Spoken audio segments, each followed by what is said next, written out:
Redemption. Seacliff, San Francisco. Late Thursday night, 1 week before Thanksgiving. Judge Ramsey Hunt listened to the lapping water break against the rocks below, a sound that always brought him back into himself and centered him. He stood at this exact spot every night and listened to the waves, as unending and as infinite as he knew he wasn't. Only the sound of the waves, he thought. Otherwise, it was dead silent.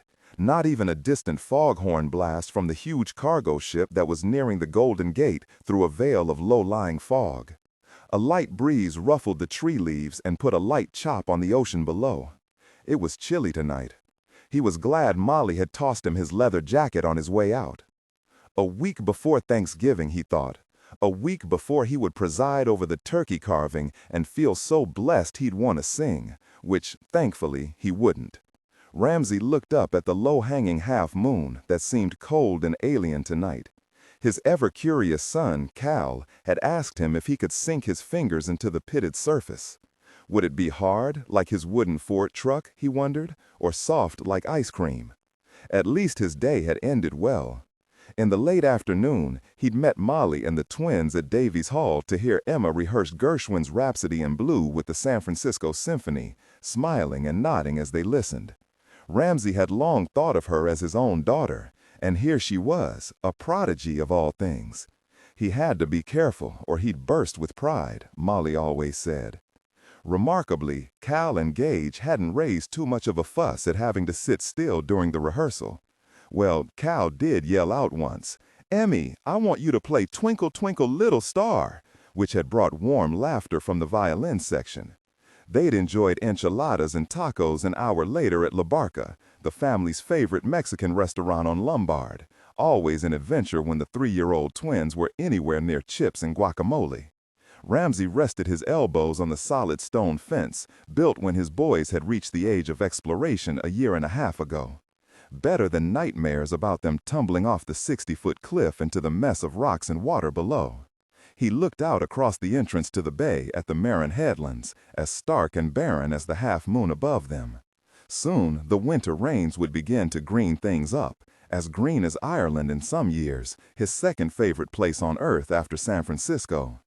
It was a blessing that this incredible stretch was all a national recreational area, so he would never have to look at some guy sipping a nice fruity Chardonnay across from him on a condo balcony.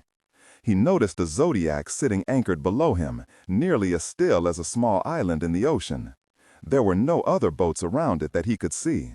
Who would be out so late, anchored in open water? He saw no one aboard, and for a moment he felt alarmed. Had someone fallen overboard? No. Whoever motored over in the Zodiac could easily have swum or waded to the narrow beach. But why? Not to get a suntan, that's for sure. He wondered if he should call 911 when he heard Molly open the family room door behind him. "Goodness, it's cold out here. I'm glad you're wearing your jacket. Is your favorite sea lion talking to you again?" Ramsey smiled. Old Carl, that was the name he'd given this giant of a sea lion that liked to laze about in the water below. He hadn't seen old Carl in several days now. He called back, "He's probably at Pier 39, stretched out on the barges with his cousins. What's up?" "Gage had a nightmare. Can you come and tell him the spinach monster isn't lurking in his closet? He doesn't believe me." He turned to her, grinning. "Be right there, Molly." Molly heard a shot, cold and sharp as the moon, and saw her husband slammed violently forward by a bullet. Molly's scream pierced the night.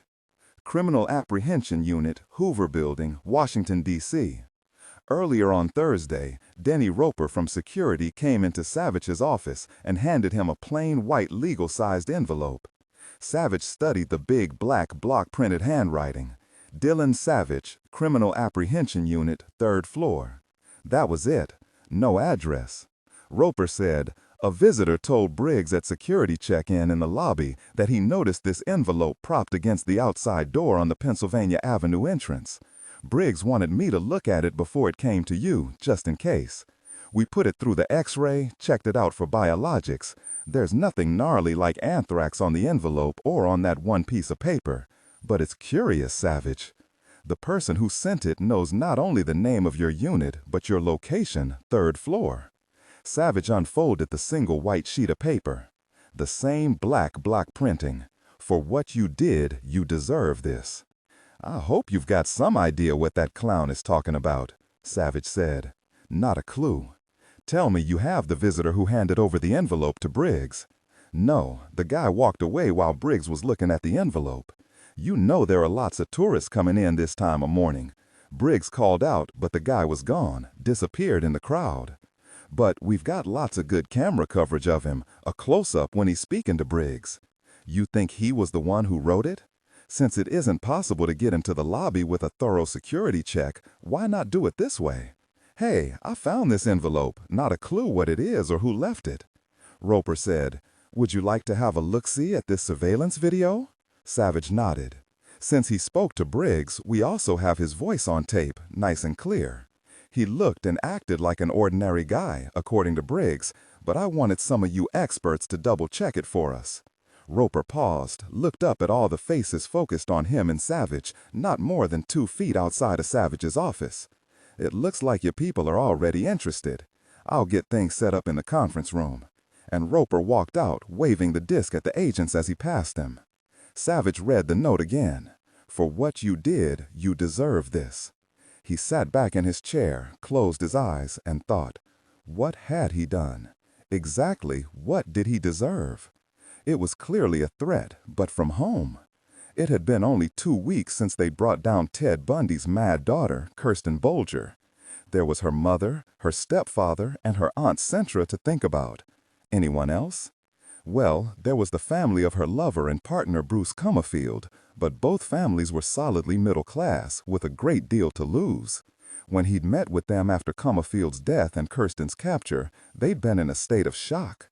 Sometimes shocks like that upended a person's whole world, but no, those folks just didn't seem likely. Who else?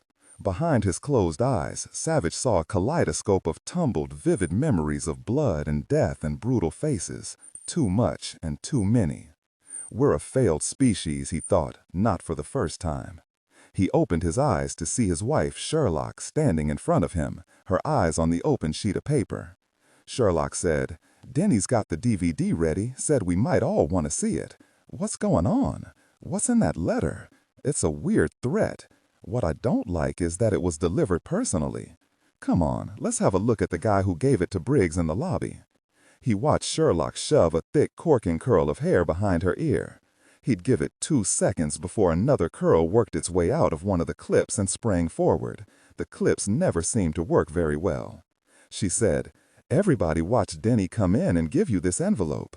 Good thing you're involving all of us, or you'd be mobbed in here. That's what Roper seemed to think. It shouldn't take very long. We'll see if that brain power can figure something out. She gave him a long, assessing look, then turned and walked out of his office.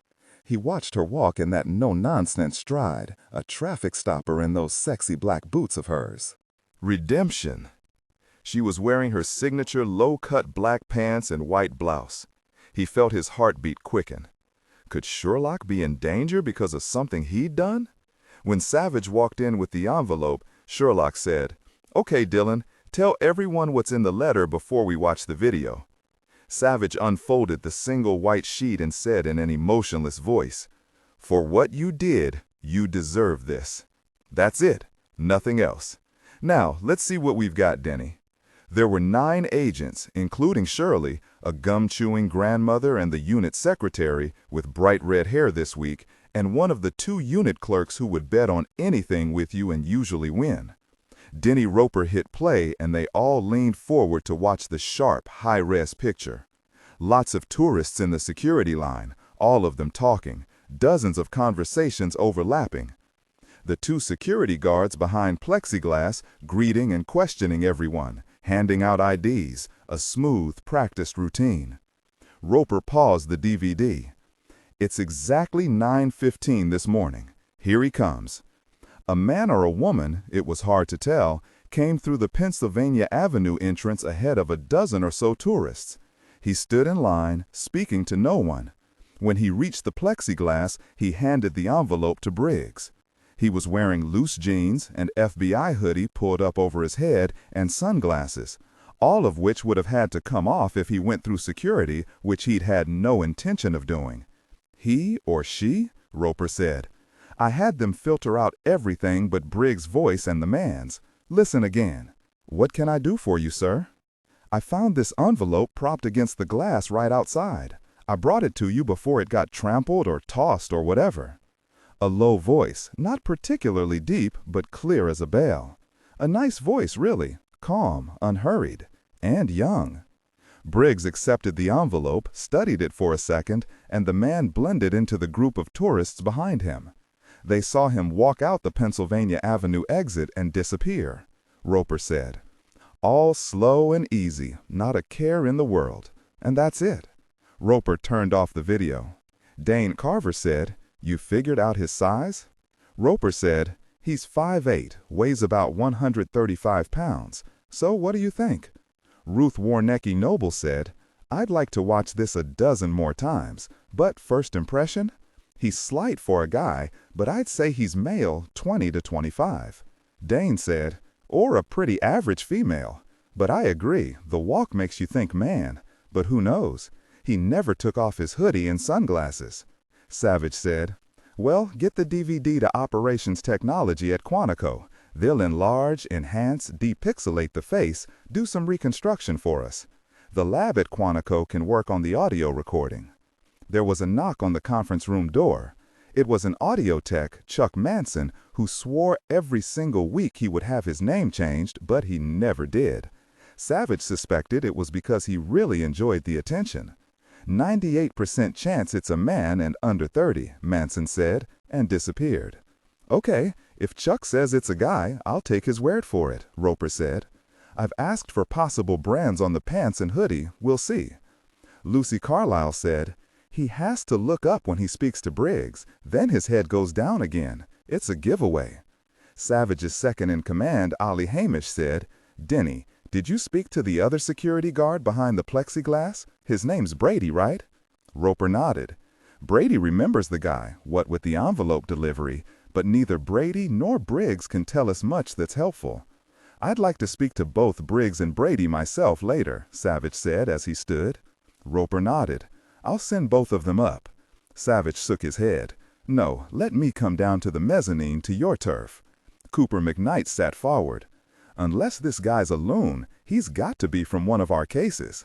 We could start with the most recent gnarly one, Bundy's daughter.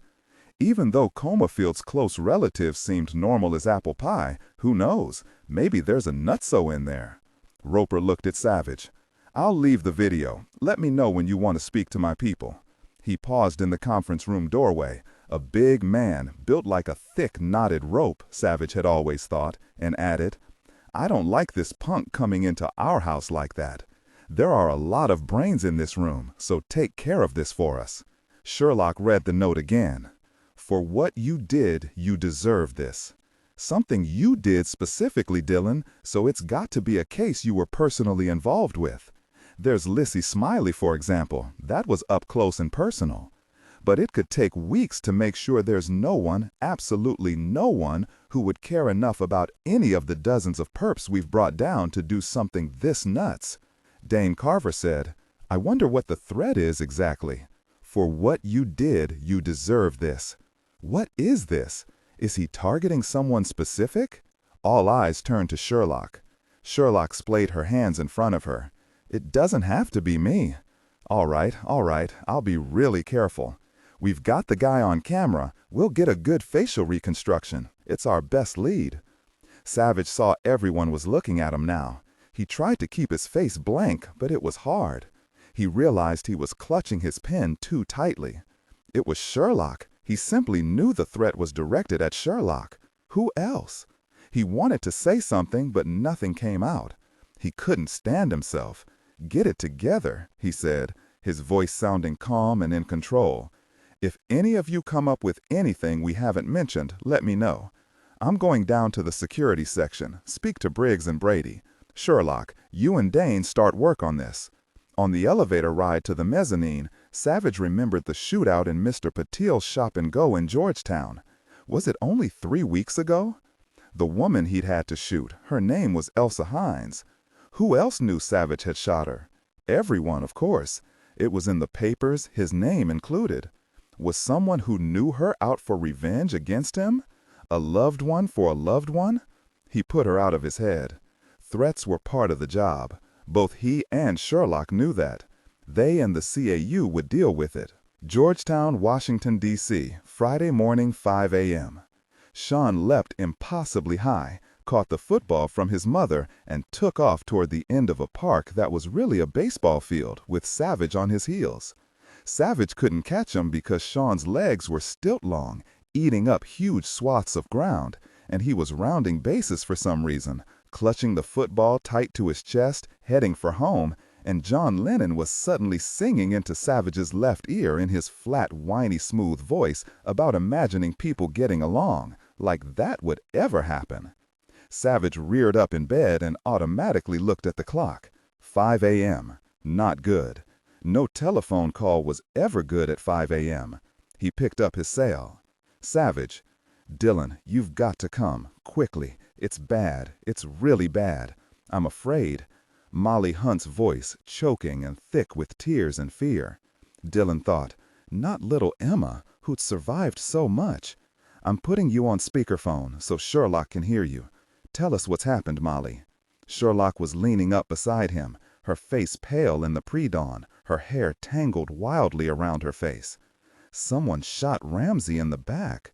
I don't know if he's going to make it. He's in surgery. Everyone's here, but I need you and Sherlock. You've got to come and find out who did this to him. Please, please come quickly. Ramsey shot? Savage couldn't get his brain around it. He hadn't seen Ramsey for 6 months since he, Sherlock, and Sean last visited San Francisco. It had been more than 5 years, he realized now, since Ramsey had saved 6-year-old Emma's life and hooked up with her mother. Ramsey shot? Molly, take a deep breath. That's right. Now slow down and tell us exactly what happened. But he was thinking, why Ramsey? He's a federal judge, removed from that sort of violence. But a man who judged others was a man who gathered enemies. He's in surgery, Molly said again. The nurses say they don't know anything yet, but I know it can't be good. He was shot in the back, she said, and broke off. He heard her breathing, harsh and fast, and then her voice, choked, frantic. Please, Dillon, you and Sherlock, you've got to come. Savich and Sherlock both asked questions and let her ramble, knowing she was trying to get it together. She told them Lieutenant Virginia Trolley was there with her, and they realized she was probably listening to their questions and Molly's answers.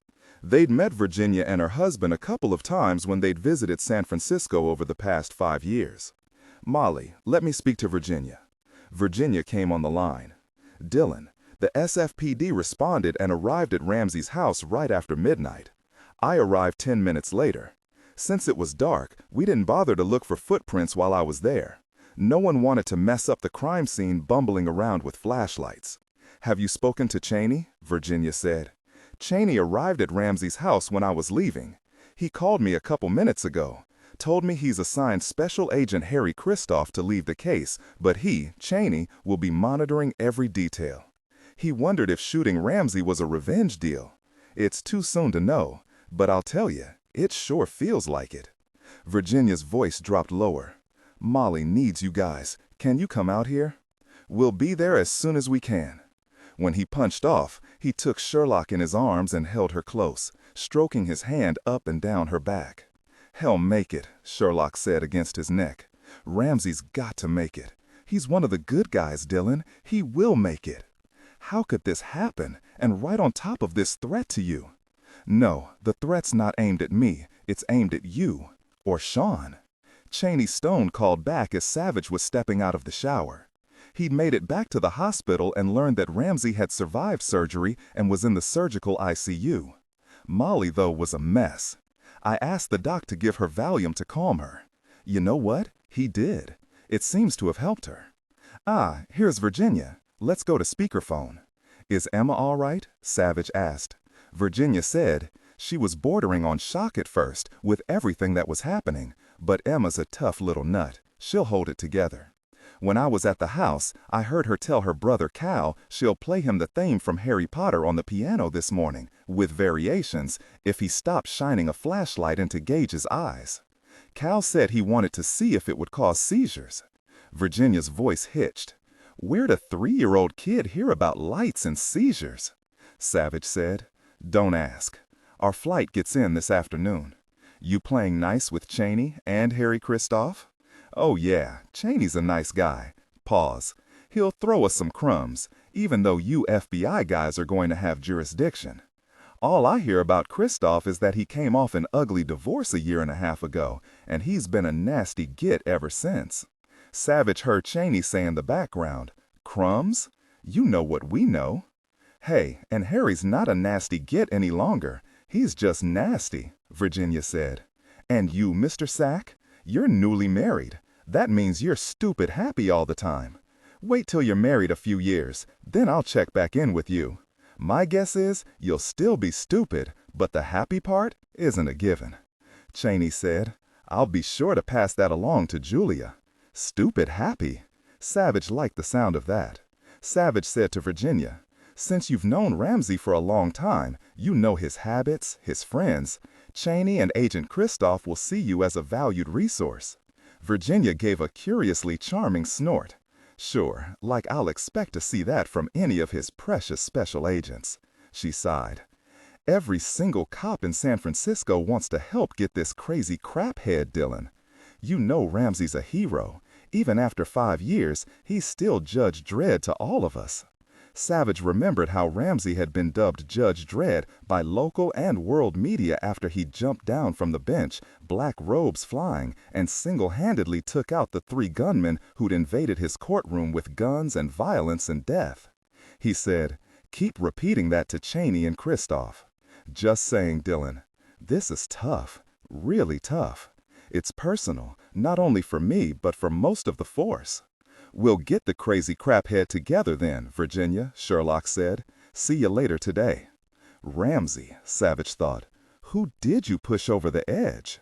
And then he realized he and Sherlock would be 3,000 miles away from the guy who'd written the letter to him.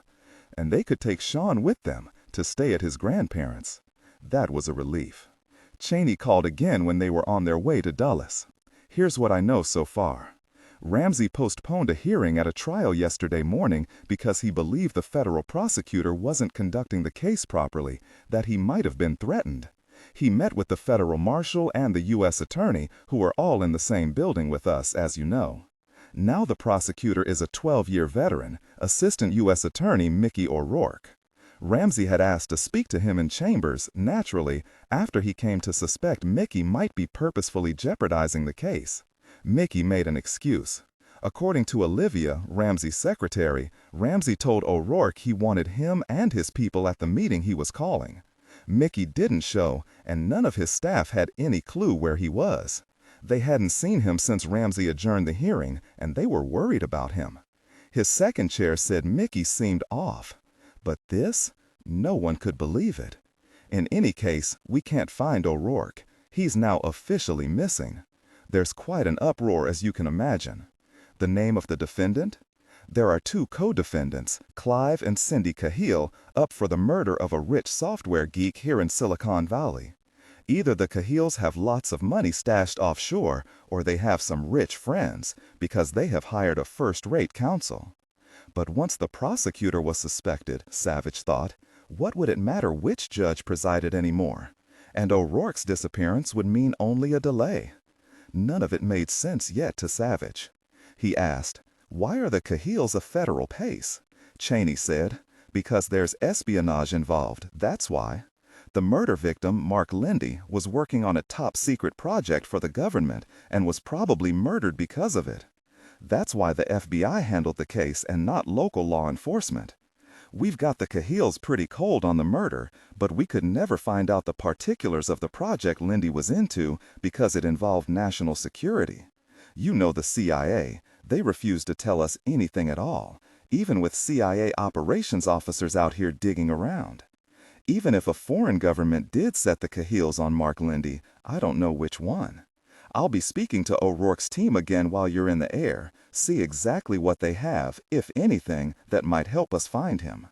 All right, Cheney, see you this afternoon, Savich said. He and his laptop, Max, had a lot of reading to do about the Cahills on their way to California. And flying with Sean was always a treat. Before they left for the coast on the 8:19 a.m. United flight out of Dulles, Sherlock called her parents in San Francisco. "Lacey, you're flying into a real mess here," her father, Judge Corman Sherlock, said. "Ramsey's shooting is all over local TV, and everyone is out for blood. What with his martial arts heroics in his own courtroom 5 years ago, you'd think most of the media around here would imply he's unevolved and uncivilized. Go figure. There's lots of speculation, as you'd expect, but no one knows a thing yet, and the FBI hasn't said a word. The police commissioner's got a press conference scheduled at noon." Well, see if she's going to try to squeeze the SFPD into bed with the FBI. It would be a good career move.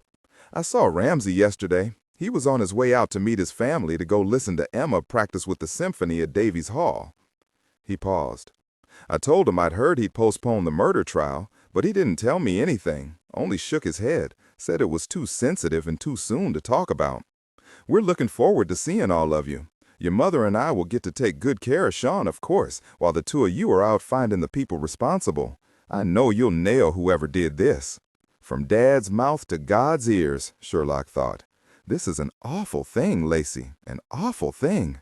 I'm wondering if it has anything to do with the trial he postponed. Do you think that's possible? By the end of the very long flight, Sherlock and Savich agreed they would rather eat week-old frozen artichoke dip than compete against Sean in another computer-based adventure of Atak the Incan Wizard, a young Incan boy who used numbers, magic, and nerve to unravel the knottiest arithmetic problems and bring down an endless number of villains. Sherlock called Atak the Harry Potter of Machu Picchu. During most of the flight, she played with Sean while Dillon read files on Max and Skyped Cheney, working out what the Criminal Apprehension Unit could do. Cheney said, "It would help us for Max to work on trying to locate any offshore stash the Cahills might have, and what talent they could have called in on short notice. We've had no luck as of yet." Eggs all in the Cahill basket, Cheney? No, but it makes more sense than some sort of foreign government conspiracy to shoot Ramsey. I mean, if a foreign government was paying the Cahills for Mark Lindy's top-secret materials, and they threatened to talk if they weren't somehow found innocent, said government would more likely have them eliminated, not a federal judge or a federal prosecutor. There could be too much hell to pay for that. Savich said, "The Cahills are the obvious suspects, but what would it gain them to kill Judge Hunt?" "Maybe they were afraid O'Rourke had already told Ramsey too much," Cheney said. "But you're right, we're being thorough. We're looking at mail threats to Judge Hunt, letters and emails going back 3 years, and we've started a review of his cases going back even further. I'm making sure the SFPD is in the loop, passing along some assignments to him. We can use the manpower." He sighed, then added, "There are already endless complications, since Ramsey isn't an anonymous federal judge like most of his confederates. Nope. He's Judge Dredd, superhero. The mayor, the police commissioner, the major news outlets, even the conductor for the San Francisco Symphony have called me, wanting to know what progress we've made. The police commissioner is pushing for a task force composed of the SFPD, the FBI, and the federal marshals, with the commissioner herself in charge. As if that's gonna happen. I'm already getting an ulcer." Savich asked, "Any progress on the missing federal prosecutor yet, Mickey O'Rourke?" The answer was no. When Savich ended the call, Sherlock said, "A federal prosecutor missing? It sounds like a spy novel. I'm very grateful my father wasn't the one judging the Cahill case." "Mama, you weren't paying attention. I got you." Savich smiled, listening to Sherlock wail, "Oh dear Sean, how am I going to save myself this time? Itox shoved me in a pit of purple-headed Amazonian hippo snakes. Here's what I'll do," and Sherlock walloped one of the writhing hippo snakes with a canoe paddle. Since she was the master Incan mathematician, Professor Pahuak, and rotten to the bone, she knew her end probably wouldn't be a good one. San Francisco, Friday, early afternoon. Lieutenant Vincent Dillon of the SFPD and a longtime friend met them at airport baggage claim. He told them he'd talked Cheney into letting him come get them. He told them the San Francisco feds didn't know squat yet, and neither did the SFPD, and he told them about the task force Police Commissioner Montoya announced she'd like to form just a couple of hours ago, with the FBI's assistance, of course. He tossed Savich a copy of the Chronicle. Read this. Savich and Sherlock looked at the big block headline, Judge Dredd Shot. Dillon soon pulled his Crown Vic into the heavy 101 traffic north to the city. At least Ramsey is holding on. None of us wanted a murder case, particularly not his. I can't imagine what would happen to Emma, Molly, and the twins if he died. There was a punch of hard silence. Then, no, they won't lose him. They can't. Dillon shook his head, lightly stroked big fingers over his pride and joy. He smiled, remembering Sean Savich telling him in grave confidence at the baggage carousel, "I think your mustache is shinier than Hercule Poirot's." Dillon told Sean he was a fine judge of mustachios, and that his was particularly shiny this morning in honor of meeting the bigwigs from Washington, D.C., their kiddo included. Dillon plowed his hand through his hair. "I'm hoping Ramsey will be ready to speak to us soon at the hospital." Sherlock said, "How's Molly?" "She's trying to show she's solid for the kids' sake." He paused for a moment, then added, "After what happened to Emma years ago, they all try to watch out for each other." "Is Uncle Ramsey all right, Mama?" They told Sean they were coming to San Francisco because Ramsey had been hurt, nothing more. "He will be all right, Sean. He's injured, but he's going to start getting better now." Please God, please God. "Is Emma okay?" "She's fine, Sean. She's watching Kyle and Gage." "No wonder," her 5-year-old said. "Kyle and Gage are babies. They need all the watching they can get. I'll help her." Sherlock said to Dillon, "When we flew out here for Memorial Day weekend 6 months ago, Sean spent 3 hours with Emma and the boys and announced to us he was going to marry Emma and help her teach Kyle and Gage about life. I asked him about Marty Perry, his girlfriend next door, and the love of his life. I also asked him about Bowie Richards' daughter, Georgie, also the love of his life, up in Connecticut." Sean just smiled. "Didn't you, kiddo?" Dillon said to Sean, "I agree with you, Sean. Emma's a champ. As for Marty and Georgie, they sound pretty cool, too. Hey, kid, the older you get, the more you look like your old man." Sean considered that. "Mama says I'm more handsome than Papa, since I have her smile. She says that makes all the difference." Dillon laughed. "Handsome is as handsome does," Savich said, and Sherlock saw Sean repeating his father's words to himself. She rolled her eyes. She leaned over and ruffled Sean's thick black hair. Sean said, sounding a bit worried, "I hope Emma didn't forget she's engaged to me." "Not a chance," Savich said.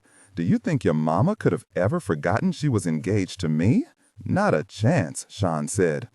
When they passed by Candlestick Park, Sean said, "That's where Dwight Clark made the catch way back in the old days, right, Papa?" Savich grinned. "It sure is." Sherlock said to Dillon, "Can you believe he remembers that?" Dillon said, "Yeah, well, his hard drive works better because it isn't as full as ours." All the adults realized any more discussion about Ramsey's shooting had to wait. Dillon was talking about the upcoming 49ers Seahawks game when Sean said, "Marty asked me when I was going to have a sister because she's going to have a new brother in March." Now that was a conversation starter. San Francisco General Hospital Surgical ICU Friday afternoon.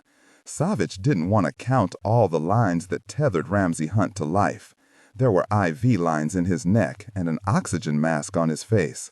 Savich recognized a kind of suction device connected to the end of the tube coming from Ramsey's chest, a pleurovac they called it.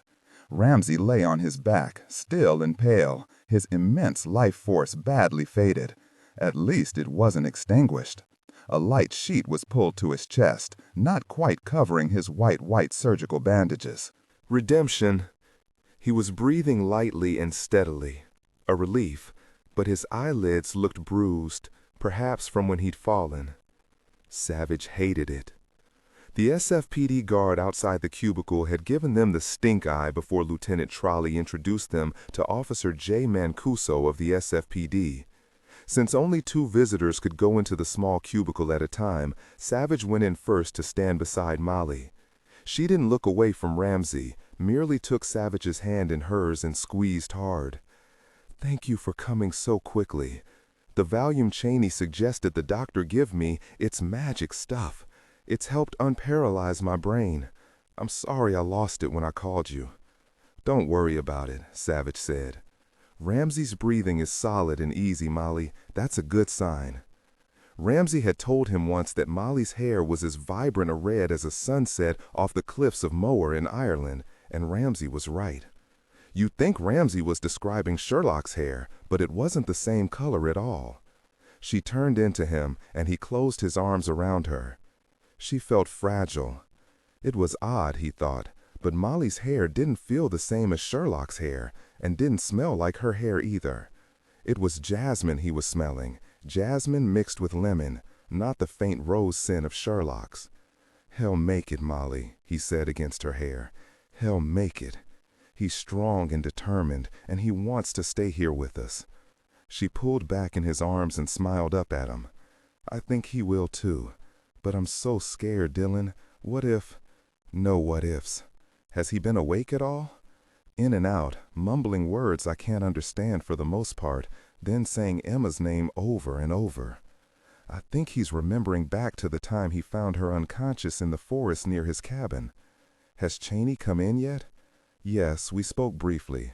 I told him what I could, which wasn't much of anything at all, and he said he'll see me later today after Ramsey was awake and the doctors were satisfied he was going to be okay.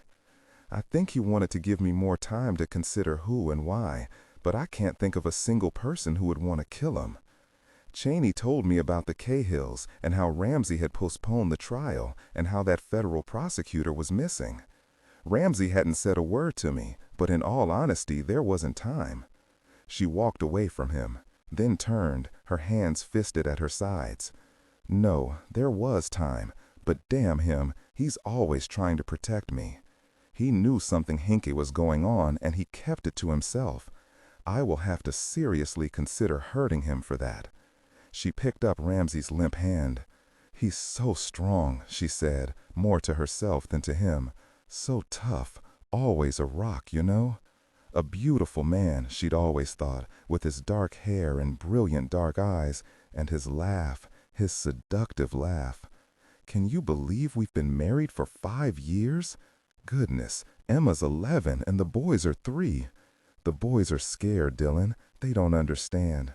Her voice hitched, then smoothed out again. "Emma's taking care of them. She's more their second mother than their older sister. The babysitter, Mrs. Hicks, is with them too." She raised wet eyes to Savich's face. "They won't let the boys come see him, Dillon, and that only makes them more scared." Ramsey moaned deep in his throat. She leaned over him, lightly kissed his cheek. "Ramsey, you have a visitor. Come, wake up now." His eyes opened slowly, blind and empty of knowledge, but they cleared slowly and focused. Savich leaned close. "I'd rather we were fishing in Lake Tahoe and I was catching that 4-pound trout and you weren't." An attempt at a smile, but he didn't quite make it. "I don't remember it just like that. Okay, I'll give you the trout since you were the one who fried the sucker. It's nice to have you here with us, either way." Ramsey whispered, "Molly?" "I'm here," she said, squeezing his hand. Ramsey looked back at Dillon, and now his voice was stronger, some of the familiar steel sounding through. "I remember now. Someone shot me." Molly said, "You were turning when I called out to you, and someone shot you in the back." "I went down like a rock, lights out," he said. He looked thoughtful. "I was shot once before in the leg, and, you know, wherever you're shot, it doesn't feel too good." He closed his eyes against a vicious lick of pain. "My chest feels like it's been flattened by an 18-wheeler." Savich put the morphine plunger in his hand. "Squeeze this, it's your plaza, and it'll cut the pain." Ramsey had never seen one before. He closed his eyes in gratitude and pressed the button. They both waited silently until he said, "That's better already. I can control this if I don't move too much." Savich said, "I'm glad you turned when you did. Do you know what direction the shot came from?" Ramsey looked blank. The direction? I suppose it had to be from the ocean. Someone in a boat? It's hard to imagine someone firing at me from a boat, what with all the motion from the waves. That would take a professional, and still I can't imagine it'd be a sure thing. Savich said, "Did you see a boat?" Ramsey looked perfectly blank, not totally with them, and then pain hit him again, and he went stone silent. Savich said, "You feel a little muddled, Ramsey. Don't worry about it. The important thing is you're alive and you're going to get better every day." "The Cahills?" "It's possible. We're checking. I don't know why, Savich. Do you?" "We don't know yet either." "Have they found the prosecutor, Mickey O'Rourke?" "Not yet." Molly lightly shoved Savich away when Ramsey's eyes closed. She whispered next to his cheek, "I want you to think about healing yourself, Ramsey. Think about tossing me and Emma around on the mat. You need to get better to do that. And you need a shave." He managed a rictus of a grin. "I see you Nurse Janine Holder said from the doorway. I like the dark whiskers. They make 'em look tough and dangerous. Dr. Cardock is here to see you, Judge Hunt." Savich introduced himself, stepped back to let Dr. Cardock examine Ramsey. He was an older man, tall and thin as a whip handle, and he looked tired, like he'd gone 10 rounds with death and just barely won. When Dr. Cardock noticed Ramsey's eyes on him, he said, "Ah, Judge Hunt, you're awake and with us. Excellent. My trauma team and I operated on you last night, and I've come to check how you're doing." Without waiting for an answer, he started to examine the IV lines and the fluid and contraptions Ramsey was tied to. All the while, he kept up a running monologue about what they had found at surgery, the broken ribs, the torn lung, the blood in the chest cavity, as if it were all business as usual and nothing to be worried about. When he had last listened to Ramsey's chest and examined his dressings, he said, "You sound good, Judge Hunt. I'm hopeful your lung will stay fully expanded and that we can pull out the chest tube this weekend. You need it for now, but I know it can hurt like the dickens." When Dr. Cardock straightened, Savich asked him, "How close a thing was it, Doctor?" Dr. Cardock said, "Tough to say, but he got to us a level 1 trauma center in what we call the golden hour." He touched long, thin fingers to Ramsey's pulse. "Your major risk was blood loss, Judge Hunt, and that's behind you. You're going to live. That's not to say you're going to be happy for a while, but it beats the alternative." "Amen," Ramsey said. "Thank you. Make full use of the morphine. We can give you something else if it doesn't hold you." Ramsey pressed the button again. "Now that I know about this magic button, I'm thinking I'll empty it pretty fast." Dr. Cardock said, "Not a problem. 3 of us worked on you in the OR, Judge Hunt. Dr. Janes kept reminding us you were Judge Dredd, and we'd be tarred and feathered and ridden out of town if you went down on our watch." He gave Ramsey a fat smile, then turned to Molly and took her hands in his. "Your husband is strong and healthy, and trust me, the team here is excellent. Try not to worry. Oh yes, I forgot to tell you. I heard your daughter play Bach's Italian Concerto at the children's concert with the symphony 2 years ago." Redemption. My wife still remembers how well she played it. In fact, I remember she wept when Emma played the second movement. I read she'll be playing Gershwin with the symphony in early December. Congratulations. She is incredible. "Now, Agent Savich, Judge Hunt should rest," Ramsey said, his voice low, a bit slurred. "Special Agent Dillon Savich is a longtime friend of ours. He knows all about gunshot wounds and is here to help." "Is that so?" Dr. Cardock shook Savich's hand again, even though he'd already met him. He said, "I met your wife in the hall. Hard to believe 2 FBI agents married, as in to each other. How does that work?" "I'm her boss. It's up to me to make it work." "And how do you do that? Men everywhere would like to know." "I tell her to suck it up when she disagrees with me." This brought a laugh and a "good luck with that" from Dr. Cardock. He said, "I'll be in the hospital all day if you have any questions or concerns." Molly grabbed his sleeve. "Why is that? You said Ramsey would be all right." "Yes, I did. I mentioned my being here, close by, only to help you feel confident and supported. It will be just me you need to ask for, no residents or medical students. Judge Hunt, if you want to sleep, simply close your eyes and everyone will go away." Dr. Cardack was a very nice man, Savich thought. "Molly, do you think you and Sherlock could trade off for a while?" Molly didn't want to leave, it was plain to see, but she did after kissing Ramsey and promising to bring him a pint of his favorite pistachio ice cream. San Francisco General Hospital, Friday afternoon. U.S. Federal Deputy Marshal Eve Barbieri leaned against the hallway wall outside the CQ, her knee bent and her arms crossed over her chest, waiting for her turn to see Judge Hunt. His surgeon, Dr. Cardack, had told everyone Judge Hunt was doing fine, but she still wasn't over the soul-wrenching fear she'd felt when she'd been called at 4 a.m. to be told Judge Hunt had been shot. Would he live? Her boss, Carney Maynard, didn't know, but Hunt had survived surgery and he had a chance, he told her matter-of-factly, because Judge Hunt was made of pure titanium. Thank all the powers that be, and thank Dr. Cardack's team. Maynard had told her the SFPD would be part of the protection detail along with the U.S. Marshal Service while Judge Hunt was in the hospital, but she was to stay close, as any questions about coverage or assignments would be directed to her.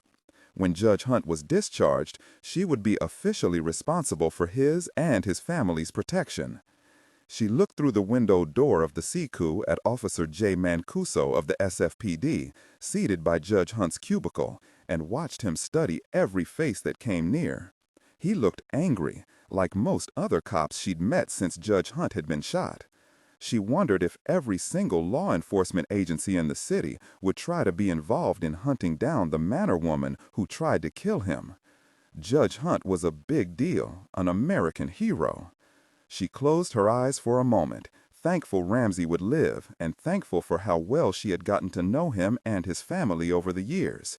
When he was shot, she'd promised a real biggie if he would live, to be pleasant to her ex-mother-in-law if ever she saw her again, something she hoped would never happen. Eve and her ex-mother-in-law's son, Ryan, had been married for about half an hour before Eve booted him out. She could still hear the woman's outraged voice. A good woman would forgive her husband his small transgressions. As she waited, she asked herself again for at least the 12th time, had the Cahills hired the shooter? If so, it meant their defense attorney, Milo Siles, had to be in on it. How else could the Cahills have gotten hold of the talent and money so fast? She'd met the prosecutor, Mickey O'Rourke, several times on the volleyball court. She remembered his laugh when his team had won, a really big laugh. He didn't laugh in the courtroom, though. He was all business, a veteran who wielded a bullwhip. He had a good conviction rate, but none of that mattered now. He was missing, simply gone. No word, no emails, no nothing. She sighed, wishing just this once she was FBI and had the assignment to lead this case. She pushed off the wall and began to pace, aware that Mancuso was watching her through the window. She wanted to see Ramsey, see for herself he was breathing, that his excellent brain was working behind his smart dark eyes, but it was one cop after the other trooping in. Lieutenant Virginia Trolley, SFPD, was in and out because she was also a trusted family friend. Eve knew it made Molly feel better to have Virginia close, another trained body to protect Ramsey. And those 2 FBI agents from Washington, Savich and Sherlock were their names, a husband and wife, and wasn't that a kick? Eve looked up to see 2 men approaching. Yeah, they were definitely feds. You couldn't mistake their private club dress code, dark suits, white shirts, usually dark ties. They were striding toward her, self-assured and arrogant as toreadors entering the ring. She recognized both, of course. She'd been introduced to the new SAC, Cheney Stone, but not the other agent. She'd seen the other one driving out of the parking garage a couple of times, but that was it. She moved to stand against the wall again, waiting, all indolent and loose-limbed. Let them come to her. She whistled between her teeth. She wondered who'd cornered the market on the federal wingtips. She heard the agent walking beside Cheney Stone say, "That picture we found in the bushes, the newspaper clipping of Dread with an X through his face, it's like he's sticking it in our faces and laughing." There was a clipping of Ramsey left at the crime scene? It was the first she'd heard of it. Not that she expected to know much about what the FBI had found, since she'd never even been inside the locked door on the 13th floor in the Federal Building. No, that space was inhabited only by the San Francisco FBI tribe. The U.S. Marshal Service occupied the 20th floor, their digs only one floor above the senior federal judge's offices and courtrooms. She didn't care much for that FBI attitude, one of the reasons she hadn't considered signing on with them 6 years before. She'd heard too many stories about some of the special agents, and wasn't that a self-important title? For the most part, the FBI got results, but too often it was their way or why don't you take a leap from the Golden Gate Bridge? Were they prepared to deal with her, or would they try to plant their big Fed feet on some part of her anatomy? She'd see. She'd go around them or through them if necessary. Cheney Stone stopped. "And here's Deputy Marshal Eve Barbieri." He remembered her name, and that was a surprise. Eve shook hands with Stone. "Congratulations on becoming Special Agent in Charge, Agent Stone." Cheney gave her a grin. "Thanks. It's already been 2 months and I'm still alive and breathing, for the most part. But my once predictable life now consists of herding pit bulls." Eve could only agree, her opinion clear on her face, even though she kept her mouth shut. "Since we'll be working together on Judge Hunt's shooting, call me Cheney. First name?" Nice smile, white teeth, seeming sincerity, but with a new SAC, it was wise to be cautious. She nodded, too soon to offer up her own first name. Cheney said, "Eve Barbieri, this is Agent Harry Christoph. Harry, this is Deputy Marshal Eve Barbieri. She's worked with Judge Hunt for 3 years and is a friend of the family." Eve took a good look at Special Agent Harry Christoph. He was in his early 30s, tall and lean, with dark brown hair and bright green eyes. He kept himself in very fine shape indeed. Although he was dressed in the obligatory dark suit and white shirt, he wasn't wearing wingtips. Instead, he wore black boots that looked as old as he did, but the ancient boots sported a high shine. As for his tie, it was bright yellow with black squiggles. Redemption? She didn't think such an animal existed in the big machine. So the new SAC was trying to herd Christoph. Good luck. She'd heard of him before. Most had. He was known as a loose cannon, and that sparked her interest. He looked as mean as any of the other pit bulls, like he could kick the crap out of you while chowing a pepperoni pizza and washing it down with a bud. But he had to have something going for him in the brain department, since SAC Cheney Stone had assigned him to this case. "I know you by rep," Eve said. "They say you're a wild hare." "Good to know," Harry said, and stuck out his hand. Eve shook his hand, strong, with tanned, long fingers. Cheney continued to Eve, "You guys are fast. We've already started looking at those boxes of threatening letters to Judge Hunt you sent over." She nodded, but she was still distracted studying Christoph, still evaluating. Was he smart? Intuitive? Did this particular pit bull have any common sense? Did he have nerve? She realized, of course, that Agent Harry Christoph was looking her over as well. "Ever have any problems before?" Christoph asked her. Eve shook her head. "Looks like the first time a problem cropped up, none of you were around." "Nice shot," she said on a yawn. "Guess I was out drinking grappa in North Beach, not camping out in Judge Hunt's backyard, stroking my Glock." "Not bad." Harry eyed her. She hadn't taken the bait, hadn't tried to belt him. He liked attitude, wanted to grin at her amused, in-your-face, "you're not worth my time, Agent Moron" look. He'd seen Barbieri before and thought she was a real looker, but he'd never seen her up close. The close-up reality surprised him. With her long legs and black pants and her black boots that put her close to 6 feet tall, she nearly reached his eyebrows. They were really shiny black boots, too, maybe shinier than his. Nah, probably not. She wore a raw-looking red leather jacket over a black turtleneck, topping off the tough U.S. Marshal look. But her face spoiled the effect. Despite the outfit, She looked like she should be serving ice cream and cake to kids at a birthday party, smiling and tending them, her blonde ponytail bouncing. She was real pretty and sweet-looking, and wholesome was the word, like some former Ohio State cheerleader, like the girl next door voted beauty queen at the state fair. Until you looked at her eyes, dark blue stormy eyes that weren't at all trusting. And the U.S. Marshal showed through again.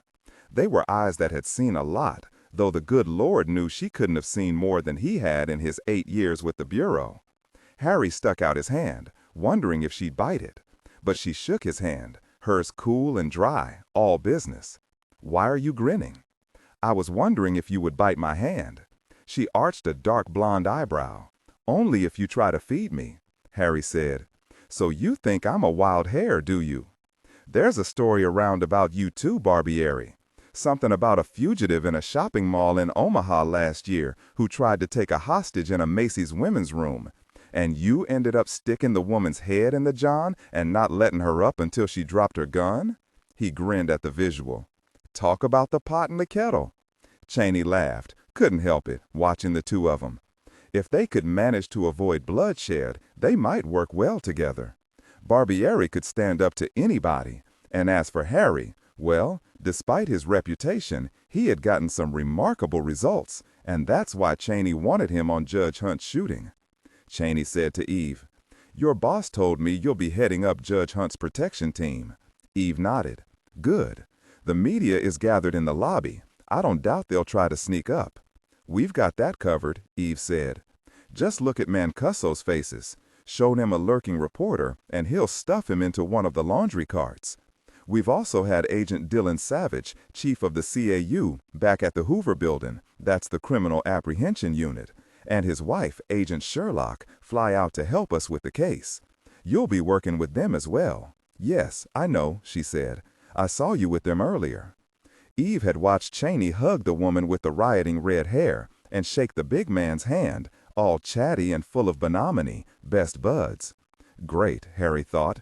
He'd be working with Savich and Sherlock from Disneyland East, too, as if there weren't already enough noses eager to poke under the tent. Cheney said, "Harry, do you think you can manage to work with Barbieri? Work with her, not make her want to knock your teeth down your throat. Given it's Barbieri we're talking about here, she probably wouldn't hesitate. You're recommending caution around Susie Cheerleader? Not a problem. She's only heading up the protection detail, so that's not a lot of work we'll need to do together." "Susie Cheerleader?" Eve gave him the fisheye. "I'll get the job done, whether you with me or not," and she shrugged as an eyebrow went up.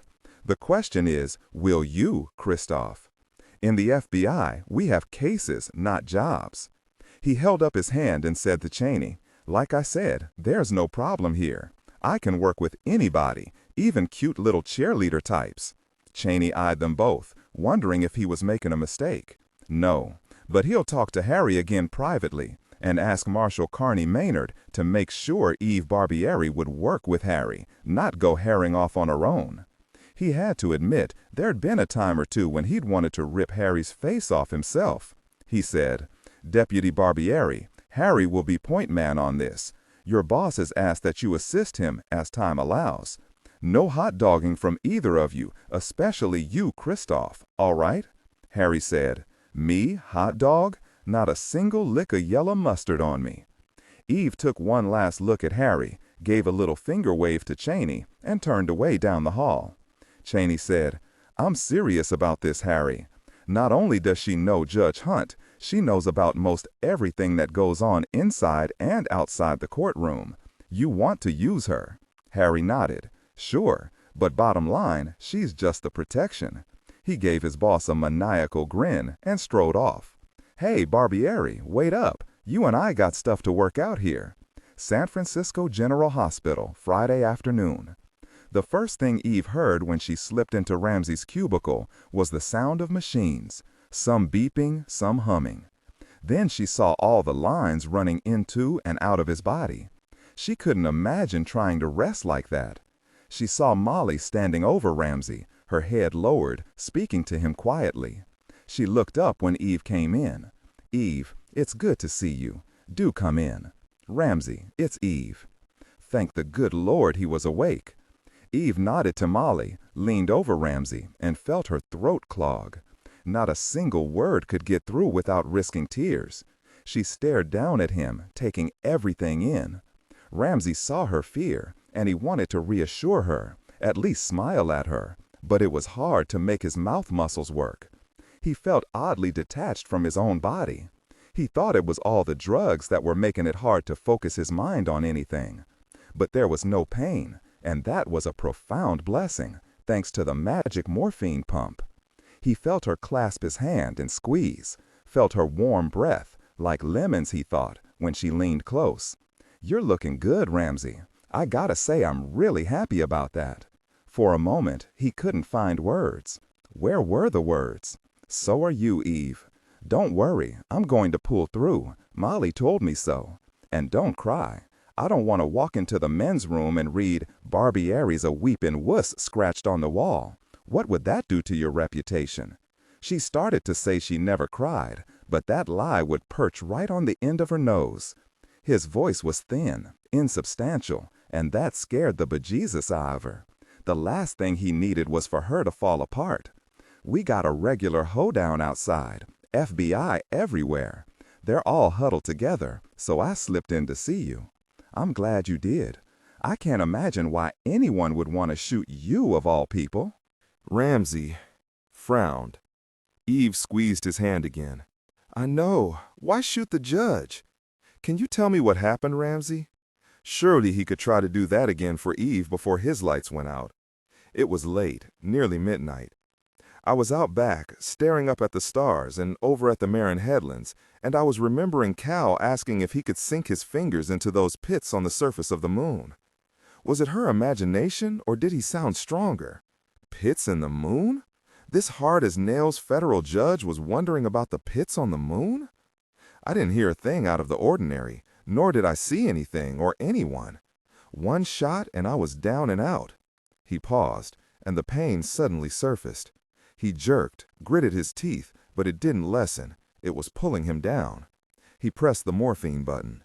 Molly said, "If I hadn't called out to him, Eve, he wouldn't have turned and moved, and the bullet would have hit him in his chest." Saying the words broke the dam. Molly burst into tears. Ramsey said, "No, sweetheart, I'll be okay. No need to cry." He hated to see her cry, but there was nothing he could do, only lie there helpless, wanting to howl. "Eve, I remember now. There was a boat, a Zodiac, pulled up near the beach. I saw it." Eve's heart speeded up. A Zodiac? Now they had a place to start. She saw his eyes were squeezed tightly shut, his mouth in a thin seam. "Just a moment," he said, and she watched him press the button again. But she couldn't stand it. She went to get the nurse, but when she came back, he was out again. Molly was huddled over him, her shoulders shaking. It nearly broke Eve's heart. Seacliff, San Francisco. Late Friday afternoon, Emma Hunt pushed back her piano bench and rose. She couldn't concentrate on Gershwin's Rhapsody in Blue, though she loved the sheer romantic exuberance of it. How the music built and built until its grandeur, its firecracker opulence, made her fingers tingle and her heart beat faster. But not today, Emma sighed. Ever since her dad was shot the night before, she'd felt deadening fear. She heard Cal and Gage squabbling in the next room, speaking their twin talk, taking pleasure in knowing their mother had no clue what they were saying. Neither did she, but the two of them understood each other perfectly. Did they realize no one else could understand them? Oh yes, she'd bet a week's allowance on it. Emma? She turned to see her mother standing in the doorway, holding Cal and Gage's hands. Both of them looked grubby from playing underneath the big oak tree outside the music room door. Her mother looked frazzled, but she was trying to pretend she was fine. Emma smiled, though it wasn't easy. Her brothers didn't need to see that she was afraid. No, not just afraid. She was terrified. Their father would die. "Mama, do you need me to do something with the boys?" "No, sweetie. I'm going to clean them up myself." "I wanted to tell you the Gershwin sounded wonderful. Do you know I listened to Gershwin himself playing Rhapsody in Blue on iTunes, and sometimes you sound just like him, maybe better." Emma rolled her eyes. "You're my mother. Of course you'd say that. You know I'm not as good as Gershwin." "Mrs. Mayhew says he was brilliant," Molly said. "Ellie will be here soon to watch the boys, so you and I can go back to the hospital." She glanced at her watch. Emma knew her mother hadn't wanted to leave her dad at all, that she'd rather have stayed beside his bed, holding his hand, telling him he would be all right. But it was better for the twins that she came home to see them. The hospital staff always patted Emma's head, her shoulder, telling her every other minute that her father would recover. She was grateful everyone cared so much. She closed her eyes for a moment. Her father's stillness scared her the most. He was never still, always in motion, laughing or using his hands when he talked. She always clutched her mother's hand when they were with him. Cal and Gage pulled away from their mother and ran to the corner of the music room, where they had stacked piano music into 2 equal piles, one for each of them. What on earth did they plan to do with those piles? They knew better than to tear the pages. She'd yelled at them too much about that over the past year. The boys were arguing now. And about what? Emma said, "I wonder when they'll start speaking English to each other." Molly smiled. "They already say your name and Mama and Papa to each other. And ice cream." That got a small smile. "And ice cream. Don't worry about the Gershwin. You're ready to play for the audience and the orchestra. The concertmaster, Mr. Williams, told me you were a miracle." Naturally, I agreed. "That's because Mr. Williams doesn't have perfect pitch, and he wishes he had mine," Emma said matter-of-factly. "I sure hope Giovanni will like my Rhapsody in Blue." "Of course he will. Emma, I really don't think you should be calling the conductor of the San Francisco Symphony Orchestra by his first name. Maybe best to call him Mr. Rossini. You're 11. You want to show him respect." Emma was silent for a moment, a frown between her eyebrows, identical to her mother's. "I know I'm only a kid, but he asked me to call him Giovanni. He said he'd like me to go to Milan to study with Pietro Bianchi." She said the name slowly, careful to get the pronunciation right. Molly went on alert. "When did this happen?" "Yesterday at Davies Hall, while you and Dad were trying to get Cal and Gage to behave." "Before Dad," Emma swallowed. "He doesn't think Mrs. Mayhew is the right teacher for me anymore."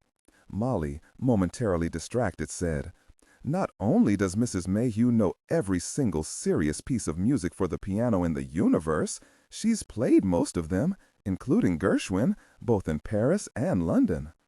"Mrs. Mayhew is very old, Mama. That's what Giovanni, Mr. Rossini, said. He told me her teaching isn't what it used to be."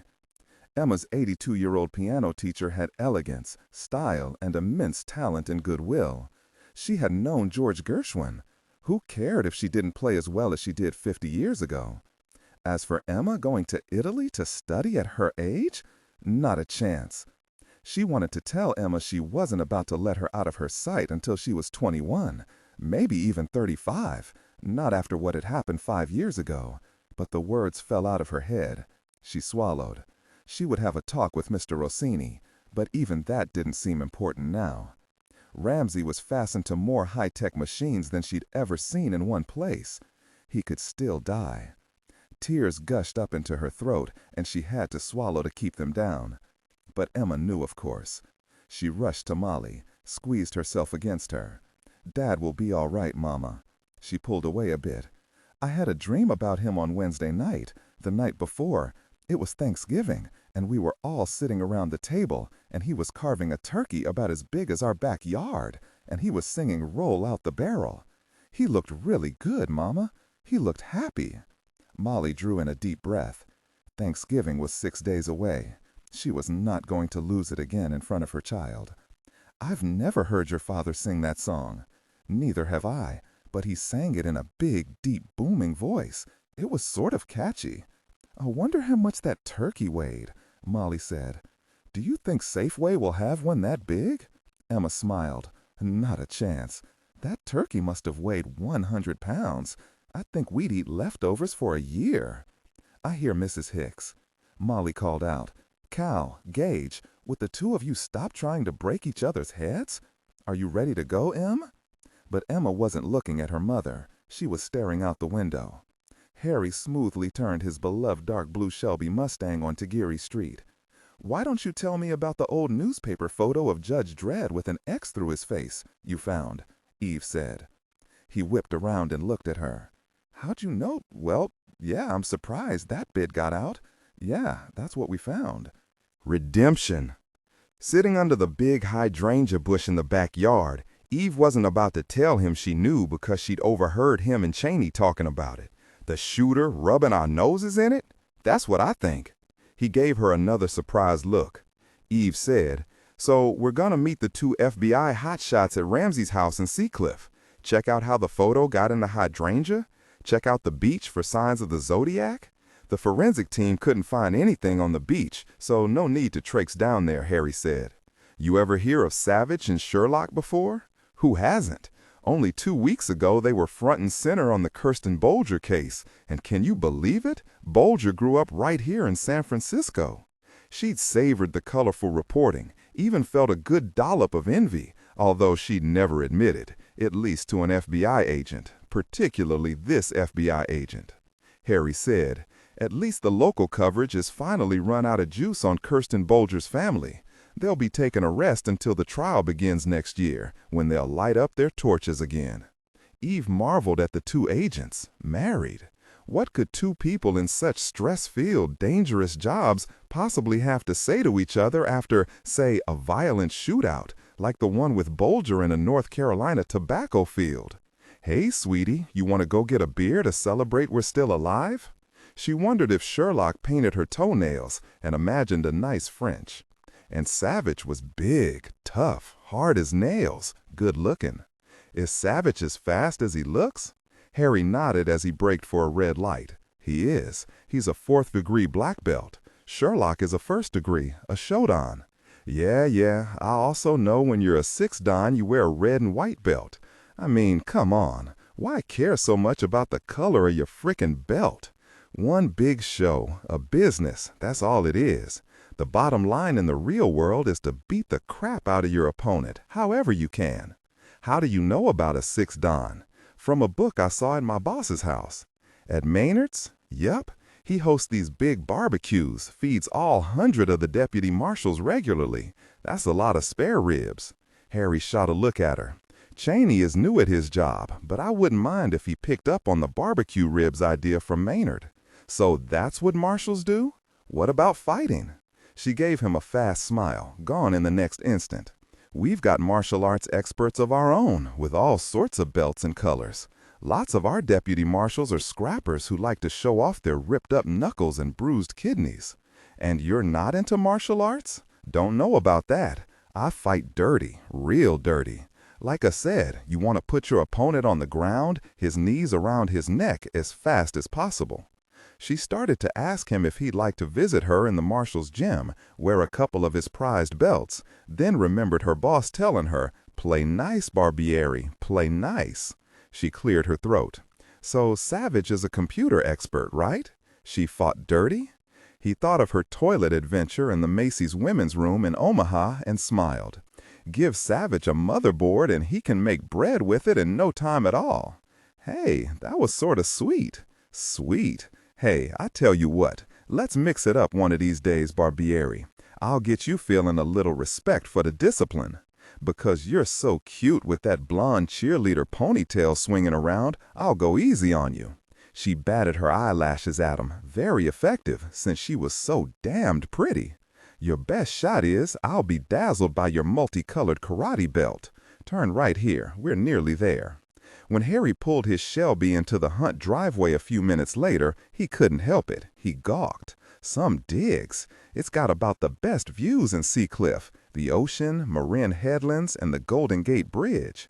Looks like all the news people have left. So has the SFPD. I don't like this. Someone should be here.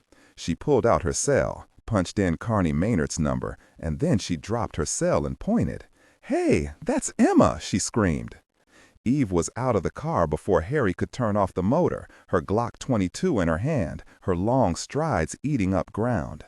Molly jerked open the front door, saw them, and thought she'd collapse in relief. A man, he was staring in the window at us. He ran over toward Mr. Sproul's backyard. Eve shouted, "I'll take care of it. Get back inside, Molly." Eve saw a man running, a blur of black, and he was carrying something black. A gun? He had jumped the fence into the neighbor's backyard. Harry started to yell for her to wait up, but he didn't waste his breath. He watched her leap the stone fence smooth and high, like a hurdler. He ran after them. "Federal agents, stop!" Eve shouted.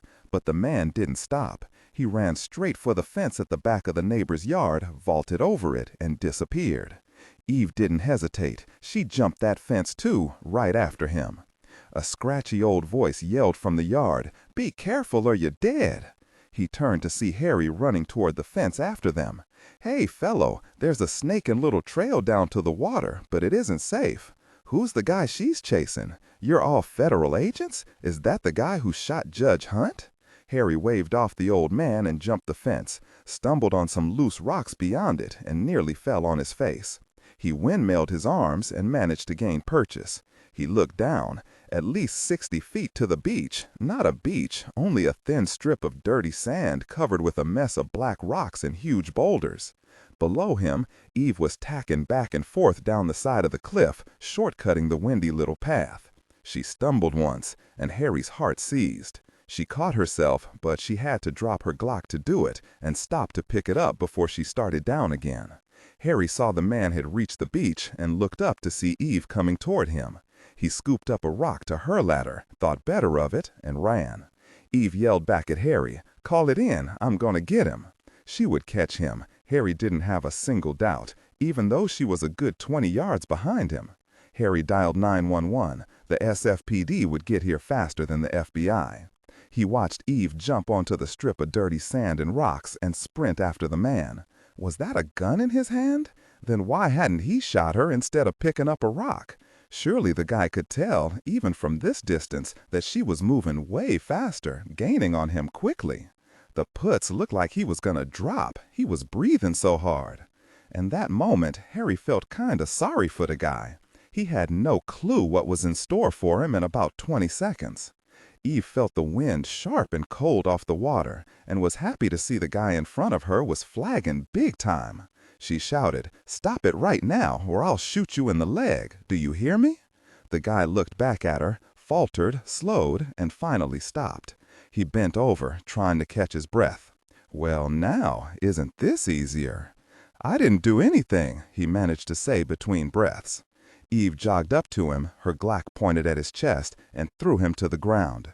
She went down on her haunches beside him and ripped a camera from his hand.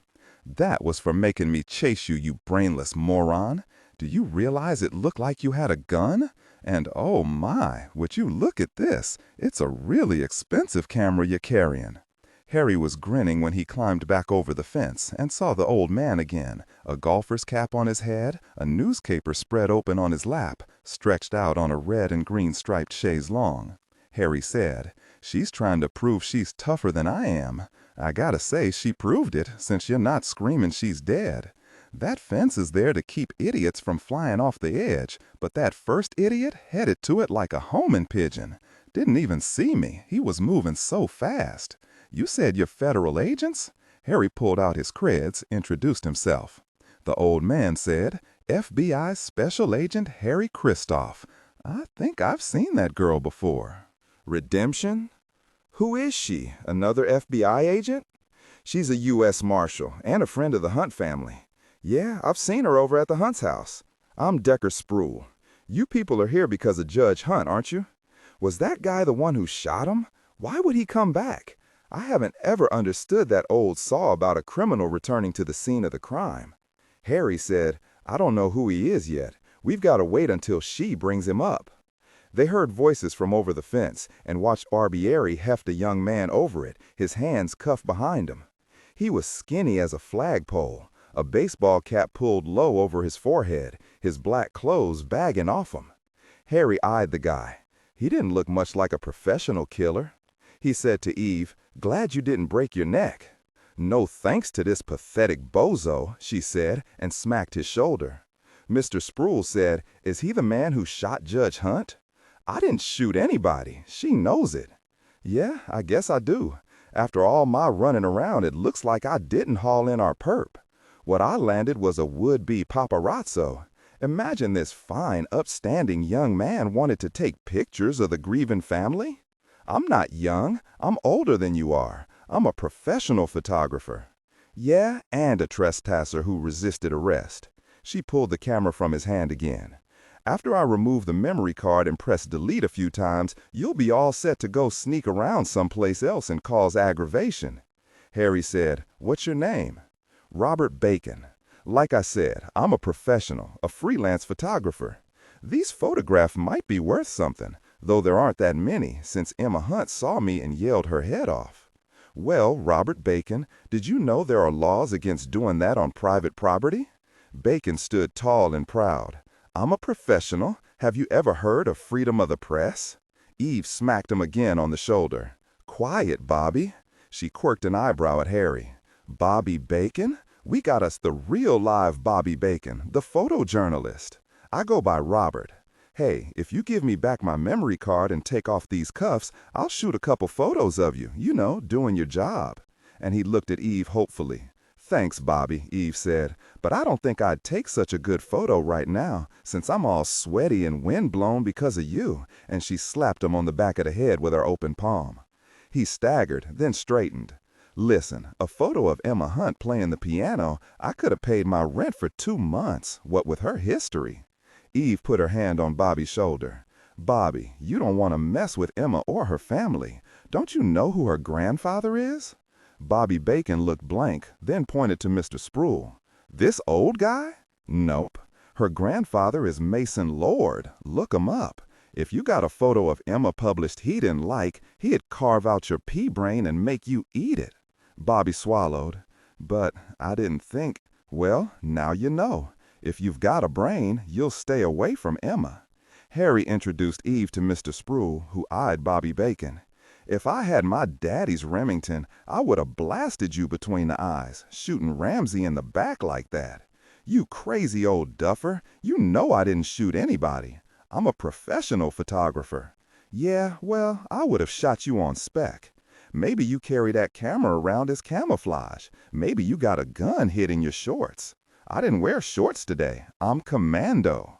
Mr. Sproul said, "I got a feeling I don't want to know what that means. You trespassed on my private property too, and for calling me crazy, I'm going to press charges myself, put your skinny butt in the slammer.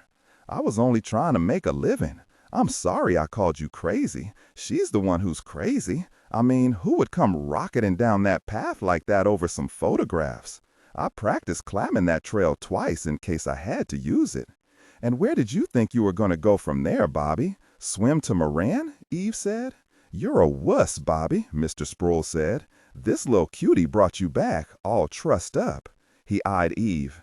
"And look at you, Deputy Barbieri. I've got to say, you're prettier than any of my 4 granddaughters ever were." Harry wrote down Mr. Sproul's number and address, gave him a salute. They walked through the garden gate and back to the sidewalk with Bobby Bacon, his wrists now uncuffed, clutching his camera, minus the memory card, walking between them. Harry said, "Prettier than any of his 4 granddaughters? He must like cheerleader types." "Shut up," Eve said. "All of them?" And Harry laughed. "Hey, he's right," Bobby said. "You are pretty. Your hair is a nice natural blonde. So how come you're such a bitch?" "That's Deputy Marshal bitch to you, Bobby." They kept him on the sidewalk until 3 squad cars, sirens blasting, rolled into the driveway. 6 cops jumped out, guns drawn. "That was fast," Harry said, his creds raised high over his head. Molly said, "It's because everyone knows it's Ramsey's address." There was pandemonium before everything got sorted out. They watched 2 officers drag Bobby Bacon to a squad car, Bobby yelling about police brutality and freedom of the press. He was still yelling as one of the officers shoved his head down to get him into the back seat. "I want my memory card back." Eve grinned, tossed it to one of the officers. When Eve and Harry walked to the Hunt home, Molly was standing in the doorway. Behind her stood Mrs. Hicks, the babysitter. She looked ready to kiss them. They heard Gage and Cal talking up a storm, and Emma's voice over theirs, telling them to be quiet, but they didn't. Eve took Molly's arms in her hands, steadied her. "He's a paparazzo. He didn't get any photos. The cops have taken Mr. Bacon downtown, where he'll be booked for trespassing and trying to escape a federal marshal." Gage shouted, "Was that bad bacon man here to shoot us?" Eve went down on her knees in front of Cal and Gage, gathered them to her. "Listen up. That guy was a rude photographer, nothing more. The policemen hauled him off to jail. He wasn't here to hurt anyone." Cal said, "But why do you want to take our picture, Aunt Eve? Daddy's not here. He's in the hospital." "For the almighty buck. You and Cal are so cute. I bet he was going to hawk 'em in Union Square. I bet he could get a buck each for 'em at least." "Hey, I'm glad you're speaking English today." They gave her an identical look. Gage said, "We're not stupid. We have to if we're talking to you." "I think he wanted to see Mama cry, didn't he, Aunt Eve? He wanted to take a picture of her crying." Cal shook her sleeve. "Maybe, but we don't have to worry about him anymore. Now, this man is Special Agent Harry Kristoff. He's FBI, and he's going to help me find out who hurt your dad." "But he's a stranger. He could be another Bacon." Emma rolled her eyes. "You guys want some ice cream?" Once Emma herded the twins out of the room, Mrs. Hicks, looking stalwart, following after them, Molly said, "They were terrified the man was here to shoot them." "So were we," Harry said. Molly blew out a breath. "The jerk. What will happen to him?" "Probably not much," Harry said. "A bail hearing, maybe a plea bargain." Eve said, "Now that the excitement's over, Harry and I can start taking a look around outside. Agent Savich and Sherlock will be here any time now. If you want to go back to the hospital, Molly, go right ahead." Harry said, "I think it'd be a good idea for you guys to have some protection right now, not wait until Judge Hunt is home from the hospital. They can keep the Bobby Bacons of the world out of here. The media, too," Eve said. She'd assumed there'd already be coverage here. She'd been wrong. She pulled out her cell phone. "Seacliff, Friday afternoon." It was late afternoon in Chile, with only a few wispy tails of fog coming through the Golden Gate, when Savich and Sherlock joined Eve and Harry in the Hunt's backyard. Sharp gusts of wind blew off the water. It was too cold to think much about the incredible view. Savich said to Harry, "The SFPD out front aren't fooling around." Redemption? They stopped us and looked us over pretty closely since they didn't know who we were, Harry said. There was a paparazzo here who caused a commotion only a half hour ago. The police are here to keep everyone else off the property. Deputy Marshal Barbieri here, Eve, will be heading up security, Savich said. Good to know.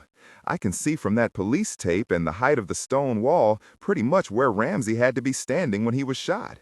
He said he saw a Zodiac anchored off his little slice of beach. He didn't mention hearing anything, which means the shooter had to have motored in before Ramsey came out and waited. Ramsey is about my height, and he was shot from the rear under his right shoulder blade, with the exit wound higher. He looked over the wall and studied the terrain below, maybe 60 to 70 feet up from the rocks, with a steep angle down. Have you heard about the rock with a newspaper photo of Judge Hunt tied to it, his face marked through with an X? Harry said and pointed. We've heard, Savich said, looking over at the bush. The conundrum is, do we have two people, the shooter from the beach and someone else who dropped the rock up here? Seems like an awfully risky thing to do just to leave a message. There's an active neighborhood watch, according to Mrs. Hunt, that she herself helped start 5 years ago. Even though it was near midnight, there's a chance one of the neighbors would have seen a second perp, Eve said. You can bet someone in a neighborhood like this one would have gone on alert if they saw a stranger near Ramsey's property. I'd wager my Sunday hat if the shooter dropped the message, he came up the trail from the beach on Mr. Spruill's property next door and over his fence into that backyard, since that's the only trail for a good distance. And if he risked Mr. Spruill seeing him, then why would he bother to shoot him from down below in the first place? Why not right here then drop the rock and head back down to that Zodiac? It's a conundrum, like Harry said. Sherlock said, "Show me where they found that rock." Eve touched the leaves about halfway down the huge hydrangea and pushed them aside. I wasn't here, but that flag marks the spot. There. Sherlock turned to Harry. You were here when the rock was found. Tell me how the rock was set under the hydrangea. Did it look carefully placed, or like it was simply tossed there, like an afterthought? Harry said, the note attached to the rock was actually upside down and set partially into that soft soil. It looked freshly placed, not covered by any dirt or leaves. The forensic team didn't find it until it was full daylight because the rock was under the hydrangea. Sherlock stuck her hand in among the leaves, felt around with her fingers. Then she went down on her haunches and continued to carefully poke around inside the hydrangea. She looked up and cocked her head to one side, something Savich had seen her do many times, a sure sign she was picturing what had happened. How did the shooter know Ramsey would be outside, by himself, late Thursday night?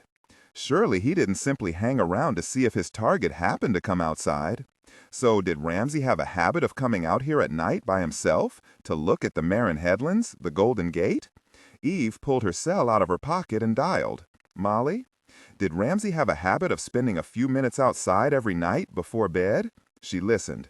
Thank you. That helps. I'll tell you later, I promise. We're still out here at the house trying to make sense of how this all happened. I'll see you soon.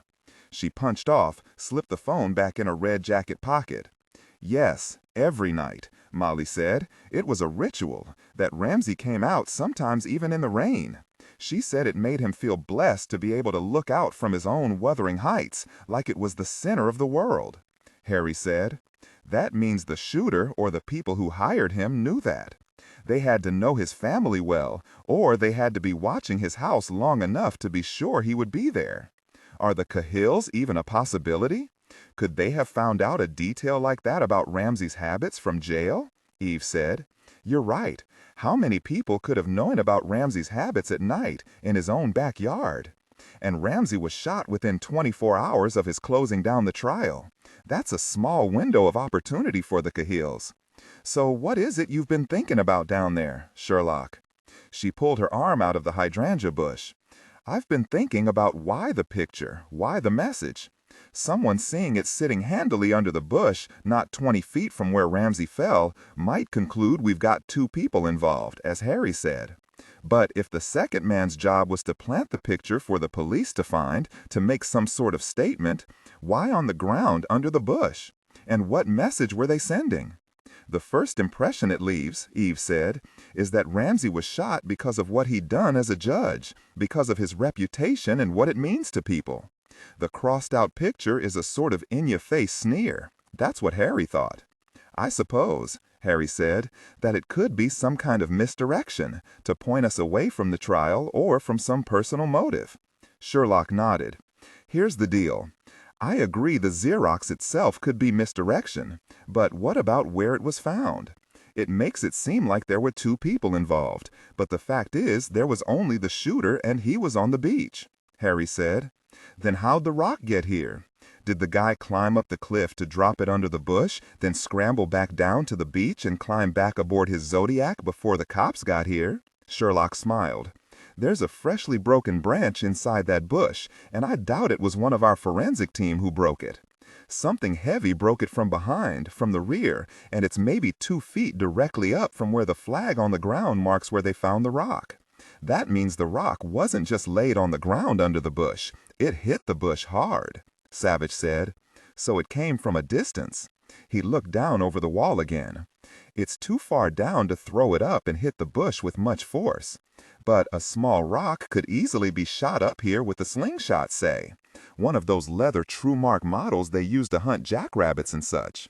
It would reach up here easily, aimed at the hydrangea, a nice big target. Good going, Sherlock. Eve stared at her. How'd you think to even look for that? Sherlock said matter-of-factly. There had to be a solution to Harry's conundrum, and this was the only one I could think of. The shooter was careful. He studied Ramsey and picked his spot carefully, so it didn't make sense he'd give up that advantage by climbing up the trail to drop a message. Amazing, Eve said. So much for our second perp. But Harry wasn't convinced. Sherlock said, Answer me this, Agent Kristoff. If there was a second man, why didn't he come out from his hidey hole to make sure Ramsey was dead? No, what the shooter wanted was to kill Ramsey and didn't care too much if he missed with that rock. In the grand scheme of things, that attempt to sneer at us, to misdirect us, or whatever, wouldn't have worked if we didn't find the rock. So what? Everyone chewed on that. Harry said, Okay, one shooter then. I can't get over the timing. Ramsey postpones the trial and he gets shot. It's gotta be the Cahills behind this, or someone they're involved with. The timing makes it too coincidental, and I, for one, don't believe in coincidences. I don't either, Savich said. But as Sherlock pointed out, a stranger couldn't predict Ramsey would be standing out here exactly when he needed him to. And so someone's been studying him for at least a week, I'd say. Eve rubbed her hands over her arms. Someone who followed him around for a week? That's hard to take in. Harry said, "Okay, say it isn't the Cahills." Redemption. But the timing is still what it is. Even if it was planned for some time, someone may be cashing in on a wonderful opportunity, since the Cahills are hanging over the crime scene like a black cloud. Judge Hunt closing down the trial was mentioned on the local news at noon yesterday, Eve said. If someone had already planned to kill him, they moved very fast. There's another big question with the Cahills, Savich said. The way it looks now, there'll be a mistrial because the federal prosecutor may have been compromised, and now he's missing. Ramsey's being shot doesn't change that. It will all begin again for them, with a different set of players, Eve said. Molly said that was one of the first things out of Ramsey's mouth when he woke up. Why shoot him?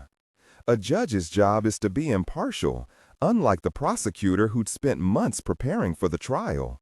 What difference did it make to the Cahills who was sitting up there in the black robe? Eve looked over at the crime scene tape that marked where Ramsey had fallen.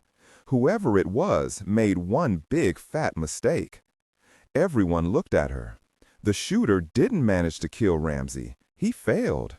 Now what's he going to do? Try again? If it was the Cahills who targeted Ramsey, for whatever reason, they've already won, because he's out of the picture for the near future. What if it was someone else?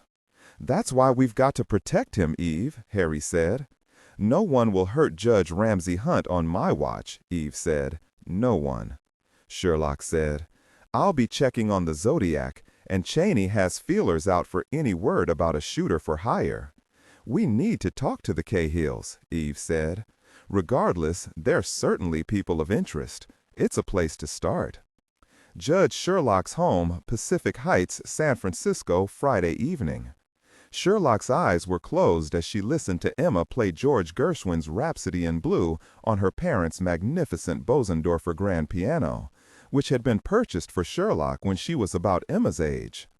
When Emma hit the final notes, there was a long moment of silence, then applause. Sherlock's parents the loudest. It's been too long since I've listened to you play, Judge Corman, Sherlock said. Thank you, Emma. Harry couldn't believe what he had just heard. An 11-year-old kid, her thick, dark brown hair veiling her face, had knocked his socks off.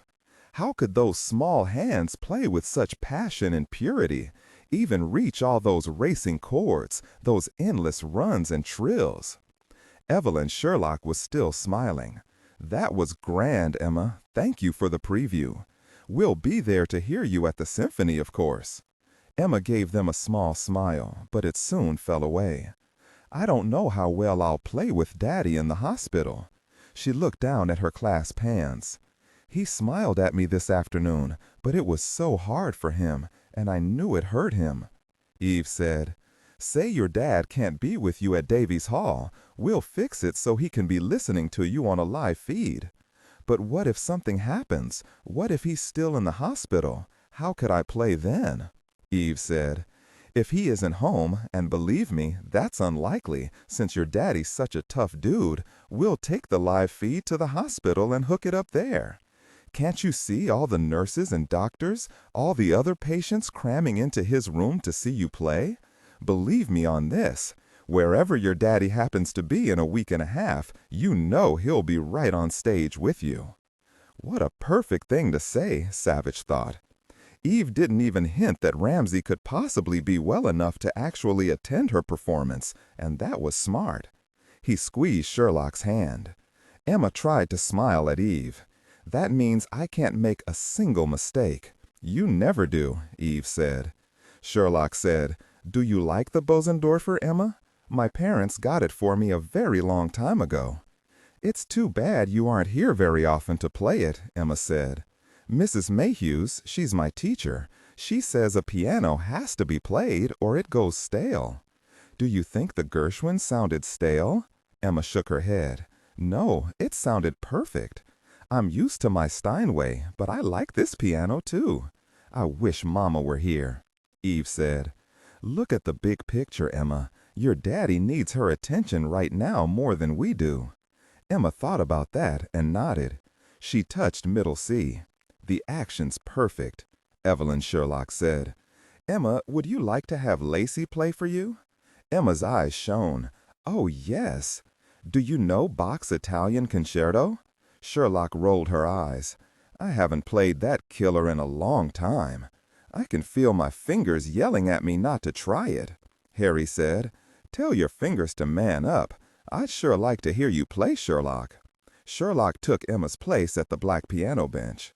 She played some scales, ran some chords, and realized the feel of the keys on this magnificent instrument was a deeply embedded memory that came back quickly. Still, she wasn't about to try the first movement, far too wild and hairy without practice. She played the second movement, slow, evocative, and sorrowful. As she played, she felt the power of the music burrow into her. When she finished, Sherlock slowly lifted her hands from the keyboard, letting herself settle for a moment, another embedded memory she would thankfully never lose. Emma jumped to her feet. Oh, goodness, that was beautiful. I can play that movement, but not like that, not like it makes everyone want to cry. The last time you played that second movement for me, I cried, Eve said. You're easy, Aunt Eve, Emma said, and gave her a fat kid grin. Yeah, your music is my downfall. Sherlock hugged her. You're 11 years old, Emma. You'll make everyone weep when you have more life under your belt. Molly arrived at 9 o'clock to take the children home. Savich brought down Cal and Gage, both deeply asleep, one draped over each shoulder. He saw Molly speaking quietly to Sherlock. Molly even managed to smile. Excellent. Then it was his turn. An SFPD black and white was parked across the street to follow Molly home. Sherlock asked, What were you talking to Molly about, Dillon? Ramsey was more lucid this evening. He described the Zodiac to Molly again. He cupped his wife's face in his big hands. Cheney will find it. Now, I don't think I woke Sean up when I fetched Cal and Gage, but he's got ears like a bat. We should check on him again. Russian Hill Friday night. It had been a lovely evening, Eve thought, as she unlocked the front door of her condo on Russian Hill. Only a 10-minute drive this time of night from the Sherlock home on Mulberry and Pacific Heights. She couldn't get over Agent Sherlock playing the piano like that. She pictured Agent Savich, no, Dillon, he told her, his eyes never leaving his wife's face. He said that after you shared a dinner of barbecued pork spare ribs and finger-licking, only first names sounded right. But you're a vegetarian, she'd said to him. You didn't eat any of those delicious ribs. He said licking your fingers is the operative image here. Eve wondered what Harry had thought of the odd evening, an FBI agent playing Bach, and no talk of who had tried to kill Ramsey. When she'd mentioned that to Dillon, he'd said only, Don't you think your brain does better when it gets to stir a different kind of stew for a bit? Good people, she thought, full of life, so much of it. Some people seemed to have more of life in them than others, and that included Sean, brought downstairs after dinner, beaming at all of them in his Transformers pajamas. She saw Harry in her mind's eye, frankly astonished when Emmon had played Gershwin's Rhapsody in Blue. Then he'd closed his eyes and leaned his head back on the chair cushion as he listened to Sherlock play that incredibly sad second movement. She heard a noise, something close, something dangerous. She jerked around, her hand going to the Glock at her waist. Harry said, raising his arms, palms toward her, Don't shoot me. It's only 10 o'clock. I thought we should talk. Sorry to alarm you. I thought you saw me following you here. Her heart was pounding. She couldn't make him out clearly, but she recognized his voice. Redemption. I can't believe I didn't hear you sooner. I can hear ants nesting. I never noticed you behind me, and here you were driving that hot Shelby. How can you protect Judge Hunt if you don't pay more attention to who's on your tail? He got her. Curse him. Yeah, you're right, but that'll be the last time. Talk would be good. Come on in. I'll put on some coffee. So it's only 10 o'clock? What does that have to do with my shooting you? No shooting until after midnight. That's the rule. Haven't heard that one. I think it's smart to talk about the case. So what do ants sound like when they're nesting? She grinned at him over her shoulder as she unlocked the door to a small lobby with a black and white tiled floor, black mailboxes set against a stark white wall, and a half-dozen palm trees in green and blue pots stationed in the corners. She waved him in. The elevator's a 1920s job that creaks and groans all the way up. Scares most people, but I love it. Still, I prefer to walk up. Keeps yummy things like spare ribs from making a home on my thighs. They walked steep, wide stairs to the third and top floor. I'm on the end. The corridor was wide, covered in a red carpet splashed with cabbage roses that should have made Harry bilious. Instead, he found it curiously charming. She stopped in front of a blue door, unlocked it, and stepped in. She flipped on the light, waved him in. Eve's living room wasn't what Harry was expecting, although he wasn't quite sure what that would be, since he'd only met her earlier in the day. Maybe a black leather sofa and chairs and lots of gym mats on the floor? No, the living room was light, airy, filled with color. There was a view of the city through the big windows and a sliver of a view of the bay. He followed her to the kitchen, streamlined but softened with fresh flowers in a vase on the two-seater kitchen table, herbs in small pots lining the windowsill over the sink. It was painted a soft yellow. Nice apartment. It's mine now. Bought it when the building went condo 5 years ago. It's the right size for me. Eve smacked the heel of her hand to her head. I'm an idiot. After she turned on the coffee maker, Eve pulled out her cell and typed on the small Google screen. Well, okay, that's only because you aren't FBI. What are you doing? She stared at him. What? Oh, I'm picturing you lying flat on your back, out like a light, me standing over you rubbing my bruised knuckles. That's a pretty solid fantasy scenario. What are you doing really? She punched in numbers she'd looked up on her cell. Calling the Port Authority to see if there were any cargo ships coming through the Golden Gate about midnight last night. He hadn't thought of that. He guessed he was an idiot too. Here we go. She dialed, got a message, punched off her cell. It's late, no one there. I'll call in the morning. She laid her cell phone on the counter. Where do you live, Harry? Over in Laurel Heights. She knew it was a lovely area near the Presidio, with streets named after trees. You have a house? He nodded. After my wife left. He cut off like a spigot run dry, nodded at the coffee pot. As Eve filled 2 large mugs, a hank of her blonde hair fell along the side of her face. He watched her tuck it behind her ear. This is decaf, so we'll both have a shot at some sleep tonight. What do you take in your coffee? Black is good. When they were seated across from each other at the kitchen table, Harry waved his hand toward the window. What have you got planted in that first pot? Thyme. Yeah? You put that in birthday cakes? Again, he saw her in a pretty swingy summer dress, long legs and open-toed sandals, serving cake up to a noisy herd of kids at a party. Not unless my specialty was pasta primavera cake, he laughed. I called the hospital on the way over. Judge Hunt is sleeping. No setbacks so far. I hope he makes it out of the hospital in time to see Emma play at Davies Hall. If he can make it without causing a stir and disturbing the audience, he'll be there, Eve said. With the paramedics, if he needs them. He's a local hero. The paramedics would be thrilled. Emma blew my mind tonight. I guess I've heard her play so many times I'm used to it.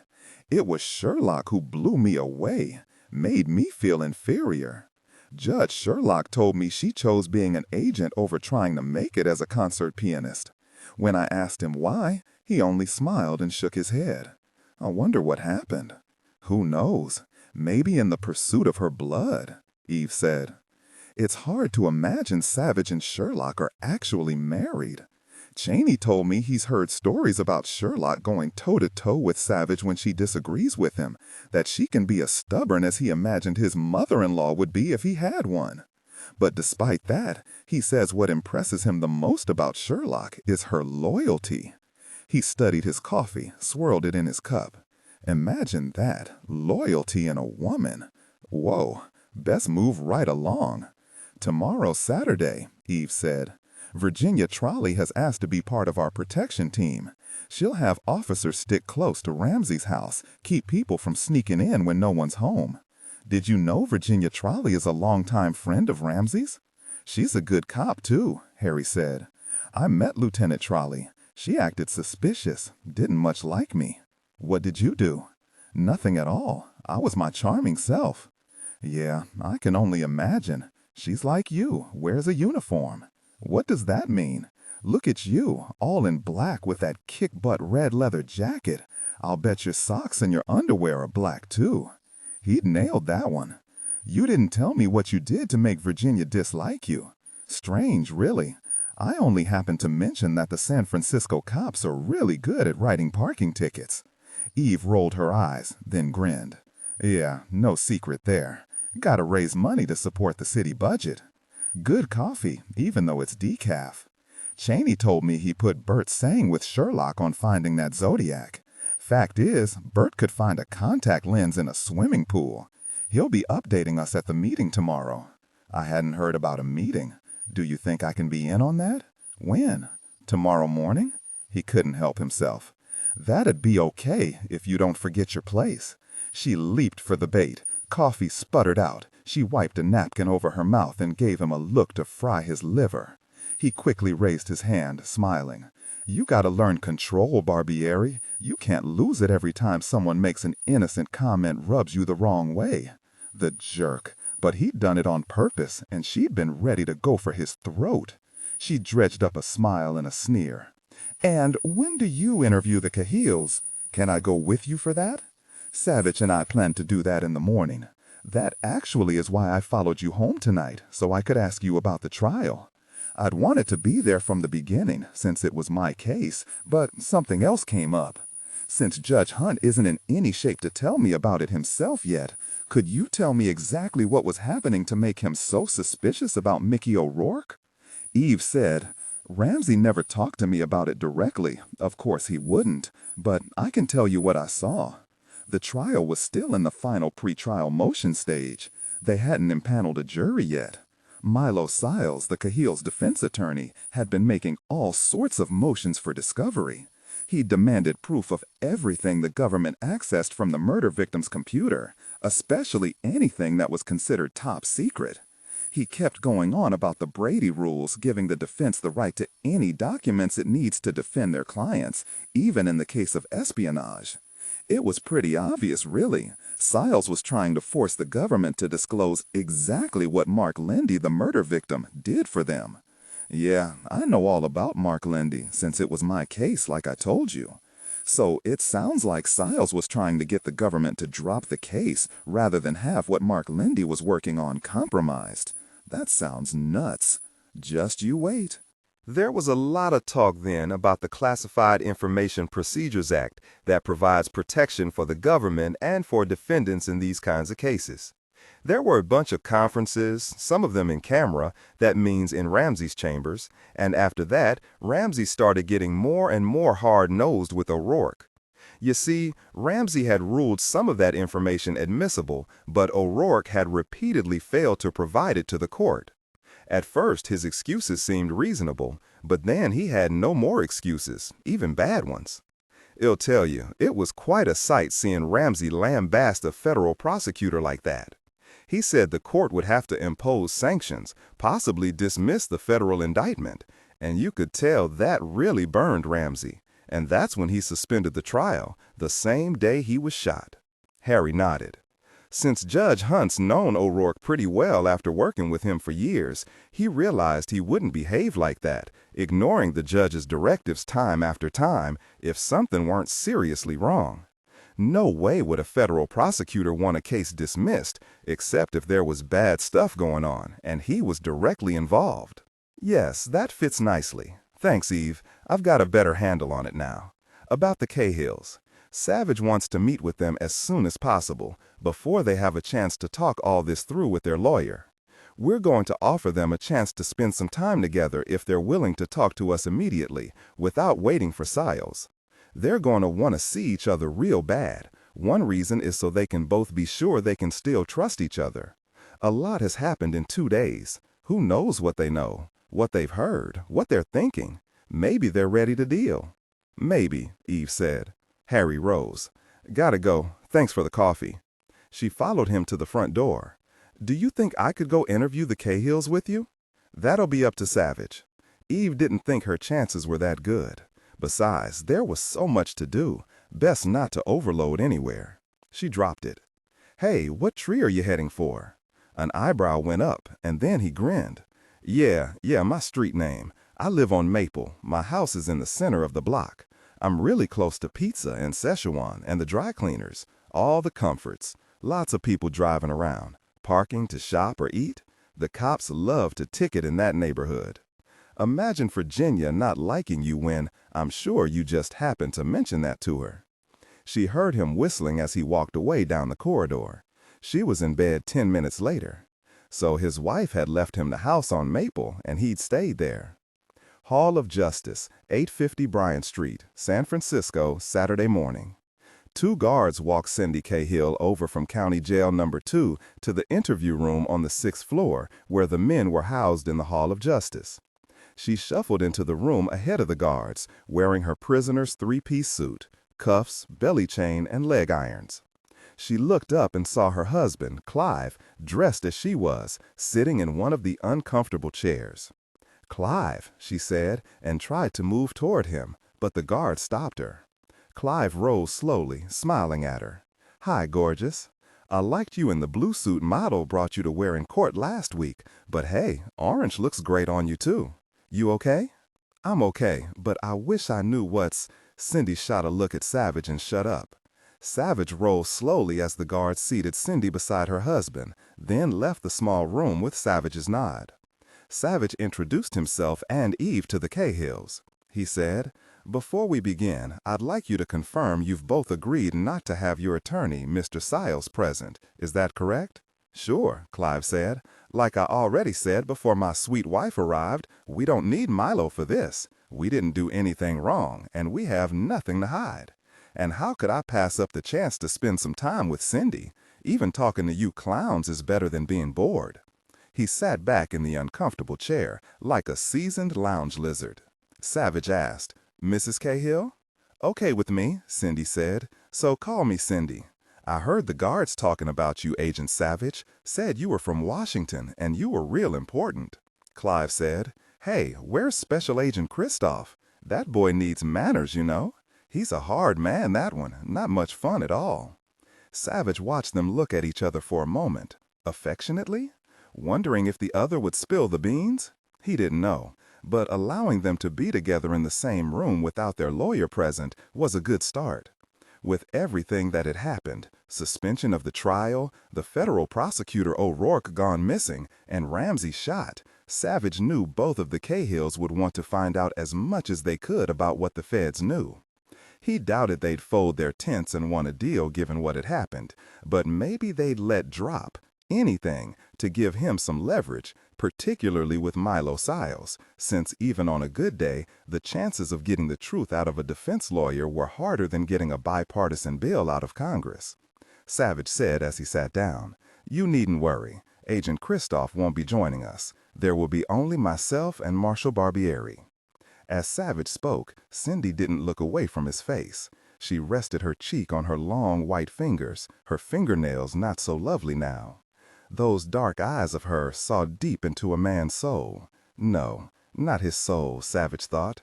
She made a direct connection to his sex, and the pull of her was powerful. He recognized he was new prey to her, and so Savich clicked away. Knew she recognized that he turned her off, and hoped she would work really hard to snare him. He wanted to observe her methods. When Cindy turned her eyes to Eve, with her fresh, very pretty face and blonde ponytail, she didn't look happy, and he was pleased. What came out of her mouth pleased him even more. "Well now, aren't you the cutest little thing, all blonde and blue-eyed like a little princess, and yet here you are, a big U.S. Marshal all dressed up in red and black, like a hard ass. I thought all you marshals did was chase bad guys who escaped from the real cops, like Tommy Lee Jones." "My hero," Eve said. She was pleased Savich had decided to bring her, even though Harry had been major league ripped until Savich had calmly said it was obvious Cindy would have the advantage with 2 male interviewers, plus she would be instantly wary of anything that came out of Harry's mouth since he'd led the case against them and interviewed her at least a dozen times. Savich wanted to shuffle the deck, pull out a joker, and present Cindy with another woman. Hopefully, Cindy hadn't noticed her in the courtroom. Unspoken to Harry was the message that since Eve Barbieri was a looker, why not try to rattle Cindy Cahill, who firmly believed she was God's gift to all men? Harry hadn't said another word. On their way to the interview room, Savich had said only to Eve, "Rattle her. And would you look, you've got a little holster where you carry your gun. Isn't that delicious? I always liked macho girls. I mean, men can be so difficult, don't you think? Tell me, Eve, what do you do with a difficult man?" And Cindy Cahill slanted Savich a slow-eyed look. Eve smiled at Cindy, recognizing pure sex on the hoof when she saw it. She was sure men vibrated to full alert when Cindy waltzed into their vicinity.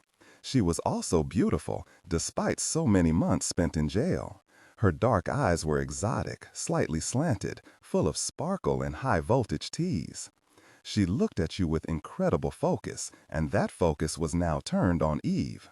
Eve sensed a formidable intelligence behind those hot, dark eyes, and something else when Cindy looked at her. Calculation and hatred. Hatred? Was Savich right? Was this incredible woman jealous of her? She said nothing. Savich smiled. Redemption. Maybe what we should be talking about, Cindy, is how you thought you could get away with threatening a federal prosecutor. Direct attack, Eve thought, and took due note. Cindy Cahill answered Savich, her voice dripping southern Savannah honey. Threaten the federal prosecutor? You mean Mr. O'Rourke?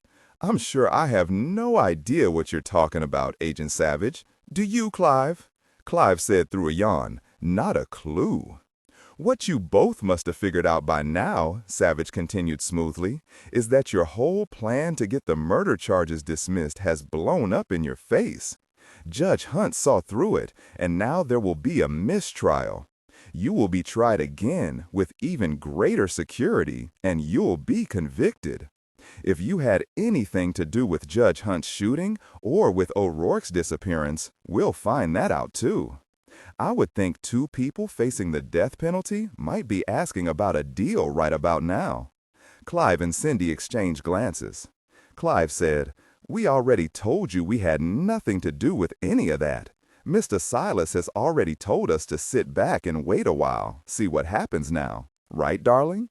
Cindy said, "Right. We wouldn't want to disappoint Mr. Silas." Savich said, "You've got to know your lawyer doesn't want to end up in prison with you if he was involved. If you could help us find Mr. O'Rourke or to find Judge Hunt's shooter before he can do any more harm, I'm sure the U.S. Attorney would be very interested in possibly removing the death penalty from the table, maybe even reducing your sentences. And I'm sure the government would very much like to know who you sold that information to from Mark Lindy's computer." Clive said, "We don't know what happened to Mr. O'Rourke. I'll tell you, though, I think maybe he went off somewhere and had a heart attack. He was real intense, always impatient, always demanding. I saw him start shaking once in the courtroom. Looked to me like the poor boy was about to fall apart. Do you know he threatened me? I laughed at him because what could he do? I was already in jail." Cindy said, "O'Rourke's a schmuck, no sense of humor. Clive's right. He's probably dead in a ditch somewhere of a heart attack. If he is, I sure won't miss him." Eve said, "I guess you don't know Mickey O'Rourke's a great volleyball player with a serve like a bowling ball, and he can spike the ball down your tonsils. His wife tells him he's a killer, then she punches him, and he laughs. He's a nice guy, loves his daughters. Did you know he has 2 daughters, teenagers? Clive shrugged and began whistling. Cindy continued to study Savich, but Eve knew she was well aware of her. She had come out swinging at her, Eve thought, something she had to admire. "Well then, time to go for it," Eve said. "I've wondered exactly what you did, Cindy. I mean, you had sex with Mark Lindy's, your tried and true method, isn't it?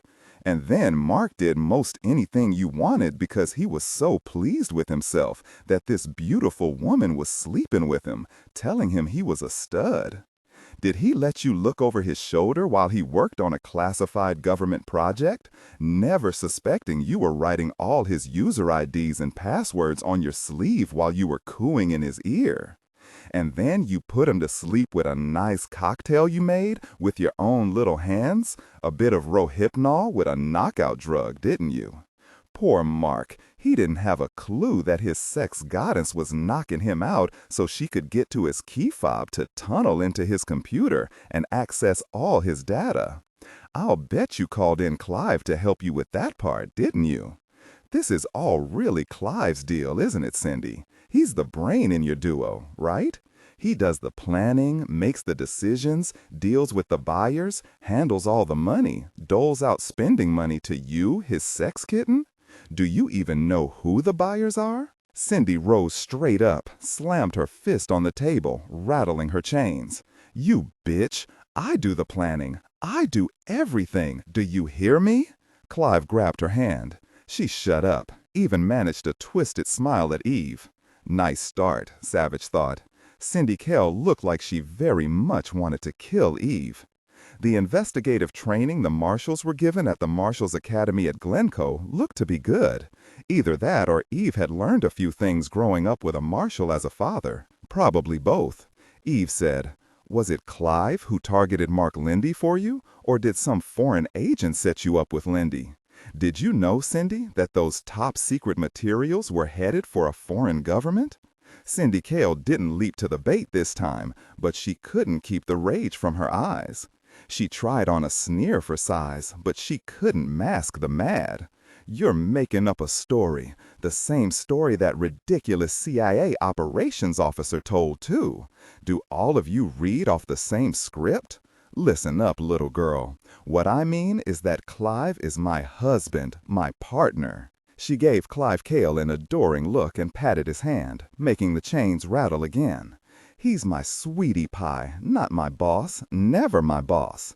Eve arched an eyebrow, gave her a "yeah, right" look. "Your sweetie pie didn't mind you sleeping with Mark Lindy so long as there was a big payoff? Sorry, Cindy, but come on now. That was your only role, wasn't it? That is, until something went wrong. What happened? Did Mark Lindy realize what you were doing and threaten to call the police? And so you gave him the last cocktail of his life?" Cindy gave Eve a girl-to-girl smile.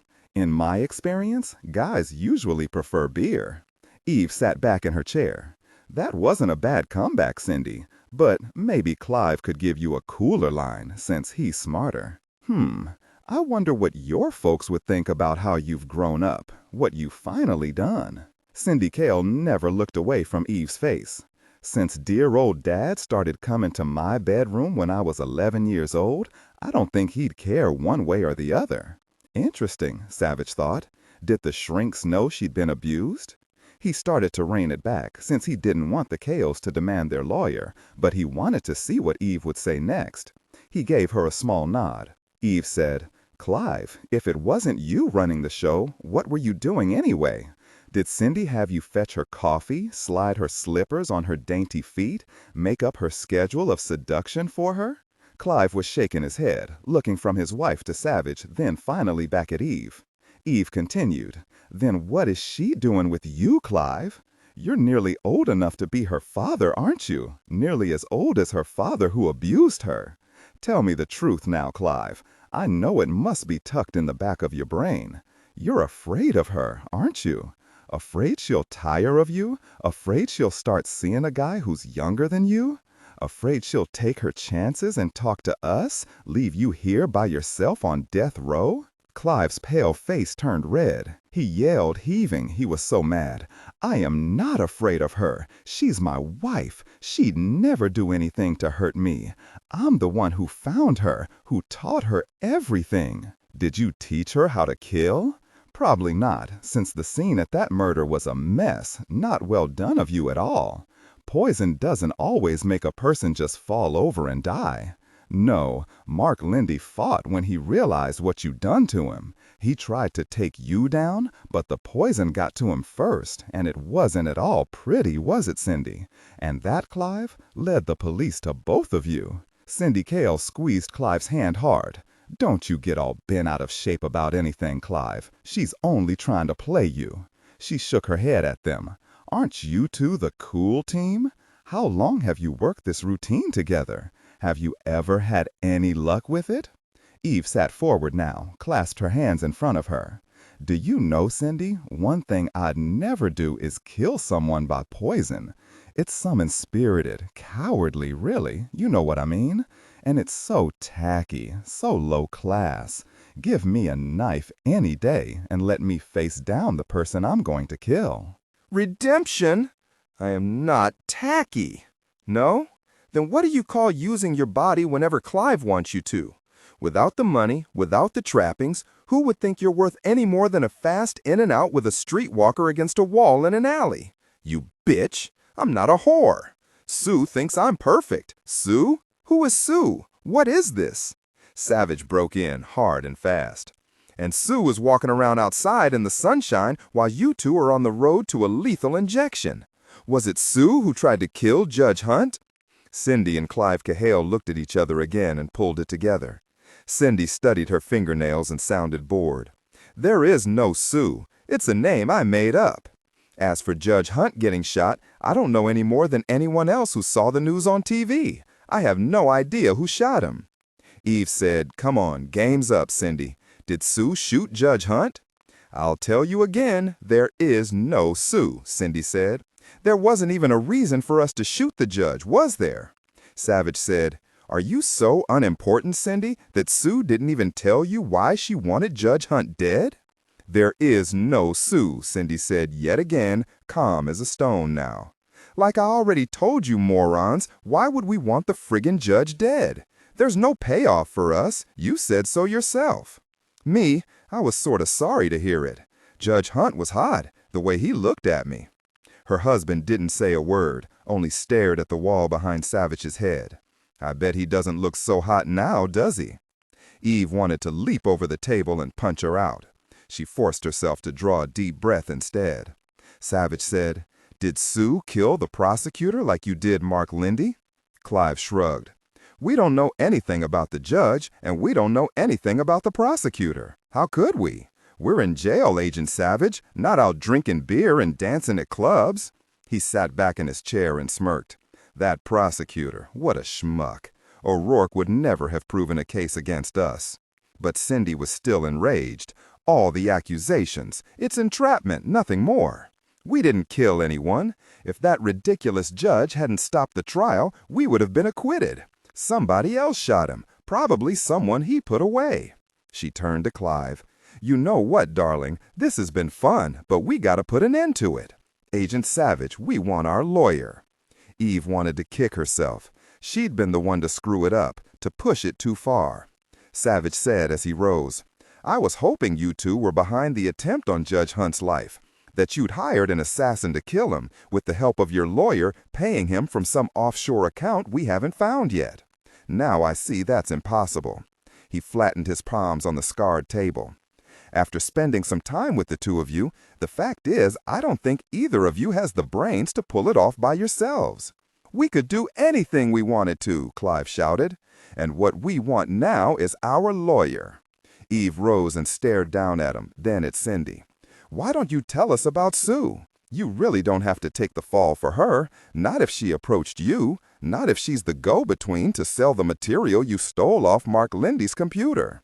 Neither of them said a word. Savich said, "Do you know Mark Lindy always liked to say he wasn't a wackadoodle like Sheldon on The Big Bang Theory? He was more like Leonard, funny and kind." They looked at Savich blankly. Savich shrugged. Mark's sister Elaine said he readily admitted he was a nerd, and he'd laugh, say he loved Spock as much as the next nerd, but she said Mark knew he saw people more clearly, interacted with them more easily than most nerds did. But he didn't see you clearly, did he, Cindy? And it cost him his life. Still no word from either of them. How had Savich known that? From the murder file, of course. Eve said, "Did this Sue tell you to poison him, Cindy, Clive? Did she watch you do it?" Cindy said, her voice vicious, "There is no Sue, you little dyke." Eve smiled at Cindy, turned to the door, and said over her shoulder, "You could be a model, Cindy, but not for much longer. Not if you stay in here. I wouldn't want to be a model. What idiot would want to live on yogurt and look like a refugee camp survivor?" Federal Building, 450 Golden Gate Avenue, San Francisco, Saturday. Savich and Eve walked into the FBI conference room on the 13th floor of the Federal Building a half hour later, straight up noon. Half a dozen FBI agents were seated around the long conference table, along with Lieutenant Virginia Trolley and Lieutenant Dillon of the SFPD, and the U.S. Marshal Carney Maynard. Savich gave a little finger wave to Sherlock and Harry, who were eating pizza out of the same box. Pepperoni, Savich knew. It was Sherlock's favorite. There were stacked pizza boxes, a ton of paper napkins, and cans of soda scattered across the table. SAC Cheney Stone swallowed the last of his Hawaiian pineapple slice and waved to them. "Come on in. Help yourselves. Lots of pizza left and probably still warm. Savich, there's a couple of slices of veggie pizza for you if this crew hasn't scarfed them all down. Tell us how you made out with the Cahills." Savich looked over at Marshal Maynard as he sat down. "Deputy Barbieri did an excellent job, sir. Rattled 'em good. She got Cindy Cahill so angry she spit out a name, Sue. We're thinking she might be the operative who was the Cahill's handler." "Sue?" Maynard said. "Sue is a foreign operative?" Savich nodded at Eve as he picked up one of the 3 slices of Veggie Heaven pizza. Eve said, "Well, Cindy implied she had a close, maybe an intimate relationship with her before she tried to deny that Sue exists." Savich said, "Harry, you've been looking for their contact for months, haven't you?" Harry said, "We thought there had to be someone working closely with them. Their backgrounds didn't fit high-level espionage. They've been talented grifters, that's all, who've been busy rolling drunks and using Cindy's charms to cheat some lonely men out of their money. This was way out of their league." Savich nodded. "So now this Sue is our best bet for the one who made contact with the Cahills, maybe recruited them." Cheney asked, "So this woman might be the shooter? You think the CIA knows about this and they didn't bother to tell us?" "We can ask the CIA if they have a file on her," Harry said. "But so far the CIA hasn't even told us what it was the Cahills managed to steal, only that it was in the area of cybersecurity, quote-unquote. Maybe now we have something to trade them." There were smiles around the table. Eve said, "We might have gotten more out of them, but their survival instinct kicked in and backpedaled like crazy and hollered for their lawyer." She sighed. "It was my fault. I handled it wrong, pushed them too hard." Savich said, "You did good, Eve. Lots better than Harry would have done. He'd have scared the crap out of them. This is good pizza, guys." Sherlock, a slice of pepperoni pizza halfway to her mouth, said, "No last name? Only Sue? And Cindy Cahill just spit it out?" Eve nodded. Harry turned to Eve, his eyes narrowed. "What did you do? Swing your blonde ponytail in Cindy's direction and watch her explode?" "Close," Savich said. Harry said, "Maybe she was making up the name Sue, playing you." Eve could see he wasn't happy about having this sprung on him. He'd worked this case for more than a year and had never gotten a name out of them. "Deal with it, Harry." Eve took a big bite of her pizza slice. "Tell you what, Harry, you can listen to our recording of the interview, make up your own mind. Sorry there's no video showing my ponytail." Cheney asked, "Harry, your team never came across this name Sue in your investigation?" "No, and believe me, our agents," he nodded to several agents across from him, "we checked through their known associates for months, in and out of jail. Clive Cahill isn't stupid. He's always used prepaid cell phones we can't trace to him, for example. If he was making contact with some foreign corporation or government or intelligence service, whatever, we have no record of it." He sat back in his chair and smirked. That prosecutor, what a schmuck. O'Rourke would never have proven a case against us. But Cindy was still enraged. All the accusations, it's entrapment, nothing more. We didn't kill anyone. If that ridiculous judge hadn't stopped the trial, we would have been acquitted. Somebody else shot him, probably someone he put away. She turned to Clive. You know what, darling, this has been fun, but we gotta put an end to it. Agent Savich, we want our lawyer. Eve wanted to kick herself. She'd been the one to screw it up, to push it too far. Savich said as he rose, I was hoping you two were behind the attempt on Judge Hunt's life, that you'd hired an assassin to kill him, with the help of your lawyer paying him from some offshore account we haven't found yet. Now I see that's impossible. He flattened his palms on the scarred table. After spending some time with the two of you, the fact is I don't think either of you has the brains to pull it off by yourselves. We could do anything we wanted to, Clive shouted. And what we want now is our lawyer. Eve rose and stared down at him, then at Cindy. Why don't you tell us about Sue? You really don't have to take the fall for her, not if she approached you, not if she's the go-between to sell the material you stole off Mark Lindy's computer. Neither of them said a word. Savich said, Do you know Mark Lindy always liked to say he wasn't a wackadoodle like Sheldon on The Big Bang Theory? He was more like Leonard, funny and kind. They looked at Savich blankly. Savich shrugged. Mark's sister Elaine said he readily admitted he was a nerd, and he'd laugh, say he loved Spock as much as the next nerd. But she said Mark knew he saw people more clearly, interacted with them more easily than most nerds did. But he didn't see you clearly, did he, Cindy? And it cost him his life. Still no word from either of them. How had Savich known that? From the murder file, of course. Eve said, Did this Sue tell you to poison him, Cindy, Clive? Did she watch you do it? Cindy said, her voice vicious, There is no Sue, you little dyke. Eve smiled at Cindy, turned to the door, and said over her shoulder, You could be a model, Cindy. Redemption. 10-year veteran agent Bert Sang said, The whole operation was skillfully done until the Cahills screwed up and ended up with a dead body on their hands. And got caught. To get any of the confidential information off Mark Lindy's encrypted computer, somebody in the operation had to know a good deal about the information security system Lindy used to access the project he was working on. Not just his user IDs and passcodes, but enough about the access algorithms and the project itself to know what was valuable and how to get to it without alerting the security oversight team. Savich said, It means this Sue was super careful. She had to pay the Cahill some upfront money, but you haven't been able to find any stashed funds, right? Not a dime, Bert Sang said. This Sue name, though, he turned to Agent Griffin Hammersmith. You ever hear of a foreign spy with the name Sue? Griffin shook his head. I'm thinking it's gotta be a code name. Maybe it isn't even a woman, who knows? Eve said. Cindy didn't shout it out like it was a code name. It sounded like she knew this Sue person, and well. Cheney was tapping his pen on the tabletop. Savich, you agree with Barbaria? Savich said. Yes. Cheney said. I'll call the CIA operations officers who worked on the Cahill's case, see if they recognize it. Savich said.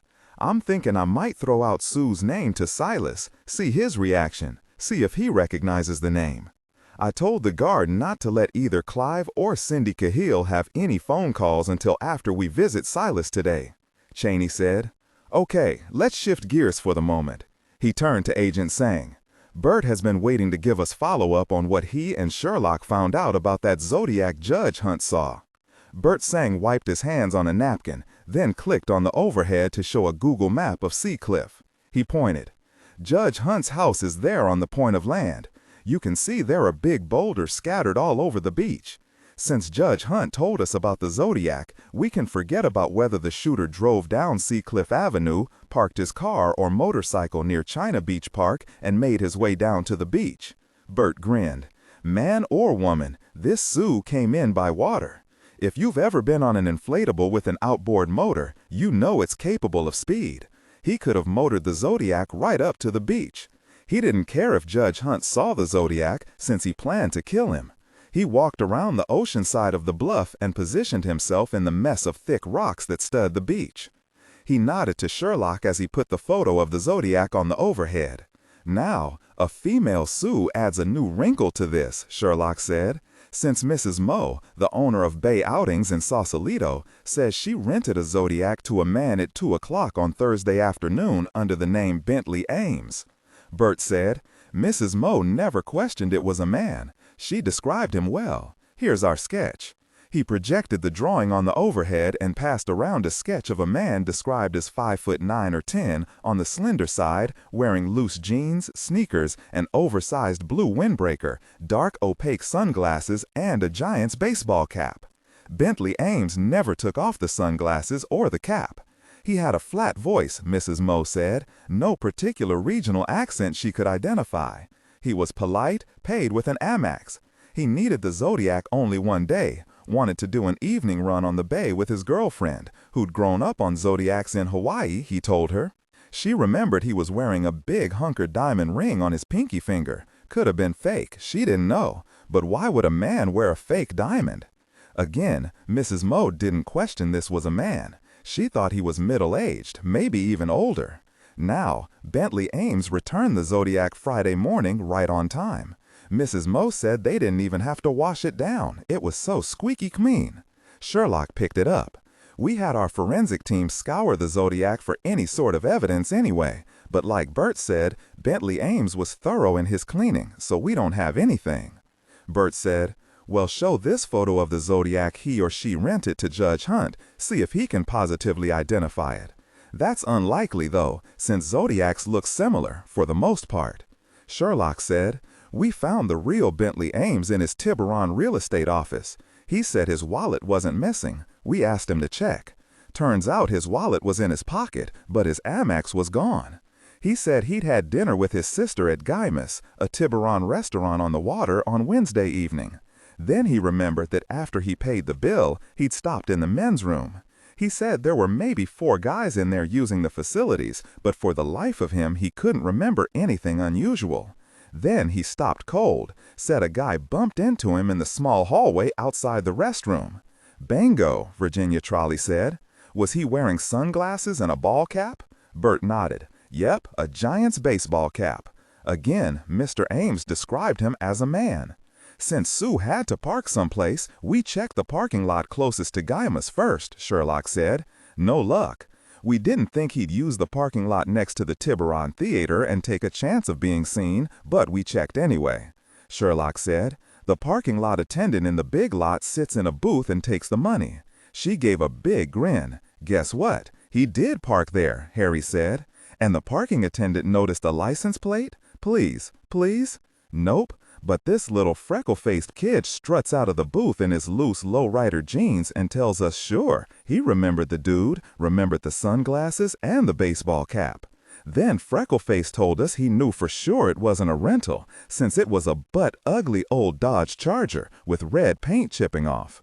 Unfortunately, no license plate, but Freckleface did say it was a California license."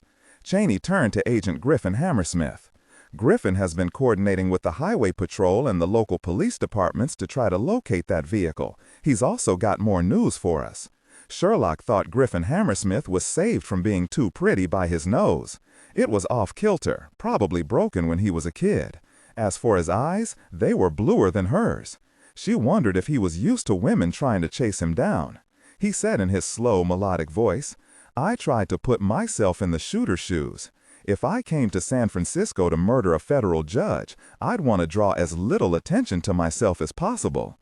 I'd probably want to stay outside the city unless I had to be there, and I wouldn't stay anywhere near where I was going to snatch a credit card, like from Bentley Ames in Tiburon. So, south of the city, probably near a major highway. A nice enough place, but not big or fancy. So that's where we focused. And after a couple of hours of phone calls, we found a small boutique inn off Highway 280 near Atherton, called Pelican Eve. The manager remembered the man and the car. Yep, the same car the parking attendant described to us. Overdue to be traded in, she said.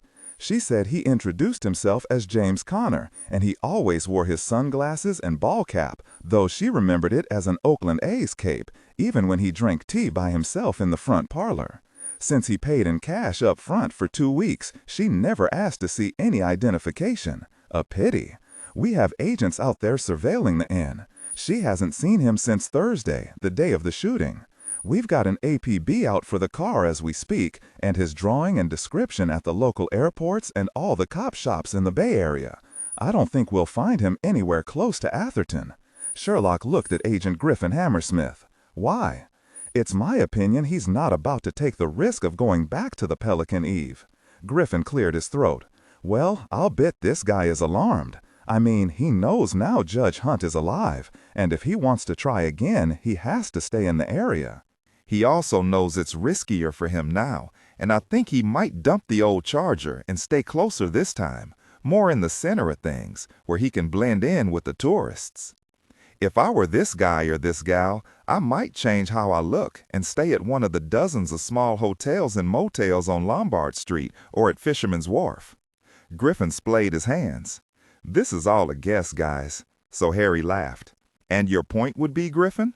Your so-called guesses are almost always right, Griffin said. The thing is, though, our guy or this Sue has been in and out of San Francisco for at least a week, maybe longer. That's long enough to learn how to keep out of sight. We've got agents canvassing the hotels starting on Lombard and at Fisherman's Wharf with his drawing. Thanks to Lieutenant Trolley, we've got us a half dozen SFPD to help. He nodded to her, and Virginia said, "Our pleasure." Harry sighed. "I'm wondering, why don't you just tell us which hotel Sue's staying at, Griff, so we wouldn't have to waste all this time?" This time everyone laughed. Now that he'd seen Griffin Hammersmith in action, Savich was wondering if he could get him to relocate to Washington. He bit into the last slice of veggie heaven, now cold, and said, "Honestly, I don't think putting that drawing through the facial recognition program will get us anything, what with the ball cap and sunglasses." Cheney said, "Maybe we'll get lucky and Sue will drop the ball cap. Then we could try the FRP. One last note. We still don't have anything about our missing prosecutor, Mickey O'Rourke. We've talked to his prosecution team, his co-workers, his family, his friends. We have him on camera leaving the federal building by himself late Thursday morning, though he never told anyone in his office he was going out. We're examining his phone records, his credit card bills, but as of yet, we don't have anything very helpful. His wife, as you can imagine, is a mess. Her name's Melissa. She told us Mickey had seemed distracted the last week or so, but he wouldn't tell her what was wrong. She did remember he kept asking his 2 daughters where they were going and when they'd be home every time they stepped out of the door, which makes it sound like O'Rourke was frightened. Because of the Cahills or this Sue? We don't know if he skipped or if he was taken by someone, but the longer he's gone, the worse it looks. Hoover Building, Washington, D.C. Saturday afternoon, Agent Dane Carver studied the young man sitting opposite him and Agent Ruth Warnecke Noble in one of the small interview rooms on the 3rd floor of the Hoover Building. Ted Moody was bouncing his leg up and down and kept his eyes on his bouncing leg, as if afraid if he looked them in the eyes they'd shoot him. Dane sat with his arms crossed over his chest, his expression hard. "You don't look like a street punk, Mr. Moody, but I've been wrong before. How long have you been doing crap like this?" The young guy flinched, raised his head, his eyes blinking furiously. "I didn't do anything wrong, not really. I mean, I don't know why those agents came and forced me to come with them. I have to get to work or Mr. Garber will fire me." Ruth said, "I spoke to Mr. Garber, told him you were assisting, so your job is safe. But you did do something you shouldn't have done," Dane said. "It's called a felony, and you're a criminal, Mr. Moody." "No, I'm not, sir, Agent. I'm not a criminal." "Maybe you think, no, I did nothing I did was wrong." Ruth leaned over the table, put her hand over his, and smoothed it out. He had long, slender fingers and fairly clean fingernails today, but his hand was moist with sweat. He was so afraid, mostly of Dane, who looked perfectly ready to shove his tonsils into his sneakers. "Good. Ted, may I call you Ted?" he whispered. "My mama calls me Teddy, even though I'm grown up and even have my own apartment now, since last April, over on Washburn Street. It's not much, but I pay the rent on it all by myself, and I've got a bed and a couch and a TV. Teddy, then, Ruth said, in the same gentle voice she used with her eldest stepson when he lost a ball game. We really need your help. We need to know who hired you to deliver that envelope into the Hoover Building and recite that story to the security guards. But I don't know. I mean, is it national security? Dane opened his mouth to blast him again, but Ruth gave him a look she made sure Teddy saw, and Dane made do with a silent message to Teddy. Fear me. Ruth kept touching Teddy's hands, kept her voice gentle. Teddy, was it a man or a woman who gave you the envelope? Teddy shot a look at Dane, grabbed Ruth's hand like a lifeline. All right, ma'am, I'll tell you. It was a man. Look, I really needed money because I lost most of my pay in a poker game, and I didn't want to have to ask my mom to help me with the rent. He offered me 2 crisp $100 deals, and all I had to do was deliver that envelope here. I didn't have to run over anybody or break any laws, nothing like that, which I wouldn't do anyway. Ruth beamed at him, patted his hand. Tell us about this man. What did he look like? Was he young, old? Teddy leaned really close to Ruth. I never saw him, I swear. Bummer. Both Dane and Ruth knew he was telling the truth, so there was no reason for Dane to pound the table and yell at him. Then how do you know it was a man, moron? Dane asked him, sitting forward. He sounded like a man on the phone. I mean, why would a woman do something like that? Really, he sounded like a man, honest. Dane said, All right then tell us how you happened to connect with him. Teddy said, You know I work at the Union 76 gas station over on Bonner Avenue. Mr. Garber hired me because I'm real good at figuring out what's wrong with the car. So, anyway, this guy called me on my cell phone, said he'd seen me work, said he'd heard people say they could count on me, that I was reliable. Teddy Moody tried not to puff up, but he did. Really, ma'am, Agent ma'am, I don't know anything about him, but he said he knew I was good to the bone, and he surely admired responsible young people like me. That's what he told me, exactly. My mama's always telling me I was good, but you can't always believe your mama. And that made all the difference, Dane thought. It was strange logic, but he understood it.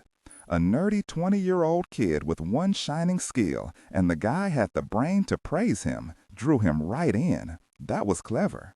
So then he told me what he wanted me to do, and I didn't see anything wrong with it, I swear I didn't. Ruth said, He called you only once? Teddy nodded. Did he tell you his name? I asked him who he was, and he laughed. He said people used to call him the Hammer, but his name didn't matter. He told me he would mail me an envelope inside another envelope, and in the second envelope there'd be 2 $100 bills and a script. That's what he called it, my script. And all I had to do was tell the security guards in the lobby exactly what he'd written on the script. And that was exactly? Teddy closed his eyes and repeated word for word the conversation Ruth and Dane had heard on the security tape. That's very impressive, Teddy, Ruth told him. The Hammer told me to practice the script in front of the mirror until I had it memorized, and it sounded all natural, and so I did. That was all, Agent ma'am, I swear. Teddy's eyes shimmered with tears. He promised I couldn't get into trouble. He said it was only a joke on this Agent Dillon Savich. He said no one would ever even find out who I was. How could they? I'm a law-abiding person, and I could just walk out. I believed him. I was in this knot of tourists, and everything happened like he said it would. I simply slipped back into the crowd when the guards were talking about the envelope. He dropped his head again, studied his hands. I wanted to believe him, you know? I mean, I really did walk out, and nobody said a word to me. And there were the 2 brand new $100 bills. I really needed that money. What was in that envelope? Was it bad? Ruth said, Yes, very bad. The Hammer wasn't trying to help you out, Teddy, and deep down you knew that, didn't you? Teddy swallowed. He looked scared and miserable. Yeah, I worried about it, Agent ma'am, but it was $200, and I didn't think it could be that bad. I mean, it was only a dippy white envelope, nothing lumpy in it like a bomb or anything. I'm sorry, I really am. He looked from one to the other. Am I in real bad trouble? The kid looked so scared Dane hoped he wouldn't pee his pants. He said, "Let's see if you can redeem yourself. Agent Warnicki asked you if the guy sounded young, older, or really old. Tell us what you can and we'll see." Teddy's head snapped up, hope beaming out of his eyes. He sounded, well, I never knew my pa or my grandpa. Never had either one of those, though I guess everyone has to, even if they've never met him, right? Ruth smiled. So he sounded what, 40, 60, 80? In the middle, I guess. Did he have an accent? Teddy shook his head. No, he didn't sound like anything I recognized. And his voice was kind of raspy. You know, like a longtime smoker's voice. Not very deep, but scratchy like I said. Do you have the script the Hammer sent you? Teddy shook his head. I'm sorry. He told me as soon as I memorized it, I had to burn it, and so I did. It sounded kind of neat, you know, kind of like I was a spy or something, and so I borrowed Mr. Garber's Redskins lighter and burned it out in back of the station. Dane pushed over a sheet of blank paper. Was the script written in pencil or pen or on a computer? He hand-wrote it, a pen. It was black ink. Dane pulled out his pen and handed it to Teddy. I want you to copy his handwriting the best you can. Write the script down as close to the way it looked. Take your time, Teddy. This is very important. Dane's unspoken message this time was, do it well and I might let you live. After 5 minutes, Dane and Ruth studied the script. The lettering was cramped and slanted really far to the right, like the Hammer had fisted the pen and written nearly upside down. A left-hander? Or someone who was trying to deceive? Dane said, not bad, and Teddy looked suddenly like he might survive. Ruth said, now, Teddy, I want you to write down everything the Hammer said to you when he called you on your cell, from beginning to end. I know it's been a couple of days. Do the best you can. Teddy scrunched up his face and labored. After another 5 minutes, he had written phrases, some single words, and some complete sentences, enough for them to see exactly how he drew the kid in. Ruth said, think a moment, Teddy. What was your impression of the Hammer? What I mean by that is, what did you think while you spoke to him? Did he frighten you? Did he make you laugh? Was he sincere? Did you believe him? Teddy fiddled with Dane's pen as he thought about this. Finally, he said, he sounded like I always thought my daddy would sound if I'd ever known him. Good enough, Ruth thought. Confident, probably some hard-nosed expecting obedience, and he'd gotten it from Teddy Moody. Teddy said, I didn't think you'd ever find me. I mean, I know there are cameras everywhere, but I've never even been arrested for anything. And why would anyone in the lobby know me? The Hammer told me you'd never find me, since I was just another tourist. See, I wrote that down, right there. And he pointed. How did you find me? Dane said, an agent who watched the security video saw something black under a couple of your fingernails. Once we enlarged your hands, we saw it was something thick and oily. We had photos of you. All we did was show them around some of the gas stations and body shops in the area. There aren't that many. We found you on the 3rd try. Teddy Moody blinked. He looked from Ruth to Dane and back again. That is so cool, he said simply. I'd sure like to do stuff like that. Ruth smiled at him as she patted his shoulder. You're still too young, Teddy, but maybe in 10 years or so, if you don't take any more money from strangers, you could try out. Dane leaned over the table close to his ear. You better keep your poker game stake at $50, Teddy, no higher. You don't want any more Hammers searching you out. If something had gone wrong, believe me, he would have slit your throat and walked away, whistling. Teddy looked like he was going to faint. But you're not going to arrest me or anything, are you, Agent, sir? Not this time, Dane said. Teddy gave both Dane and Ruth a blazing smile. I got rent money and I won't have to go to jail either. What a great day. Ruth and Dane's eyes met when the elevator doors closed on Teddy Moody and the security guard who was escorting him from the Hoover Building. They both smiled. That's one lucky kid, Dane said. And so are we. I have an idea where to look for this guy. California Street, San Francisco.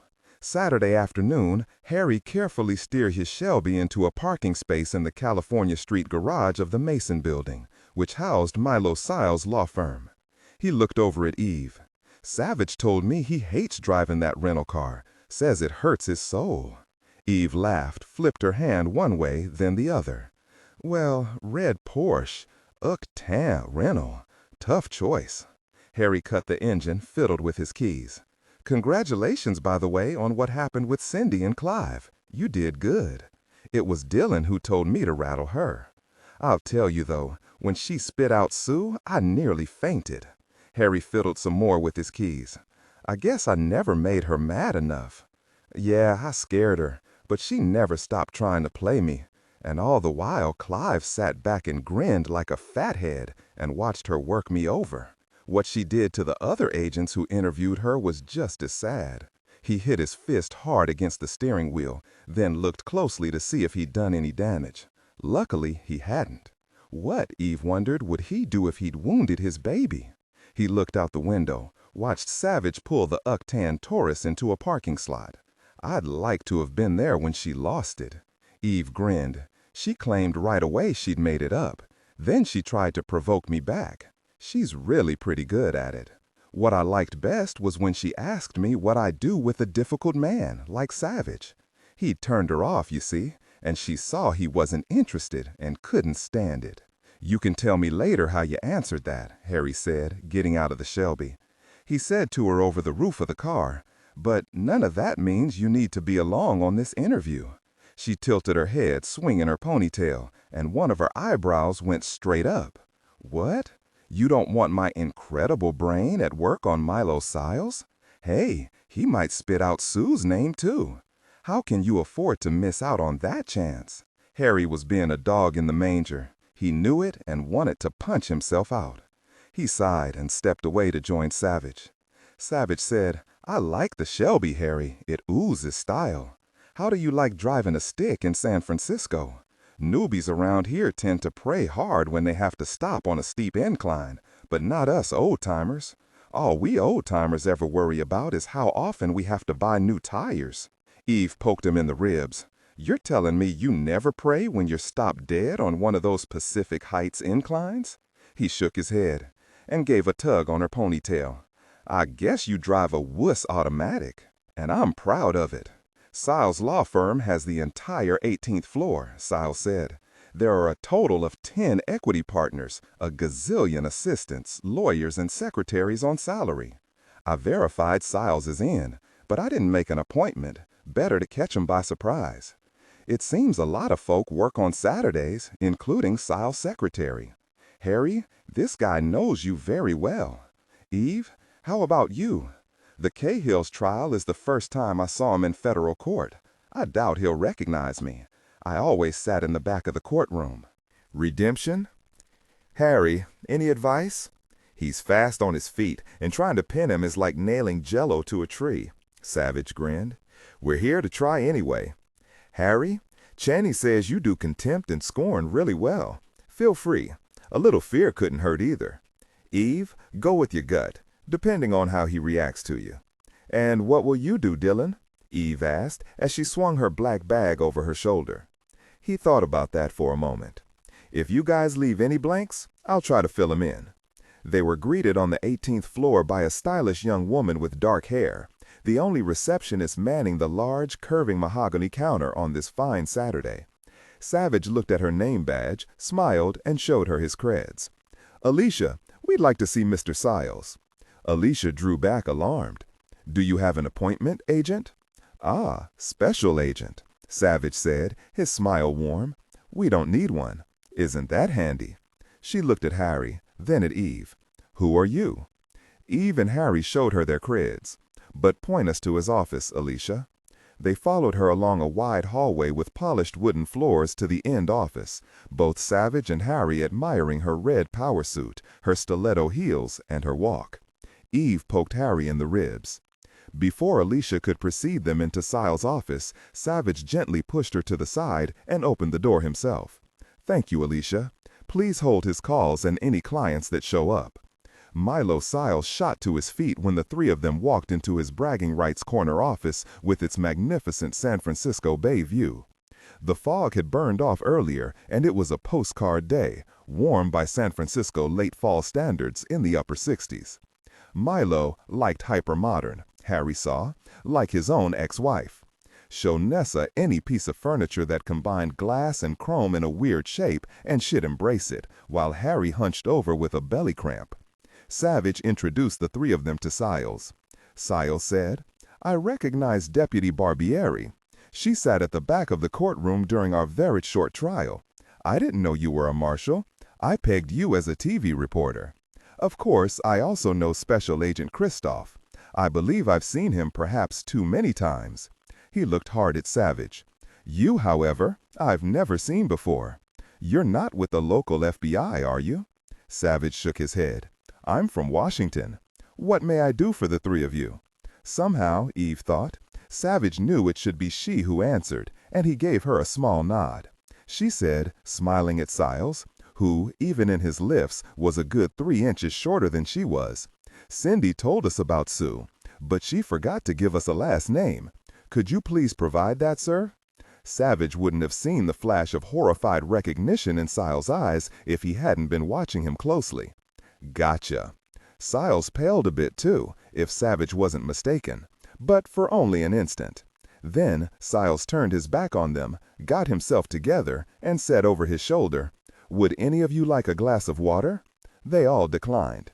Milo Siles drank, or pretended to, then sat behind his impressive glass desk framed with a beautiful dark wood that looked like it should be on the endangered list. Black paraphernalia was set precisely on the top of the desk, a computer, a phone, a fancy black desk set that looked like an expensive Christmas present from someone who didn't know what else to buy for him but didn't want to cheap out.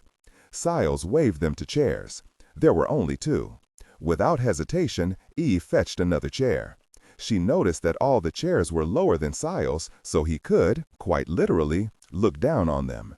She remembered clearly her father telling her once, "You don't have to hunt for red buttons to push with short guys, and short guys wearing lifts are the easiest of all."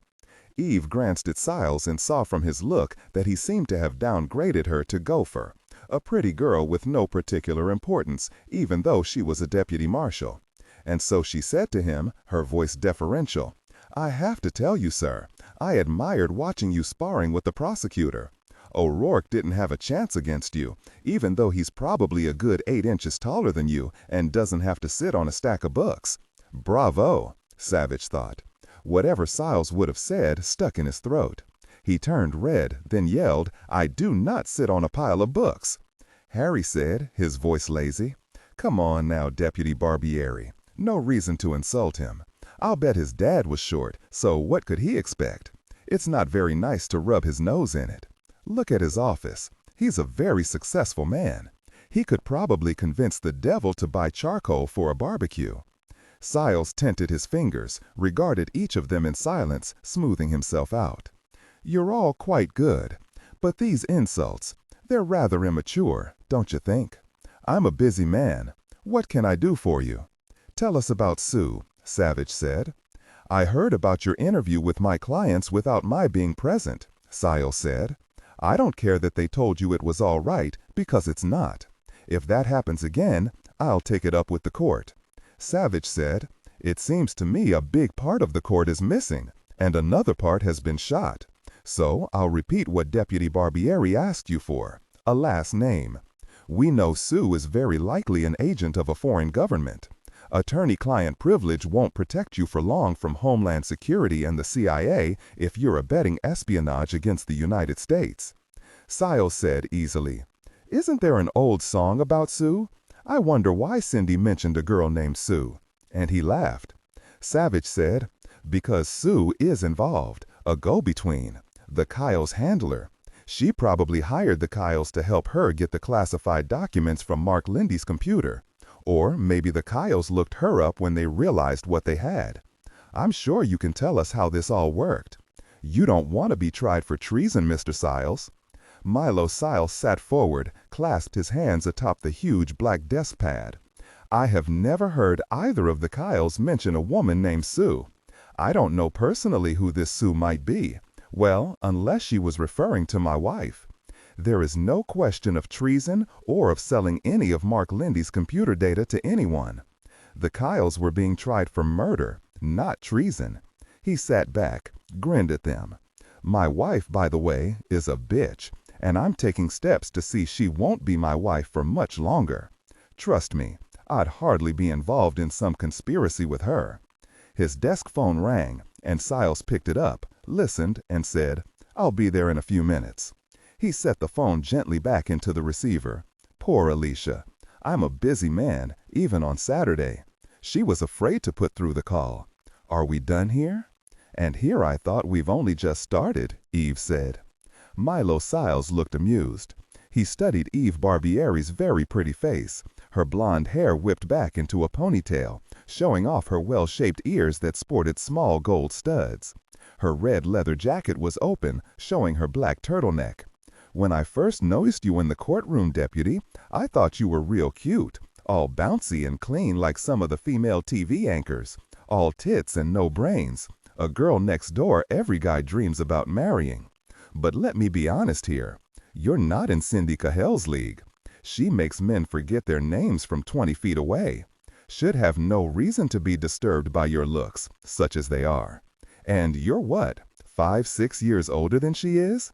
She's got him taking shots at her, Harry thought. Good work. Eve smiled at him. I guess that placed me closer to Clive's age, like I could hook up with him and it wouldn't look quite so obscene. Is that what you were thinking, sir? She watched him quickly rethink his approach. She saw when he decided how to deal with her, all in about 2 seconds. Siles had defended some of the smartiest, most dangerous people on the planet, drug dealers, extortionists, and murderers. Few people could shake him. Savich could, maybe, but she? To him, she was nothing more than a fly buzzing around him. Siles said, "Who cares about ages, Deputy? They're a loving couple. Wouldn't you say you're being rather sexist?" Eve shook her head. "Not me. You want to know what I think? I think Cindy drives the bus, and Clive has been expendable for a while now. I looked at him and wondered how long it would take before she dumps him. Not that she'll get the chance now. I mean, she's never getting out of prison unless she talks to us, right? I have a client waiting outside." He looked down at his Piaget watch. "Do either of you gentlemen have anything to say? Because I'm finished talking with Miss Ponytail here." "Deputy Marshal." What did you say your name was?" Savich said smoothly. "Mr. Siles, why don't you tell us what you think about federal prosecutor Mickey O'Rourke's disappearance?" "I don't know anything about it, Agent Savich. How could I? Mickey has never shared his emotional sensitivities with me. I did hear through the grapevine that he was having an affair with a law clerk last year, though. I don't know if that has anything to do with this.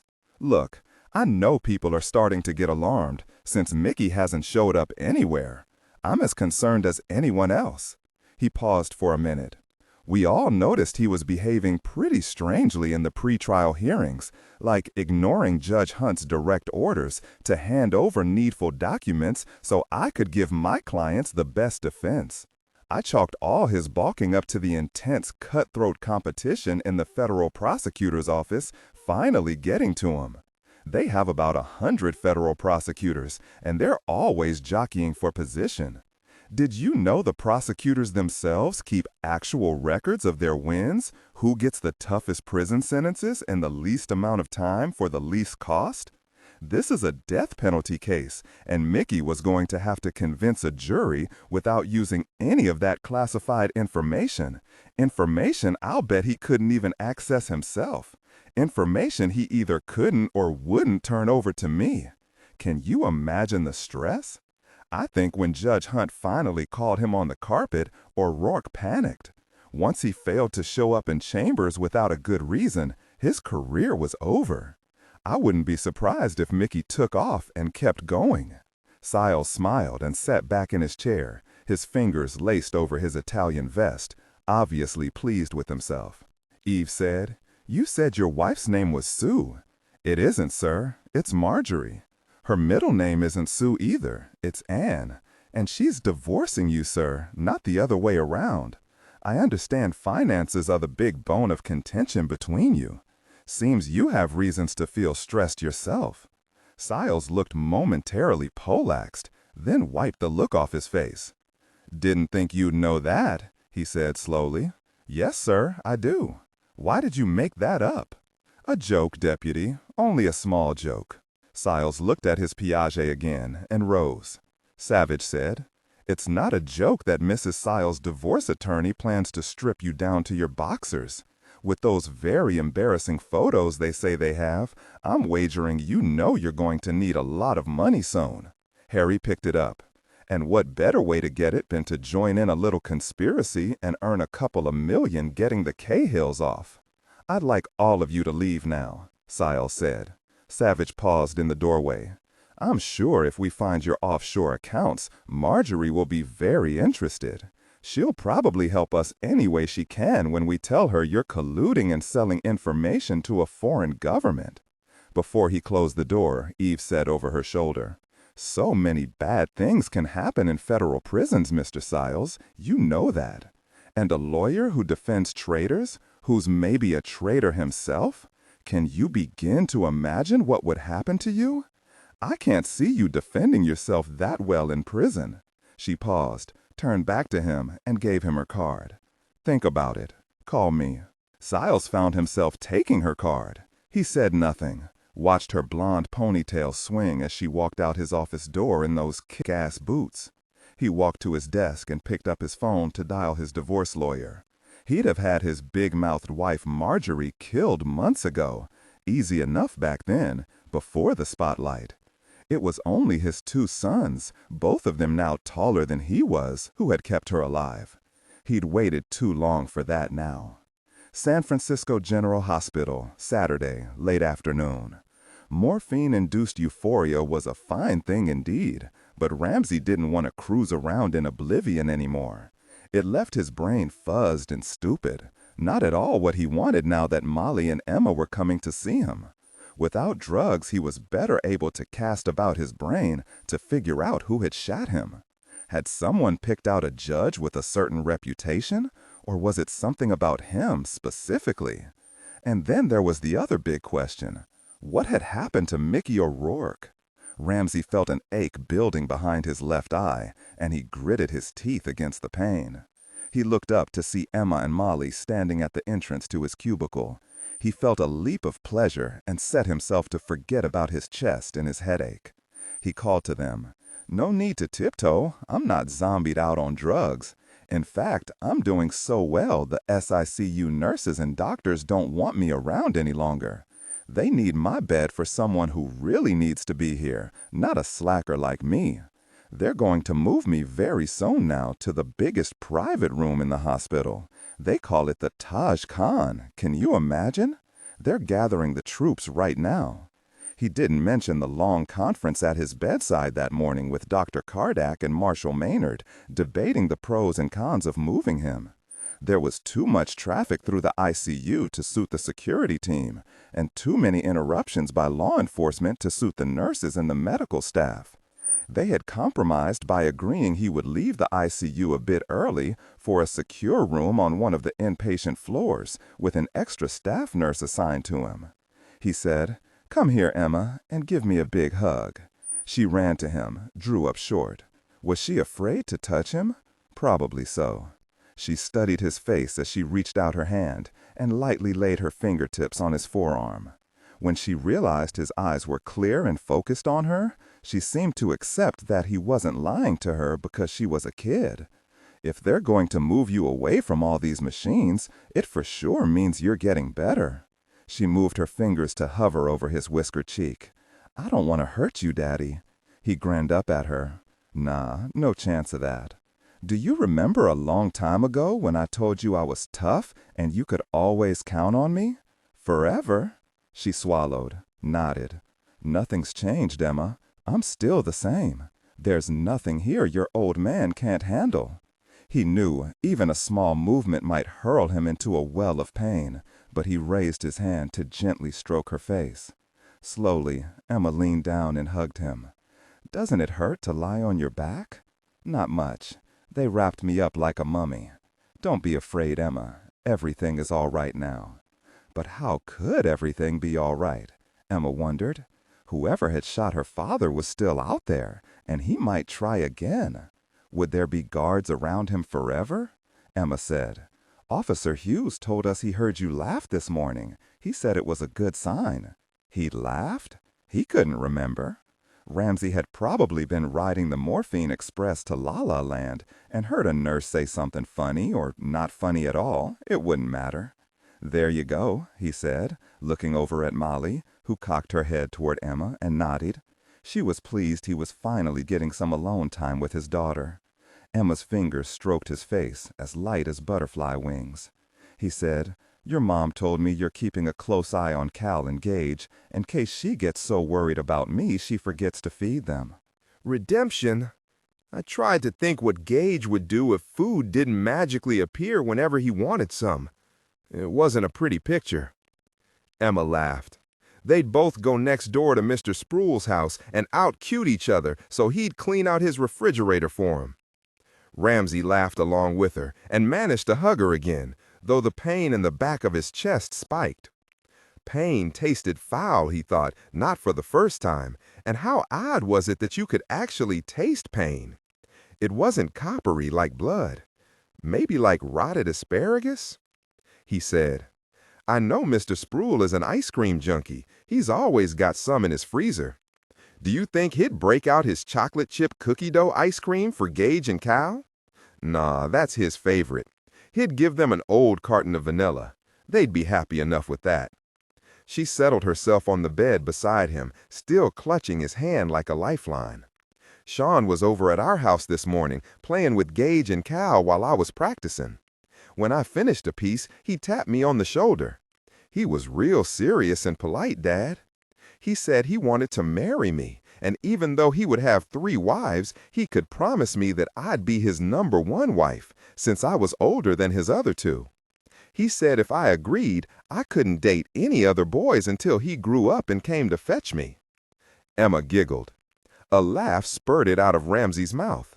He couldn't help it, though it made him groan.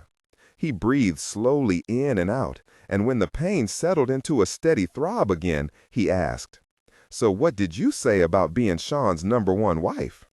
"Sean wasn't done. He asked me if I wanted a big wedding. When I told him I probably would, he said he was going to have to get 3 jobs, since both Marty and Georgie wanted big weddings too." Emma looked thoughtful.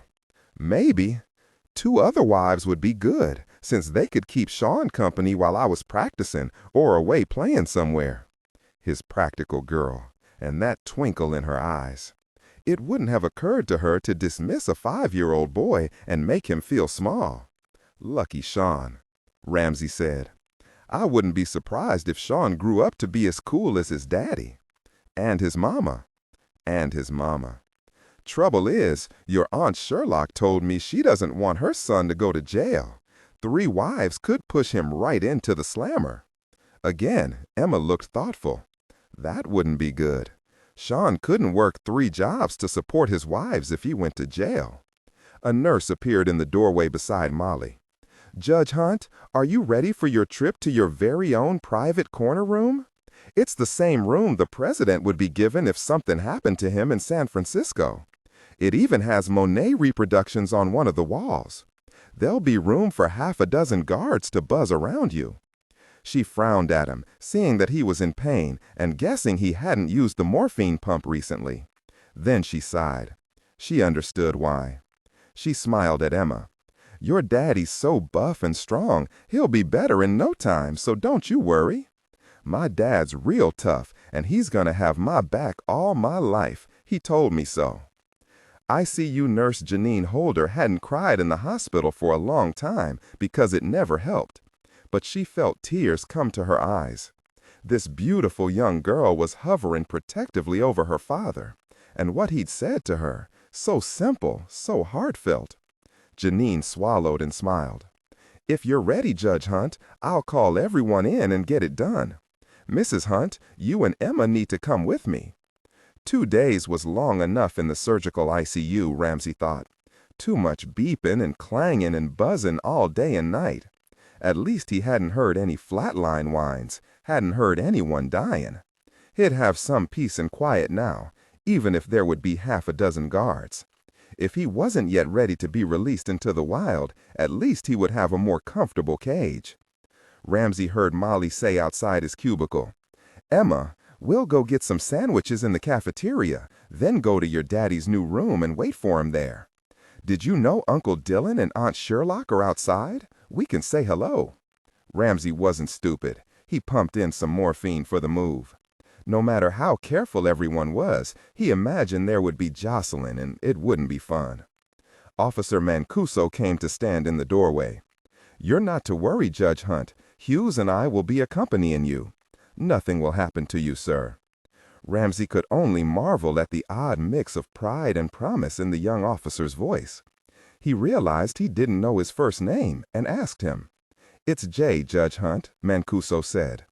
It looked like an honor guard, Sherlock thought, when they finally got the bed wheeling down the hall toward the east elevators. Officer Eddie Hughes was on one side of the bed and Officer J. Mancuso on the other side. Eve and 15-year veteran Deputy Marshal Allen Milton walked at the head of the bed, and a muscular orderly with a big Fu Manchu mustache steered and kept an eye on the IVs dangling from the headboard and the chest tube pinned to the sheets. Ramsey had tried to smile at them as they wheeled him by. Sherlock saw Ramsey's face was white with pain. At least Molly and Emma weren't here to see him. But Ramsey would live, and they would catch his shooter. She wondered how she'd be holding up if Dillon had been the one shot and nearly killed. She gave him a fast kiss. Savich, Sherlock, and Harry got in the back of the line behind Ramsey's bed. Eve stood beside him, her hand resting lightly on his arm. She leaned over for a moment to say something to her, and her ponytail swung down to lie against her face. Sherlock smiled. After the interview with Milo Siles, Dillon had told her, "I learned something new every single day. Do you know there appears to be power in the ponytail?" And he'd grinned like a bandit. When they reached the elevator, they looked up and down the now empty hospital corridor. They watched the doors open, and 5 people squeezed into the elevator around the bed. The doors closed behind them. An SFPD officer waited with them for the other elevator, which seemed to be tied up on the 7th floor, while yet another deputy marshal used the stairs. They stood quietly, watching the arrow of Ramsey's elevator leave the 4th floor and hover at the 5th floor. They heard a loud clanging noise and the sound of muffled gunfire.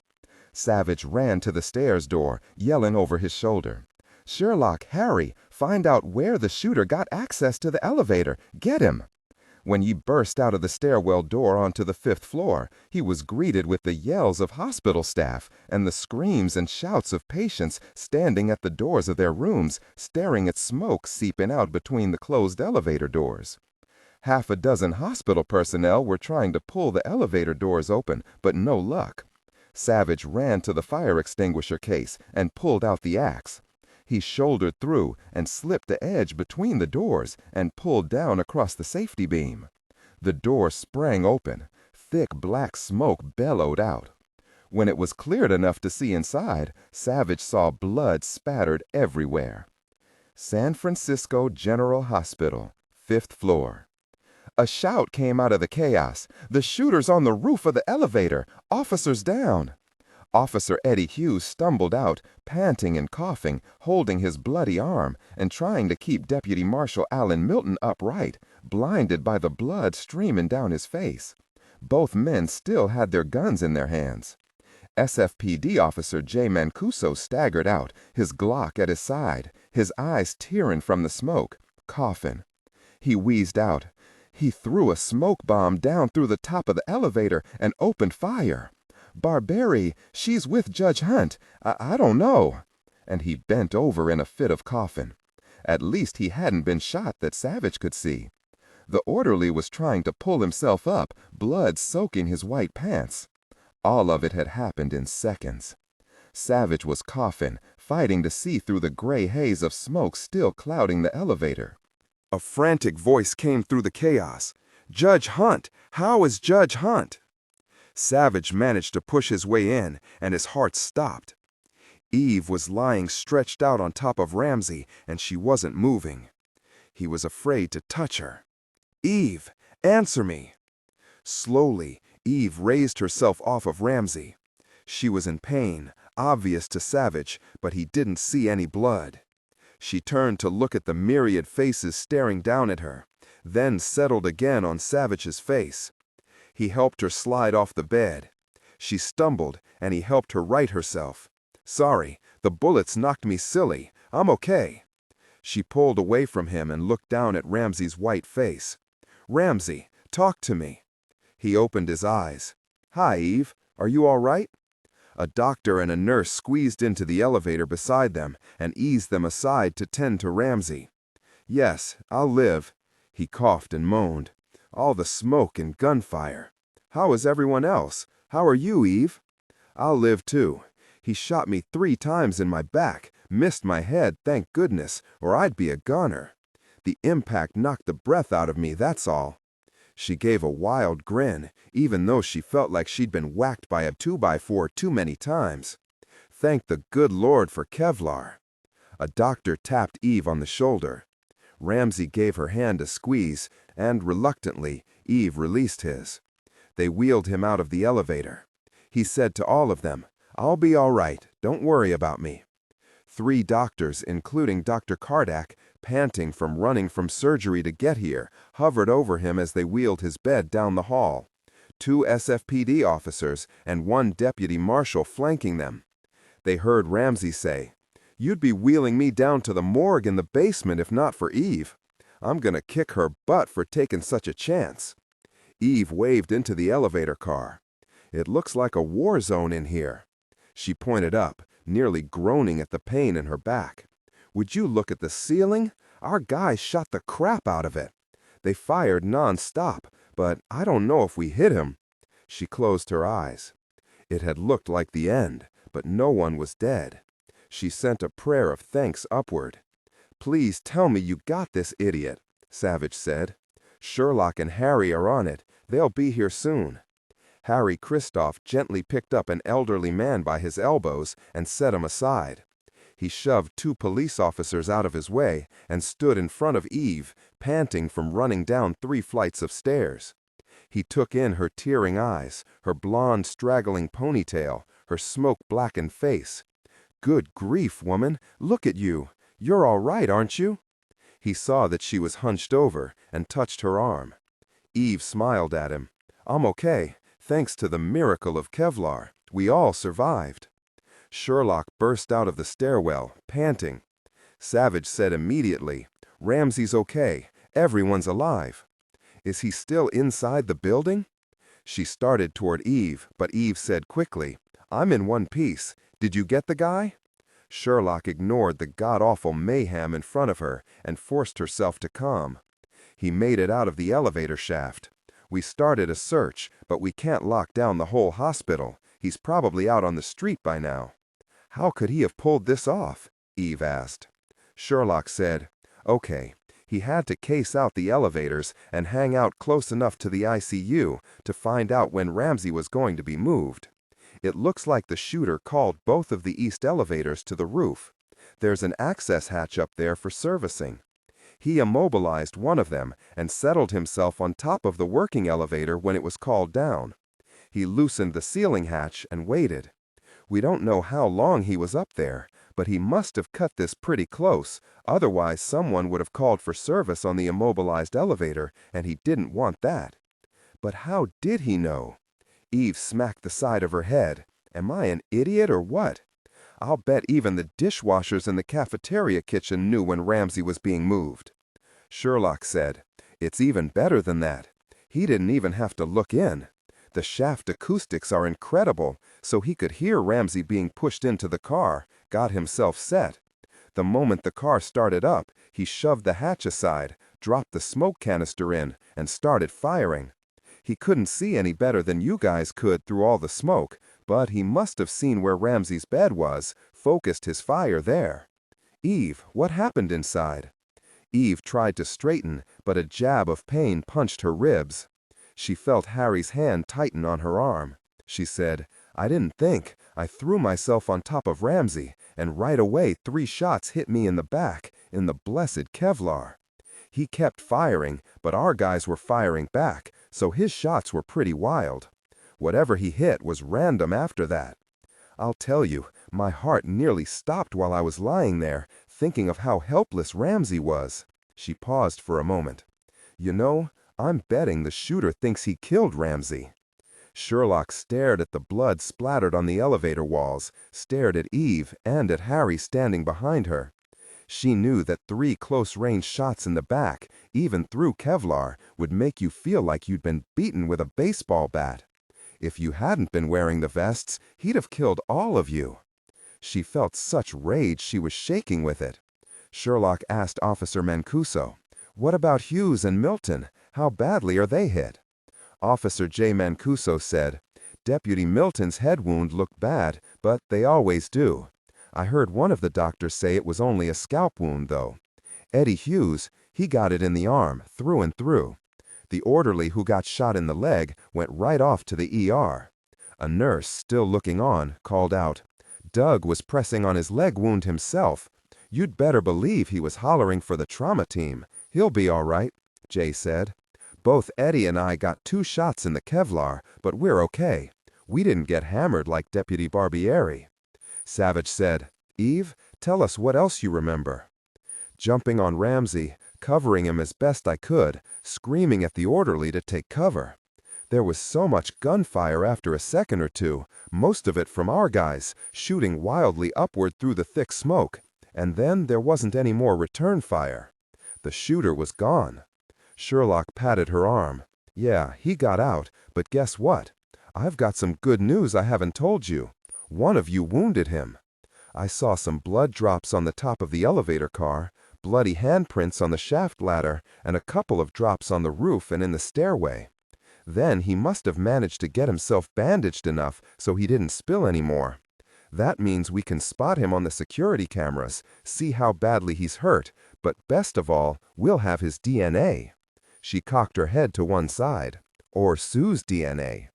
"Excellent," Savich said. "At last we've got a break." Harry cupped his elbow around Eve's arm and said without looking at her, "You think you got any broken ribs? They feel like they're in splinters. Don't worry, I'll get it checked out." She knew she wouldn't be up for smelling the roses for the next couple of days. Bruises would cover her back. She prayed no ribs were cracked. She wondered who'd managed to nail the shooter. DNA. Dillon was right. At last they'd caught a break. The last people Eve wanted to see here came running up in the next moment. She walked toward them, away from the elevator, and said quickly, "Emma, Molly, Ramsey's all right. The doctors took him back to his new room. He wasn't hurt, I swear. He's okay." Emma clung to her mother and swallowed, but she couldn't stop shaking. Neither could Molly. Emma stared at Eve and the drifting dirty smoke, and then she looked toward the elevator. "How can everything be okay, Aunt Eve? I can see the blood." "I'm not lying to you, Emma." Emma still stared into the bloody elevator. One very old man called out from a doorway, "Is Judge Dredd dead?" Emma turned on him. "Don't you say such a thing. My daddy's fine." Eve said, "Some people were hurt, Emma, but not your dad, I promise." They looked up to see Dr. Cardack walking toward them. He said, more to Emma and Molly than to them, "Judge Hunt is well. We're all a little shaken, but we've checked him out thoroughly and he wasn't injured. We're settling him in his new room." He gestured toward Molly. "I suggest, Mrs. Hunt, that you and Emma stay here a while longer before you come back. As for you, Deputy Barbieri, I understand you were injured. You need to come with me." Once they stood in an empty hospital room, Dr. Cardack said to Eve, "Take off the vest, Deputy Barbieri. Let's see the damage." When Eve and Dr. Cardack came out a few minutes later, 3 pairs of eyes fastened on them.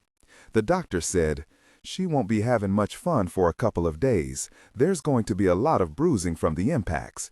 I didn't feel any cracked ribs, and that's good. We're going to get an X-ray to be sure." He pulled a pad out of his coat pocket and wrote a pain prescription for her.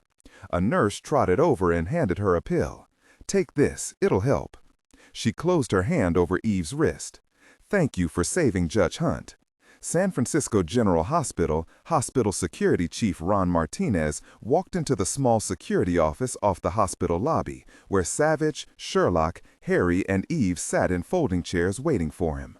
He loaded a disk into the office computer and almost immediately paused it and pointed. "We think this is our guy, based on when and where he left, but we can't be sure.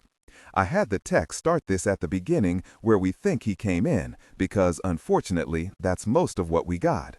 He walked straight to the 2 elevators on the right, no hesitation, like he knows exactly where he's going.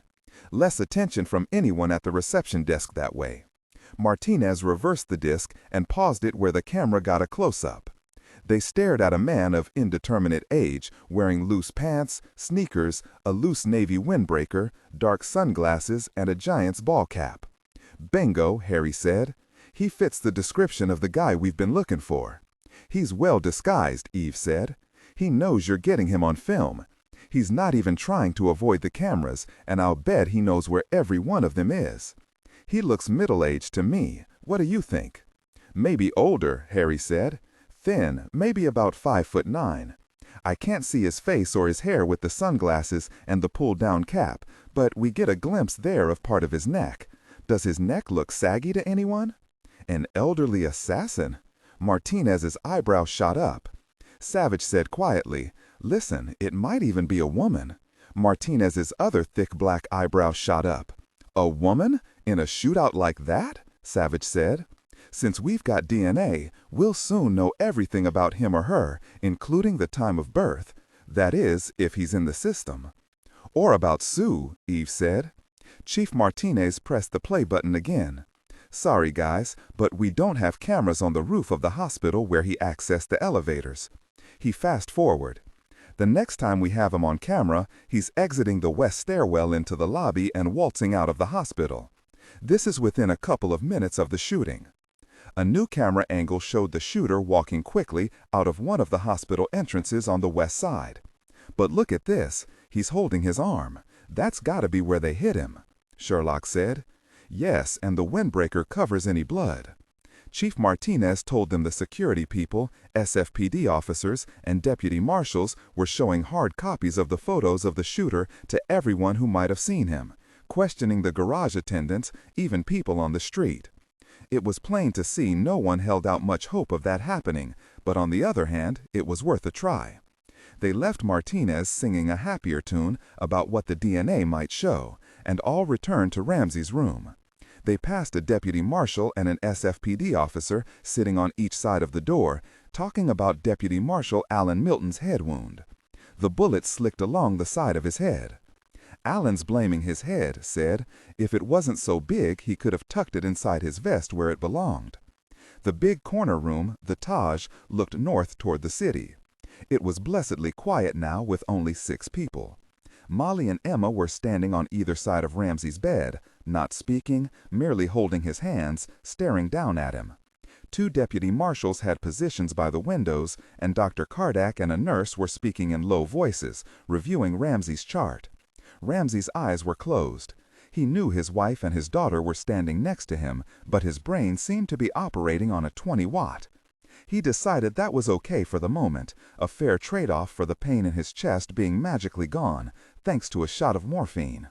He opened his eyes as they approached and said in a slurred voice, "Eve?" Eve, still hurting despite the pain pill, made herself walk upright and not hobble to his bed. He looked shell-shocked, she thought, as if the wild shootout in the elevator couldn't really have happened. She understood completely. She placed her fingers on his forearm and smiled down at him. "I'm here, Ramsey. No need to worry about me. I might look on the scruffy side, but all my working parts are operating fine. Looks like you're okay, too. We have some news for you if you haven't already heard.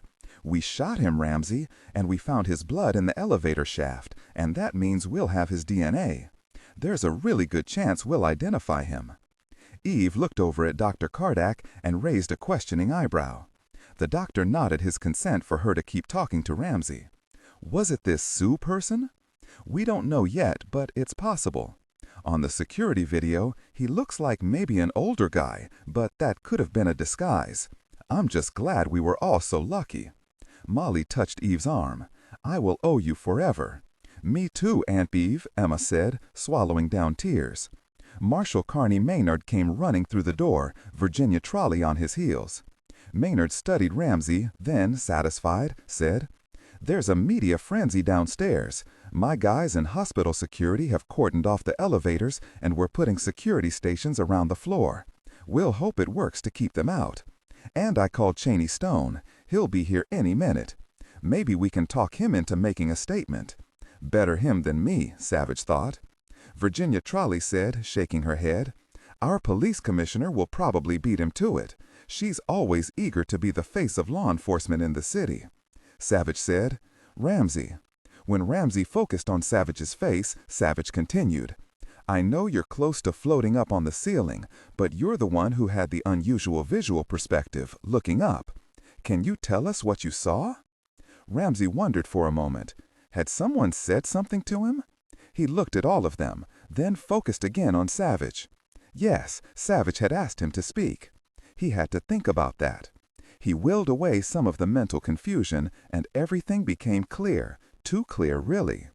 Eve had her hand on my arm, Eddie was talking about the 49ers, and then I saw the roof hatch lift, and I caught a glimpse of a face staring down at me, but only for a split second, right before all the smoke and gunfire.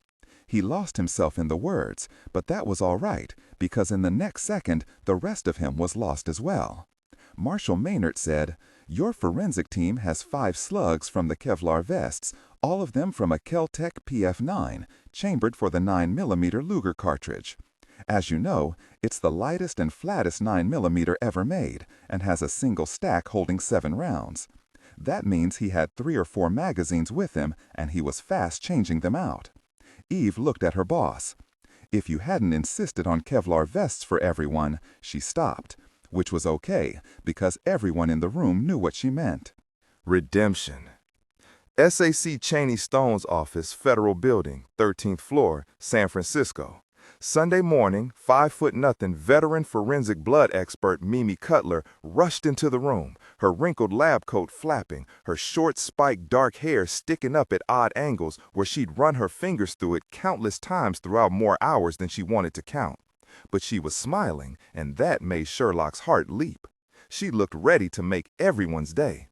Cutler caught her breath, smoothed her hair, straightened her coat, and beamed at the people in the office. She waved a sheaf of photos in her hand. "After a wild and hairy all-nighter, here you go, hot off the press." She fanned herself. "Okay, let me back up. The very first thing we did when we arrived at the scene yesterday was collect all the samples of the shooter's blood. We processed some of the blood, then ran the DNA through the CODIS, and bang! Look at this photo. It just came through my email." She beamed as she handed each of them a copy. "Here's our shooter." All of them stared at an 8x10 colored police booking photograph of a young bruiser who looked like he'd lost a fight. His face was a mass of blotched purple and green bruises, his split swollen lips dark red with dried blood. His head was shaved bald and sat on a neck that looked wider than Sherlock's waist. The height chart behind him showed he was 6'4", and he looked like he had to weigh 260 pounds. His name is Paul, a.k.a. Boozer Gordon. He's an amateur boxer, has anger management issues. It looks like he lost a fight the night he was booked, doesn't it? He's been arrested and jailed for assault 3 times to date. He lives here in the city, on Clayton." She beamed at them. There was dead silence in Cheney's office. "What? We've identified your guy. What's wrong?" Harry said. "Sorry, Mimi, but we don't think this is our shooter. Our shooter is lots older, lots shorter, weighs maybe half what this guy weighs, and his neck is about as thick as one of this guy's wrists. But this is an exact match. The probabilities are off the wall. You've got to be wrong." "I guess it's time to back up again, Mimi," Sherlock said. "I don't suppose there's a chance of a lab error or a mix-up with the samples?" she added with a smile. "Maybe more than one person's blood." "Naturally not," Mimi said, not appeased by the smile. "I collected the blood myself, and we ran samples from 3 different sites. All the samples matched." Savich said, "Let's find this guy. Cheney, can you get some people working on his last known address? And Sherlock, get on the phone to the hospital. Find out if Paul Boozer Gordon was there this week, maybe as some kind of patient. Mimi grabbed her hair and tugged on it. A patient? How would a patient's blood get in the elevator shaft? There was only one possibility, Savich thought. Far-fetched, but still. He said slowly, "Mimi, did you happen to test the blood samples for traces of heparin?" "Heparin? No. Why?" Savich said. "There's lots of blood in a hospital, in the blood bank, in the laboratories, at nursing stations waiting to be picked up. And that includes heparinized blood that wouldn't clot right away. You wouldn't be able to tell as easily if the blood was older, that it was planted there, would you? Are you telling me the shooter brought the blood with him into the elevator shaft? Someone else's blood to plant on the scene? That he added heparin to the blood to fool me? Do you realize that would mean this friggin' shooter would understand blood analysis? You're saying he purposefully set out to mislead us, to mislead me?" She paused for a moment, her rocket brain filling in the possibilities. Goodness, even if he actually managed to get hold of someone else's blood, think of how careful he had to be to leave blood splattered at the scene in a way that wouldn't be spotted by the forensic team as looking wrong. All that work, all that study and practice, for what? Nothing, really, Savich said. Unless this Boozer Gordon was shot in the elevator shaft, how else does this make sense? Harry said. If that's true, Savich, the shooter had to know we'd see through the deception sooner rather than later. He couldn't have hoped to frame someone else for the shooting that way. It reminds me of that newspaper picture of Judge Dredd we found in his backyard. Another way to give us the finger again. Not give you the finger, Mimi, but us. He wanted to show us how smart he is and what tail-chasing loser dogs we are in comparison. Another thing, apparently the shooter wasn't wounded after all. Harry cursed under his breath. Cheney was off his cell first. DMV still has Boozer Gordon's address on Clayton Street. Now, you're saying our shooter somehow got some of Boozer's blood, enough of it to create believable blood splatter? Savich nodded. Only explanation I can think of. Sherlock closed her cell. Medical records has Boozer Gordon discharged from the hospital late Friday morning, the day before Ramsey was attacked in the elevator. He came in through the ER, apparently looking beat up as badly as in that mugshot. I spoke to an ER nurse. She was not very happy with my question. She said no one had ever walked in and stolen blood from them, for heaven's sake, that it simply couldn't happen. Then Miss Manners got huffier, told me it was ridiculous to think someone could simply waltz in there or into a patient's room and draw his blood. Couldn't happen, never in this lifetime. But I agree with Dillon. I think that's exactly what happened. I'd bet my hair rollers on it. No, Savich said, not the hair rollers. Harry said, so our guy put on a white coat, walked in, and drew Mr. Gordon's blood. Sherlock thought for a moment. However he got it was an elaborate pretense, especially with the huge risk he took in that elevator shaft. I'm thinking that even if he'd planned Ramsey's murder for a long time, there was very little planning in that attack on the elevator, since of course he couldn't know he needed to play it. Would a professional take on an armed guard like that? We're working on the assumption that Sue is a professional, but, you know, this really feels like it's personal. Personal or maybe desperate, Savich said, an act of rage. Harry nodded. And he didn't leave that blood behind on the fly, since he added heparin to make us think it was fresh. It's like some kind of crazy what-if scenario that he'd played through in his mind, maybe even read about and practiced. That would have taken time, and that could be the key here. He had to have time on his hands. Sherlock's right. Why would Sue the master spy go to all this trouble? Sherlock's eyes locked with Savich's. He said matter-of-factly, "You mean the shooter was in prison?" Harry said. "Until recently, I suspect. If Sue the spy has nothing to do with this, then we may be talking about a guy who came out of prison knowing exactly what he wanted to do, everything all laid out," Cheney said. "And, bottom line, what he wants to do is to kill Judge Hunt." "A guy," Harry said. "I'd just gotten my brain wrapped around this Sue. Doesn't matter. If he was in jail, we can find him." Mimi Cutler, who'd been standing by the door, began pulling on her hair again. "Do you guys know I had to cancel a date last night? My first date in 4.5 months, and the guy is hot. I didn't tell him what I do for a living, since he'd probably freak. He's a stockbroker and only sees blood if he nicks himself shaving. I gave him a lame excuse about a sick mother, and would you look at this? It turns out I couldn't even find my mom." She shook Boozer Gordon's photo and ripped it in two. Sherlock said, "Mimi, tell your guy you do blood analysis for DNA, that you were working on the Judge Hunt incident at the hospital yesterday. It's all over the news. He'll be so impressed and excited to know someone in the thick of things. He'll be camping out on your front porch. Trust me on this." Mimi stopped pulling on her spikes of hair. You think? At Sherlock's solemn nod, Mimi smoothed down her hair. You don't mind if I tell him about Judge Hunt? Give him the gory details? Like I said, Sherlock added, it's all over the news, so why not cash in? Mimi left, fluffing her hair and humming, "Girls Just Want to Have Fun." Harry stared after Mimi, shaking his head, marveling at how you could be in the pits one second and laughing out loud the next. Near Nicasio, California, Sunday morning. He was glad for the drizzling rain, cold and wet on his neck.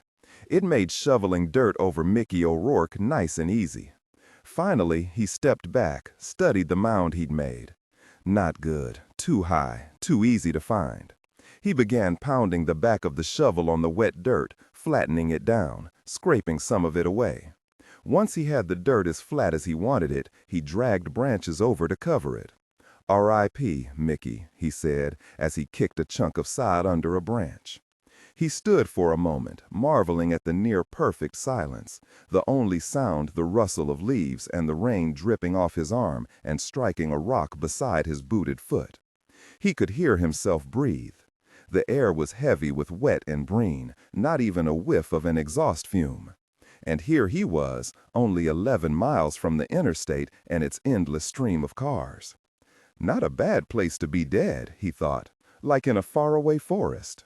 He would miss this place, home for nearly a year and a half now, especially his small apartment in San Rafael, just a block from the mission San Rafael Arcángel. He'd visited the old church quite often, not to pray, but to focus his mind. It was as quiet as a tomb in the dark of night, cool and peaceful, as if the spirits settled there knew their own worth and kept order. He considered what to do with the shovel. Not leave it in the trunk of his Jeep, that wouldn't be smart. He would dump the shovel, but not around these grassy hills and not in these woods. They were too close to Mickey and his tatty shroud. No, he'd dump it in some thick trees on his way back to San Rafael. Maybe a hiker would find the shovel and think it was good fortune. He turned his face to the sky, felt the cool drizzle seam down his cheeks. Then he shook himself like a mongrel and trotted the quarter-mile back to his Jeep. Clayton Street, San Francisco. Late Sunday morning. Boozer Gordon didn't look so hot. The tiny black stitches on his chin running up his cheek to his ear looked like one-sided beard bristle. The bruises covering his face were now a faded purple, and both his eyes were still black. He was wearing an ancient green fleece bathrobe, and his big feet were in thick black socks. Boozer was very big. Savich had to look up at him. "Yeah, what do you clowns want? It's Sunday. You're supposed to be in church, or at least getting out the chips and salsa for the football games." Sherlock gave Boozer her patented sunny smile. Savich thought, "We'll see if your smile is as powerful as the blonde ponytail." "We're not just any clowns," Sherlock said. "We're FBI clowns, and we labor every day to bring criminals to justice. What you see is your taxpayer dollars at work. We have some questions for you about a shooting that happened yesterday." And she flipped out her creds. After a thorough study, Boozer looked at Savich. "You her bodyguard?" "That's right," Savich said, and handed over his own creds. "Just what I needed," Boozer said and sighed. "Federal cops on a Sunday, doesn't that make my day? It'll only get suckier if the 49ers lose. Listen, you're wasting your time. I'm innocent of anything that's happened in the past 2 days. Look at me, I've been in the hospital. I got the crap beat on me, not in the ring, but in a stupid bar. 4 morons wailed on me. Don't get me wrong, I could have taken them if I didn't have beer leaking out my ears. 6 sheets to the wind? Yeah? He smiled down at Sherlock. Only lucky thing is I never get hangovers. Savich thought, you're only 23, you just wait. Boozer stepped back and let Savich and Sherlock walk into a small hallway with a living room off to the right.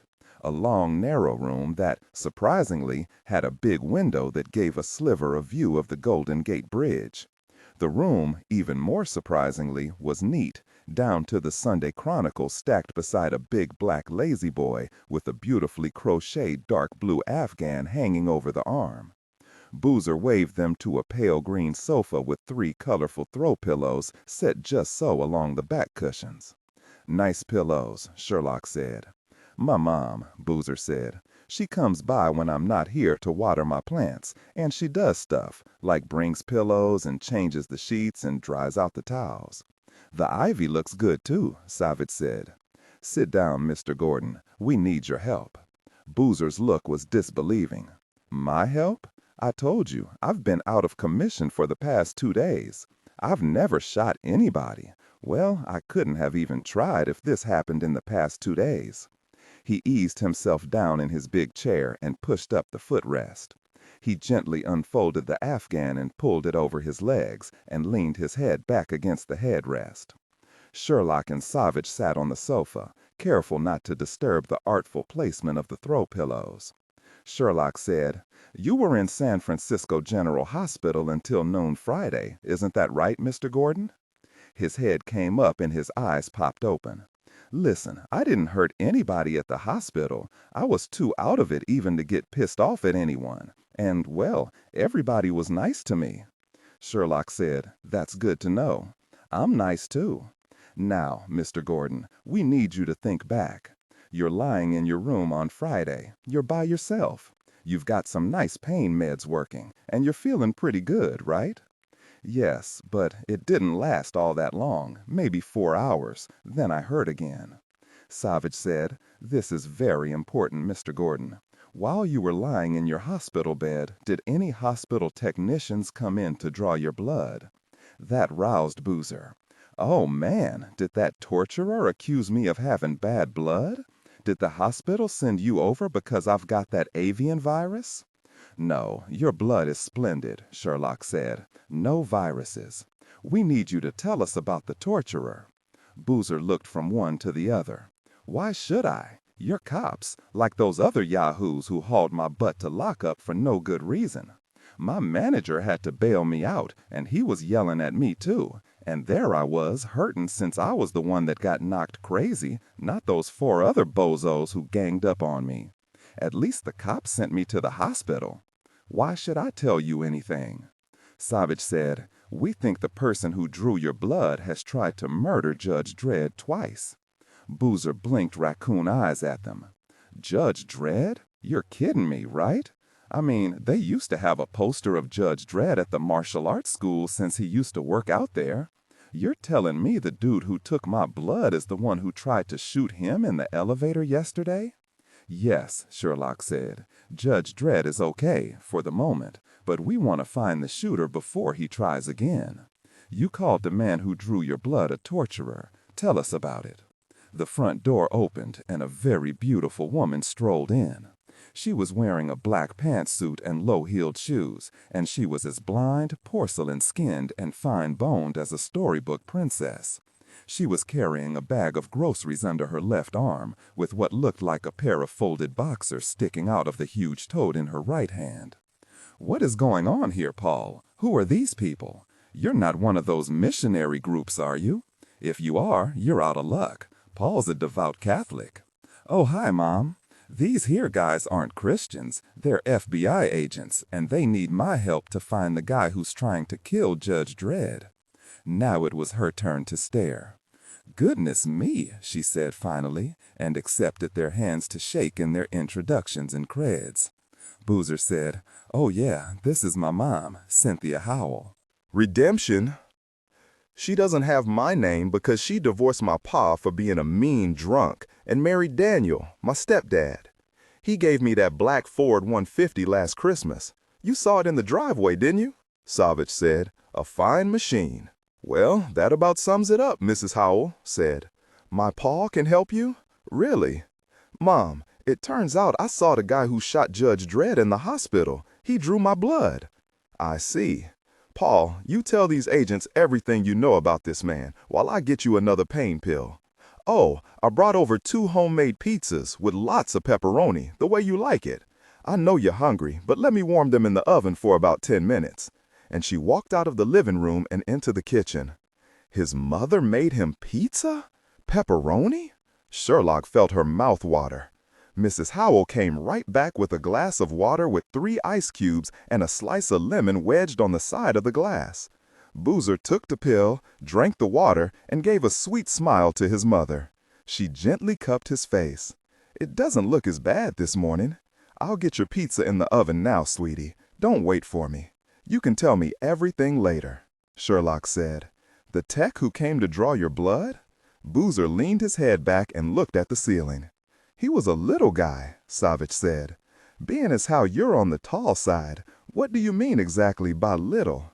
I don't know. Shorter than you. Lots less than 6 feet. Kinda scrawny. Not all that much to him. You know what I mean. You're a behemoth. Even Dillon looks scrawny to you, Sherlock said. Tell us about his face. What did he look like? I can't tell you much about his face because he was wearing one of those surgical masks, you know, like he needed protection from me, like I was contagious or something. That's why I thought when you showed up, the hospital had found something was bad. Savich said. No, Mr. Gordon, there's nothing wrong with your blood. How about his hair? What color? He had a green scrub hat on his head. Could you see his hair at all? I remember thinking the cap was too big for him. It covered his whole head, came down over his ears. If he didn't have that big needle in his hand, I would have said something, like, why didn't the hospital give him caps that fit him? But I kept quiet. Sherlock said, How tall is your mom, Boozer? They heard a lovely voice call from the kitchen. I'm 5'9", Agent Sherlock. Paul is tall too. He takes after me. Sherlock smiled at Boozer. Picture the guy in your mind. He's standing by your bed. Is he taller than your mom? Boozer thought about this. Nah, he's about the same as my mom, maybe a little bit shorter. Is there anything you can tell us about him that stood out when you met him? You called him a torturer, so he wasn't very good? That's for sure. He would have really hurt me if I hadn't been a little looped from all the drugs. He had a real hard time getting a needle in a vein, had to go to my other arm. I don't know how many times he stuck me. I was wishing I could knock his block off, even with the drugs. But he finally got the needle in a vein, Savich said. Do you remember how many blood vials he filled? Boozer shuddered, scrunched up his face like a kid. I didn't want to look, but after a while I did. 3 of those vacuum vials with the purple stoppers. I asked him what all that blood was for, and he said something like, I guess they want to make sure your insides didn't get as wrecked as your face. I remembered that because I thought it sounded kind of nasty what he said. Then he left, didn't say anything else to me. I guess he was the only one at the hospital who wasn't nice to me. Savich studied Boozer's face for a moment. He could see the pain meds were starting to work. Boozer was sitting more easily in the big chair, his muscles loose, his hands smoothing out the afghan. He said, Go ahead and close your eyes, Mr. Gordon. Relax. Imagine you're watching him draw your blood. Is there anything unusual about him? I heard him cursing under his breath when he couldn't find a vein. Anything else? Well, he stopped in the door when he was leaving and turned around. Look at him, Boozer. Was he old? Hard to say. Over 50, I'd say, somewhere in there. Sherlock wanted him to compare his age to his mother's, but she wasn't stupid. She heard Mrs. Howell coming into the living room, carrying a huge tray with a pepperoni pizza, so hot you could feel the cheese dripping off your chin. I have another pizza in the oven, so there's plenty for all of us. Agents? Boozer had his slice of pizza in his hand when he said, I remember now. The guy was wearing this butt-ugly ring on his finger, and another ring with a big diamond on his pinky finger. I saw them when he pulled out those surgical gloves to put on his hands. The same diamond pinky ring Mrs. Moe described the man wearing when he rented the Zodiac in Sausalito. Sherlock chewed a bite, then asked him, how big was the butt-ugly ring? Boozer studied her face for a moment. You have a piece of cheese on your chin, Agent Sherlock. She laughed, swiped her napkin over her face. Thank you. The pizza is delicious, Mrs. Howell. Now the ring, Mr. Gordon? It looked like a religious ring, you know. It looked real old and solid, with some dull jewels sticking up in the middle. Why do you say religious? Boozer shrugged. I don't know, just a feeling, I guess, when I saw it. I was flying sort of high and it popped out of my mouth. You an ex-priest? He asked me why I thought that, and I pointed to his ring. He said, nah, it's just a ring I won off this old guy in a poker game. Nothing more, that was it. I didn't really care because I was worried about that needle in his hand and I wanted it over with. 20 minutes later, the pizza settling happily in their stomachs, Mrs. Howell showed them to the door. Sherlock simply couldn't help asking her, may I ask you how old you are? You look like Boozer's sister instead of his mother. Mrs. Howell laughed. If I told you, it might get back to my husband. It's the strangest thing, but it embarrasses him that I look so much younger than he does. The joys of cosmetic surgery, but don't tell Daniel. He thinks I'm perfect, and I don't want him to think otherwise. Isn't my Paul an amazing young man? As they walked away from Boozer's apartment, Savich stopped by their rental car, pulled Sherlock against him, and kissed her. Yep, pepperoni. I got to eat all yours, too. Poor Mrs. Howell, she was mortified that she hadn't brought a vegetarian pizza just in case. Do you think our shooter really won that butt-ugly religious ring in a poker game? Hyde Street, Russian Hill, Sunday. After 4 long knocks, Eve opened her door to Harry Kristoff. I had this feeling it was you, but I was sort of hoping I was wrong. Why? You wanted maybe the postman? It's Sunday, no delivery on Sunday. A laugh spurted out of her. No, I'm not really up to acting all social and civilized. I'm sorry I missed the meeting this morning. You'll tell me everything? I will, but you have to invite me in first. I figured you'd be in pretty bad shape, so I came bearing gifts.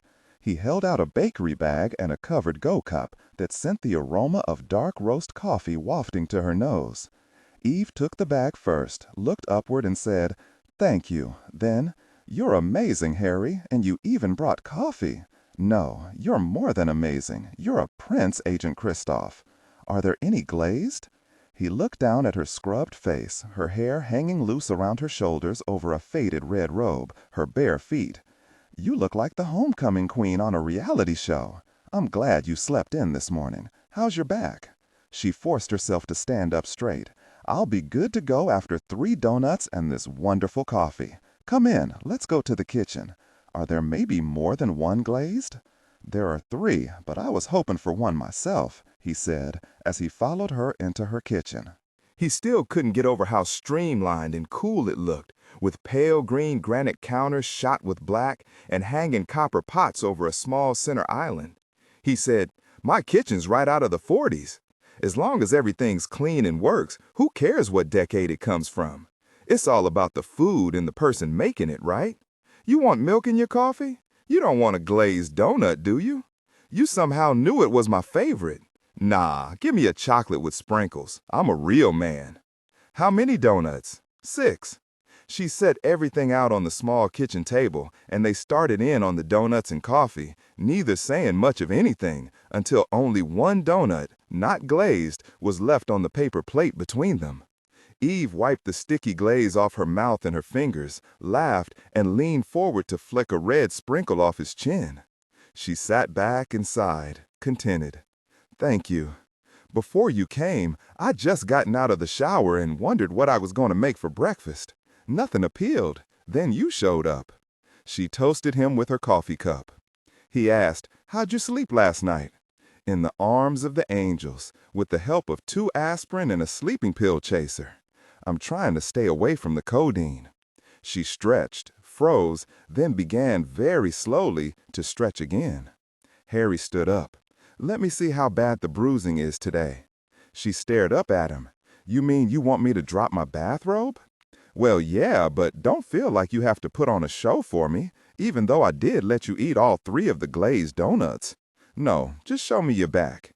You know, if you can't think of me as your doctor, you can pretend you're an artist model draped with a towel. Come on, Barbieri, I'm not going to jump you. You're safe.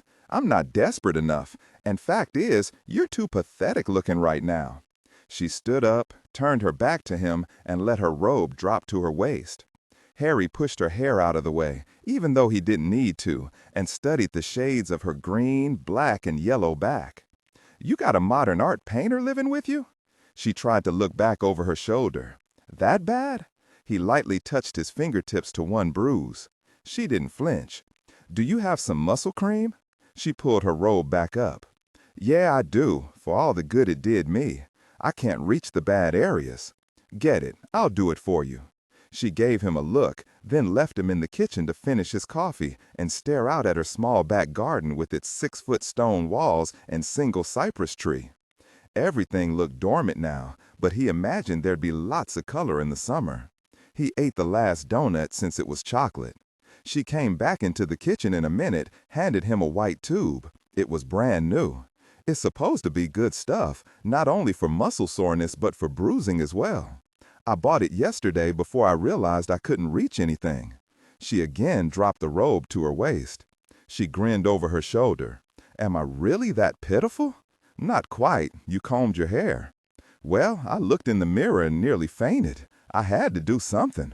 Harry covered his fingers with the cream, stared at her long stretch of back, closed his eyes for a moment to get a grip on himself, and touched his fingers to her skin. I'm a solid, consummate professional, doing my job.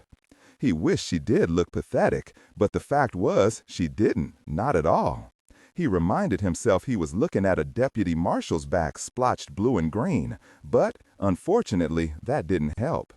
Am I rubbing too hard? She said over her shoulder. No, it feels grand. Would you like to lie on your stomach? Speaking as one solid professional to another. She laughed, then groaned. Not a good idea, even speaking as a professional. You've got really good hands, Harry, really good professional hands. He started whistling as he continued rubbing the cream on her back in steady, smooth strokes, deepening when he realized he wasn't hurting her, and if his hands went a bit lower than the bruises, surely there were sore muscles at her waist, and the massage couldn't but help. You can't see the bruises now, he said. You're all white since I've used half the tube on you. Feels like it, nice and hot. He didn't want to stop, but he did. He stepped back. Slowly, she shrugged back into her robe. She turned. Thank you. Look at me. I think I can straighten without groaning. He went to the sink to wash his hands. He could feel the heat deep and knew it must feel good on her back. Tell me more about your meeting this morning with Cheney, Savich, and Sherlock. So he told her, answering her questions until she had no more. His cell phone chimed. Yeah? Cheney here, Harry. They found Mickey O'Rourke. 2 kids in Nicasio saw a man bury him. Thank God they had the sense to keep quiet so he never saw them. The Marin County Sheriff, Bud Hibbert, had a photo of Mickey on his desk, recognized him, and called me. I called Savich and Sherlock. They finished interviewing Boozer Gordon. I don't want to call Barbieri. She's probably still flat on her stomach, high on codeine. Actually, Harry said, I'm with her now, and she's doing okay. She's got to get dressed, but we'll be there as soon as we can. Good. Ask Eve to requisition a Chevy Suburban out of the marshal's pool. That way the 5 of us can ride up together. Harry punched off his cell. He looked up to see Eve standing in the doorway to the kitchen, unmoving, her face set. You heard what Cheney said? She nodded. I didn't want to believe Mickey could be dead. It hurt too much, so I tried not to think about it. She swallowed. But I knew he had to be. Harry, he's dead. Just dead. That monster murdered him. Harry said, yes, the monster murdered him. But we've got 2 kids who saw him. We've got witnesses, Eve. Cheney wants us to go up there. We'll catch him. You know we will. She turned to go into her bedroom, saying over her shoulder, I can't stand this, Harry. Just can't stand it. Harry thought of Mrs. O'Rourke, thought of Mickey O'Rourke's teenage boarders, thought of the uncertainty they'd been living with for the past 4 days, the soul-eating fear, and now they had to face the death of a husband, a father. When Eve came out, she was dressed in her black and red, her hair in a ponytail, no makeup on her face. Her eyes were puffy from crying. He walked to her and lightly rubbed his fingertip over her cheeks. "I'm sorry, Eve. Believe me, I know how you feel." Near Nicasio, California, 45 minutes northwest of San Francisco, Sunday afternoon, Harry turned the U.S. Marshal's Chevy Suburban west off Highway 101 on Lucas Valley Road, drove about 10 miles, then turned right on Nicasio. Sherlock looked out over the rolling hills of cattle and horse country. "The hills are still all gold and brown, even with the rain." Cheney said, "The rain was a little late this year. By March, the hills will be as green as Ireland." He saw Harry turn the windshield wipers on intermittent and said, "I hope we stay with this light mist. A full-on downpour would really make things difficult." He waved a hand as Harry curved left. "There's Nicasio, one square block, really.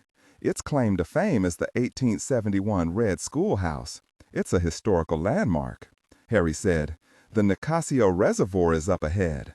You'll see this area is a real mix, with a few exclusive, expensive homes sitting next to farm country and to old hippie hangouts." Eve said, "Hard to believe we're so close to the gazillion people living in San Francisco." They were all thinking, we're talking about the ridiculous weather and the scenery because Mickey O'Rourke is dead. Harry pulled into what looked like a makeshift parking lot, climbed out of the Chevy and opened a gate. "Here it is, Ranch Road." And he got back into the SUV and drove through the gate. He followed the narrow, dirty road through trees and fancy horse pastures and hills dotted with cows. They came across a white Crown Vic with a green sheriff's ID on the side, parked at the edge of the road. Redemption. Bud Hibbert, the Marin County Sheriff, was tall and runner-lean, with a full head of iron-gray hair that glistened with a light film of rain. He had a craggy, weathered face that announced he sat squarely in his 50s, and dark, smart eyes that looked like they'd seen about everything. "How'd the FBI get hold of a U.S. Marshal's SUV?" he asked, nodding toward the big black Suburban. "I'm Deputy Marshal Eve Barbieri," Eve said, and shook his hand. "I'm their procurer," she introduced everyone, and Sheriff Hibbert introduced his 3 deputies, all from Civic Center Main Station. Hibbert said to Cheney, "I got the particulars you sent out on Federal Prosecutor Mickey O'Rourke Friday afternoon. When we realized the body was O'Rourke, I pulled our guys back immediately to preserve the crime scene for you. You've got a forensic team coming?" Cheney nodded. Sheriff Hibbert said, "The 2 kids who saw the killer, we knew they weren't blowing smoke because Rufino Ramirez's dad is a deputy sheriff in our Point Reyes substation. We haven't seen this kind of thing around here, agents, since the Trailside murders. It's already all over town." Hibbert raised his face. "It's been raining on and off all morning. I'm afraid I can feel more coming." "No choice. Let's do this," he said, and turned toward his cruiser and said over his shoulder, "Deputy Sheriff Ramirez took his boy, Rufino, and his friend, Eleanor, back to his house. Then he called the other parents over, so they're all together, waiting for you. How far behind you is the forensic team?" Cheney said, "They're only a few minutes out. I called Joe Elder, the forensic team leader, told him you'd have a deputy waiting here for them at the same place where you met us." Sheriff Hibbert nodded, climbed into his Crown Vic, and led them slowly past a few more dirt tracks before turning left at the 4th, which threw them into a mess of thick oak and bay trees. Soon they saw half a dozen more cars pulled onto the grass along the dirt tracks, their passenger sides pressed up against the trees. The tracks narrowed to a dirt path. The sheriff pulled over, got out of his Crown Vic, and waved them forward. He said, "We figure the killer parked some 20 feet down this trail. That's where we found tire tracks, nice and clear before the rain picked up. Our guys are taking the tire casts now." He carried O'Rourke's body about 100 feet farther into the woods. "This is private land, but you can't see the house from here." They followed him along a narrow trail, the trees so thick overhead it looked like twilight in the woods. There was no wind to speak of, but the air was pregnant with rain, and a light drizzle continued to fall. When they reached a small clearing, Sherlock looked up, hoping to see a bit of sun, but she knew that wasn't going to happen. She hoped heavy rain would hold off for a while longer to give the forensic team time enough to set up some cover. Marin County officers circled Mickey O'Rourke's grave, talking, drinking coffee. Savich saw the hole was maybe 3 feet deep, deep enough to keep Mickey O'Rourke hidden in this desolate spot for decades if it hadn't been for those 2 kids. He wanted to meet them. He nodded to the deputy, then leaned down and pulled back a white tarp. They stared down into Mickey O'Rourke's bone-white face and the obscene red slash across his neck. The deputies around the grave looked on with them. Eve couldn't bear it, just couldn't. She swallowed, turned away. She said, "Ramsey is going to hate this. Why did he have to die?" There was no answer to that. They all turned around at the sound of footsteps coming up the trail. "That'll be our forensic team," Cheney said, and waved when he saw Joe Elder. "What are you standing in our way for?" Joe yelled, still from a distance. "Move your carcasses. Let us through." Joe was nearing retirement now. He was impatient with fools, impatient with everyone as a matter of fact, and would generally snort at anyone in his vicinity. They listened to him bark out orders to his team of 2 men and 2 women, snarl at the deputies who happened to get into his space, and shout for some coffee for him and his people. There was silence when they at last lifted Mickey O'Rourke out of his grave. Eve crossed herself, a habit ingrained from her childhood, and said a prayer. She looked over at Harry, whose face seemed to be carved from stone. His hands, though, were clenched at his sides. Since there wasn't anything more for them to do, Sheriff Hibbert led them to the Ramirez house. It was a mile away off another dirt road, a small clapboard house set pressed against a knot of bay trees. They heard the 2 kids' high, excited voices before they got through the front door. After introductions and their assurances no one would browbeat the kids, Julio Ramirez let them in from the kitchen. They were 11 years old, Emma's age, Sherlock thought, and skinny as skateboards. They looked both scared and excited, just like their parents. Eleanor looked a great deal like her mother, small and fine-boned, quite unlike her father, lucky for her. Rufino was a good-looking kid, the image of his deputy father. A future heartbreaker, Eve thought. It took about 10 minutes before Deputy Ramirez convinced the other parents to adjourn back to the kitchen and wait. Finally, they got the kids settled at the ancient mahogany dining room table, each with a soft drink and within easy reach of a plate of chocolate chip cookies provided by Eleanor's mother. In another few minutes, they gently got Eleanor and Rufino to the point in their story where their explorations took them near the clearing. Keep it light, Sherlock thought. You 2 were smart not to call out to him. Rufino said, "We almost did. Then Ellie grabbed my arm and pointed. We both saw the shovel and the big mound of earth. Ellie nearly peed her pants, she was so scared." Ellie punched him in the arm. "Yeah? Well, you did too, Ruff." Sherlock grinned at both of them. "I can sure understand that. Can you tell us what the man was wearing?" Eleanor said, "A raincoat. It was brown, and he was wearing a giant's ball cap. It was drizzling." Rufino said, "We were trying to find a double rainbow, but we didn't. We never saw his face because he had his back to us. He was pounding down a big pile of earth. Then he pulled branches over the grave," Eleanor said, and squeezed Rufino's fingers. "It was really gross." Rufino said, "And we knew right away it was a grave, and we knew this man wasn't good, so we were real quiet." Eve thought, "You're both alive because he never realized you were there."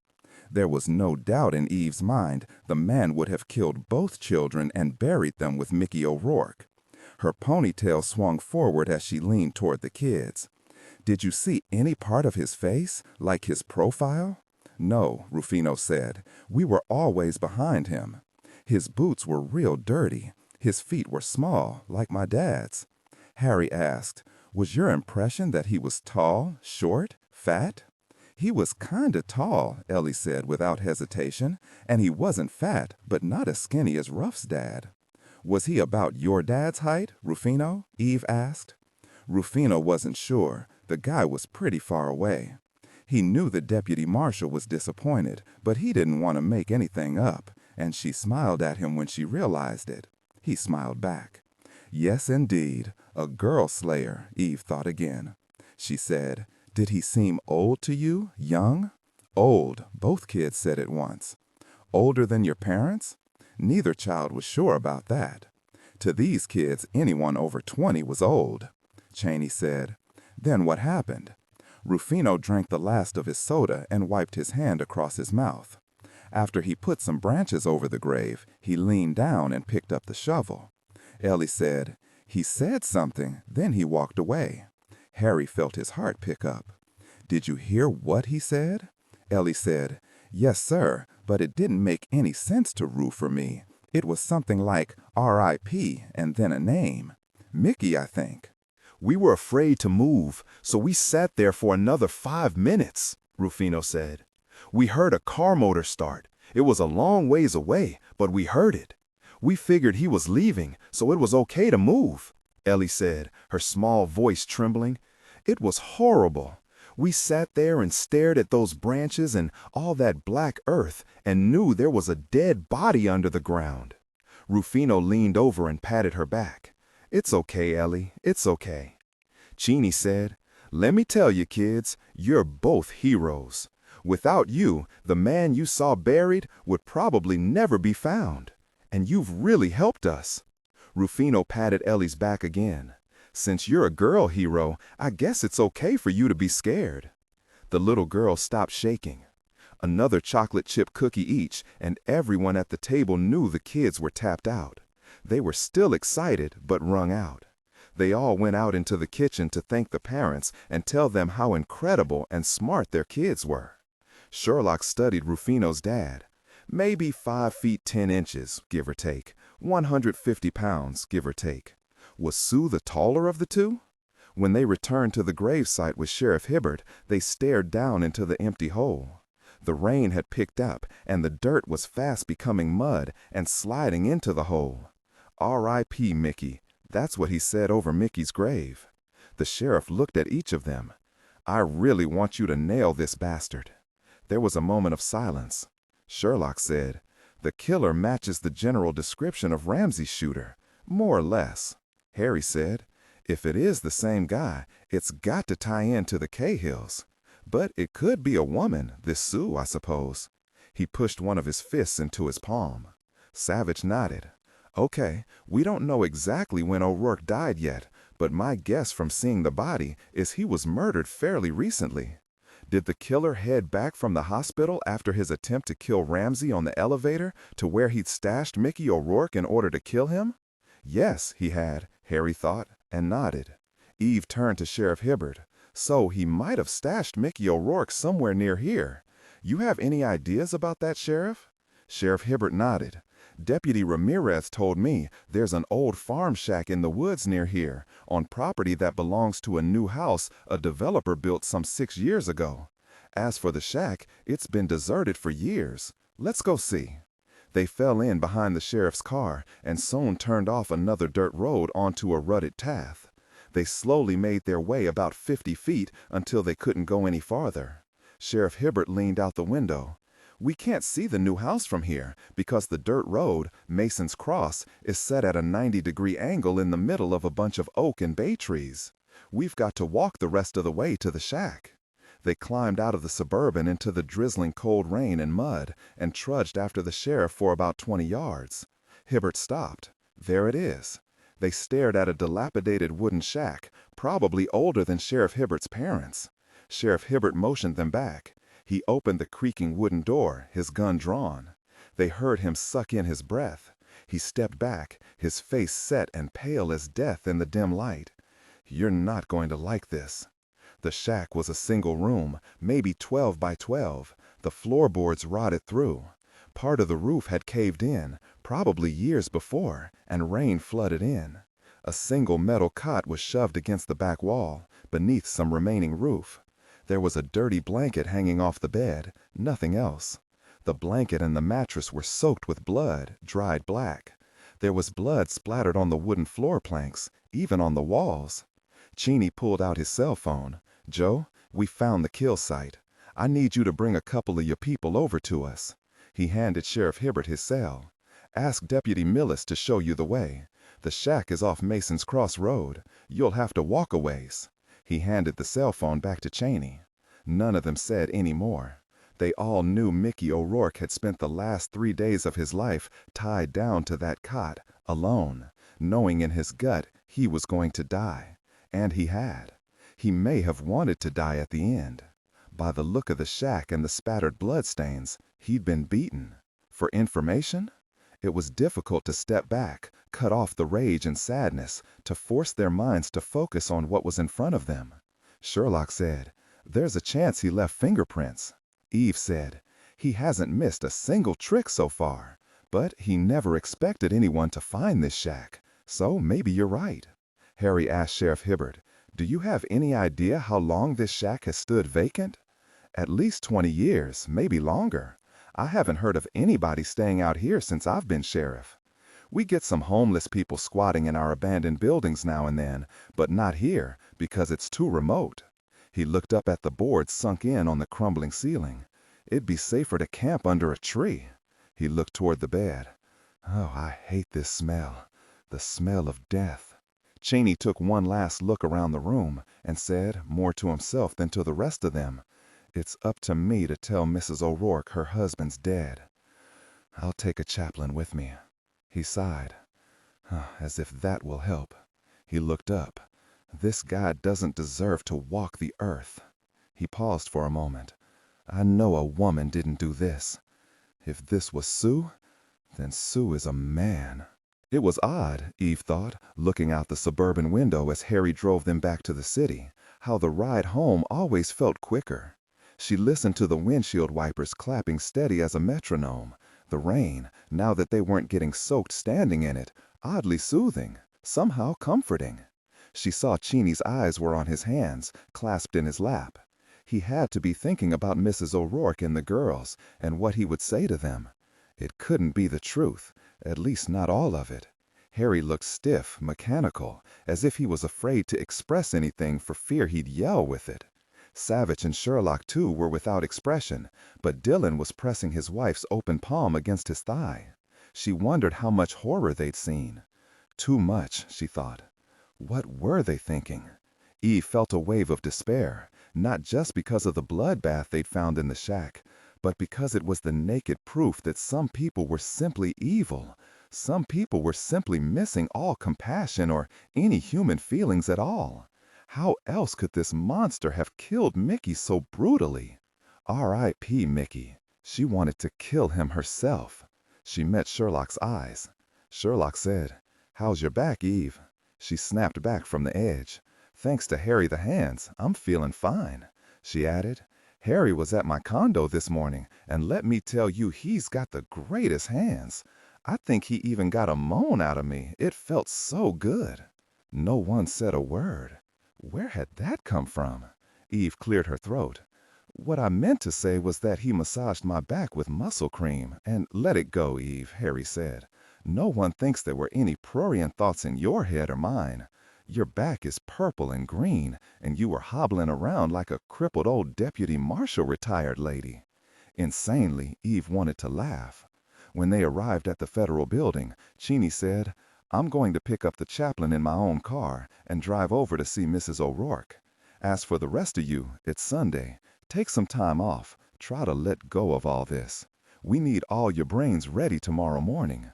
We can bank on hearing from forensics and the medical examiner first thing." He paused for a moment. "Wish me luck." They did, all of them grateful they weren't walking in his shoes today. Eve said her goodbyes and went walking in the rain. She realized her mistake a couple blocks later when every step made her back hurt. She saw a taxi, and, miracle of miracles, it stopped for her. Redemption. She directed the Ukrainian driver to St. Francis Church on Larkin, a fixture in her Russian Hill neighborhood for nearly 100 years. The rain was coming down heavier when she opened the side door and slipped inside. It was warm and dim and ancient. She breathed in the soft air scented with incense.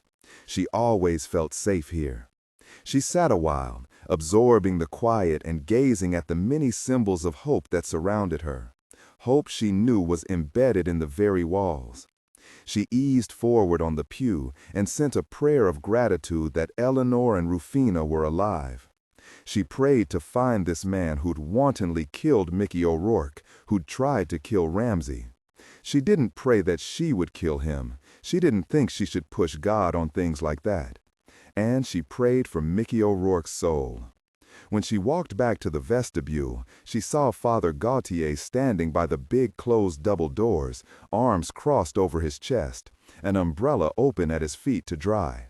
He was St. Francis's longtime pastor, always soft-spoken and patient. Father Gautier gave her a long look. "I hope you found what you needed, Eve. I noticed you weren't in church today. Is something troubling you?" She told him that Mickey O'Rourke, whom Father Gautier had known as his parishioner far longer than she had, was dead, a violent death. She gave him no details. He took her hand as he closed his eyes a moment. He whispered, "I am so very sorry. For his family, for all of us. Requiem in pace." They stood quietly for a moment. Then Father Gautier said, "You're wet," and his voice held a touch of humor. "Bless him." Eve said, "Not so much now. It's so very warm inside. I think I'd like to stay that way." When Father Gautier left her, she pulled out her cell. "Harry, sorry to call when you're just getting home. Would you come get me at St. Francis Church on Larkin? It's not too late, and I could use the company. I can make us something to eat if you like." "If you're up to it, so am I," he said. Judge Sherlock's home, Mulberry Street, Pacific Heights, San Francisco. Sunday evening, Sean was lying boneless against Savich's shoulder, Savich stroking his back. He'd fallen asleep between his grandparents in front of the TV, watching Sunday night football. He took Sean to the second guest room next to his and Sherlock's bedroom, gently eased him down on his back on the twin bed, the crib long stored away in the basement. He pulled the dinosaur sheet and 2 blankets over him, since Sean liked to be warm when he slept. He kissed him, breathed in his kid's smell, and straightened. He felt the light touch of Sherlock's hand on his arm. "He's so beautiful, so perfect, and we made him," she whispered. "Isn't that amazing?" Savich turned and hugged her. He said against her ear, "I was thinking that right now it'd be good to be as innocent as Sean." He closed his eyes and pressed his face against her hair. "I can't get Mickey O'Rourke's face out of my mind, or that farm shack where he was beaten and murdered." He hugged her more tightly. "Life is so fragile. You're here, then you're not, and it's final. No going back, no changing anything at all." She held him, stroking her hands up and down his back, and said against his cheek, "Dillon, I've been thinking about what Cheney said, that a woman wouldn't have killed Mickey O'Rourke like that. I don't see it either. Not only was the killing savage, she would have had to carry O'Rourke back to the car, a good distance from the shack, and then she would have had to carry him an even longer distance to bury him. Remember, Ellie and Rufino said after he left O'Rourke's grave, they heard the car start up from a good ways away. Sue is slightly built. Even with superior upper body strength, I don't see how she could have managed. Ork was a big guy, taller than you." "What does it mean?" Savich said. "It means our Sue isn't a woman." Hyde Street, Russian Hill, San Francisco. Eve's back hurt so badly when they arrived at her condo, she didn't think she could walk a step until Harry's hand cupped her elbow. "Harry's hands are here to minister to you, so you have a chance at some sleep tonight. First, though, you need a long, hot shower. I don't want you getting sick. I can make you some coffee. I'll make it while you shower. After you're dry and warmed up, I'll see to your back. I'll call Feng Nan Palace and get us some Chinese delivered. We can stretch out in front of the TV, watch what's left of the football game, and munch on egg rolls." After her shower, Eve walked into the living room to see the Patriots QB Tom Brady complete a pass to Wes Welker and gave a small cheer. "I think Wes Welker would make a great marshal," she said. "He's strong and fast, and you can tell that brain of his is high voltage." She grinned down at Harry as she tossed him the tube of muscle cream. She carefully sat beside him on the sofa, eased her robe off her shoulders, and leaned forward. Her hair was loose down her back. He looked at her hair for a moment, then shoved it over her shoulder and began smoothing the cream over her back. He stroked her until the final whistle blew. She really didn't want him to stop, but finally she said, "Your hands will cramp up. I'm fine now, thank you. I can't believe how stiff I was. Goodness, it's almost 9 o'clock. Are you hungry yet? Dinner should be here any minute. You feel okay?" "Better," she said, "much better." She realized her robe was still bound. She quickly shrugged it back up, closed it, and tied the belt. She turned to face him, lightly laid her hand on his arm. "You're very kind, Harry. Thank you." Harry was silent for only a moment, then said, "Sherlock told me about Mrs. Howell's homemade pizza for her son, Boozer. How delicious it was at 11 o'clock this morning. I was thinking we eat too much pizza, so we're having Szechuan. That okay with you? It's great. Do you know I can't imagine an amateur trying to find a vein in my arm and poking that needle in a dozen times. It's too bad the guy had his face and head covered up." Harry said, "Yeah, but we were real lucky today. If those kids hadn't seen him, we'd still be looking for Mickey O'Rourke. Yes, forever. Hey, what do you want with your fried rice? A beer?" Harry asked for water. He watched her walk to her kitchen. She looked looser, walked more easily. He said, "I called Cheney while you were in the shower. He said Mrs. O'Rourke was brave." That was the word he used. I guess he was expecting her to fall apart, but she didn't. She told him she wanted to be the one to tell her daughters. The chaplain stayed, but Cheney's home now. I hope I don't ever have to tell someone their husband or wife is dead. By violence. Agreed. I called Officer Mansuko and asked him to unplug the TV and call if Ramsey happens to find something. He said he'd alert the nursing staff to keep quiet as well. That's good, Harry.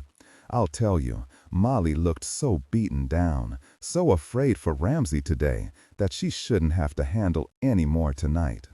We should be okay until morning now, Harry said. Eve handed him his water.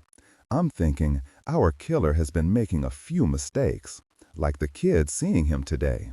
You know he never wanted Mickey O'Rourke to be found, and he failed to kill Ramsey twice. Harry took a drink from the Pellegrino bottle. I can't help but think he's not altogether sane. He stopped, shook his head. Just shoot me. I don't know what to think anymore, but I do know this has got to be a huge hit for him. Any time now he's going to listen to the news and hear about Mickey O'Rourke being dug up. So, what does he do now? Eve said. Good question. He isn't going to give up. That's all I'm sure of. If Savich is right, he's in the spy business. I don't imagine you can survive very long doing that unless you're real careful. But he hasn't been careful, has he? At least with his 2 attempts on Ramsey's life, Harry said. He tried to be with burying Mickey O'Rourke. Just bad luck for him there. We'll find out from forensics tomorrow if he left any prints in that shack.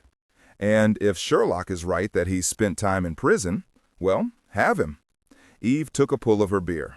Why did you and your wife divorce? The doorbell rang. The food.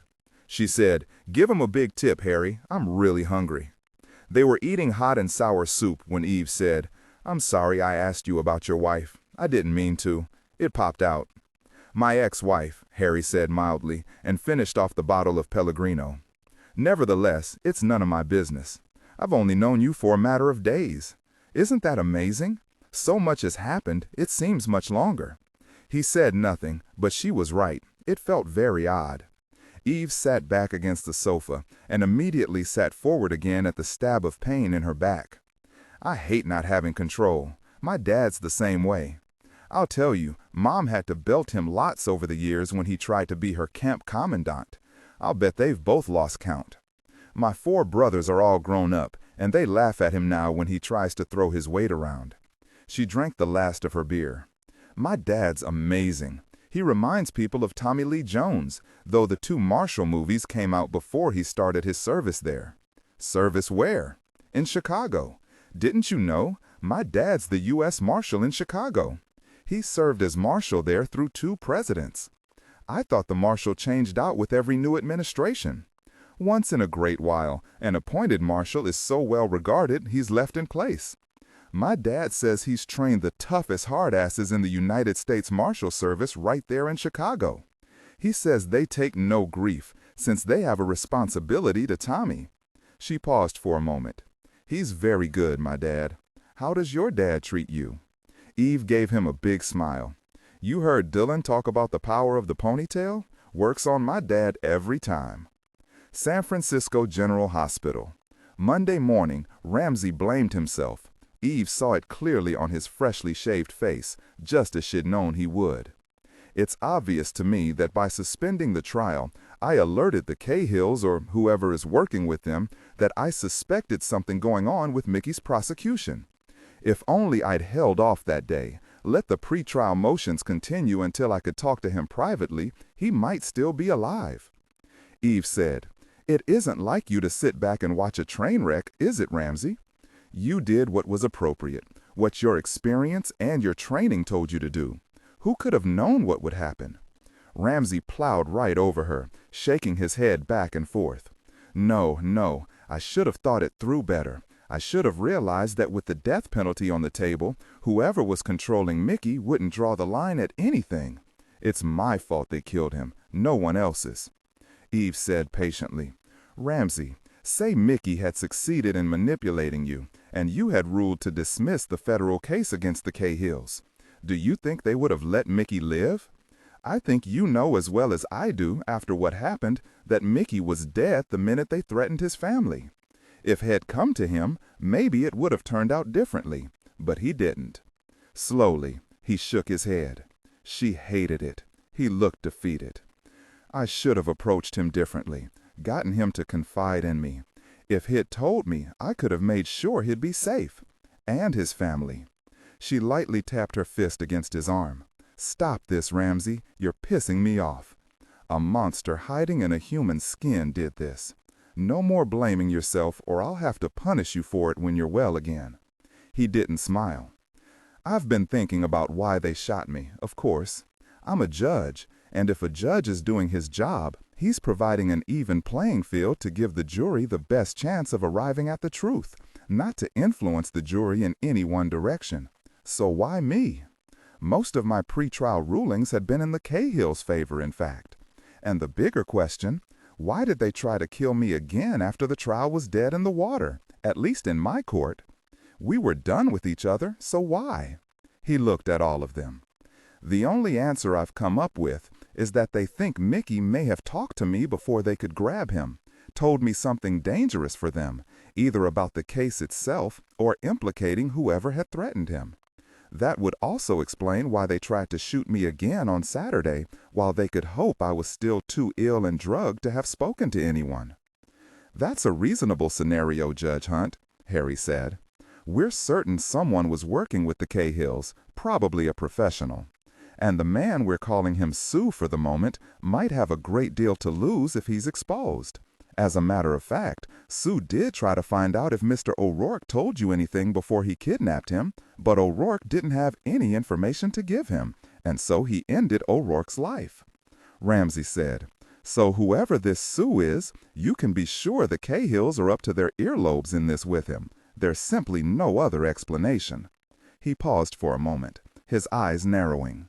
Molly already knew Mickey was dead last night, didn't she? She knew, and she kept quiet about it. Eve said, No, I didn't tell Molly. The TV didn't work either. I wondered why not.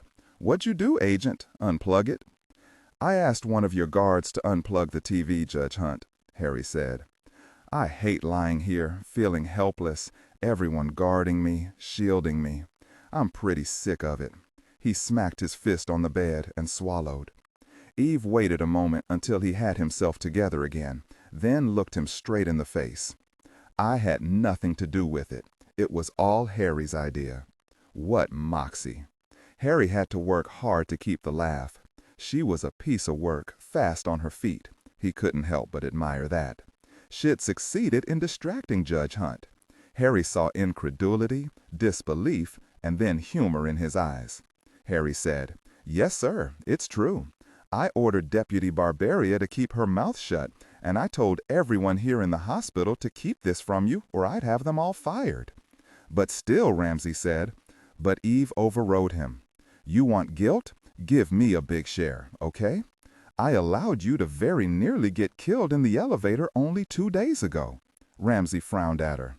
"Get real, Eve. I will if you will. Listen, we all do our feeble best, and sometimes things simply don't go the way we planned or we prefer. Did your recovery take a hit from that fiasco Saturday? No, the elevator business didn't faze me, Eve. Dr. Cardock even told me I was such a superb physical specimen, he felt comfortable taking out the chest tube this morning. They took away my morphine pump, too. I'm on oral pain medication now, and I'm thinking a lot more clearly." He looked from Eve to Harry. "You two are quite a team, aren't you?" "We're not a team," Harry said. "That's a vicious rumor." "That's right," Eve said. "If we were a team, Harry would be saluting me by now." "In your dreams," Harry said. Ramsey didn't laugh. He knew how bad it would make him hurt. He said, "So you think Sue is a code name for a man? That simplifies things, doesn't it?" "It's a start," Harry said.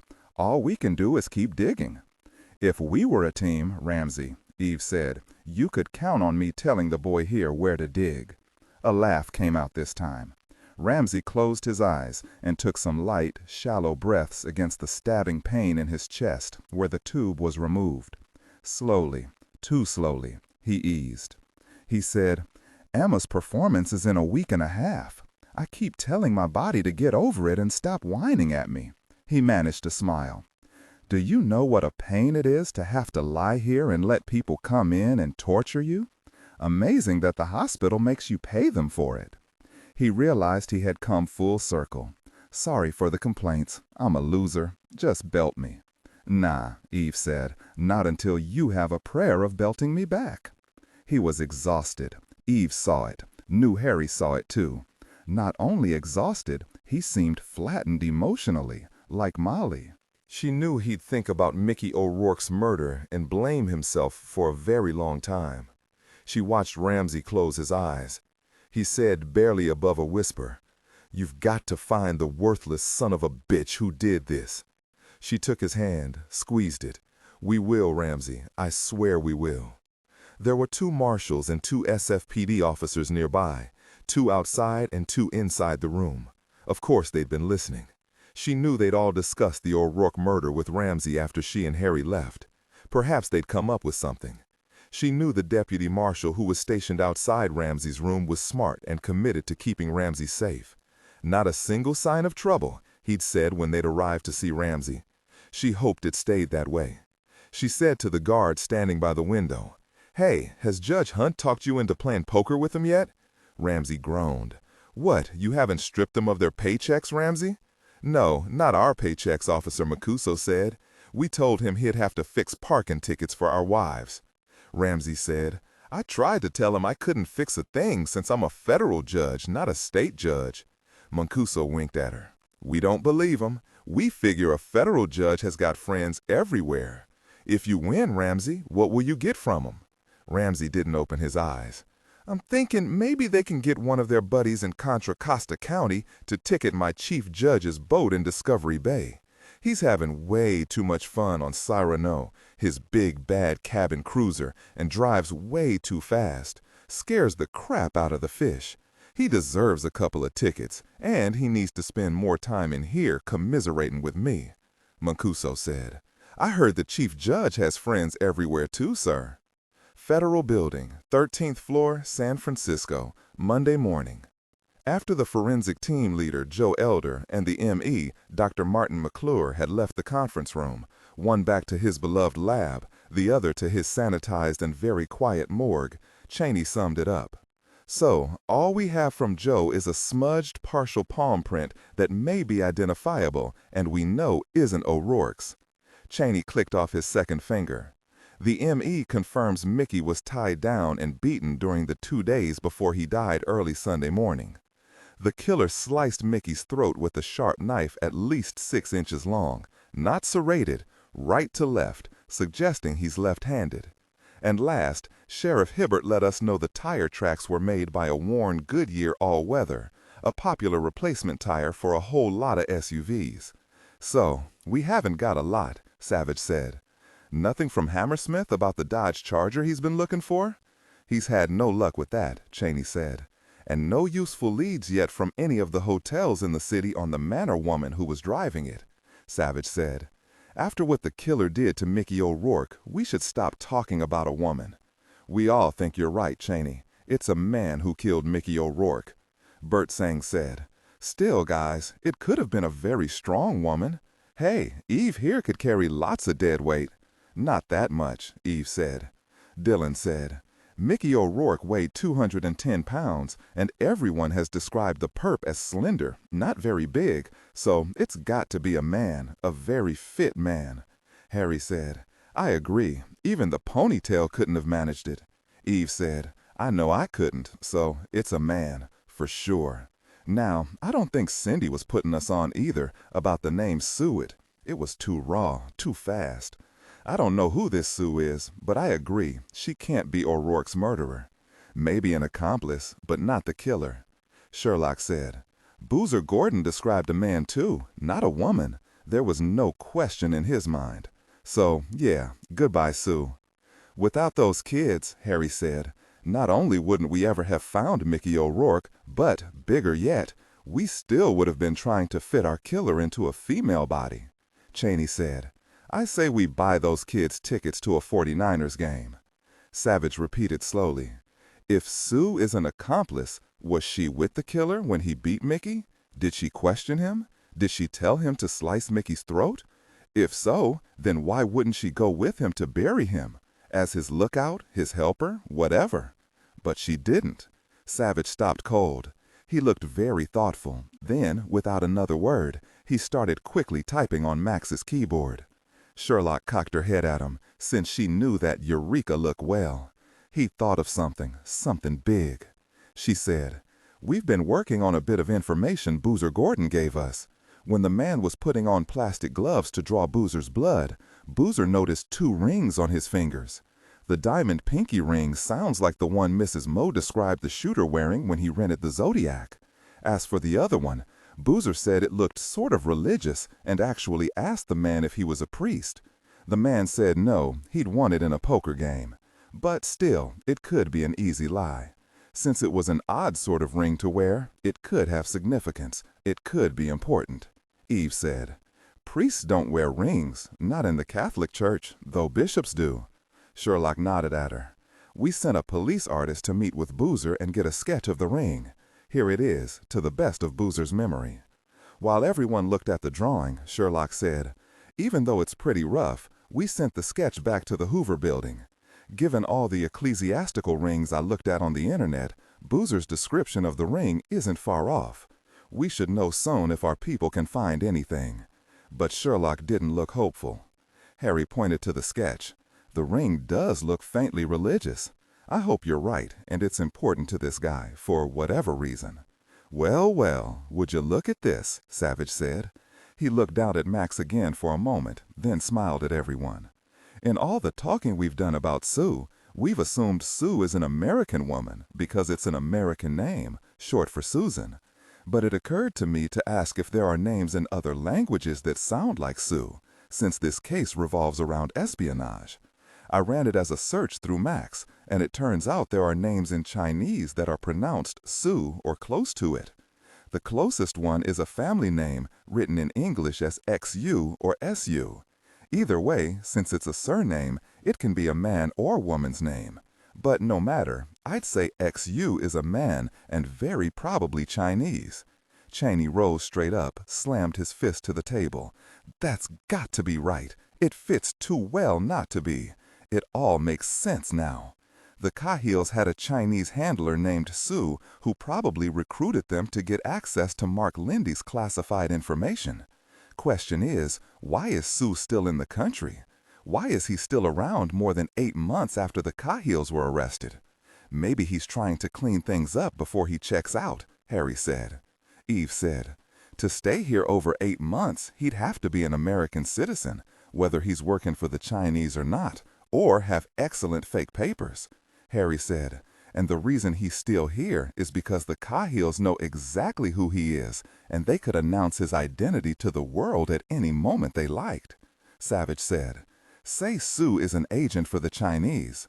They can't be happy with him that the simple retrieval of information of Mark Lindy's data, meant to be done with stealth and alert no one it was even taken, turned instead into the very messy murder of a U.S. citizen, one working for the federal government.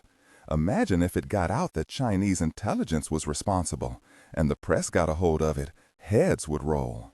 This Sue's continued usefulness to his employer, maybe even his life, might depend on the Cahills keeping their secrets. He had no choice.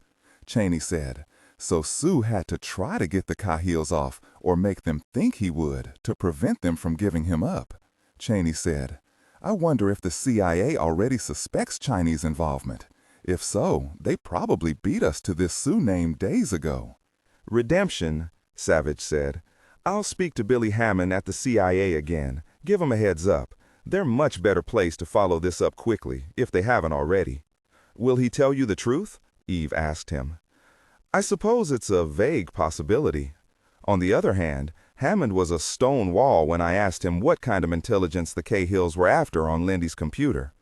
It's possible they don't know, Eve said. I mean, who knew the 49ers would be having a winning season? They were interrupted by a knock on the door. Come, Cheney called. The door opened to Agent Andre Devereaux. Behind Andre stood Molly Hunt. She needs to see you, Cheney, so I brought her back. Cheney nodded, and Agent Devereaux closed the door behind Molly. Eve was on her feet.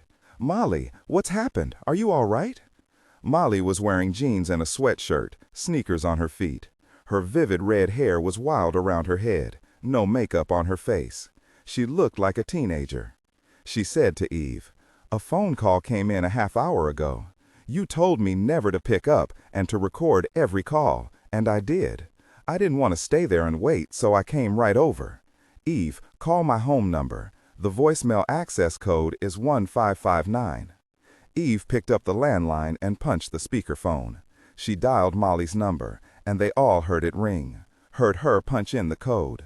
There was the date and time, then a muffled, gravelly voice.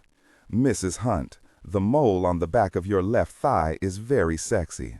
I'm thinking you and I will get together after your murderer husband is underground.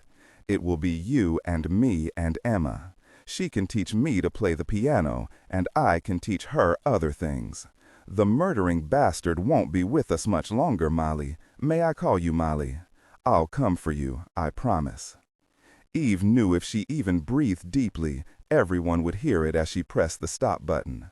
Molly stood as pale as the morning fog snaking over the bay behind her, her hands clenched at her sides. But when she spoke, her voice was calm. I can't figure out why he called Ramsey a murderer. He said it twice, Sherlock said. Does he believe Ramsey is a murderer because he was presiding over a death penalty trial, namely the Cahills? Eve walked to Molly, placed her hands on her shoulders. She looked her right in the eye. Molly, how could this guy have seen you naked? Molly ran her tongue along her bottom lip. The bathroom has a large window looking out at the ocean, right beside the jacuzzi. Ramsey and I like to... She broke off, swallowed. There are blinds, but we never use them. There are no neighbors to look in, after all, and it's a direct view to the ocean and the headlands beyond, Harry said. Too far from the water to see a mole, even with binoculars. So he may have managed to sneak up to the back of the house and look in on you without your seeing him. It could have been any time, even before he shot Ramsey. Think, Molly. Do you remember anything? Maybe a shadow you couldn't identify? A flash of movement out of the corner of your eye? Molly shook her head. It was raining last night while I was bathing. When I looked at the window, I only saw the raindrops streaming down the glass, nothing else, I'm sure. He could have managed to get to the window unseen by the deputies guarding the house, Eve said. It's a big property, with lots of ways in, if one climbs the cliff or sneaks through Mr. Sproul's yard. It's a huge risk to take, though. It's more likely he saw you a week or more ago, when he was planning to shoot Ramsey, Sherlock said. Molly, did you tell the marshals? Molly nodded. They weren't happy. They checked around the house right away, but they didn't find anything. You know the rain was heavy. Molly stared at each of them in turn. He's going to kill Ramsey unless you find him. How many more times can he fail? He was promising me. You heard the certainty in his voice. He's going to kill Ramsey. Savich hated the despair in her voice, and he snapped her back. Molly, have you taken a bath every night since last Thursday night when Ramsey was shot? She started. Well, no. I've been so exhausted. I've hopped in and out of the shower. But last night, she gave a hoarse laugh. Last night I needed to calm myself down, get it together for the children. I soaked for a good 30 minutes. And maybe he was outside, watching me, and I didn't know it. I was lying there, my eyes closed, and I was so thankful Ramsey had survived the elevator attack. She looked at them blindly. I know he was there, watching me. All the time, he was watching me. And in everyone's mind? Could he have gotten to her last night, broken into the house without alerting the marshals outside? Sherlock said with infinite calm, He's not going to try to take you. His whole purpose is to terrify you, to scatter your focus and our focus. The best thing for your peace of mind and for ours would be to take you and the kids to a safe house for the duration. Cheney nodded. I can arrange it. Molly said, That's like in the movies. I can't believe any of this. It's all so surreal. And Ramsey, she broke off, pulled herself together, cleared her throat. All right, good. I'll try to make the boys think it's a mini vacation, maybe down by the zoo. We'll need to transport Emma's piano since she plays at Davies Hall in a week and a half. Harry said, It'd be less risky to rent one, bring it to the safe house. No, that wouldn't work. Emma's piano, it's been her lifeline since Ramsey was shot. Cheney said, Don't worry, we'll figure it out. Thank you. I'll head home then and get everything ready. But what if he's watching the house? What if he sees us leave and follows us? He'll know you're taking us away. He'll know it. Savich said, No, Molly, he won't know where you're going. Listen to me. This guy isn't some kind of Superman who knows all, sees all. He's only one man, and we've done this before. Trust me, this is going to throw him off his game. But not for very long, Eve thought. They had no idea whether his game included continuing trying to kill Ramsey, or even what his game was. Not that she would say that to Molly. He knew they would all hear his phone call to Molly. If he thought about the consequences at all, which of course he had, she knew they were going to have to be very careful while moving her. Molly slowly nodded. I don't want to tell Ramsey about this. There's nothing he can do. I can't stand worrying him more when he's helpless. It would destroy him to know he can't protect us. All right, I'll get Emma out of school now. Crandall Building, California Street, San Francisco. Late Monday morning. Damn her eyes. I'm one of the most famous defense lawyers in the world. How can she do this to me? Milo Siles mashed the elevator button once more, then another couple of times for good measure. The elevator doors opened, and he stepped in.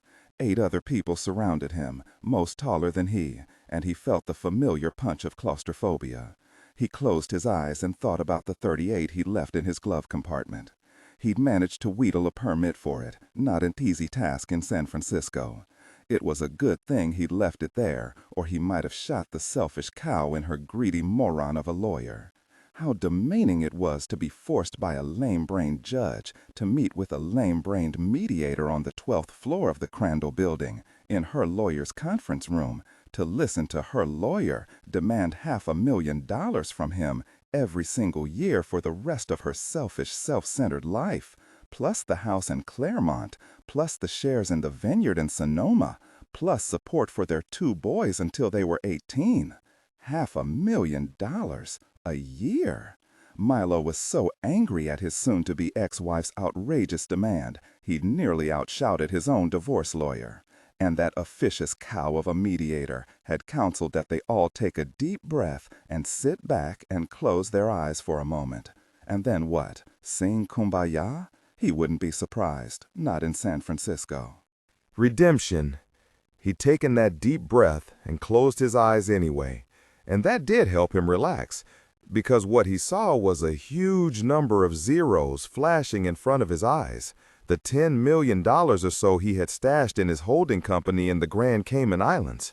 No way Marjorie or her lawyer would find out about that. He'd been very careful through the years that it couldn't be traced to him, not by anyone. He grinned to himself. You never knew when you went the extra mile to make some real money in this business, if you might have to make a quick exit.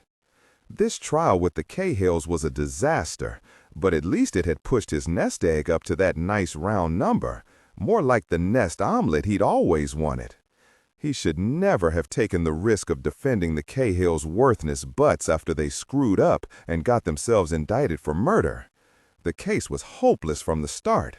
He should have known that for all that money, there would be risks far beyond keeping the Cahills quiet and cooperative, making his motions and sitting back to wait. Well, he'd done everything as agreed, and he deserved that money. It was Marjorie's overspending that had pushed him into it, wasn't it? He pictured his wife staring at him across the table, her eyes narrowed beneath her dark brows, which always needed plucking. It made bile rise in his throat. He'd supported her lazy butt for 17 years, and what had she done to earn it? Be a housewife?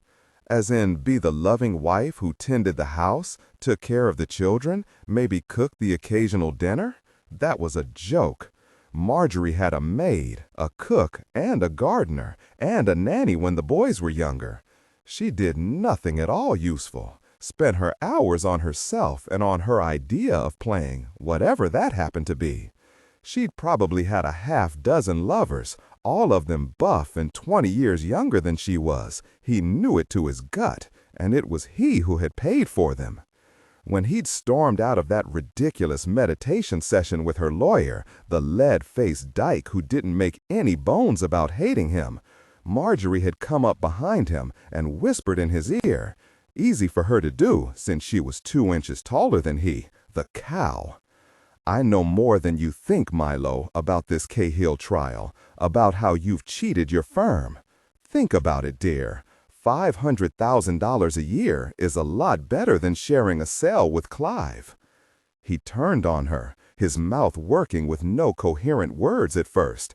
I let you do what you want. What's in this for you? She laughed. Let me paraphrase Nicole Kidman when they asked her how she felt about splitting up with Tom Cruise. I don't have to wear flats any longer. He'd nearly decked her. Tom Cruise wasn't that short, and neither was he. Milo would have smashed his fists against the elevator doors, but he couldn't lose it since there were too many people looming over him in the elevator. Marjorie was divorcing him because he wasn't tall enough for her? He had to get hold of himself. She'd overheard a conversation with Clive? He couldn't remember any such conversation, but obviously he hadn't been careful enough. Well, she'll keep her mouth shut. If she spilled to the cops, then the feds would seize all his assets under the RICO Act, and she wouldn't see a bloody dime. Maybe sharing a cell with Clive would be worth it, knowing she'd have to get a job, maybe selling bagels in one of those outdoor kiosks at her favorite mall. Milo walked a block over to the Mason Building, which housed his law firm, and directly into the underground garage to his new Beamer parked next to the express elevator. He admired its sleek lines for a second, still got a kick out of how the door opened for him with his key fob still in his pocket. As he squeezed in, he saw Marjorie's smiling face again, her smile so big she showed the gold tooth in the back of her mouth she'd never bothered to change out. He smacked his fist on the dashboard. This wasn't his fault. None of this was his fault. He was a good provider, and he would still send his boys to Princeton, his alma mater. He buckled his seatbelt and settled smoothly onto the sinful dark gray leather seat and pressed the magic button. That's what his youngest son called the ignition. No, he wouldn't worry about his sons. They'd get over this. They were old enough to understand. He would make them understand. His baby roared to life. Calm down, calm down. So what if you give the witch $500,000 a year? You can afford it. But it was his hard-earned money, and she would spend it on those vacations she was always taking by herself, with the boys, with her friggin' friends, never with him after the first 5 years. All right, so he was usually busy. He had to support his family, didn't he? He had no interest in being one of those idiot tourists who walked around with a guidebook in their hands, always pulling out their cell phones to take stupid pictures no one cared about. He backed out of the garage and eased into traffic. He crossed the Golden Gate 12 minutes later and headed north toward Belmarin Keys to the beautiful little clapboard house he owned, with its own private boat dock and its one inhabitant, Pixie. She would make him feel better. She listened to him, really listened, and she knew he was suffering today. She cared about his feelings and what his wife was doing to him. It wasn't raining, but it was cold and overcast and promised rain. He was glad he'd gotten the coupe and not the convertible now that it was getting toward winter. This was San Francisco, after all. Federal Building, San Francisco, Monday afternoon. If Bill Hammond at the CIA was to be believed, the CIA hadn't made the connection that Sue could be a Chinese name, spelled X-U, hadn't even known for sure that a foreign government was behind the attempted theft of Mark Lindy's materials. He assured Savich the CIA would of course follow up on that possibility, search out every Chinese national with diplomatic cover whose name sounded anything like Sue. Savich doubted the 2 CIA operations officers who'd come to San Francisco some 8 months before to conduct an extensive investigation had left not even knowing a foreign government was involved, let alone which one.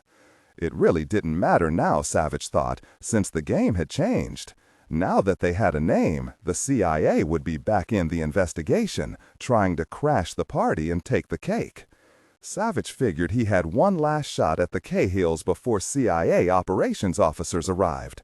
They were the only ones who knew Sue, the only ones other than Sue who knew what had happened to those files off Lindy's computer.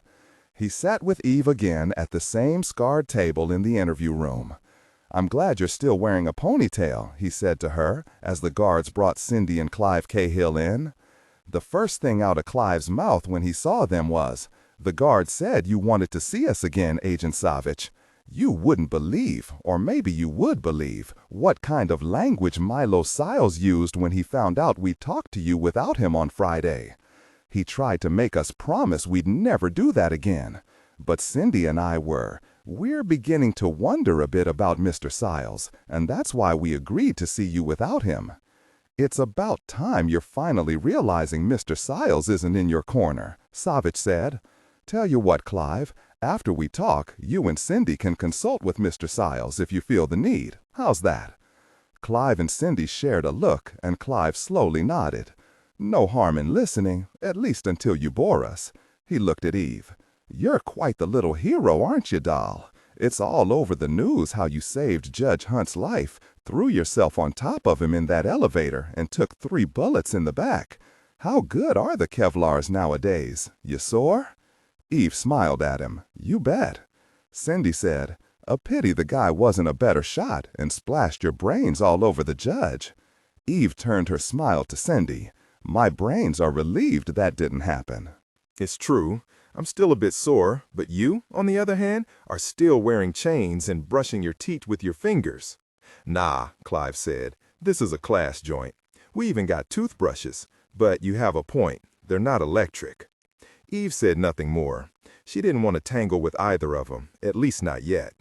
Cindy noticed Savich was looking at her and leaned slightly toward him. Isn't that sweet, Clive? Little Miss Sunshine with her bouncy ponytail doing her good deeds. She saves a life, then visits us poor put-upon prisoners again with her sidekick, Mr. Tough Guy. Savich said, actually, we wanted to thank you in person for blurting out the name Shu. So how does he spell that?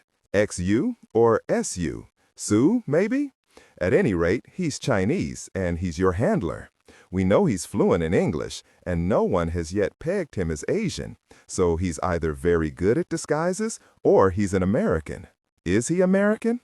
Cindy and Clive didn't say anything. Savich continued, it's only a matter of time before we find him. If we do that without your help, you won't have anything left to trade. I don't remember any Shu, Cindy said. Shu, who is that, Clive? Do you have any idea? Not a one, sweetie. You look beautiful today. I've missed you. He started to lean over to kiss her, but there was a firm fist smack against the glass window in the door, and he pulled back. What would the guards do? Eve wondered. Come in and physically distance him from her so he couldn't reach her? Probably. The guards couldn't know when violence would erupt and wouldn't take that chance. Savich said, You know we found Mickey O'Rourke, your federal prosecutor, dead yesterday. We heard about that, Cindy said. Gossip moves at the speed of light in prison. Makes my old neighborhood look like slow-mo. Imagine O'Rourke getting himself killed. I didn't find out too many details because the cops on TV are keeping a lid on it. Only that he met with foul play. I've always thought that phrase sounds wussy, don't you, Agent Savich? She said it again. Foul play. Like they're going to hand out some kind of football penalty. Clive, did you hear about poor Mr. O'Rourke getting whacked? That idiot man who preened and strutted around in court and only finally managed to get himself in big trouble with the judge? Clive nodded, his lips seamed. How did he die? Eve said. Shu cut his throat. Clive's hand went unconsciously to his neck, his fingers lightly rubbed against his skin. That wasn't very nice. No, it wasn't. Savich sat back and regarded the two of them. You can't think this is part of some master plan to get you out anymore.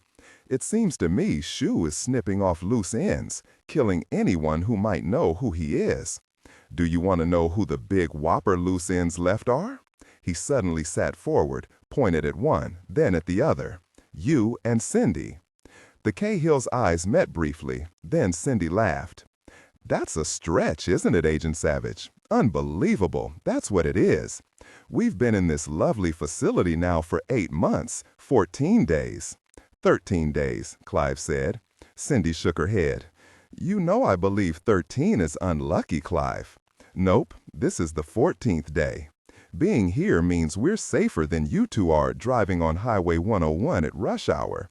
But you know, if I were this mythical Shu you talk about, I wouldn't be too worried about your catching me, any more than you could catch a box of smoke. Smoke? Did Shu describe himself that way to you? Savich said. Cindy smiled broadly. Oh, I don't know any Shu. That's only what I say.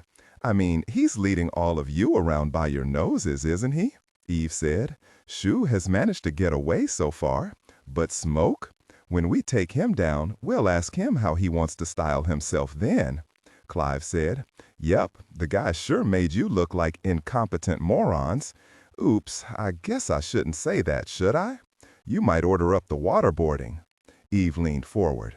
You might as well know we wounded him. Well, not quite, but close enough. We have his DNA, and when we match it, we'll know exactly who Shu is.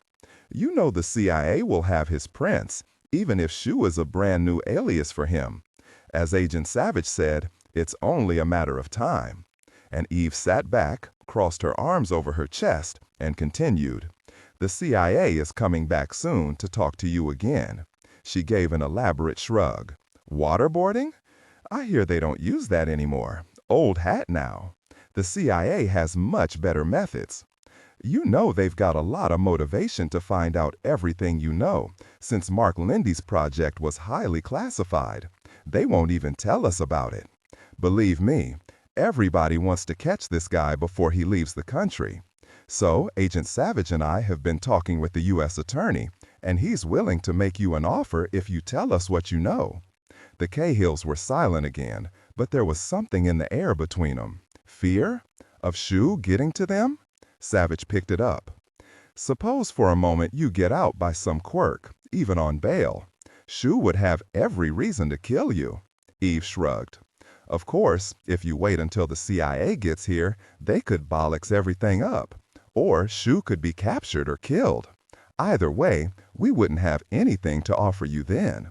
Cindy Cahill yawned. Her wrist chains rattled as she raised her hand to pat her mouth. She froze. Too bad the rattling chains always ruined a good performance. Cindy said, Agent Savich, we don't have any idea what you're both talking about. We're United States citizens, and we haven't been convicted of anything.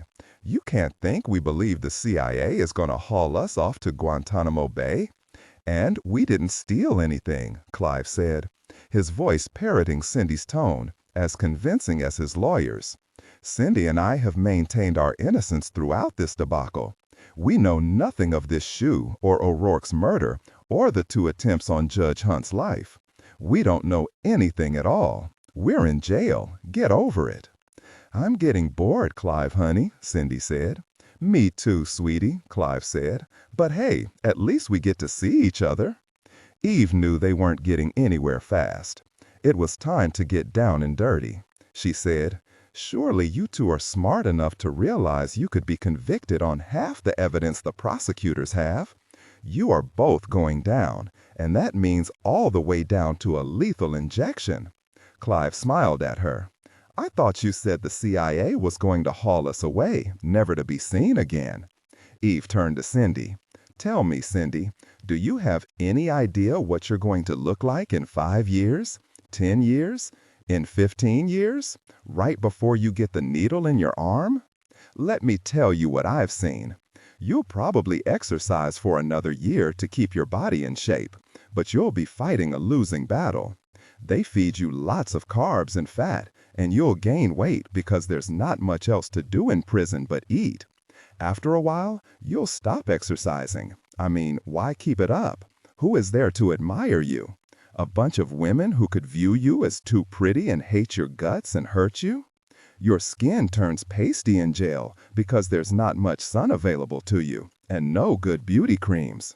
In 5 years, you'll be a fat slob, and anyone you know now who sees you will hardly recognize you. Clive will, and because he might still care about you, in theory, he'll try not to gag. When they finally put that needle in your arm, you'll be a ruin, and they'll be putting you out of your misery." Eve kept quiet and waited. They were crude threats, but they were all she had left. She listened to Cindy Cahill's pumped-up breathing, watched the appalling comprehension in her eyes before she managed to smooth it away. But Cindy couldn't veil the rage that followed. It beamed out of her eyes like a flashing beacon. She said, "I hope Shu cuts your face up before he kills you, bitch. That's not gonna happen, so listen up. Tell us about Shu and what he has, and you won't have to worry about him or about dying in here." There was a heavy lump of silence while the two of them looked at each other. Redemption gave Cindy a small shake of his head. Eve felt Dillon's hand pat her knee. He said, "You know what I admire about you, Clive? You're a real gamer. You know how to spot the perfect mark. You know how to manipulate your mark into doing exactly what you want. You picked out Cindy, didn't you, because you knew you could mold her to be exactly what you needed." Clive said, "Then I'm smart enough to know when I'm being gamed, right, Agent?" "Sure you are. There'll be lots of games in prison, Clive, but you won't win many of them. You won't even get to play, because you'll be the game.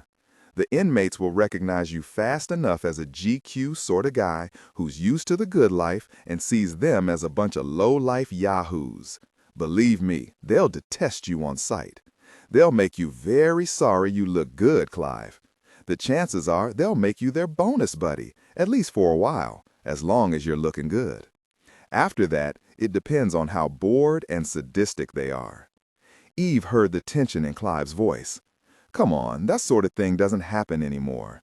I've been here 8 months, no problems like that.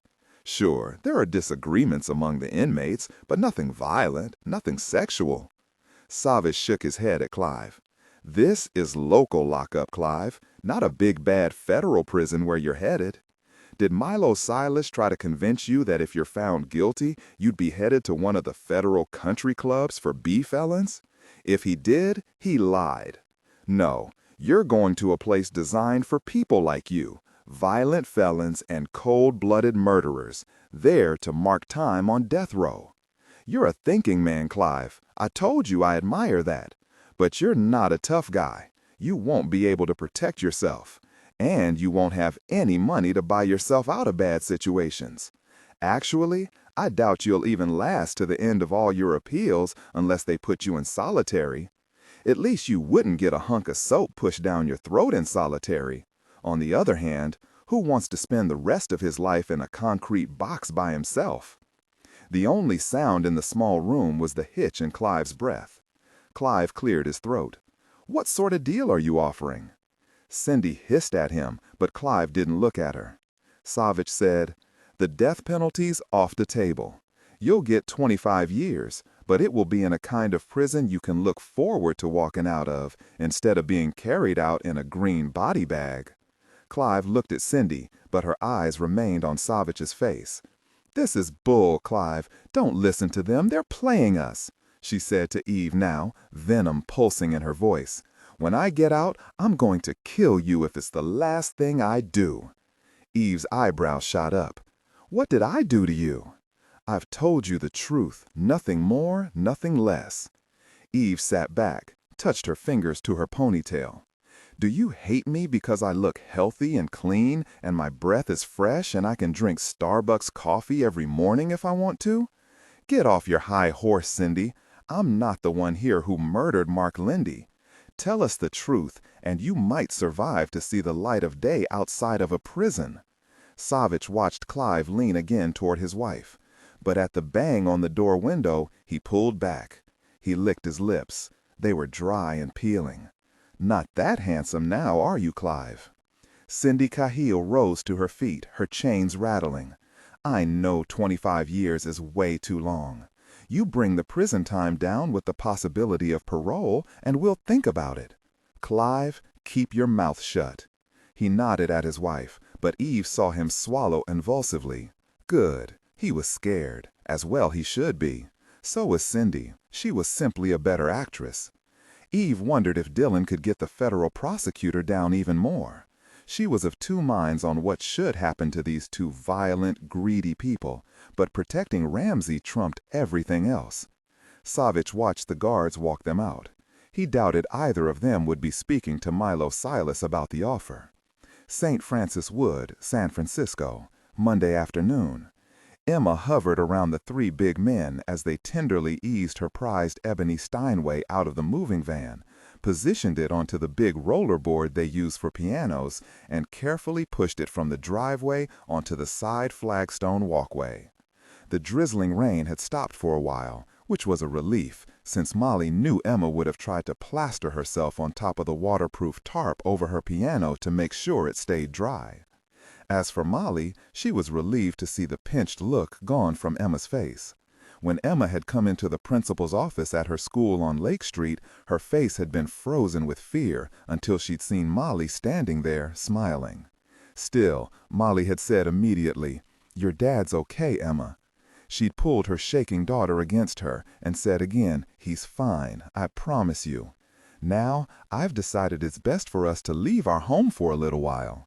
We're going to stay in a lovely house in St. Francis Wood. Remember, we've driven through the neighborhood and admired all the older houses and the big yards, just like ours. Emma raised her face. "They're afraid the man is going to try to kill us, aren't they?" So much for sugarcoating the truth.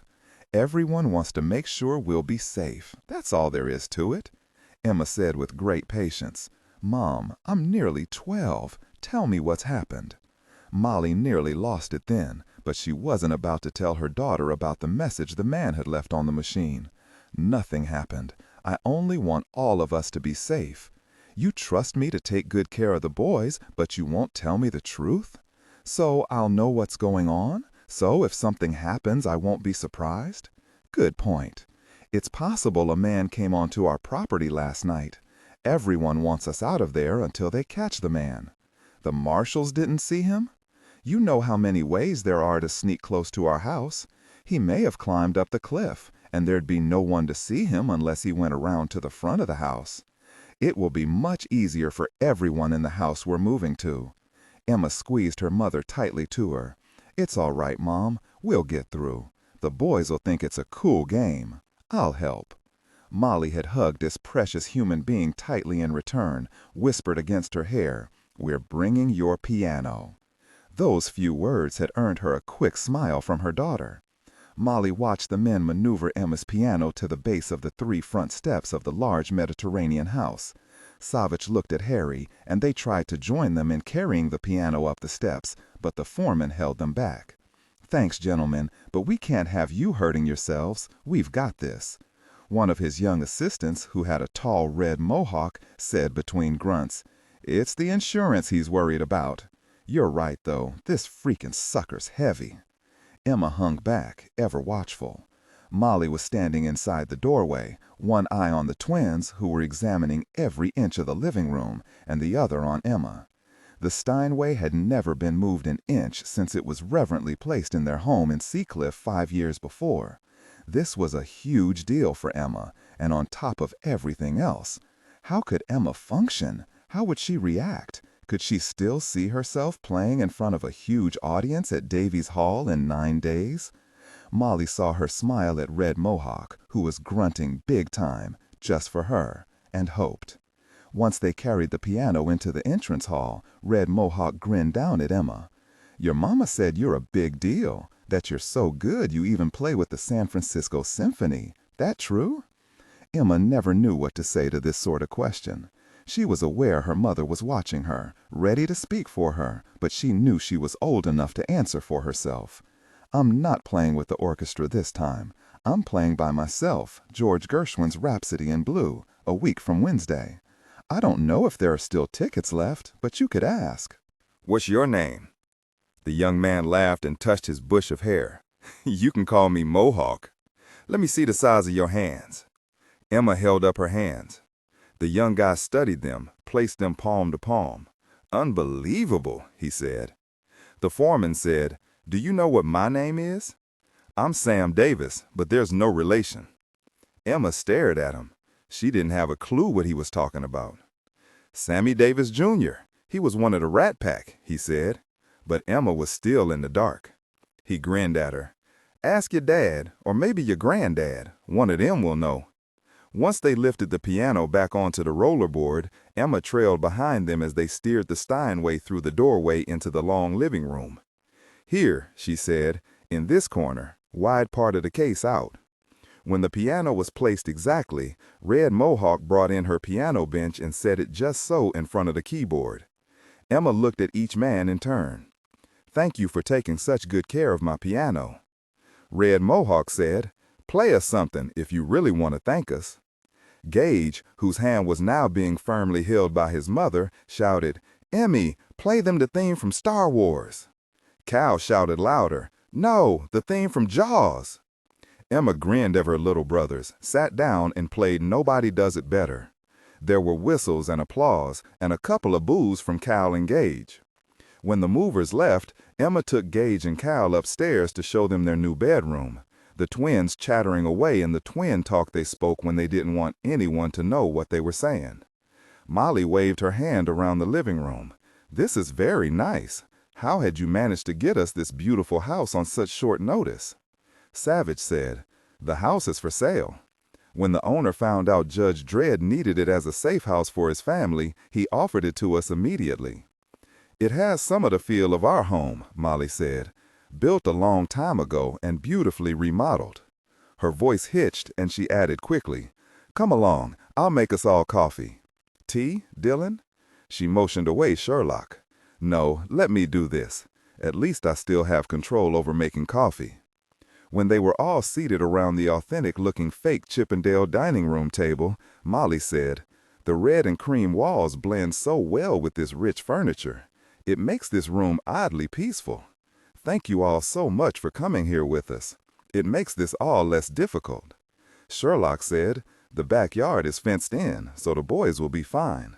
The owner is sending over a jungle gym for Cal and Gage, said his granddaughter's outgrown it." Savich's cell phone rang, and he left the room to answer it. Sherlock said, "We're hoping for a phone call from Clive Cahill telling us he's ready to deal. It's been nearly an hour since Dillon and Eve talked to him." "Not Cindy?" Molly asked. Sherlock shook her head. "Dillon thinks Clive's the weak link in this chain, or maybe he's the more realistic." Harry nodded. "Eve said her money's on him as well. I know she has all her digits crossed. She wanted to be here, but she's meeting Marshal Maynard, going over plans for Judge Hunt's protection. Last time I saw, she had her cell phone attached to her ear." Molly asked, "Do you think the Cahills will talk?" Sherlock said, "We'll know soon. We tried to reach Milo Salles, their lawyer, but his secretary told us Milo was in a divorce mediation session with his wife and her lawyer this morning and hasn't returned to the office yet. She let drop he was probably in a rage, and she'd bet he turned off his cell until he calmed down. Still, Dillon tried to call him, but it went right to voicemail." Molly said, "What do you think is going on?" Sherlock said, "Since Salles was angry, it could be as simple as his sitting in some bar somewhere soaking." When Savich walked back to the dining room, it was to tell them it was Cheney, who'd gotten a call from his buddy, Marin County Sheriff Bud Hibbert. It wasn't good. Belle Marin Keys, California, late Monday afternoon. A chill, thick mist cloaked the Golden Marin Hills in gray. They hit heavy rush hour traffic on the approach to the Golden Gate Bridge. Harry passed Cheney the emergency light bar, and Cheney stuck his arm out of the window and plopped its magnetic base on the roof. Traffic, thankfully, made way for them as best it could. Harry always got a kick out of using a magic blinking light bar. Made him feel like Moses parting the Red Sea. Cheney said, "Let me give you some background on Pixie McCrae, some of which I learned from Milo Salles' secretary. Pixie was divorced, no kids, and she was a legal secretary for Mifflin, La Rochette, and Kent, a firm Milo has litigated against many times over the years. That's how they met. We don't yet know how long they've been together, but I found out Milo bought Pixie's house about 4.5 years ago. He bought a Sea Ray Sundancer to go with it, a fast luxury yacht that even has a swimming platform. It's parked right on his own private dock on the lagoon." "Pixie, a charming name," Sherlock said. "And now she's dead, along with Milo Salles, just because he was visiting her." Savich said, "I wonder if Milo's wife knew about Pixie." Cheney said, "Even though his wife was using photos to get more leverage in the divorce settlement, according to Sal's lawyer, my guess is neither of them cared much about what the other was doing for the past 5 years or so. That's from Sal's divorce lawyer. He said Milo left really mad about his wife's demands at the mediation session, and that's the last anyone saw him." Sherlock asked, "How did Sue find out about Pixie McCrae?" Cheney cut his eyes to her. "Funny thing is, it wasn't a big buried secret. The house in Belle Marin Keys is in Milo's name, and so is the Sea Ray Sundancer, both easy to find out." Sherlock said, "I gather this house and boat weren't part of her demands." Harry said matter-of-factly, "Milo Sal's wife is obviously having an affair too, maybe even a long-term affair, like her husband, so they seem to treat it as no harm, no foul." Sherlock closed her eyes for a moment. How could anyone live like that? Were Milo Salles and his mistress, Pixie McCrae, dead because the Cahills had told him too much about Sue? Had Milo tried to blackmail Sue? Or was it simply because he'd known who Sue was and what he'd done that had signed his death warrant? She said, "We need to keep checking on whether Salles had any hidden accounts. See if he got himself killed because Sue paid him to keep his mouth shut." Savich nodded. If Milo hid any money in his own name, he was pretty sophisticated about it. It could take some time, but Max will find it eventually. Sherlock said, "I'm hoping we don't find any accounts. That would mean Milo wasn't so stupid as to imagine he'd come out of this whole hide if he was dealing with Sue.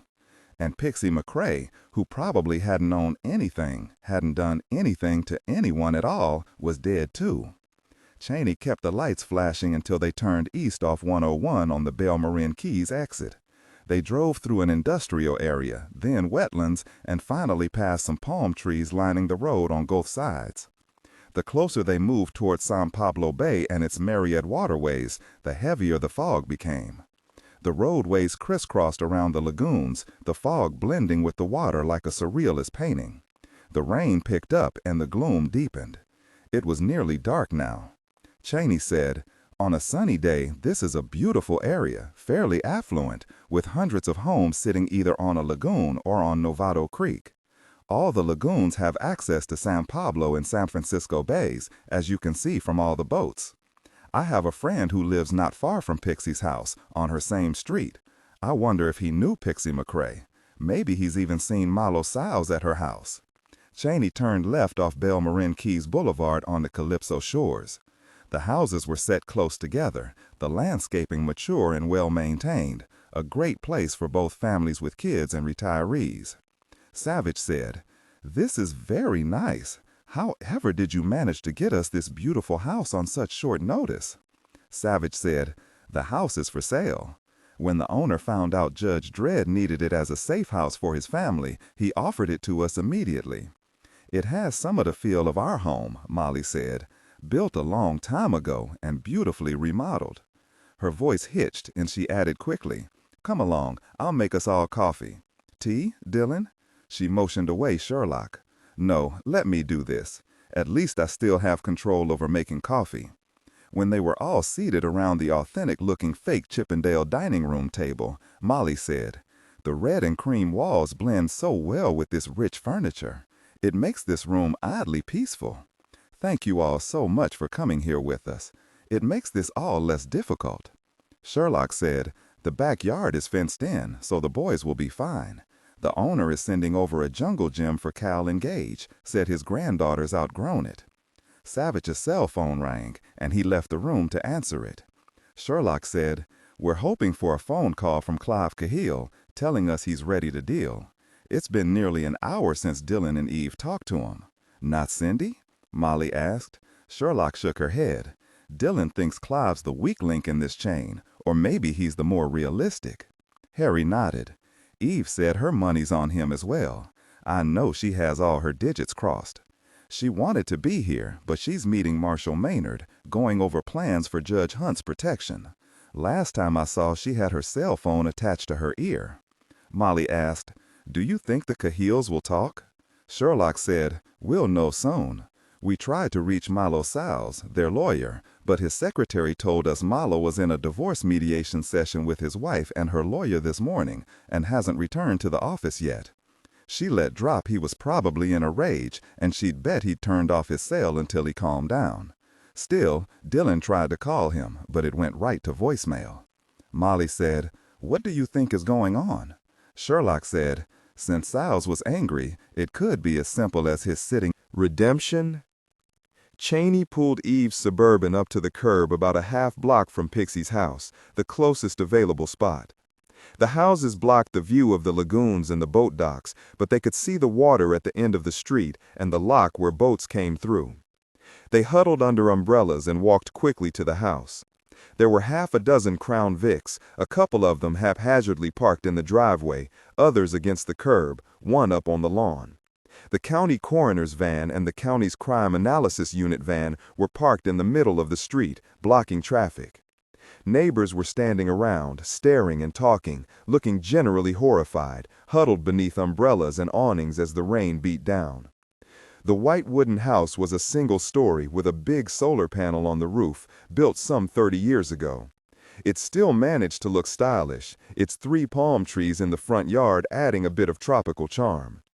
Sheriff Bud Hibbert met them at the front door. "I'd just as soon not have seen you guys until the Christmas party. What this guy did, how fast he moved, it's frightening." They're in the bedroom. They left their umbrellas on the front porch and walked around 2 forensic techs and a sheriff's deputy through the country feminine living room and a small country kitchen with a connected eating area, and down the carpeted hall to the end of the corridor. Sheriff Hibbert asked for the photographer to stand back for a moment and motioned them around the big king-size bed. It was a god-awful scene, Sherlock thought. So much blood. There was always so much blood. She sometimes wondered how a human body could hold that much blood. The sheriff said, "I haven't let them touch the bodies. The crime scene's just as it was when a deputy arrived, after we got a call from a neighbor who heard Pixie's dog carrying on and came to see what was happening." None of them really wanted to, but they looked closely at what had once been 2 living, breathing people until Zoo had slit their throats. The sheriff said, "All their clothes are in place, so no sexual activity had begun even though they were lying on the bed. Look at the blood splatter, the way their bodies ended up when they died. Silas' head has nearly fallen off the near side of the bed, and she's fallen nearly off the other side of the bed. I've been trying to figure out exactly what happened." Savich pointed at Sherlock. She was standing quietly at the foot of the bed, and he knew she was putting it all together in her mind, using her special gift to picture what few people could see at a crime scene. "Sherlock," she said. He came in quietly, saw them. He was fast, silent, and smart. Even managed to lock Pixie's terrier outside without alerting them. Milo was first. He grabbed him by his hair, jerked his head back, sliced his throat, again right to left. Not even a second, that's all the time it took. He let Milo fall, reached over him, grabbed Pixie by her hair, jerked her head toward him, then back so violently it snapped her neck.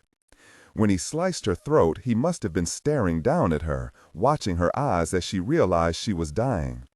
The coroner might be able to determine which of those things killed her, not that it makes any difference. You can see the dried tears on Milo's cheeks. He was crying, his head probably against Pixie's shoulder.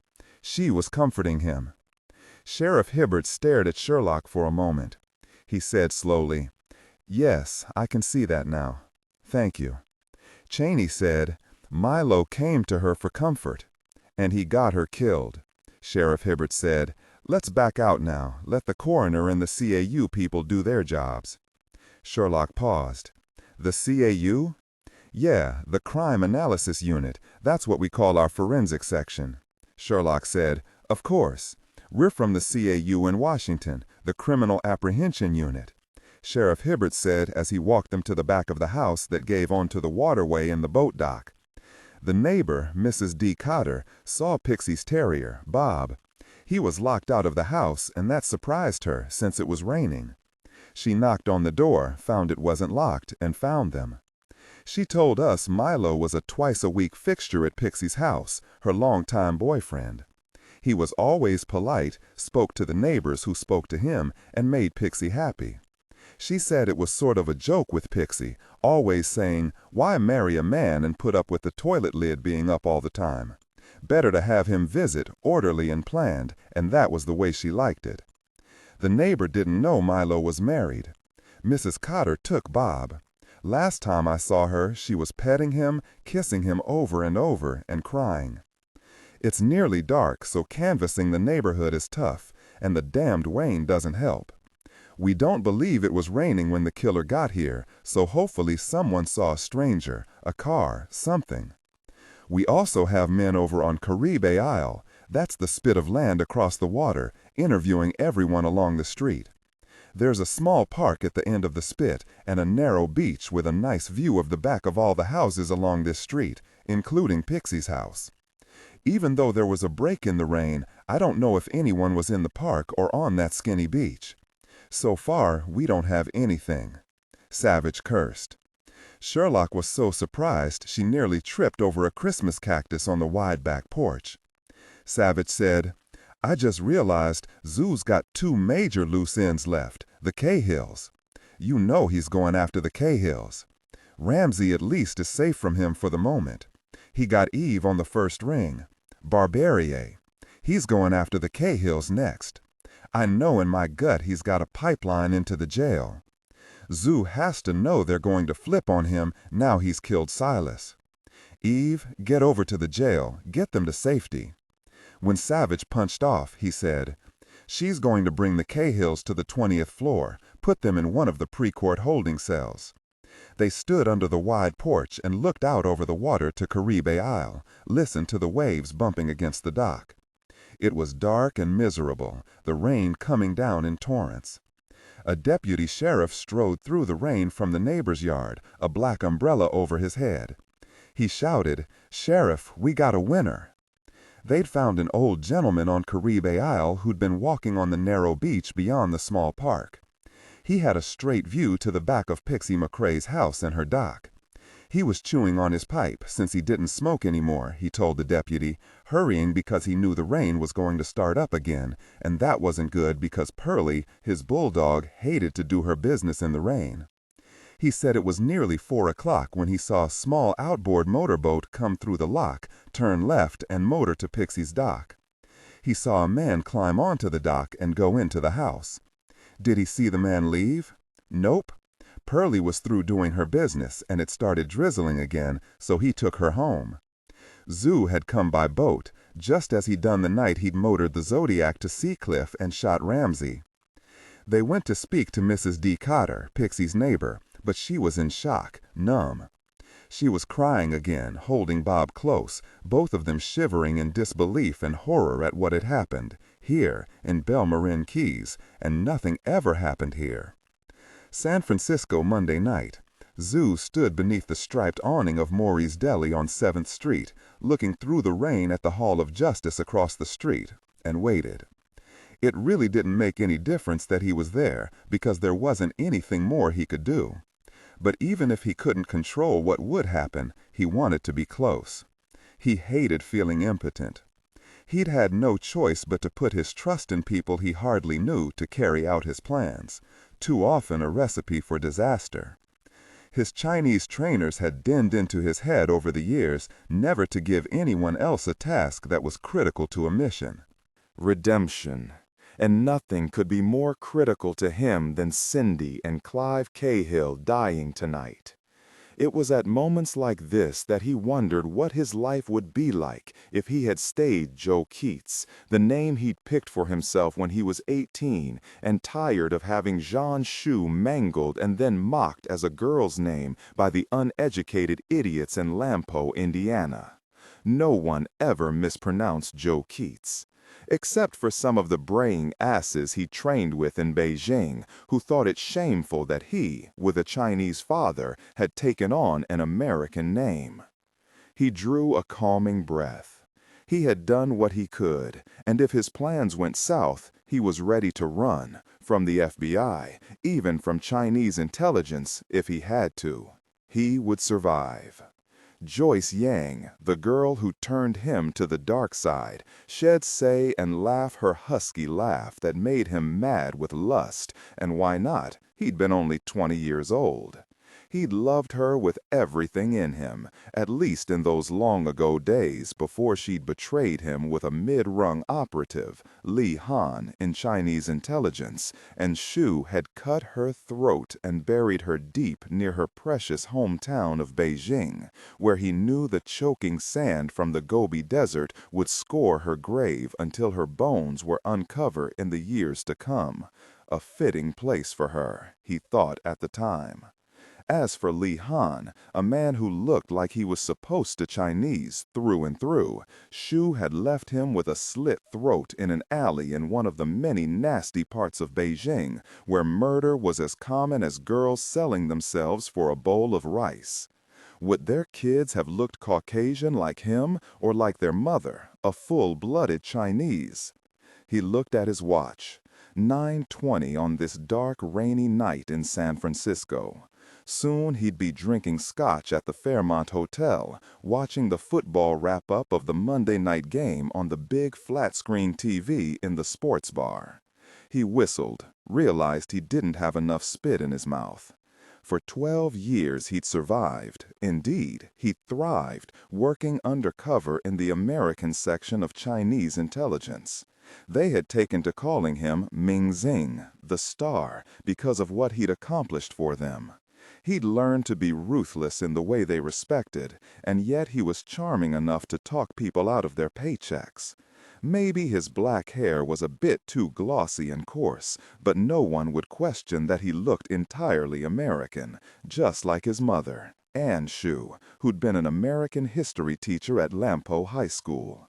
The principal, fat Mr. Buck, hadn't made fun of him like his peers had, since Shu was the school system's expert in cybersecurity. Buck even managed to get him a computer science scholarship to Berkeley. Shu wondered sometimes what Mr. Buck was doing these days. He smiled now. No way Mr. Buck, the bulwark of American conceit and smugness, could know his prize student had killed 3 students on his watch. Even then, Shu had been good at making people simply disappear. Joyce poked into his memory again, those beautiful almond eyes of hers, whispering her flawless English in his ear, how it would astound her trainers that he could so easily pass for a Caucasian. Like him, she'd been born in the U.S., not 20 miles from Berkeley. Ah, those days at Berkeley, hoisting up the Chinese flag, screaming with other protesters about the brilliance and honor of the Chinese people and the profligacy and corruption of Americans. He'd learned over the years, though, that it was the Chinese who had the market cornered in corruption. He wasn't like the Chinese. He wasn't corrupt. He carried his assignments out promptly and professionally. But now he was watching in disbelief as his life spiraled into the crapper in the span of 5 short days. He'd failed in his mission. His only, his superiors had told him, because he'd chosen defective tools. Yet they'd happily approved Shu's plans when he'd assured them Cindy Cahill could focus her attention on Mark Lindy, and he'd be stuttering to do whatever she wished. And he'd been right. Lindy couldn't resist her, just as his handlers couldn't resist trying to get their hands on the latest generation of the Stuxnet worm Lindy was working on. Even the original Israeli worm had infected 60% of Iranian computers and slowed down their production of nuclear fuel for years. Having the access codes to Lindy's work was as important to their industrial security as having the hydrogen bomb. But his superiors had ended up being right about those two losers, Cindy and Clive Cahill. To cover themselves, they said they'd known Lindy would be too smart and too cagey to fall for a Matahari, that he'd be as careful with his passwords as the devil with a bowl of ice cubes. Shu remembered as clearly as if it had happened today when he'd gotten a call from Cindy more than 8 months ago, hysterical, screaming Lindy was dead, that it wasn't her fault he'd been called in by some sort of incident response team, and they'd questioned him about accessing private networks that Lindy knew he hadn't accessed, and he'd accused her of calling up the Stuxnet program on his computer. She'd called in Clive, and he'd held Mindy down while Cindy had poured the poison down his throat. Idiots, both of them, asking to be caught, and they had, of course. All his superiors in Beijing had wanted was to have him steal the information and leave the country, with no one the wiser, if possible. They blamed him that a high-ranking American cyber intelligence officer had died. They made it clear they wanted no more killings, and so he'd made a deal with the Cahills, hired Milo to keep them quiet, gotten O'Rourke in line, and waited until everything went to hell. O'Rourke had panicked, ready to spill his guts to that damned judge when he'd suspended the trial. He'd fixed that problem, but he still couldn't be sure how much Judge Hunt knew or suspected. From the moment he'd slit O'Rourke's throat, he'd been on his own. From that point on, the Chinese would be more likely to have him killed to prevent his arrest than to help him. Perhaps if he succeeded tonight, the Chinese would see he'd acted in their best interest as well as his own. It will be all right, Shu. You'll see. It doesn't matter that those silly kids are making fun of you, my darling. That just makes them stupid. And his mother had rocked him when he was small, and he'd believed her.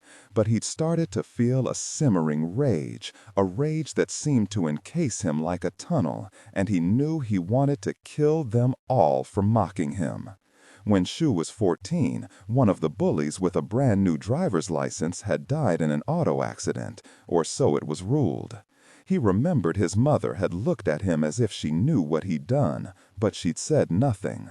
But he remembered now, she was watchful, always watchful after that. He'd been more careful with the other 2 bullies. Shu shook his head, wondering why he'd think of his mother now, wondering, too, if she would rock him now, tell him he was smart, that he'd figure his way through this fiasco, and everything would be all right. Had she known then he would kill again and again?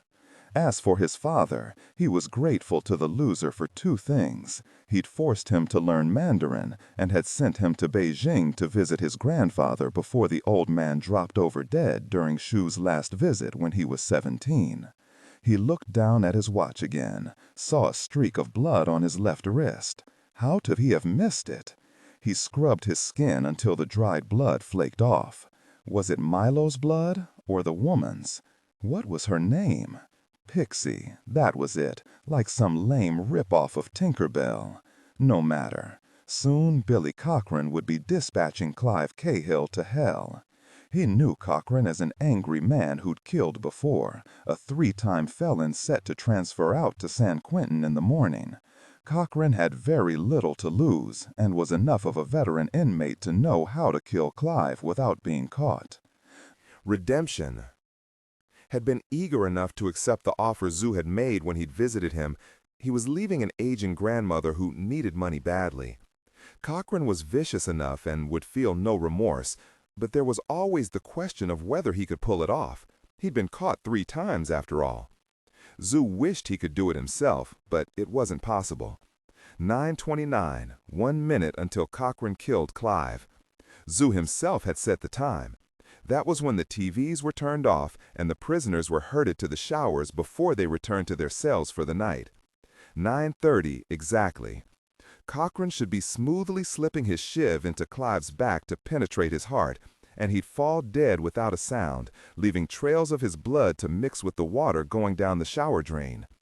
Cochran would be gone in the morning, and there was no missing that fool. Zoo looked through the big window into Maury's deli and thought about a corned beef on rye. He realized he hadn't eaten all day, but not yet, not just yet. Cindy's death might be more problematic, and a pity really. He thought of the last time he'd had sex with Cindy. What a delight she was as she slid her fingers beneath her thong and shimmied it down her legs. Yes, a pity. Once, a long time ago, he thought they might work together again. The best he could find was a scared little Asian woman, maybe 5 feet tall and 100 pounds. She'd spoken to Cindy to gain her trust. He'd made sure of that. He'd found Lin May himself, out on bail, and he'd found she had a little boy. She didn't have Cindy's physical strength, and that might be a problem if Cindy spotted the blade at the last second. Still, he had more faith in Lin May than in Cochran. She was an emigrant, and he'd been right to think she'd believe him absolutely when he looked her directly in the eyes and told her in fluent Mandarin her son would die if she failed in her task. It was 9:35 now, and it was over, one way or the other. He looked into the rain-soaked night and imagined fireworks, bursting balls of sparkling red shooting out of the top of the Hall of Justice. He prayed the whole nightmare was over. He pulled his collar up on his Burberry rain jacket and walked down 7th Street toward the Bayshore Freeway, where his Audi was parked in a safe underground garage. As he cranked the engine, he realized he'd forgotten the corned beef on rye. It was a cop deli, too, probably delicious. Harry Kristoff's house, Maple Street, San Francisco, Monday night. Harry pulled his Shelby into the driveway, cut the engine, and turned to face Eve. She had asked him about every detail of the crime scene in Belmar Keys. They had fallen back on talking about the brutal murders as dispassionately and professionally as they could, but it was difficult. Eve said, "At least Savich should have a real shot with the Cahills tomorrow morning. We've got them isolated in the Marshall holding cells, out of contact. They shouldn't find out about Milo's murder until Savich springs it on them. There's a good chance one of them will talk. Since Zoo killed their lawyer this time, their only contact with Zoo and the person they've been pinning their hopes on to get them out. What's left for them to try?" Eve opened both her car door and her umbrella and ducked under it. She stepped onto the driveway and took her first good look at Harry's house. Even in the dark with the rain pouring down, she could see enough to be surprised at how big it was, probably worth a bundle even in this depressed market. She liked the shake roof and the big windows that gave it a colonial sort of feel, even without the columns. She ran through the rain from Harry's Shelby to the front door. A bright porch light was a welcoming beacon. There were even ferns hanging from under the porch ceiling, still looking perky, though it was nearly Thanksgiving. She imagined the tree-filled yard would be spectacular in the spring and summer. "I like your house. It's the showcase of the neighborhood, isn't it? You'll have to tell me how you snagged it." He gave her only a curt nod.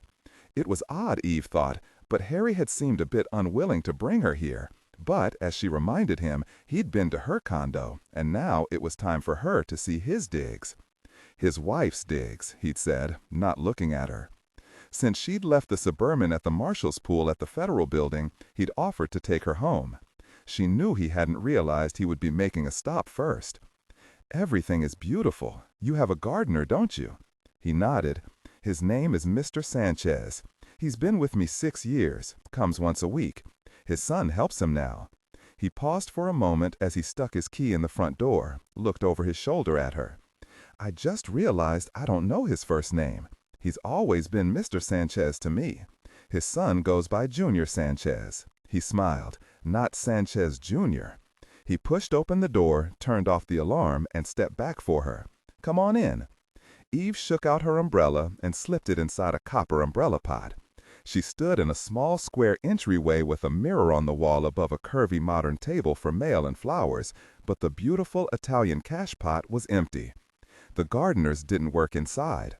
He pointed her to the living room where a big easy chair, an ottoman, and a big screen TV were displayed front and center, and a pile of newspapers had been tossed in a haphazard stack on the floor beside the chair. Sure, there was a sofa, chairs, and a coffee table, all with an Italian country flavor, but it was obvious he never sat there. Other than the pile of newspapers, nothing else was out of place. No beer cans, no running shoes. 2 Sports Illustrated magazines sat on the coffee table. She gave him points when she saw that neither one was the swimsuit issue. Still, everything was so guy, she had to smile. She looked at the walls, saw they were covered with framed travel posters of Lake Como, the Alps, Parliament on the Thames, all in full color, inviting you to step right in. She waved toward the posters. "Do you like to travel, Harry?" "Yes." She turned to him. "Only a simple yes? No explanation, like whether you've been to all these places and which one is your very favorite in the whole world?" "That would be Lake Como, I guess. The hiking is great around there. I like Inverness for hiking, too," she said. "I've never been to Inverness. It's stark, usually cloudy, often raining, and almost, well, painfully real. Would you like some coffee?" She checked her watch. "I'd be a moron to drink coffee this late. You have non-fat milk, Splenda?" He had both.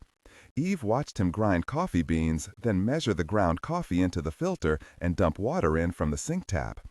Harry said, "Funny what Savich said about Billy Hammond, his friend at the CIA in Langley. He wouldn't verify anything at all about the information Zoo obtained or was after, even though he's known Savich for 100 years, give or take. That kind of secrecy, it's enough to make you gag in your soup." "At least he apologized," Eve said. "It must be incredibly sensitive stuff if they're putting tape over his mouth. I'll bet they already know exactly what was accessed, since it would be recorded on their servers. They just don't want anyone else to know, though, even us. According to Savich," Harry said, "they weren't much interested in interviewing the Cahills. They probably know the Cahills didn't know about the information Zoo accessed or how valuable it is. But maybe they know enough to help us find Zoo. That's all we want from them, really," Eve said. Suddenly, he was staring at her as they stood in his kitchen, listening to the coffee perk, shaking his head. "What? Do I have rain still dripping off my nose?" He said, "The first time I saw you, I thought you looked like a homecoming queen from somewhere in the Midwest, someone who should be frosting cupcakes for her kid's birthday party. I wondered, how can she possibly be a deputy U.S. Marshal?" He shook his head again. "You're so damned pretty." Then he waved his hands, as if he were trying to wave away his words. Since it was obvious to her that Harry wished he'd kept his mouth shut, Eve waved her own hands at his kitchen cabinets. "You said you liked my kitchen. I had it remodeled last year, you know. I found a really good contractor who came in on budget and on time. You want her name?" "Nah, everything works fine. Once in a while the sink clogs, but that's no big deal." She grinned. "You're right. Nothing wrong with cooking in the 1940s. Now that I think about it, if you wait another couple of years, all your kitchen appliances will be back in style as retro, except maybe for those green-tinted cabinets." He handed her a mug of coffee, gave her non-fat milk from the refrigerator, and dug out a couple of packets of Splenda from his stuff drawer. As she stirred her coffee, she said, "What you said, Harry, do you know my brothers are always saying the same thing? They still call me Miss Susie Q.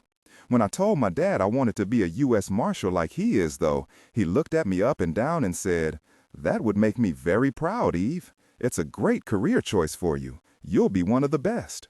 She paused for a moment, looked down into her coffee mug. "Yes, that's exactly what he said, straight up. I've never forgotten." She cleared her throat and drank some coffee. This is very good, Harry. Do you cook? When the need arises. What did your mom say? Eve took another sip of her coffee, enjoyed the zing of caffeine, though she knew she'd be cursing herself at 2 a.m. When my dad told her what I wanted to do, she laughed and laughed. She was happy. I saw her kiss my dad and shake her head and say something about the apple not falling far from the tree.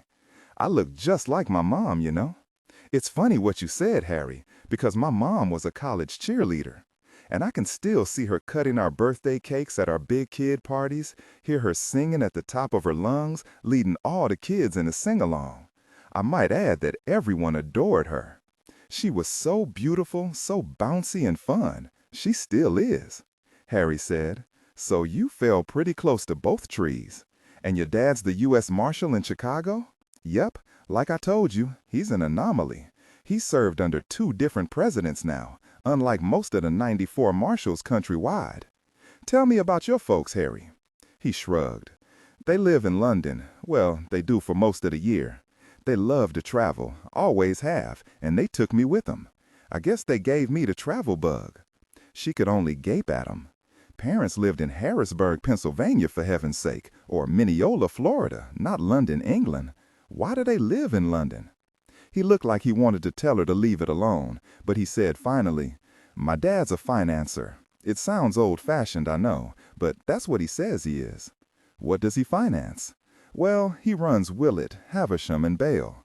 She let out a whistle. They're so big even I've heard of them. They're worldwide. And they survived the banker's rape of the world with fairly clean hands from all I've read. Your dad's CEO? Well, not really. He's the chairman of the board. Actually, he pretty much is Willett, Havisham, and Bale. But your name's Christoph. Willett and Havisham are his first and middle names, the middle name from his own father, and Bale is his best friend. They picked the name because Dad liked the sound of it, all snooty and English, like one of their ancient law firms. So your dad is Willett Havisham Christoph? And what's your full name? I'll tell you on my deathbed. That bad? Does your name sound like an English duke? All right, I'll wait. Do you have any brothers or sisters? I'm an only child. All right, I'll keep pulling hen's teeth. Your mom? Sylvia is my mom. She's a fashion consultant. She stared at him. You're kidding. He shrugged. She'd take one look at you and want to haul you off to be photographed for Vogue. And she'd be right. The camera would love you, she'd say. You've got great bones. How would you know that? She took me with her on photo shoots, showed me all the subtle clues in a person's face, actually. I found it all very useful to a cop. With that background, why'd you want to be a cop? Harry said without hesitation. My Uncle Roy, my mom's brother, is FBI. When I was 6 years old, he told me I had the heart of a cop. He was right. Harry's cell rang. Yeah? His face remained impassive, but his eyes hardened. We'll be there in 12 minutes. What? You put the Cahills in a holding cell in the federal building, right? Someone evidently cleared the Cahills to go back to the San Francisco jail. Cheney called, found out they were transferred at 8:45 tonight. No, that's not possible. I mean, what happened? Hall of Justice Women's Jail. Monday night, Cindy shook her hands to regain some circulation as plump, mean as a snake Annette in her too tight uniform trousers unlocked her wrist chains. Welcome home, Annette said. Hey, you weren't over in the federal building for very long. What was that all about? Cindy shook her head. No one said a word, dragged me and Clive over there, then brought us back. Your hubby okay? Clive would be thriving if it was World War III. She and Clive had been taken to the holding cells on the 20th floor because Savich had wanted to scare them, and not about the CIA either, but about Zoo, as if he'd have a chance of getting into the jail and killing them. Of course, no one had said that, but she'd known it to her toes. Why hadn't that bitch Marshal Barbieri told her what this was all about? Because Barbieri was only a drone, and drones kept their mouths shut, if they even knew the answers. As she knelt down to unfasten the ankle chains, Annette said, Maybe this moving you around has to do with your lawyer being murdered up in Belmarin Keys this afternoon, both him and his girlfriend. Cindy's heart stopped, her breath caught in her throat. She put her hand out to the wall so she wouldn't fall over. Milo was dead? Murdered? Of course Zoo had killed him. She knew it, and that meant he was cleaning house. O'Rourke, Judge Hunt, Milo, and Clive were the last ones left. Well, Judge Hunt was alive, but why Zoo gave a crap about the judge was a huge question in her mind, since he had nothing to do with anything. Had Milo tried to blackmail Zoo into giving him more money? Could he have been that stupid? Or was Zoo ready to leave the country? He didn't want to take the chance of anyone finding out his name or anything about him. And now she and Clive were the only ones left who could tie him for anything at all. It was bad enough Zoo had murdered O'Rourke, but she believed he'd had to, since O'Rourke had screwed everything up and alerted the judge. It even made sense to her. Both she and Clive had believed Zoo would find some other way to get them out. But to murder Milo? Even though in the last couple of days, both she and Clive had begun to have doubts about Milo, he'd always calmed her, always made her feel like she was in charge. And he always reminded her that Zoo was backing them, the man who had all the money and would spend as much as it took. Zoo wasn't bad in the sack either. Now he'd murdered Milo. Hey, you hadn't heard? That's amazing.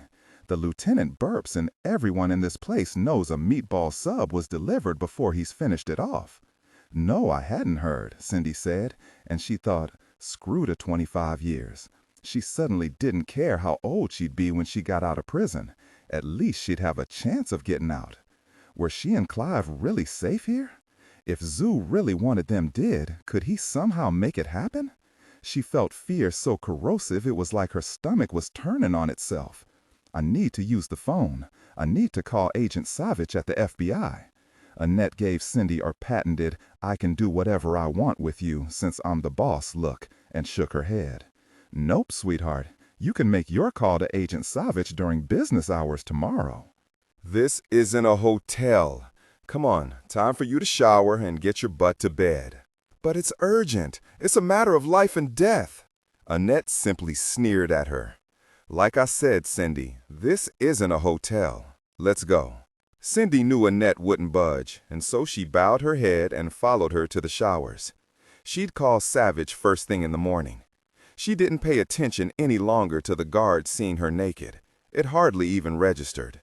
There were several other women in the showers before lights out, some of them sullen and quiet, others usually loud and foul-mouthed. She'd learned to avoid the 2 or 3 bullies, to stick with those who stayed quiet and left her alone. How could she get Savich to agree to 15 years? Now he knew she was terrified of Zoo. She managed a bit of lather out of the crappy soap bar as she considered what she'd say to Savich. Better to leave Clive out of it. Let him deal on his own. She'd known yesterday Clive wanted to tell Savich and Barbieri everything he knew, down to Zoo's sock size, and she'd stopped him. Had that been a mistake? No, tomorrow morning it would be fine. She knew Savich would interview Clive separately soon enough after her to make sure she told him the truth. She'd still try to bargain for 15 years. No more. 15 years. It wasn't a lifetime of years. She could get through it. She would get through it. If only Mark Lindy hadn't found out what was happening and freaked out. Cindy put the bar of soap back on the shelf and turned to see a tiny Asian woman she'd noticed hovering in the background since yesterday, always deferential and polite to her, trying to get Cindy into a conversation. What was her name? She couldn't remember. The woman was standing naked in front of her, something in her hand. In a blur, Cindy saw it was a blade. She jumped back, but she wasn't fast enough. The blade sank into her chest, even as she slipped and fell on her back onto the wet tiles. She stared at the woman, whispered, "Why did you do that?" The woman said, "For my son. I'm sorry." Zoo, she thought. Zoo had done this. Her last thought was of Clive. Was he dying too? San Francisco General Monday night, Clive Cahill was dead, and Cindy Cahill was fighting for her life in surgery because of a stupid mistake, and it was all her fault, no one else's. Eve sat in the waiting room with Harry, playing the if-only game. If only she'd stayed longer with the Cahills at the holding cells on the 20th floor of the Federal Building. If only she'd thought to read the Cahill's transfer papers from San Francisco jail carefully enough, Zoo would never have found them. No, Miss Brilliance had looked with only one eye and half a brain at the transfer papers, never seen the error that had to be there that returned the Cahills to the San Francisco jail instead of leaving them right here. She had only glanced at the paperwork, really, then trotted out with Harry, excited to think she'd finally see his house. She hadn't even thought to double-check. No, she'd happily hopped into Harry Shelby and gone with him without another thought about the Cahill's safety. Her fault. She'd fire herself if she were her own boss. Chaney walked into the surgical waiting room with Sherlock and Savich behind him. Before Eve or Harry could open their mouths, Chaney said, "We don't know yet who got to Clive." It was clean and fast, and before anyone knew anything, the guard heard a yell, and there was Clive lying dead on the shower floor, a shiv lying beside him in bloody water. They found an Asian woman by the name of Lin May standing over Cindy, crying, still holding a bloody homemade blade. Lucky for Cindy, she stuck her in the chest just once with it, then jerked the blade right out. Eve said, "Did she say why she did it?" Savich said, "Lieutenant Clark in the San Francisco Sheriff's Custody Division spoke to her while the EMTs were transporting Cindy Cahill to the hospital. He said her voice sounded like she was drugged or in shock, that she couldn't seem to speak above a whisper. She told Clark a man who looked American told her, in fluent Mandarin, in the calmest voice she'd ever heard, that he would slit her son's throat if she didn't stab Cindy Cahill to death. He handed her a photo of her son shooting baskets in a friend's driveway. He even told her where she would find a blade to stab her with tonight, in a drain next to the women's shower. She said she didn't have a doubt he'd do exactly what he said if she didn't kill Cindy. Sherlock said, "It seems so unlikely, but we know now that Zoo looks American. No one who's seen him thought he looked Asian, but he was always wearing glasses before. So it means he's Chinese-American with Caucasian features." Eve said, "So Zoo visited this woman in prison?" Savich shook his head. "Clark told me that Lin May had been out on bail until yesterday. Then she showed up after missing her court date, on purpose it looks like, told by her court-appointed lawyer, who told her she'd see a judge in the next couple of days and be rebonded. Zoo approached her while she was working at her job at the bakery at Whole Foods. He waited patiently until she was on break and stepped in front of her." Savich shook his head. "Do you know she was arrested for kiting a check for her brother to get him out of trouble with a Chinese gang because she didn't have any money? Now she'll be up for murder." Eve said, "Hopefully attempted murder with mitigating circumstances. Didn't she think about what would happen to her and her son if she got caught?" Chaney said, "Caught? She never tried to hide that she'd stabbed Cindy. She was paralyzed by what she'd done, that she'd just tried to kill another human being." Lieutenant Clark said, "After she described what she'd done and why, her eyes rolled back in her head and she fainted. When she woke up, she didn't say another word. He said he asked her over and over why she hadn't come and spoken to one of the guards, but she only looked at him with great sadness. He had her brought here to the emergency room." Eve looked up to see her boss, Marshal Carney Maynard, standing in the doorway. He looked tired, she thought, and unhappy, and she couldn't blame him at all. Maynard said, "There aren't any nurses around who know anything about Cindy Cahill. Is she still alive?" "She's still in surgery and hanging in," Eve said. "That was all the OR nurse could tell us. She said when the surgery's done, the surgeon will come out and speak to us." "It's nearly 1 a.m., sir. You didn't have to come." "Of course he had to come, you idiot.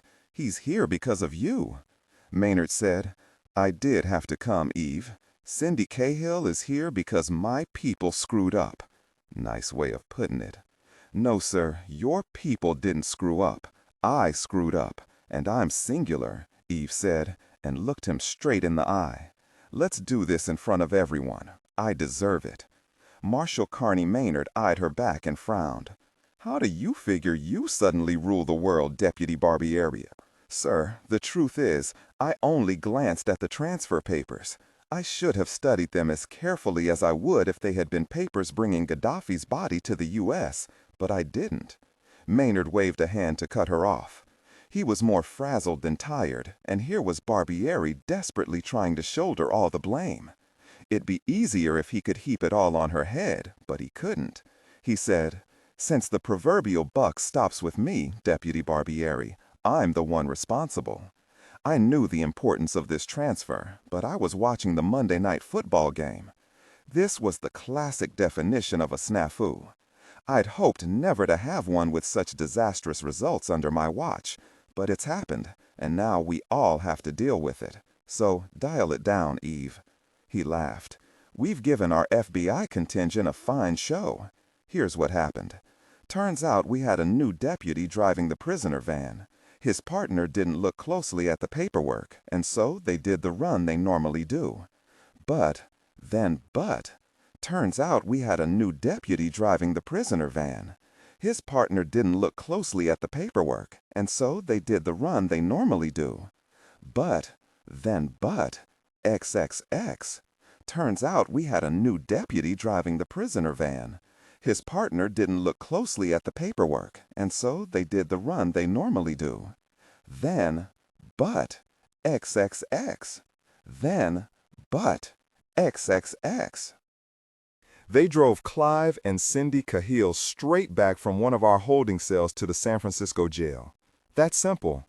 No, deputy, you did your job. I didn't do mine. Sherlock said, "No one wins in a blame game, Marshal Maynard, not even the FBI contingent." Nurse Camp looked in from the doorway. "Dr. Elba is tied up and asked me to speak to you. Cindy Cahill is out of surgery. Dr. Elba thinks she has an even chance, though she's still oozing blood because of a clotting problem she's developed from all the bleeding. We moved her to recovery. You won't be able to speak to her until morning, all right?" Harry asked, "Could you please find out about a new patient for us, a Mrs. Lynn Mee, probably having a psychiatric evaluation?" Nurse Camp said, "Not in my bailiwick, agent. The people at the reception desk can help you find her." Eve thanked her and watched Savich dial Bill Hammond at the CIA. They could hear a man's voice loud and clear. "Are you nuts, Savich? It's 4 in the damned morning." Harry and Eve looked at each other, knew they didn't want to hear this conversation, and left the waiting room. They took the elevator to the 4th floor to check on Ramsey before they left the hospital. It wasn't the same elevator. That one still had crime tape plastered over the doors on every floor. Eve didn't think she'd ever want to ride that particular elevator again in her life. Judge Sherlock's home, Pacific Heights, Tuesday morning. "Judge Corman," Sherlock said to his son-in-law the next morning across the breakfast table, "you're frustrated, Dillon, and no wonder after last night. How about I give you my membership card for the Pacific Heights Club over on Union Street and you get a good workout? I can call Mr. Eddie, he's usually there, and he's been looking forward to mixing it up with you. He outweighs you by a good 20 pounds, all of it muscle. Even though he's older than you, he's one tough, bald bugger." Savich hated to say no. He couldn't think of anything he needed more than a sweaty, hard workout. He shook his head. "I've got to take a rain check with Mr. Eddie. Lacey and I have to get over to the hospital as soon as we can. Cindy Cahill's awake, more or less, and this is our first chance to talk to her." 5 minutes later, after Sean had demolished a bowl of Cheerios and started to rag on his grandmother about the visit to the zoo she'd promised him, even though the zoo wasn't open yet, Sherlock started up their rental car for the ride across town to San Francisco General Hospital. Savich booted up Max as they drove toward Market Street. Cheney is already working on getting a sketch of Zhu from Lynn Mee. He said he'd have it out to Hammersmith about now, but it doesn't look like he's posted it yet. I wonder how Cindy will react to it. I only hope she'll be able to talk to us, Sherlock said. Cheney said she wasn't doing well. If she can, I know in my gut that now she'll tell us everything she knows about Zhu since he tried to have her killed. He sat back for a moment, closed his eyes. Until Zhu murdered Milo Siles and his game plan became clear, it was a nightmare trying to predict him. Sometimes he was controlled and logical, sometimes not. What he pulled off last night was an act of desperation, beyond his control. He was lucky it worked out as well as it did. Sherlock turned onto 101 South. Ripping up an elevator ceiling, throwing down a smoke bomb, and firing down on a bunch of marshals in Ramsey sure wasn't a logical, controlled act. I still can't figure that one out. I can't either. It's so over the top and out of character for him. Why was he so desperate to kill Ramsey in such a crazy way? Bottom line, he's a spy. Probably has been for quite a while. And a spy's first watchword, it would seem to me, is discretion.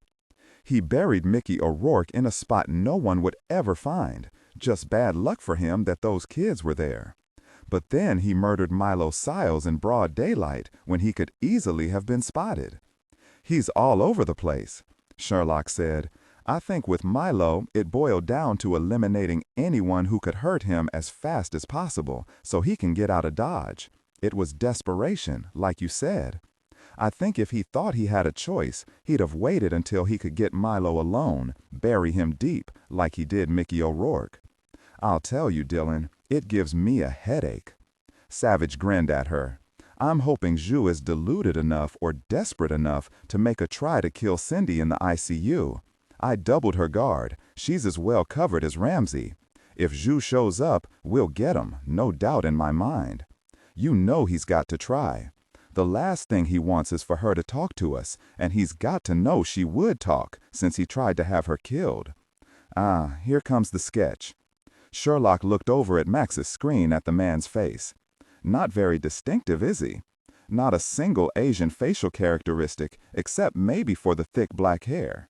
Green eyes and a thin, longish face. What age would you say? About 35? Savich said, Yeah, that's about right. He stared at the man and found himself wondering how Zhu had hooked up with the Chinese government and why he'd become a traitor to his country of birth.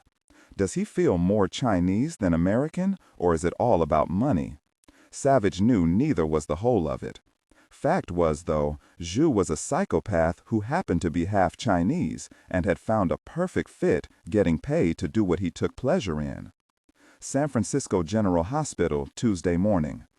They found Cindy Cahill in the surgical ICU, only one cubicle away from where Ramsey had fought for his life, shot by the same man who'd ordered Cindy killed. Officer Colley looked them over from beside Cindy's cubicle and smiled at them. He'd also done a guard shift when Ramsey had been here. Good to see you, Agent Savich, Agent Sherlock. Agent Kristoff and Deputy Barbieri have been waiting inside for you for a couple of minutes. There have been lots of doctors and nurses in and out. I think she's in trouble. He held up his cell phone to show them the sketch of Zhu. Just got it. He nodded to Sherlock. No sign of him. You can bet they'll strip search any guy who looks like him before he leaves the lobby, ball cap or not.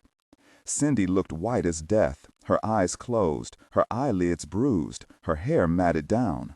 There was a plastic oxygen mask over her mouth, and when she breathed, it was with effort, as if it was hard work for her.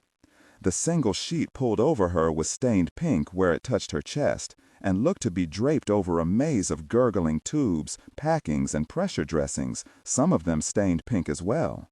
One of her IVs held a bag of blood that was slowly dripping into her arm.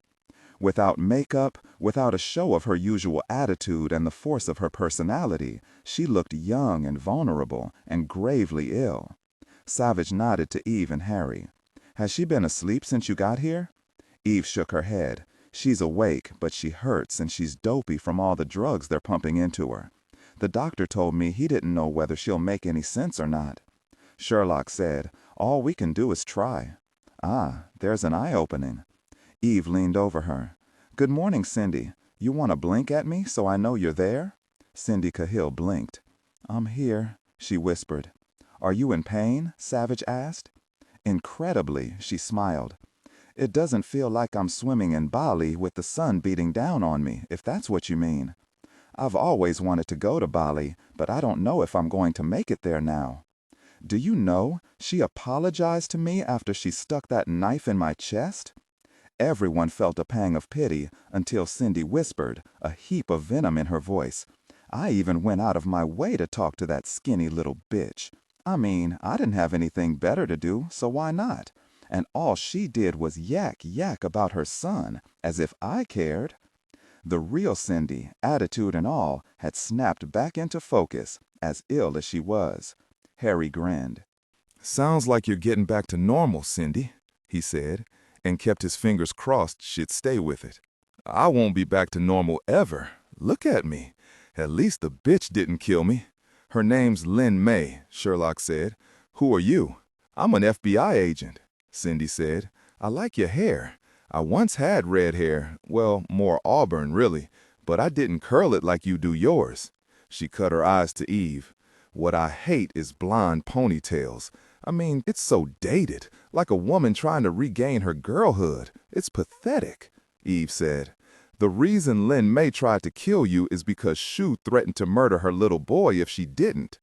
They all saw how quickly Cindy computed this, even as sick and drugged as she was. "Poor kid's dead now. I mean, since I'm alive, it means Mom failed, and Shu will find that out fast enough." "Her boy is being protected," Sherlock said. "He'll be fine." Eve continued. "Do you know Lynn May's in shock and here in the psychiatric unit? She's probably faking it. I hope she goes down hard for this." They saw a hand clench. "I actually pretended to listen to her. I actually paid her some attention, and this is how she repays me?" Savich said. "I'm sure you agree she was smart to pay more attention to Shu. She didn't think the police could protect her son from him." "All right, so she was smart to believe him. I mean, he shot Judge Hunt, murdered Mickey O'Rourke, and poor Milo, the greedy idiot." Wait, sudden panic bloomed in Cindy's eyes. "Clive? Where's Clive?" Savich hadn't wanted to go there, not yet, but Cindy's face was flushed, her eyes focused on him. He didn't have a choice now, he said. "Shu hired a prisoner to stab him in the shower, just as he had Lynn May stab you. Clive didn't make it. I'm sorry, Cindy." Cindy's face went perfectly blank. She tried to shake her head at them, but couldn't seem to make her head move. She closed her eyes and didn't make a sound, except for her labored breathing. Tears seeped from beneath her eyelids and streamed down her white cheeks. Eve thought, so Cindy hadn't been simply using Clive after all. Savich said, "You can't help Clive now, but you can help yourself. I've got that offer from the U.S. Attorney for you, Cindy. Are you ready to tell us what you know about Shu?" Cindy whispered, her eyes still closed. "Is it 15 years, like I wanted?" "Yes, since Shu's now a serial killer, 15 years is on the table if what you tell us helps us find him. You got that in writing?" "There hasn't been time, Cindy, and we don't have much of it now. He could be leaving the country as we speak. Can I trust you, Agent Savich?" Savich leaned down close to her face.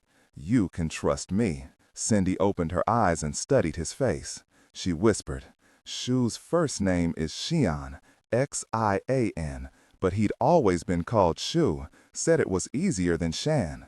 He's a lot younger than Clive, but he didn't tell me his age. I teased him enough for him to tell me he was from Indiana, got out of there when he was 18. He said he changed his name to Joe Keats, but when he was working, he was Shu. I don't know if he's using Joe Keats now, since I never saw his passport. I think he's got lots of aliases." "Does this look like him, Cindy?" Savich showed her the sketch of Shu on the cell phone. "That's not too bad. He's handsomer, though. Really pretty green eyes. He did tell me he got his eyelashes from his mom, Anne. Do you know where he's staying?" "No, he never told us that. He showed up when he wanted to. I think he moved around." "What was Shu after from Mark Lindy's computer?" "He never told us that either. He said the less we know about it, the better for everyone. Lindy did tell me he was an expert on computer worms and viruses, stuff like that. He bragged to me once when he was lying on top of me after sex that he was one of the major designers of the worm that shut down Iran's bomb plans. An alarm went off on one of the electronic monitors Cindy was connected to, and a nurse and resident rushed into the cubicle. 'Please leave now,' the doctor said. 'She needs some help.' The four of them were hurried out of Cindy Cahill's cubicle. They stood motionless outside the cubicle. Is she going to die? No one had an answer for that. Savich punched the elevator button. They said nothing more, waited until they were inside. Savich said, Since there's nothing we can do about Cindy, I need to sit down somewhere, run the information she gave us on Shu through Max. As they walked to the cafeteria, Eve said, I want her to make it, I really do. I'll admit I was surprised she was so upset about Clive. I always thought she was using him, like he was some sort of father figure to her. It's all just soulless. Savich shook his head. I'd say they had a mutual dependence, strange as it was. Eve nodded. I also think she had a bit of contempt for him, since she knew very well Clive was weaker than she was. But yeah, she depended on him. He was always there for her. I wonder what will happen to her now. San Francisco General Hospital cafeteria. Sherlock set down her coffee cup as she looked over Dillon's shoulder. Shu had been born and raised in Lampo, Indiana. He was the son of a Caucasian mother, Ann Xu, a history teacher at Lampo High School, and a Chinese father who had first immigrated to the Gulfside town of Paxico, Florida, before moving to Indiana and buying a gas station. At 18, Shu and his parents had left Lampo for a long summer vacation at Bronson Lake, 50 miles from Lampo, Mrs. Shu had told neighbors. The family had simply never returned.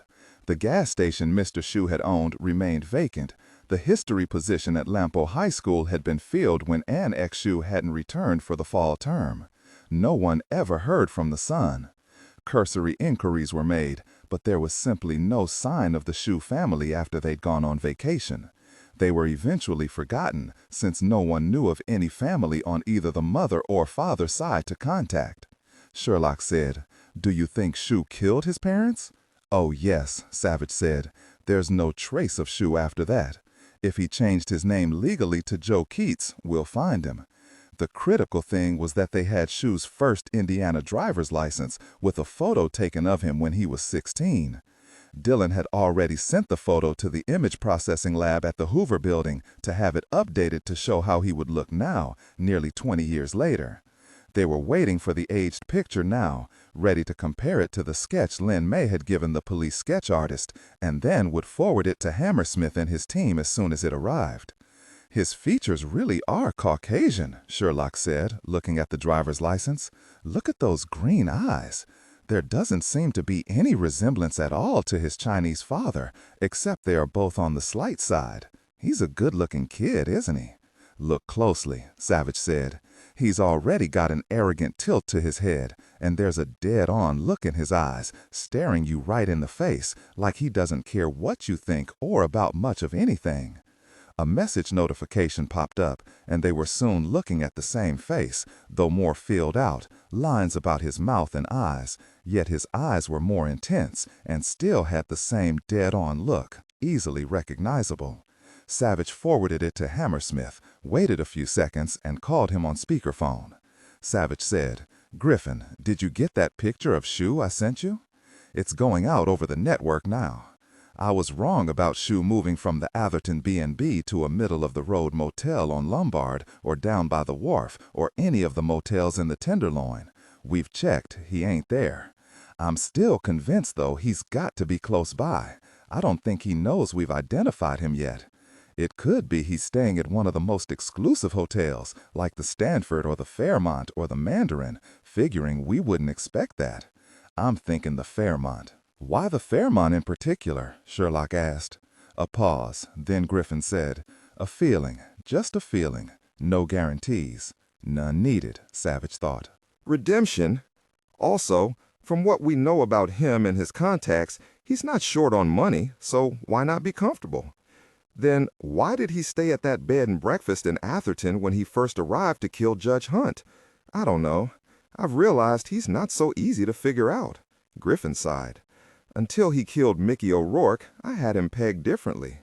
Well, canvass all the hotels we can, this time with Zuss' photo in hand. We'll have them put up his photo behind the registration desks.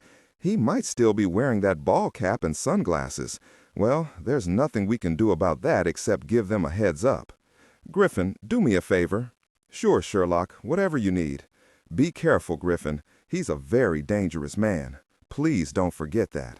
I will. Listen, I could be all wrong about the Fairmount. They tell me that doesn't happen often, Savich said. Call when you get something. When Eve and Harry got off the elevator on the 4th floor, Eve looked up the hallway at an SFPD officer and a deputy marshal on their feet when they spotted them. Once inside Ramsey's room, Deputy Marshal Halloran said quickly, "What's going on?" Eve said, "I really made a mess of it, Joe." Harry squeezed her arm. "She means Cindy Cahill is pretty bad off, but she may have finally given us something useful. We'll know soon." To Eve's surprise, Ramsey was reading a spy novel, and wasn't that perfect? She wondered what Savich would find out about Jus, the spy and cold-blooded murderer who wanted Ramsey dead. She leaned over and kissed his cheek. "You look really hot, you know that." He also looked tired, but he was back, all hard, dark edges, and the killer smile, Judge Dredd in the flesh. "I look hot. That makes you as much of a liar as my wife. Happy to see you, though, liar or not." He paused. "Eve, I can tell by looking at you that something's happened." "What?" Eve said. "Cindy Cahill told us the man who's been trying to kill you is called Jean Jus. He's Chinese-American, born in Indiana, and looks as wasp as you do. Dillon and Sherlock are trying to track him down. I don't suppose the name means anything to you." "Not any more than the name Jus by itself," Ramsey said. "If they can find him, maybe I can start making some plans to get out of here and back to work." "We should get him now, Judge Hunt," Harry said. "He won't come after you again." Ramsey stared from Harry to Eve, considering that, and Eve said, "Hey, do you think you'll be going home in time for Thanksgiving?" Ramsey became aware that the pain meds were tugging on his brain, and evidently his hearing as well, because he thought in that moment that Eve had a beautiful speaking voice. He forgot about Thanksgiving, forgot everything but her voice. He stared up at Eve. "You ever have voice lessons?" "Me? Goodness, talk about playing a rusty saw. That's what my vocal cords feel like." "Ramsey, have you had your pain meds recently?" "Well, yes, a couple of minutes ago. You're lucky I'm still awake." She took his hand, squeezed it. "Hey, Halloran, if you want to play more poker with Judge Hunt, now's the time." Sherlock and Savich were seated in the security office off the lobby, Griffin on the phone. He sounded so hyper she hoped he wasn't driving. "We've got 'em. Amazing what a difference that picture made," Sherlock said. "Let me put my cell on speaker, Griffin." "Okay, make our day.Zus here at the Fairmount Hotel. The registration clerk on duty recognized him after studying the photo.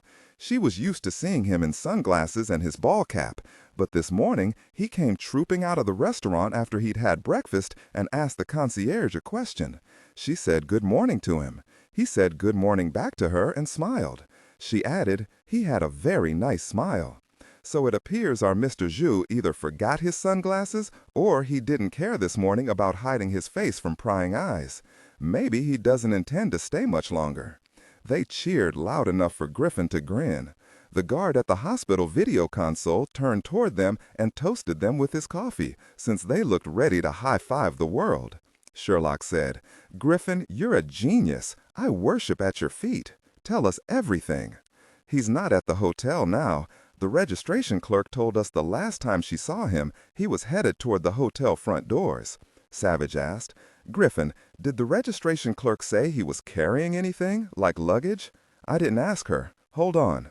2 minutes later, Griffin came back online. "She doesn't remember seeing him carrying anything." Savich said, "If he believes Cindy is dead, he may think his job here is done. He could have put his luggage in his car before he went into breakfast. Griffin, speak to the concierge. Find out what questions you asked." Griffin was back on the line in a minute. "The concierge who spoke to Jus is off duty. I'll try his cell to see if he remembers what Jus wanted. I'll get back to you." Savich said, "Griffin, stay around the lobby. If Jus comes back, call us, but don't try to apprehend him, okay? How many agents are with you?" "There are 2 of us. Make sure you all look like happy tourists. Cheney or I will call you." When he punched off his cell, Savich said, "I'm thinking keep it simple. We wait for him in his room. That way there's no chance of any bystanders getting hurt." Sherlock cocked her head at Dillon. "Do you think he's leaving for good?" "I don't know. He's careful and he's smart. He didn't check out when he left the Fairmount this morning, but if he's got luggage with him in the car, he may not go back. I would bet he knows Cindy is alive by now, and of course Ramsey is too. Do you think he's giving up on it all? Running? Nothing he does would surprise me. There are only 3 places we know he might go. Back to the Fairmount, one of the airports, or here, the hospital.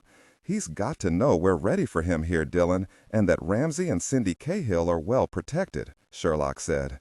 So was Ramsey in the elevator. Call Eve, have her alert the deputies with Ramsey. Something big is going to happen today. We just don't know where. They were walking toward the parking lot when Savich got a call from the ICU. Cindy Cahill had gone into convulsions. She hadn't made it. She was dead. San Francisco General Hospital. Zhu walked at a brisk pace through the San Francisco General Hospital campus to Potrero Avenue. He turned right and walked to 22nd Street, where he parked his Audi on a quiet residential side street. The San Francisco air was fresh and chill, clouds scuttling across a gray sky. Finally, he could take a second to look at them and breathe a sigh of relief. He grinned. He'd taken a huge risk coming to the hospital, and now that Cindy had had the grace to die, he hadn't had to take the even greater risk of trying to kill her himself. That little scrap of a woman, Lynn May, had ended up a murderer after all. He'd worried at it like a dog's bone. Cindy would have had every reason to talk to the FBI now, and if she had told them what she knew, they would eventually have found the Yanju who became Joe Keats. The National Security Agency would have no record of a Joe Keats or of his connection to Chinese intelligence, but he could never have been Joe Keats again. He would have become an international fugitive, wanted for murder, dependent on the Chinese for his very life, if they chose to let him keep it. Had Cindy managed to speak to the FBI agents he'd seen leaving the ICU before she died? He couldn't be sure, but it was unlikely. She'd had major surgery. She'd had a tube down her throat until this morning. If she'd been conscious at all, it wasn't for long. He'd heard the frenetic beeping from the monitors, watched the staff rush to her cubicle. They'd been in there a long time. When they'd come out, he knew she was dead by the expressions on their faces. Cindy had gone to meet her maker, whoever that was, and she'd taken his secrets with her. He thought about her death, wondered if she'd even known she was dying, or if she'd been too drugged out to even recognize what was happening to her. He'd heard the frenetic beeping from the monitors, watched the staff rush to her cubicle. They'd been in there a long time. When they'd come out, he knew she was dead by the expressions on their faces.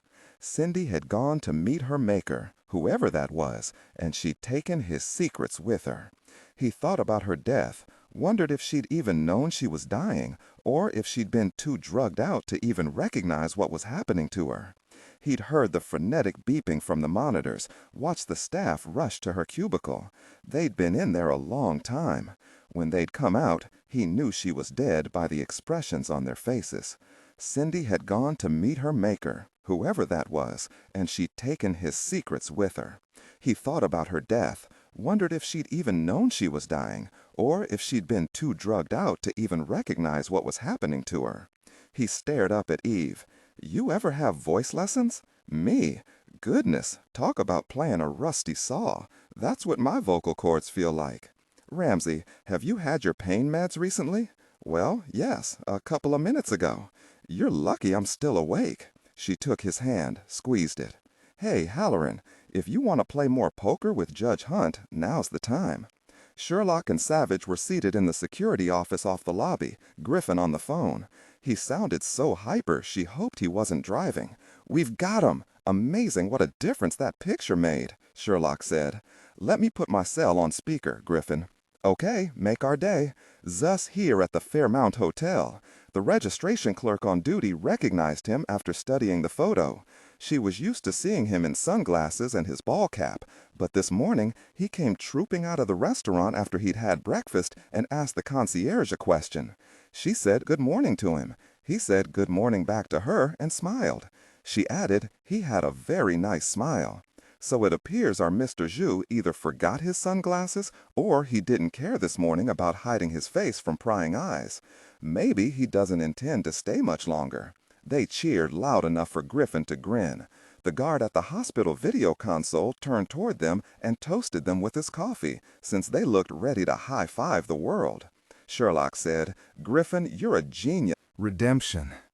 To his surprise, Zhu saw his mother's face, saw her heaving for breath as he'd stood there, a bloody knife in his hand, watching her in the kitchen of their small vacation house, grabbing her throat because she couldn't breathe as she sank to her knees on the floor. He walked faster. His mother's death was long ago, long over and done. He'd been trained to block out memories that were of no use to him, to focus on what was important and immediate, not wallow in the past, reliving moments he couldn't change. His immediate task was to get back to his superior in Beijing, Colonel Mang, a tough-as-nails little man with a gold tooth in the front of his mouth.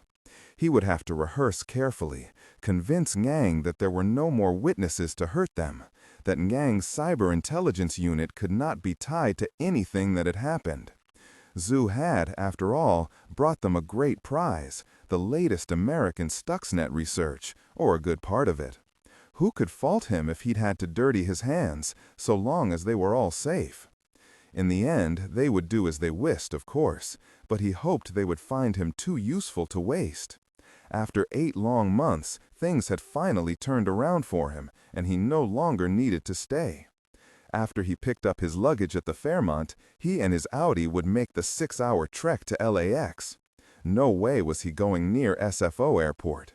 He momentarily pictured himself waving goodbye from 33,000 feet on his way to Honolulu to the idiot FBI agents still looking for him.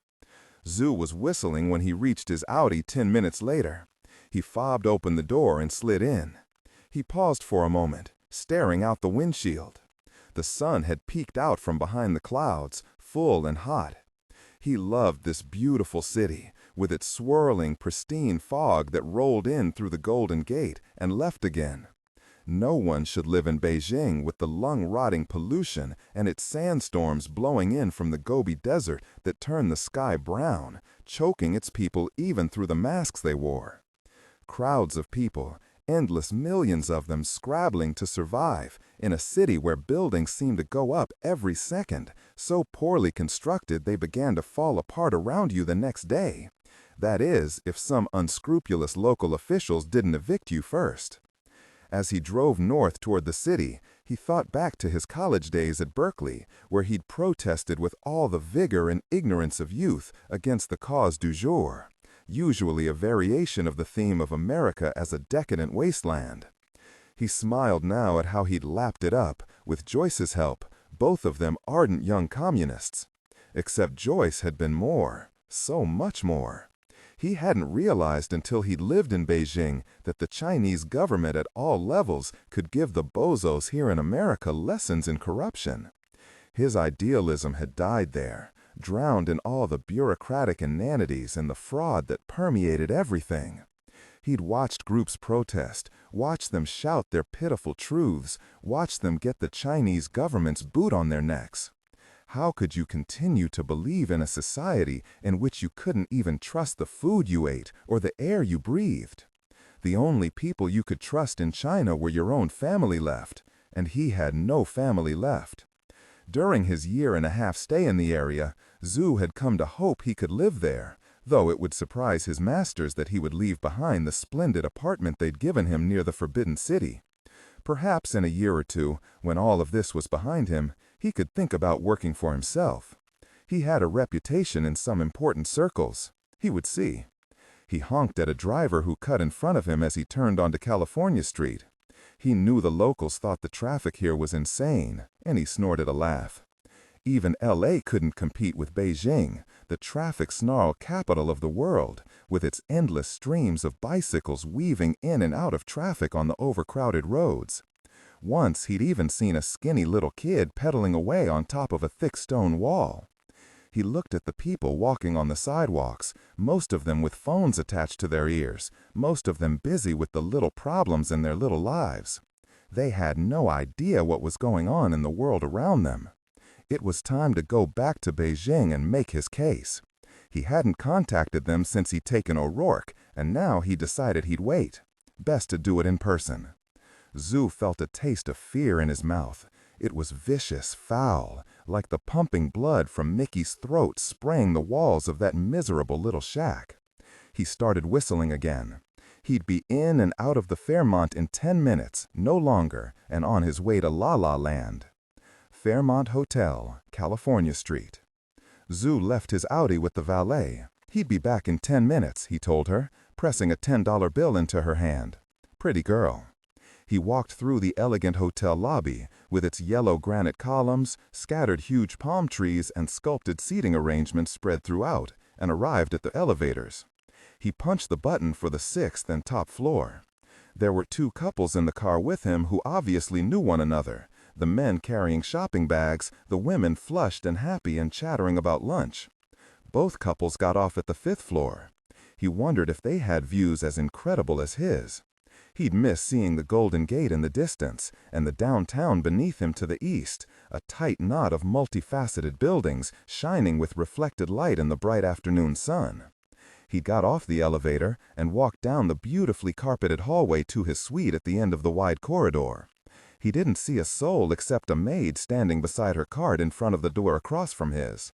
He didn't recognize her, and he always made a point of knowing who was around him when he was in an unfamiliar place, staff included. She looked up at him, smiled and nodded, then said, "Is there anything you need, sir?" He shook his head and thanked her. He watched her sort through a stack of towels. There was something about her he couldn't quite pinpoint that was a bit off. Was she new? Was it simply because she was working a different shift? Or had he simply not seen her before? He smiled back at her. "You having a good day?" he asked. "Oh yes, it's splendid today after the rain," she said, and turned her back to him to open the room across the hall.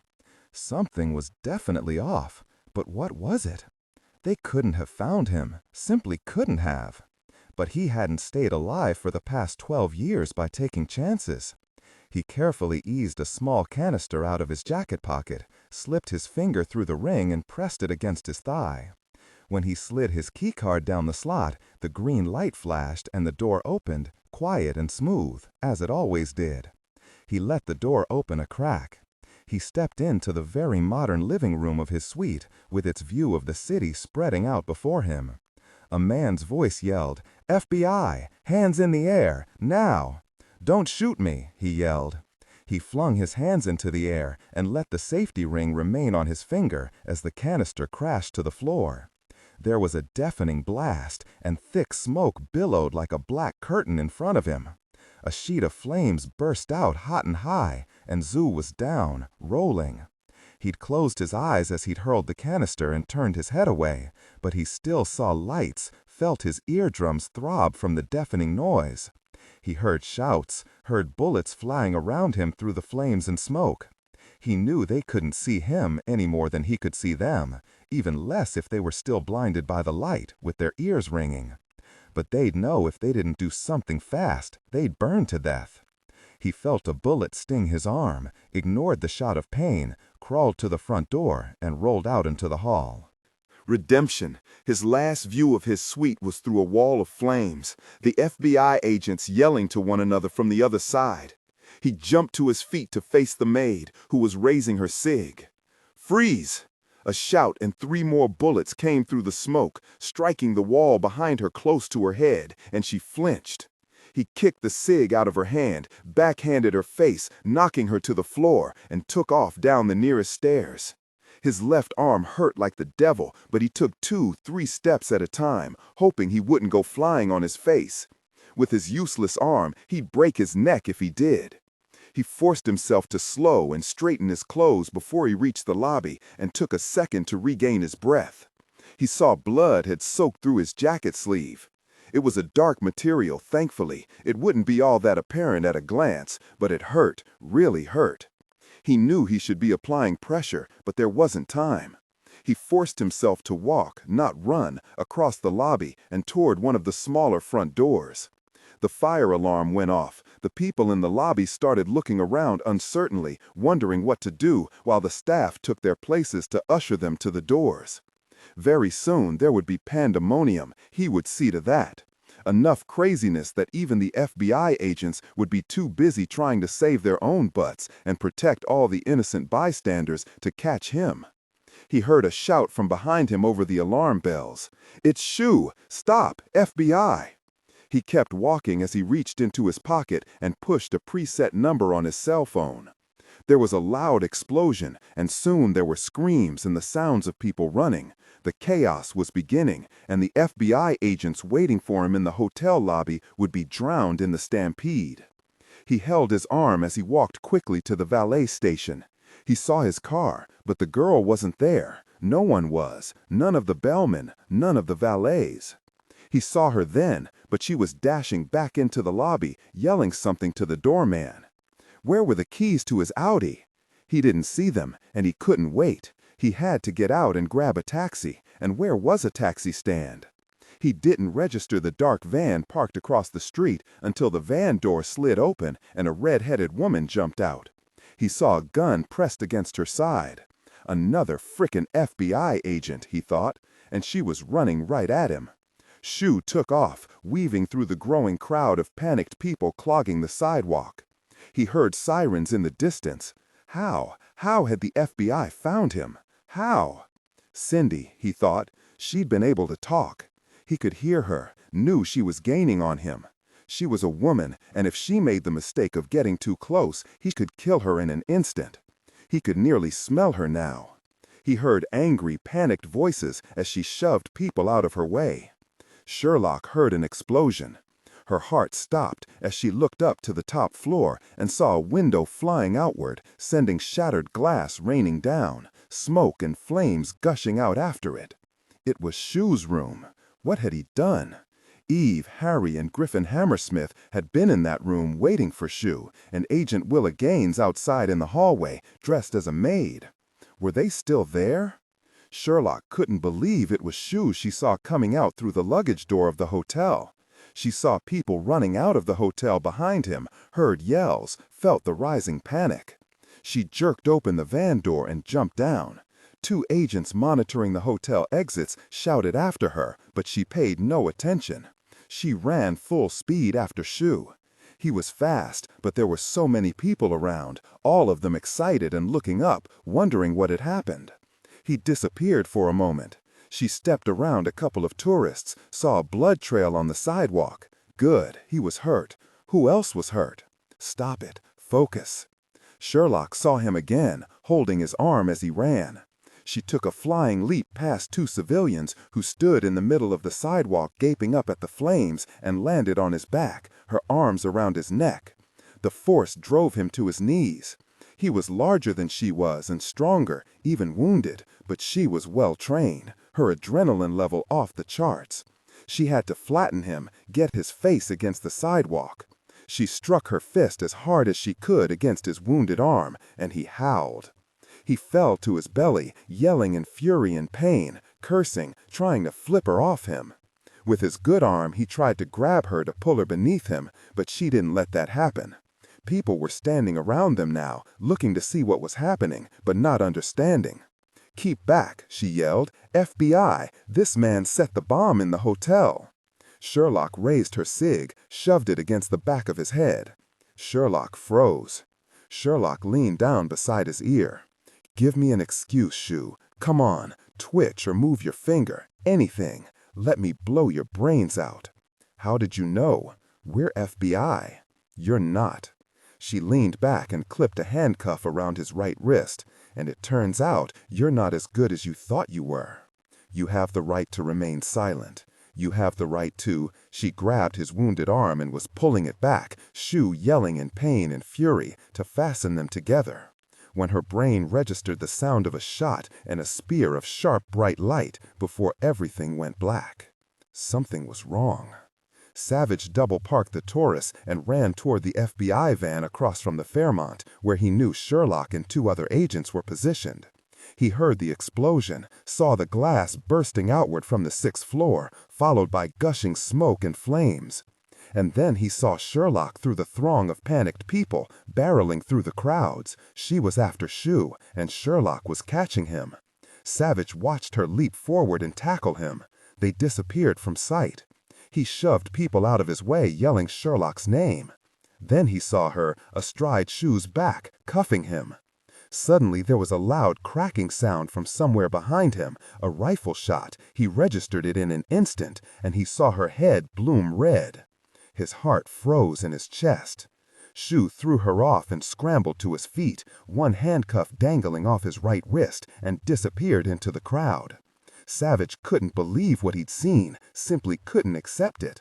He had to get to her, had to see her smile at him and tell him it had all been a dream, nothing more.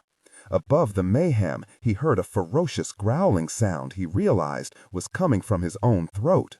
He saw frightened faces staring at him, but he ignored them. People dove out of his way. His vision narrowed to an arrow of misting red, like blood. No, not blood.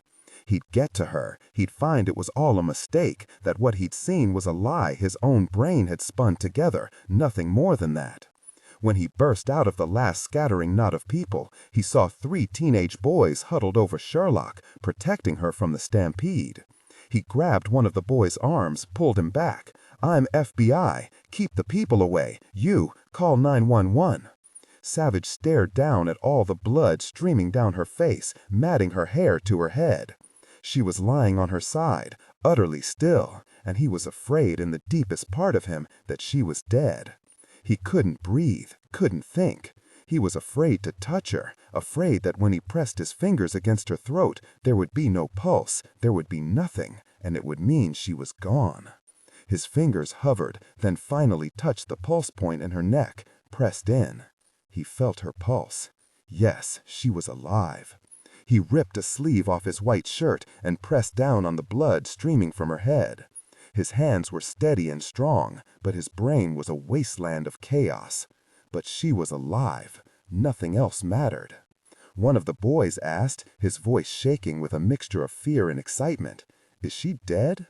Savich barely registered the question. It was outside of him, not important. Only she was important. Redemption. He could see he was pressing on a deep gouge the bullet had made along the side of her head. But how deep? There was so much blood with the head wound, too much. He pressed down harder on the wound and put the fingers of his other hand against her bloody neck to find her pulse, to reassure himself again it was there. He touched her vivid hair curling over his hands, wet with blood. He said, more to himself than to anyone else, "She's alive." Saying the words helped to make them real. One of the boys said, "The 911 operator said everyone in the city is rushing to the Fairmont. Billy, what are you doing? What is going on here?" "Mom, we're okay. We're helping the FBI. One of the agents got shot." Savich blocked out the parents' voices, leaned close to Sherlock's bloody face. "It's okay, sweetheart. You're going to be fine. You've been shot. Well, let me say it's more than a graze, but still, the bullet didn't hit your brain." He pressed his cheek against her bloody hair, and thanked God the shooter's aim wasn't true. He wondered for only an instant who the shooter was. "Savich, where's Sherlock?" It was Eve. Billy's parents pulled him and the other 2 boys out of the way. Eve fell to her knees beside her. Savich raised his face, now nearly as bloody as his wife's. "I saw the explosion blow out that window in Zook's suite. Are you all right?" Eve waved that away. "Your face, it's Sherlock's blood," he said. Eve said, "Is she okay?" He made himself nod. "The bullet didn't kill her. She's alive, but she's out." There weren't any more words. He pressed his shirt sleeve hard against the wound, his eyes not leaving her face. He didn't care about Zook, didn't care if the Fairmont burned to the ground, only about Sherlock. "No, get yourself together. Sherlock's alive. You have to take charge. There's no one else." She'd captured Zook, and then someone else had shot her. Who? It didn't make sense. Zook was alone, always alone, wasn't he? He looked over at the 3 boys, Billy's parents standing protectively behind them, and Savich registered that Billy was as red-headed as Sherlock, tall, gangly, and skinny as a plank. He nodded at them and manufactured a calm, steady voice. He said to Eve, "These boys protected Sherlock from the crowd. Get their names." He managed to smile at Billy's mom. "Ma'am, your son is a hero. All 3 of them are heroes. Thanks, all of you." He looked back down at Sherlock. "Eve, where's Harry?" He went after Zook. No more words. He never looked away from Sherlock's face until Eve touched his arm. "The EMTs are here, Dillon. Let them take care of her." EMT Nathan Everett lightly touched Savich's shoulder. "You all right, sir?" "Yes, okay. I see now it's her blood. You need to let us take care of her now." Savich raised his face to a man he'd never seen before in his life. "She's going to be all right." "Yes, sir. Yes, she will," Nathan said, and turned to direct 2 other EMTs to bring a gurney. Eve pulled Savich to his feet. He watched him lift Sherlock onto the gurney. She looked nearly lifeless. No, she would live. She had to. "I got the boys' names and addresses." Savich forced himself to focus on Eve's face. "Are you okay, Eve? And Harry and Griffin?" "Yes, we were just rattled." "Have Harry and Griffin gone after Zook?" He looked at her face, really registered it for the first time. "You look like you've been in a war." She nodded. "All 3 of us do. The fire and smoke was from an incendiary device, but we made it through. Zook even had a bomb rigged in the room. Luckily, we'd gotten out before he blew it." The crowd melted away from Sherlock's gurney as they rolled her to the ambulance. Savich walked quickly after her. He said over his shoulder, "Who shot her? It sure wasn't Zook, since I saw her cuffing him. So who was it?" "We'll find him," Eve called after him as he climbed into the ambulance with Sherlock and they shut the door. It was slow going getting through the snarled traffic, the gawkers milling around, but finally the ambulance pulled onto Market Street on the way to San Francisco General. Savich held her hand between his, never looking away from her face. "I know it's a lot of blood, sir," Nathan said, "but head wounds are nasty like that." "Yes, I know," Savich said. "I've seen them before." He watched the EMT check her pupils again and look at her head wound. He prepped her arm and slid a needle into a vein at her elbow.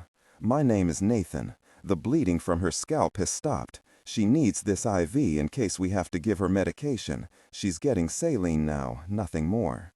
Savich nodded. "My name's Savich. Give me an alcohol pad and I'll wipe the blood away."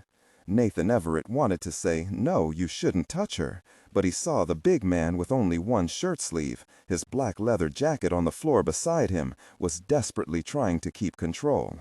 "Sure, here you go, but stay away from the wound. We don't want it to start bleeding again." He watched Savich lift up her hair and wash it with sterile dressings Nathan had soaked in saline from a plastic bottle. He was gentle, his touch light. After a half-dozen dressings, he got most of the blood cleared from her hair. Nathan handed him another dressing. "You need to wash your face as well, sir." Savich did as he said. So much blood, he thought, as he wiped his face. Thank goodness, Nathan thought, the wound wasn't as bad as he'd feared. It was a deep gouge along the side of her head. But was her skull fractured? Her brain injured? Was she still bleeding inside her skull from a lacerated artery? Nathan didn't know, but he did know the bullet had passed only a few millimeters away from exploding her head open. Nathan swallowed. The important thing now was that she wake up soon. The sooner she woke up, the better the chance she was still the person she was. He said aloud what he was hoping for. "It isn't fatal, but she needs to wake up." "Are you an FBI agent?"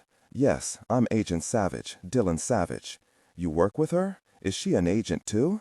"Yes, she's an agent. I live with her as well. She's my wife." Nathan nearly fell over backward when he said that. "You're kidding."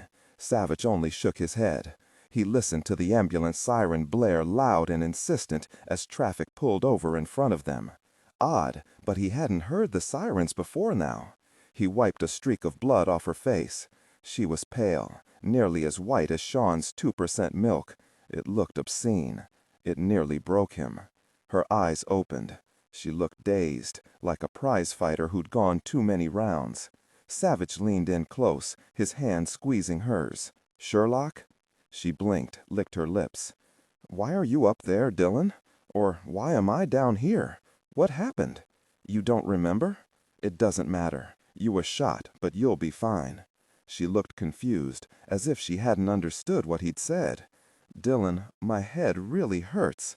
"I know, but when we're to the hospital now." You had a small accident. Nothing really, only a small hit. A small hit? Nathan said. That's right. Try to stay awake. That's right. Can you focus on my face? Her name's Sherlock. Sherlock, what color are my eyes? She didn't say anything, simply closed her eyes again. Nathan saw Savich's face go blank and said quickly, She woke up. She was herself, and that's an excellent sign. 6 more minutes and we'll be there. She's not going to die, Agent Savich. For the first time, Savich looked and actually registered the face of the man beside Sherlock. He was in his early 40s, on the heavy side, with pockmarked skin, deep brown eyes, and a reassuring smile. But most important, as he'd spoken, Savich hadn't seen any lurking doubt in his eyes. Nathan cleared his throat. Who shot her? I don't know, Savich said. I don't know much of anything, except there was a bomb in the Fairmont, and she caught the man who blew it up, and someone else shot her. Nathan said, Was the man a terrorist? A terrorist? No, Savich said. He's a very careful, very well-prepared man who deserves to be in shackles. He added, never looking away from Sherlock's face, I hope no one died in that hotel. Sherlock jerked, took a hitching breath. Redemption. Felt her hand tighten briefly around his fingers before she let go again. He clasped her hand tighter, and his own breath hitched. He was terrified. He felt Nathan's hand on his shoulder. I do too, Agent. We're here, sir. San Francisco General Hospital, Tuesday afternoon. 15 minutes later, half a dozen FBI agents rushed into the emergency room, thankfully not at all crowded, Cheney at their head. Savich was standing by the registration desk, speaking quietly to a nurse. Cheney forced the words out. Eve said it's a head wound. How is she? Savich looked at Harry, Eve, and Griffin, with 4 other agents whose names he didn't know crowding in behind them, some of their faces and clothes blackened with soot. One of them had blood smeared on his shirt, his or someone he'd pulled out of the hotel. Virginia Trolley and Vincent Dillon came running in behind them. Savich said, She's awake. I'm not with her because they're doing a neurological exam, and the doctor said there wasn't room, and since I couldn't add anything useful, I needed to be out here. He nodded to the nurse. Nurse Blankenship is going back and forth, telling me exactly what they're doing and why. How bad is it? Virginia Trolley came up to put her hand on his shoulder. Savich said, The bullet gouged a trench along the left side of her head, above her left ear. He touched his fingers to his own head to show them. If it had been a couple of millimeters to the right, she'd be dead. Savich felt his throat close. He swallowed. He stood as stiff as a fence post, trying to get himself together. She was a little groggy when I left her, but she seemed okay. They were shaving off a square of her hair so they could put stitches in. Odd, but saying those words nearly broke him. He said nothing more. He knew he needed to stop to keep control. Nurse Blankenship looked from Savich to the group and said to all of them, As I told Agent Savich, the fact that they're ready to stitch her scalp so soon is great news. They're not taking her to CT right away, and that means they're not worried about a skull fracture, and her neurological exam must be normal, or nearly so. Is there something wrong with her exam? Savich asked. Nurse Blankenship hastened to say, No, sorry, I only meant she's had a concussion, that's all. I tell you what, I'll go back in and check on them again, so you'll know what to expect, okay? She smiled at them all, walked quickly down the hall into Sherlock's cubicle, and returned in under a minute. They said she'd be going for a CT scan in a few minutes, just to be sure. The doctors say the odds are good the scan will be normal, and that she'll be staying for only a day or two, that she'll make a complete recovery with only a small scar for a souvenir.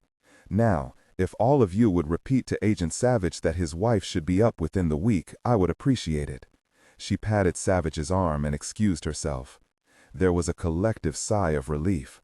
Harry studied Savich's face, saw he'd finally accepted Sherlock wasn't going to die. Savich turned toward them, focused again. What information do you have? Do you know who shot her?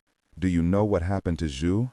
Harry said, A couple of Virginia's officers who were positioned 2 blocks up on California ran into a young guy waving his fists and yelling after a white Infiniti that was fishtailing down the street. Zhu had jerked open the guy's car door, clouted him in the head, and shoved him into the road. We've got an APB out on the car and the license plate number. Zhu is hurt. One of us, Harry, nodded toward Eve and Griffin, shot him in the suite from behind a wall of flames. Agent Gaines, our maid in the hallway, said Zhu was shot in the upper arm and bleeding pretty heavily when he took off down the stairs. He broke her nose but didn't kill her. When she got herself together, she came in to help us get out, a good thing, since Zhu had left a bomb to detonate when he got clear. Griffin singed a bit around the edges. We all are, inside and out, coughing a bit, but nothing worse. We followed Zhu's blood trail down the stairs to the lobby, and we were in the stairwell when he detonated the bomb.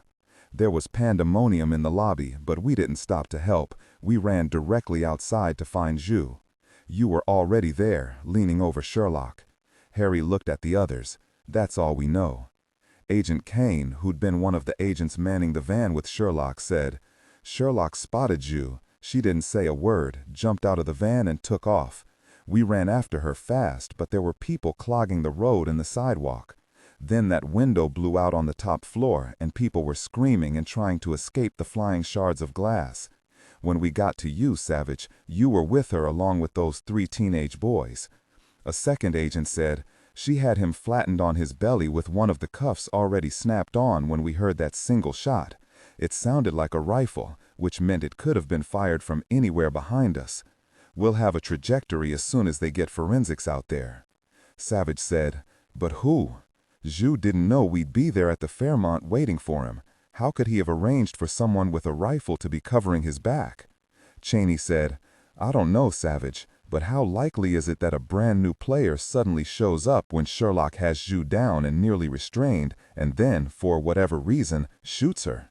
Savich slammed his fist down on the counter. "She had him. It should be over, but now he's in the wind again.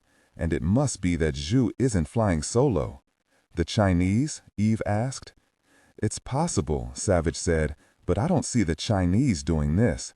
In their position, I would have shot Zhu, if anything, not Sherlock." Virginia Trolley said in a voice that could cool boiling water, "We've got half the force out near the Fairmont. Someone must have seen him, seen something." "Keep the faith, Dillon," Cheney said.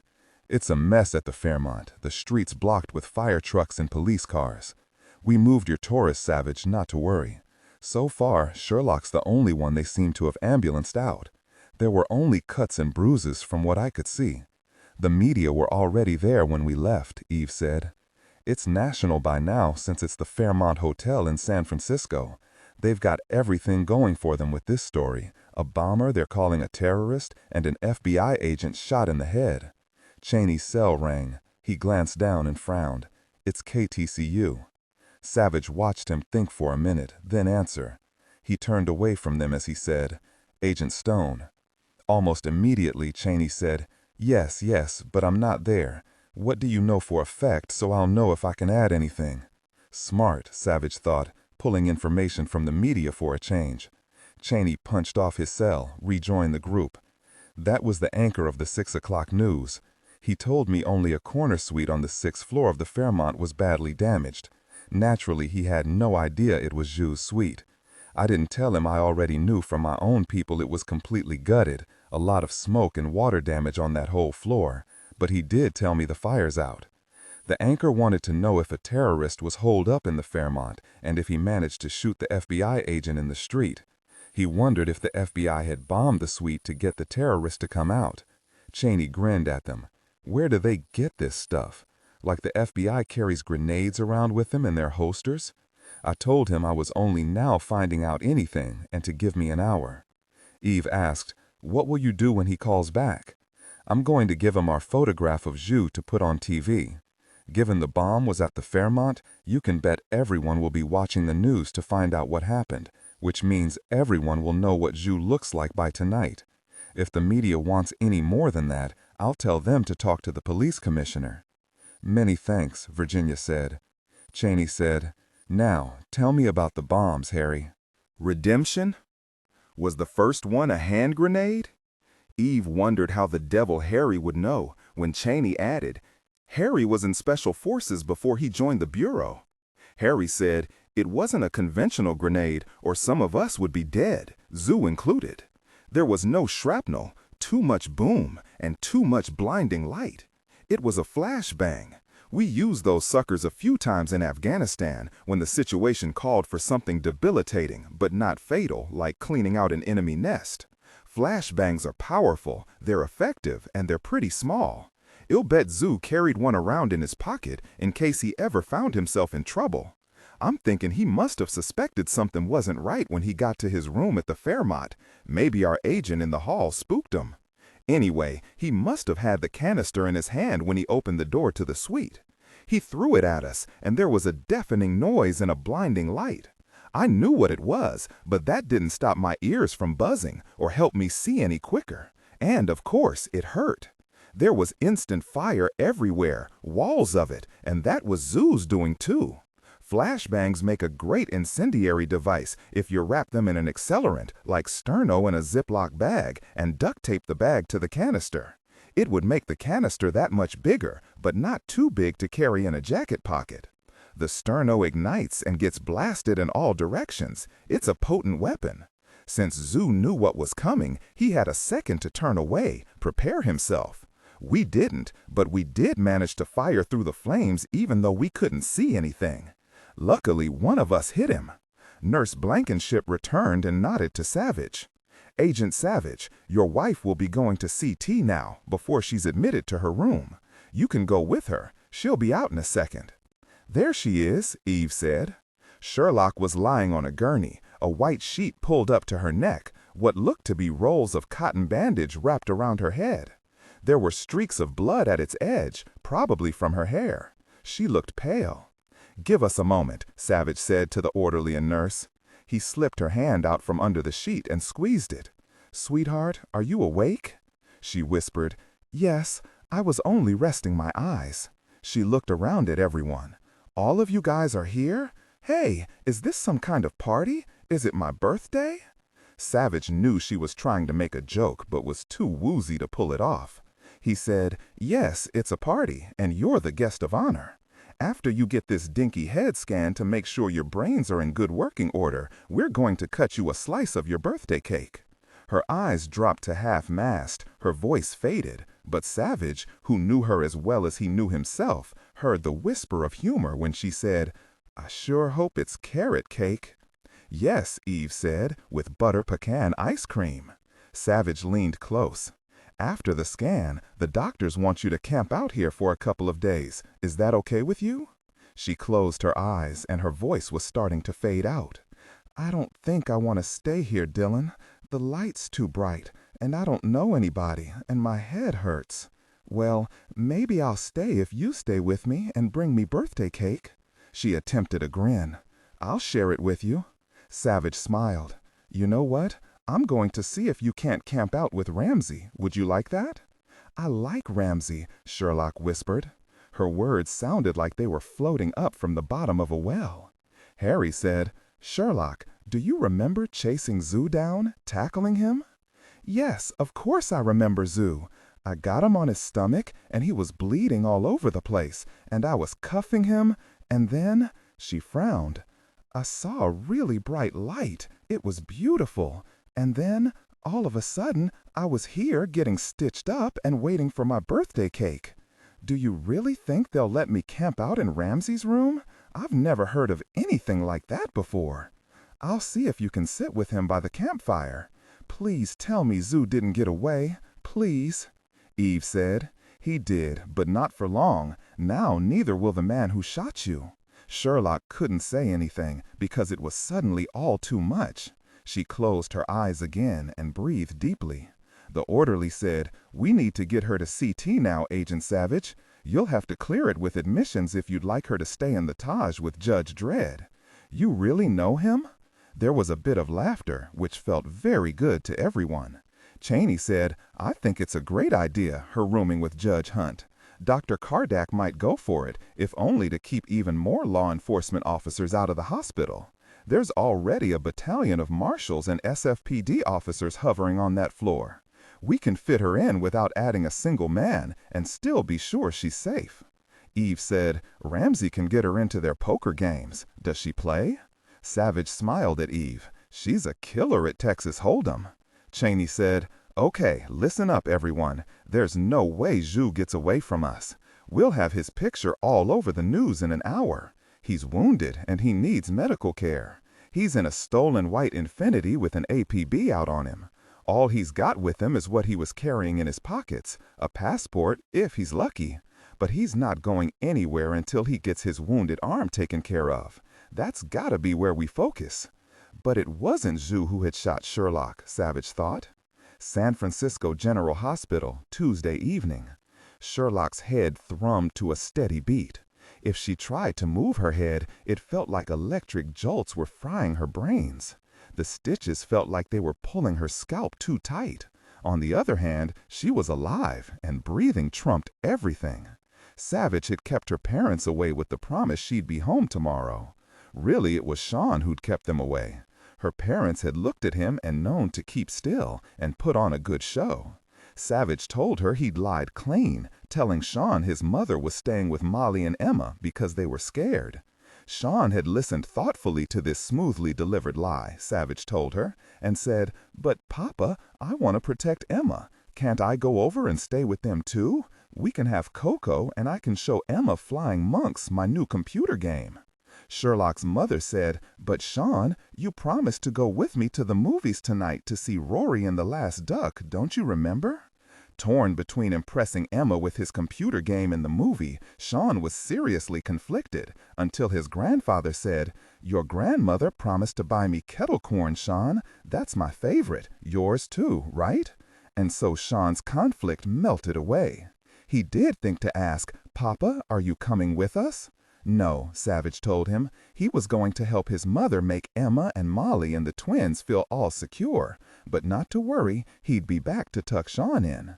Since Sean was 5 years old, matters of life and death and hospital stays with a huge white bandage around a parent's head weren't about to be a part of his reality. When they'd wheeled Sherlock into the room, Molly had been there. She was horrified at what had happened, and question after question came pouring out until she saw Sherlock had gone quietly to sleep, providential, since the last thing she needed was Molly hovering over her. When Sherlock woke up, the nurse gave her 2 Tylenol, a net, the nurse told her, to keep her safe, the only pain med she would be getting for now. Hence the dull roar in her brain when her dinner was delivered 30 minutes later. A fillet of sole sat in the center of a hospital plate, with half a lemon on the side, and vegetables. Who wanted vegetables when you felt down and out, when you could have been dead, your head shot off? No, you wanted ice cream and a birthday cake, not runny chocolate pudding. She said to Ramsey, who sat in his bed 8 feet from hers, How are you surviving on the hospital food? He smiled, having seen the limp fish on her tray. Since I'm Judge Dredd, one of the nurses asks me every day what I would like for dinner. The chef either makes it himself or picks it up on his way into the hospital. That's not fair. Nobody asked me what I wanted to eat. What did you get for dinner? Despite the hot wire slicing through her head, she leaned up. I see now. It's a big steak, medium, and a baked potato. This isn't fair. It's not right. Can I have a bite? Ramsey looked at the steak left on his plate, looked over at her and said, Nah, I'm far more in need of red meat than you are, Sherlock. I've got to build up my strength. Getting shot in the chest trumps a little head wound any day. Eat your fish and leave the real patients to chow down the meat and potatoes. Deputy Morales said from the window, a hamburger halfway to his mouth. We were nice as could be to the nurse, but she kissed us off, said we had a per diem, and we should order in what we wanted for ourselves. Savich appeared in the doorway, carrying 2 big pizza boxes. Ramsey told me you'd try to steal his dinner, so here you go, sweetheart. Enough for you and your guards, and maybe 1 slice for Ramsey, if he's still hungry. He studied her face. She was still pale, but she was sitting up, with the bandage wrapped around her hair, looking faintly ridiculous. Today, he liked ridiculous. It was a great look. Soon there were 4 guards standing around the 2 patients, all chowing down on pizza, including Savich's vegetarian pie. Savich stood at the foot of the bed, knowing he should eat, but his thoughts of what had happened wouldn't let go of his brain. He couldn't imagine eating, and so he stood there, watching her, listening to their chatter and laughter fill the room. Everyone was distracted, and that was a good thing. The pizza tasted wonderful and settled nicely in Sherlock's stomach, despite her headache. She saw Dillon wasn't eating, and she wanted to tell him she was all right.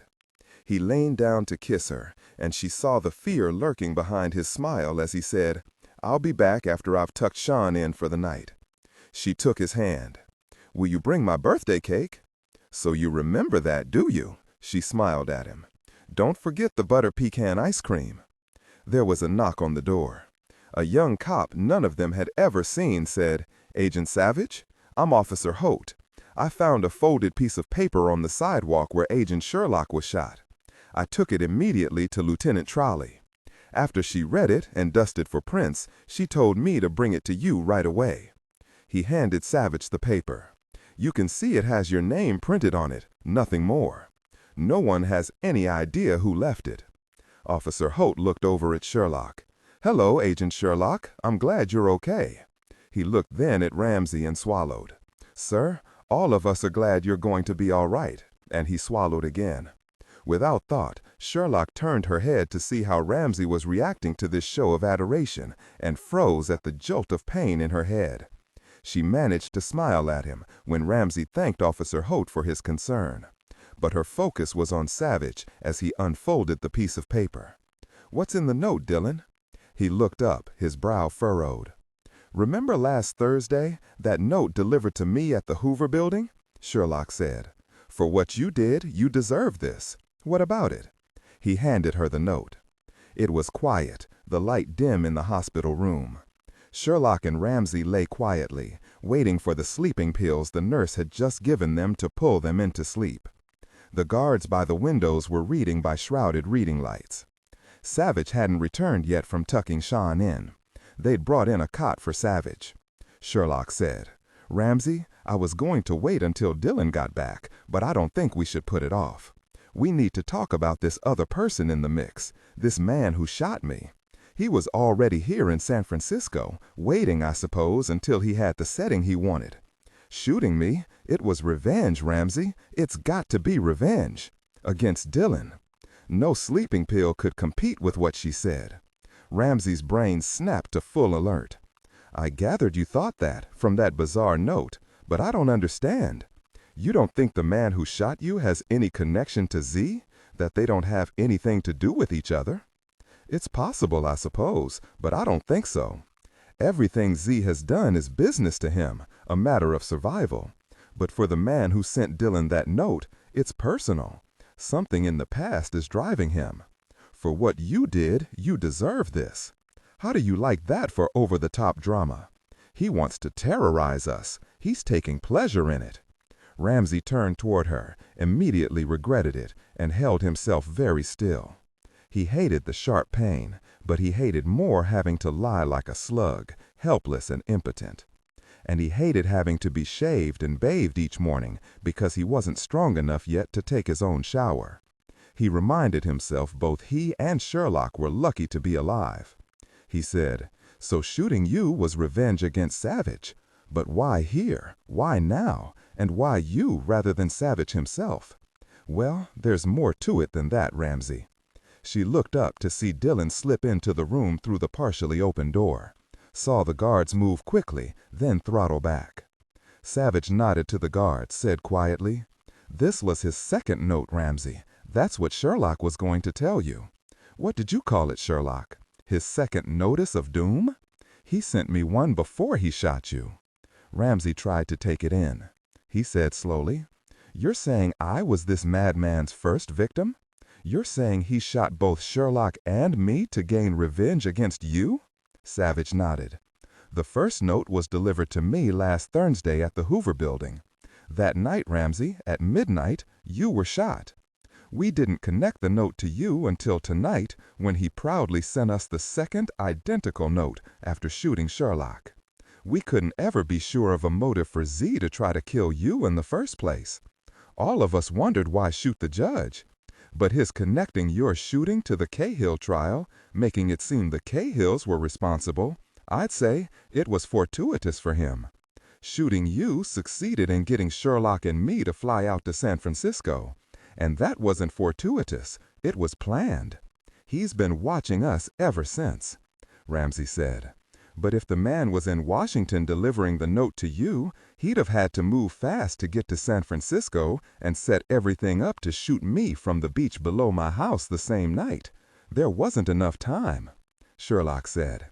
"He wasn't in Washington. He paid a young auto mechanic to deliver the note to the Hoover Building on Thursday. We found the guy who did that and brought him in, but we couldn't track down the man who'd paid him," Savich said. "In fact, we know he was here in San Francisco, studying you and staying at a B&B in Averton for about a week. Enough time to do the reconnaissance he needed of your habits, your home, for planning the Zodiac rental, all of it. What's terrifying is that he would have succeeded if Molly hadn't called out to you at the last moment," Ramsey said. "So, my being shot the same day I shut down the Cahill trial, the same day Mickey O'Rourke disappeared, it was all a coincidence?" Savich said. "Yes, and one he took advantage of. The shooter was following your trial closely enough to decide that Thursday night was the perfect time to shoot you to throw us off making the connection to the note for a while. He couldn't have scripted it better. Like Dillon said, he'd already been here a week before any of that. And he had to have been to Washington before he came here, checking out the neighborhood around the Hoover Building, learning enough about Teddy Moody to pick him out as his mark." Ramsey said, "Why didn't he leave a note with me so you'd know this was his revenge, like he did with you?" Sherlock said, "I imagine he was getting a real kick out of the confusion he'd created, since we immediately connected your shooting to the Cahills. I guess when he shot me, he was ready to take the credit." Ramsey said, "And that leaves us the big question. Why me? We've been friends for a long time, Savich, but there are other people closer to you. That must mean the shooter has a connection to both of us." After a moment, Ramsey said, "This is the same man who tried to kill me again in the elevator on Saturday, the same man we believed was Shu." Sherlock said, "And that was an act of someone who's driven or unbalanced enough to take such a risk, very unlike Shu." She closed her eyes for a moment, not in pain but in thought, though sleep was pulling on her. She became aware of Dillon stroking her forearm, his touch light and comforting. She continued, "It all makes sense now. Shu was very hard to predict, even to understand. How could we profile a man, reconcile everything he had done, when he was two very separate men whose motives couldn't be further apart?" Ramsey said, "Then that telephone message to Molly, that wasn't Shu either." Savich said, "No. The phone call was meant to terrorize, like the notes. It was a spur-of-the-moment dig at me and my family?" Ramsey said. Savich nodded. "That, yes, and more than a little unhinged, like that photo he left of you as Judge Dredd X through under the hydrangea, and the blood he left in the elevator shaft. The man makes plans, but he's not rational. He's deranged." Sherlock said, "The thing is, Ramsey, he took lots of time to plan this all out, to learn all about you. Lots of time, and that's the key. We think he was in prison, where he'd have nothing but time to spend in the library. He told the young man who delivered the first note to Dillon to call him the Hammer. That's a prison moniker." Ramsey said, "Do you think it's someone I put away?"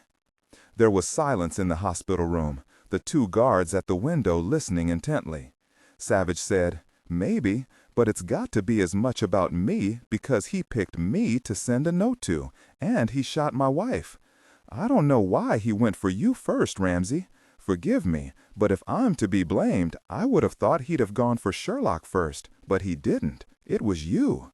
Sherlock said, "There's got to be a good reason he went for you first, Ramsey. We have to figure out what it is."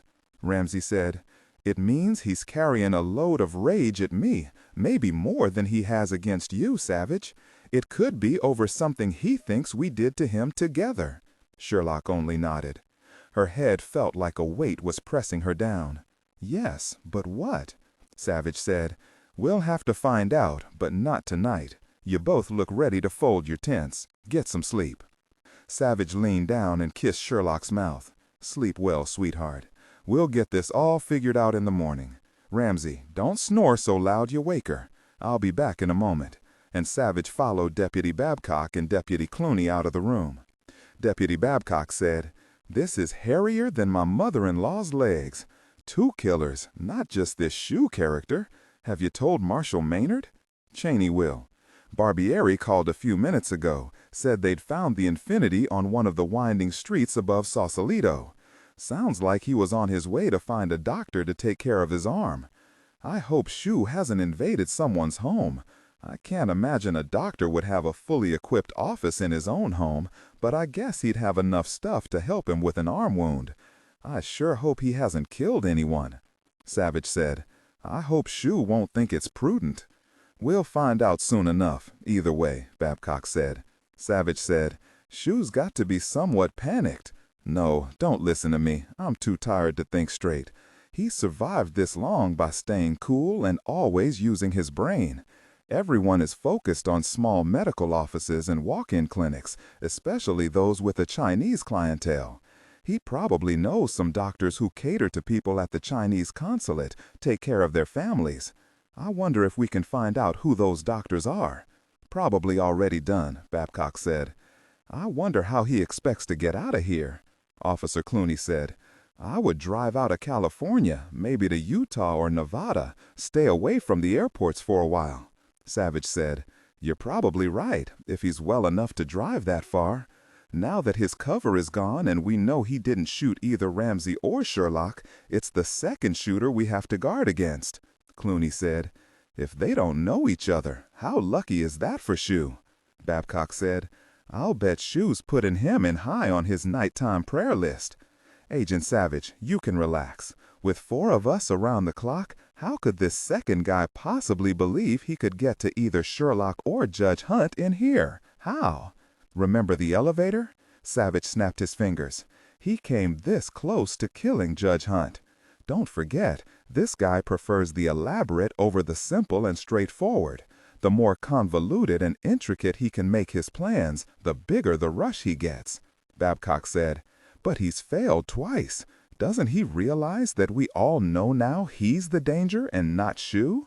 Savich said, "But the only reason we do know is because he led us right to it, by shooting Sherlock with Shu in sight and by leaving that note. Now he wants us to know." Babcock said, "I don't understand why he doesn't simply wait. Say a month, even another year. If it's revenge we're talking here, what's the rush?" Savich said, "That note was a challenge, and he'll see himself as a failure if he doesn't get it done before we get him. It's payback for him, and it'll be fast, whatever he does." "It won't matter," Babcock said. "Everyone guarding Judge Hunt and Agent Sherlock knows exactly what we're dealing with now. He won't get near either of them." But when Savich drew the single blanket over himself on the cot, he wasn't so sure. He wasn't about to let Sherlock out of his sight. If they were right and the man had been in prison, what was he in for? Murder? Who was his payback for? A son? A friend? A brother? Maybe a mother? He and Max would find out. San Francisco General Hospital, Wednesday morning. Sherlock touched strands of bloody hair at the edge of the white bandage wrapped around her head that made her look like she'd walked out of a war zone. She wanted to do something about that before Dillon returned. She said to the nurse, "When can I get this white towel off my head? When can I wash my hair?" "Actually, you look sort of cute with the white towel," Nurse Washington said, patting her hand. "Once Dr. Kardak examines you, we'll get your hair washed and change out the dressing for an adhesive strip that will cover your sutures. So how are you feeling, Agent Sherlock? Any headaches, dizziness, nausea? Were you able to sleep?" Sherlock said, "The headache's better this morning. It comes and goes. I felt a little dizzy when I first stood up. That's about it. Have you felt disoriented at all? Any mental side trips? Ah, here's Dr. Kardak to look at both you and Judge Hunt." Dr. Cardack said good morning to her and to Ramsey, then took her chart from Nurse Washington and hummed in approval as he read it. He looked up at her. I heard Nurse Washington ask if you had any disorientation, any mental side trips. An interesting way of putting it, yet perfectly clear. Harry Potter World might be fun, but no, I haven't been taking any trips in my head. My orientation's fine. Dr. Cardack nodded, pulled the curtain around them for privacy, and leaned down to plant his stethoscope on her chest. You've had a mild traumatic brain injury, he said. You can expect the symptoms you're having, what we call the post-concussion syndrome, to last a week or so, maybe longer. Now, I'm going to need your patience because we're going to repeat the neurologic exam you had yesterday and ask you a few questions to test your memory, okay? As long as we don't forget to wash my hair, Sherlock said. When Dr. Cardack finished, he straightened, studied her face silently for a moment.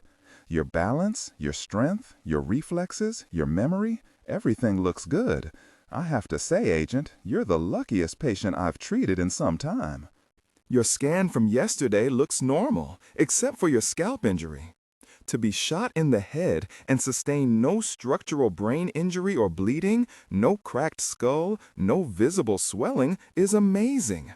I would think, though, that most people who've had your experience might consider a career change. Sherlock said, I realize I was incredibly lucky, and I am immensely grateful for that. To be honest here, what happened at the Fairmont, well, I guess you could say it came out of the blue.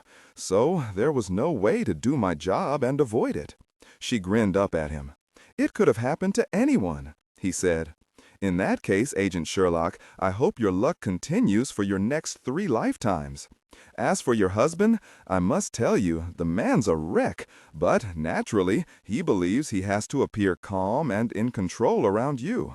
My prescription is for both of you to take a break and hug each other really tight, all right? Sherlock nodded and felt a stab of guilt. With so much flying around him, they couldn't take a break, but she surely could hug him. She said, Yes, I can do that. I want you to rest this morning, and by that I mean no chatting up Judge Dredd here. If you're not sleeping, you're to lie here nice and calm and quiet. I'll leave the curtain between the two of you so you're not tempted to talk shop. With a bullet wound such as you've had, I like to repeat the CT scan to make sure there's no delayed swelling or bleeding. I doubt there will be. If everything looks good, I want you to continue resting this afternoon. Let your brain and body settle and heal. Depending on how you feel, we can talk this afternoon about whether we'll have the pleasure of your company through Thanksgiving, Agent Sherlock. How does it sound if we plan to release you Friday morning? No can do, Dr. Cardack. I've got a 5-year-old who doesn't need to see his mother lying in a hospital bed. I'd like to leave this afternoon. He studied her face for a moment. 5 years old, you say? What's his name? Sean. He's the image of his papa. He plans to marry 3 different girls. He's also planning on working 3 jobs so they'll all be happy. Dr. Cardack chuckled. Sean sounds like my kid Peter, all mouth and laughter and boundless energy. There aren't any girls yet on Peter's somewhat limited horizon. He looked toward the curtain, called out, Judge Hunt, how long have you two known each other? More than 5 years, Ramsey said from behind the curtain. When I first met Sherlock, she was 3 months pregnant, throwing up whenever anyone in her hearing said the word pregnant. Oh, goodness, I'd forgotten, Sherlock said. I remember belting Dillon a couple of times when he let the word slip out. Dr. Cardack pursed his lips. I'm going to mention that to one of my shrink friends. He rolled his eyes. He's a practicing Freudian therapist. I shudder to think what he'll have to say. He studied Sherlock for a moment longer. Very well. If nothing unexpected shows up, you may go home, but you're to rest. Let everyone wait on you. You are not to bake even the sweet potato casserole. You understand me? Sherlock nodded. I won't even make my sausage stuffing, promise. You may, however, eat as much as you want. He pulled the curtain open and nodded toward Ramsey. As for Judge Dredd here, he gets to enjoy our hospitality for a while longer. I understand there's to be a Thanksgiving feast here in the room tomorrow. The floor staff can't talk about much else. The chef told my assistant he was even preparing a surprise for your dinner. I'm thinking I might drop by, see if there are any leftovers. Maybe watch one of the football games. When he left 10 minutes later, Sherlock heard Dillon speaking to Dr. Cardack outside in the hall. When Dillon came into the room, he was smiling and carrying 2 cups of coffee. Sherlock held her arms out to him. San Francisco General Hospital. Wednesday morning. Molly sat beside her sleeping husband, her hand resting lightly on his forearm. He looked thin, she thought, even with all the extra meals the nurses brought in for him. He wasn't eating enough, despite their efforts. It was the pain and dependence and niggling fear, she imagined, fear for her and for Emma and for the boys. Molly laid her cheek against his shoulder and wondered for the dozenth time who the man was who had shot him, who hated him and Dillon so much. At least Sherlock was going home after her brain scan. Molly looked at the big hand of the clock on the wall. Sherlock would be back soon. Deputy Marshal Ray Rosan was with her, her Kevlar vest, Sherlock called him. As for Savich, he hadn't budged an inch from her side until the phone call. The call was short. When he'd punched off his cell, he'd looked at his wife and she told him with no hesitation, "Go. I'll be fine with Deputy Rosan." That was it. Molly knew the call had to be urgent to make him leave Sherlock. She admired Sherlock's restraint. She hadn't asked him what had happened, and he hadn't said a thing. Molly thought Sherlock looked perfectly fine to go home when they'd helped her into a wheelchair for her CT scan. Having all the dried blood washed out of her hair and the clunky bandage replaced with a strip of plastic tape had made a huge difference. Molly looked toward Officer Lamar Marks standing beside the window, staring down into the parking lot. Was he thinking about Thanksgiving tomorrow? She knew he wasn't on duty tomorrow, since he had 3 kids and a truckload of relatives coming to his house. Another SFPD officer had volunteered. He'd eat very well for it, she thought, smiling. But maybe Officer Marks was thinking about the same thing Molly was. There were 2 separate killers. It was difficult to accept that that could be possible, yet everyone had always wondered, why would Shue shoot Ramsey? Molly? She looked up to see Dillon standing in the doorway. Sherlock still getting her tests? She replied in a whisper. She should be back soon, Dillon. That's what the nurse told me. Ramsey's sleeping, which is excellent. What happened? Who called you? He smiled at her shotgun questions, motioned for her to join him at the door. A Chinese physician was found murdered early this morning in his office in Sausalito. There was ample evidence Shue had been there yesterday. We understand the doctor closed his office that afternoon, sent everyone home. Shue was probably there already, demanding treatment. Given all the blood in the examining room, Shue was in bad shape. He paused for a moment. Dr. Milan Shue was a primary care doctor that Shue knew somehow. Perhaps he'd treated Shue before. It's a pity Shue got to the doctor before he got the warning we were sending out, Molly said. Why would Shue murder the doctor who'd saved his life, a doctor he knew? We're thinking Shue found out what Shue had done at the Fairmont. Virginia said there'd been a call from his number to the police department asking to speak to someone about the Fairmont fire, but the caller hung up. We're thinking Shue overheard Dr. Chu dialing the cops, and that's why he killed him. Ramsey said from behind them, "Do you think Shue is out of control, Savich?" Savich and Molly walked back to Ramsey's bedside. Savich said, "No, I don't. I think he did what he believed he had to do to save himself. I think all Shue wants is to get out of Dodge, and he's doing whatever he has to do to accomplish that. He's not insane or going on some sort of mad killing spree. Not that it matters to Dr. Chu or his family." Savich looked over at Officer Lamar Marks, who looked like he'd been punched in the face. Savich knew exactly how he felt, since he'd felt the same way when DeLion had first told him.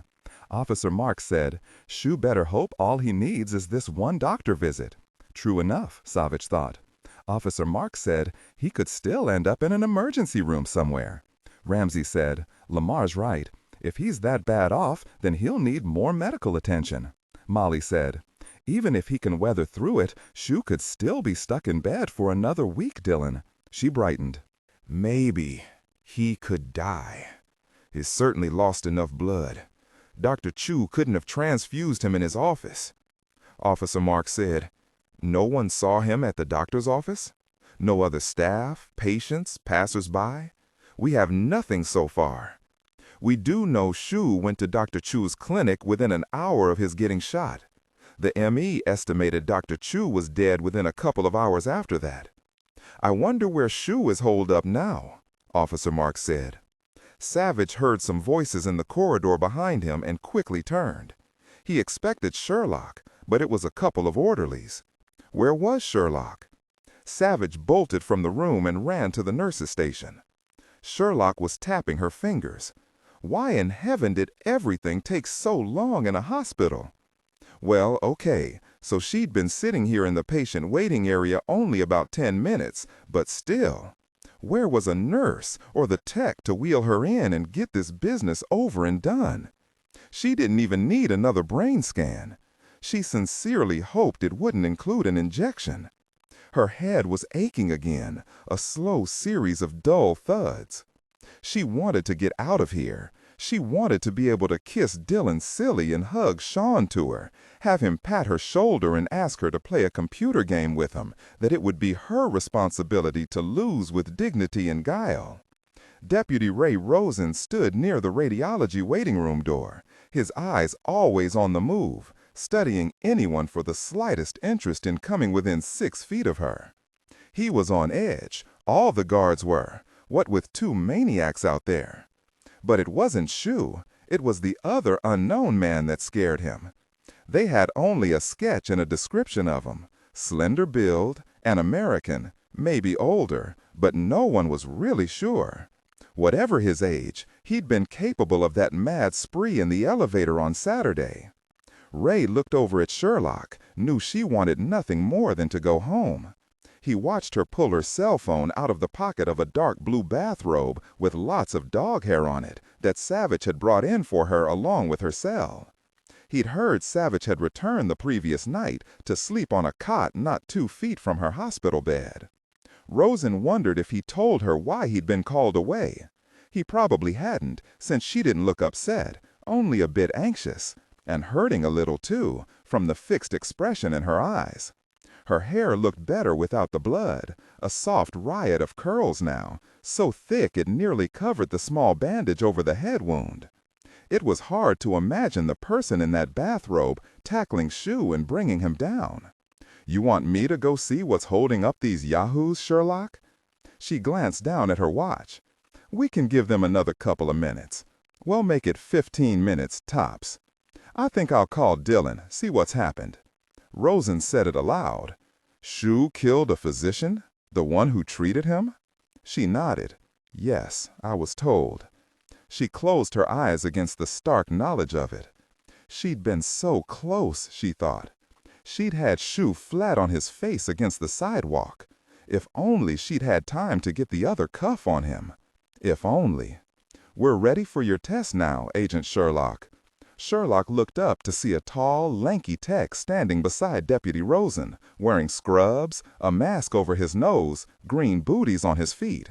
He had a sheaf of papers in his gloved hand. Deputy Rosen said, "I need to see your ID." The man turned, clearly startled. "Are you her husband, sir?" "No, I'm Deputy Rosen. She's in my care. Show me your ID, please." "Well, you can see my name tag, and here are the orders for Agent Sherlock's CT scan, signed by Dr. Kardak." "Why don't you have a hospital ID?" "It's in my locker. I usually wear it, but no one ever asks for it." "Then show me your driver's license."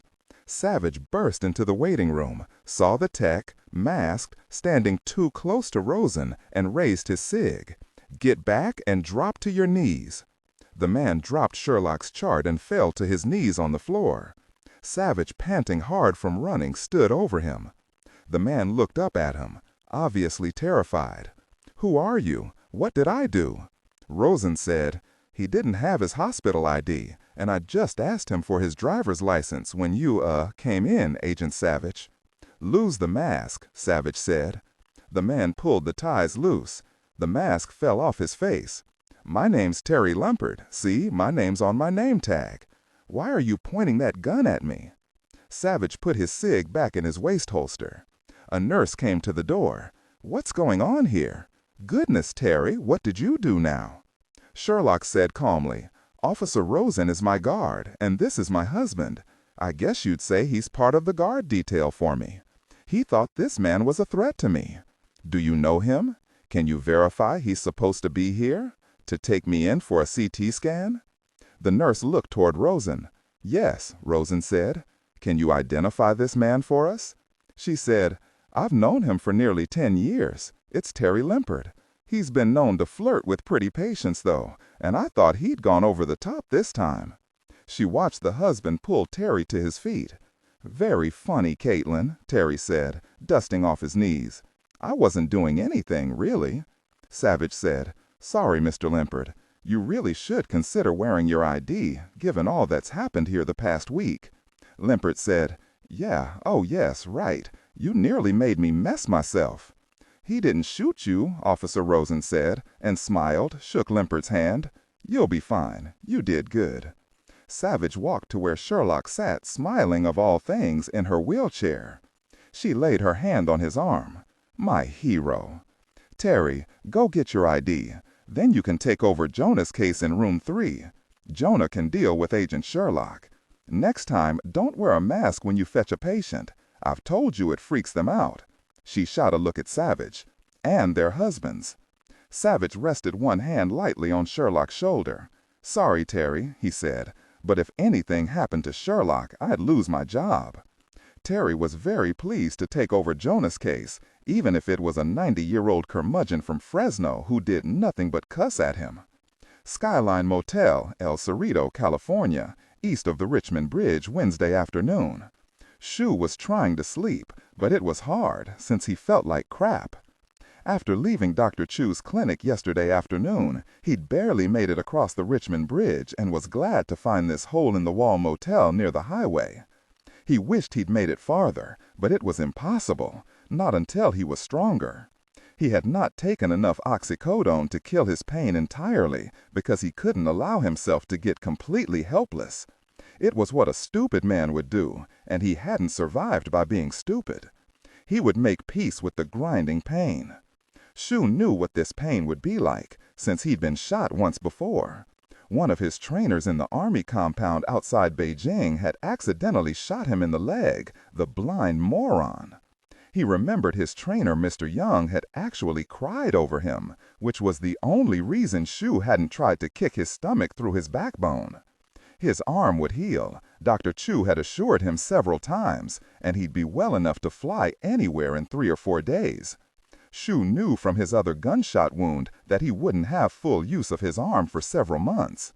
At least the bullet hadn't shattered any bones on its way out of his arm. Dr. Chu had known not to ask what had happened when Shu showed him his wound and his gun. He calmly sent his office staff home before he ushered Shu into one of the clinic exam rooms, helped him out of his blood-soaked jacket and his shirt, and settled him on the examining table. He'd asked absolutely nothing while he'd worked on him, but Dr. Chu had known.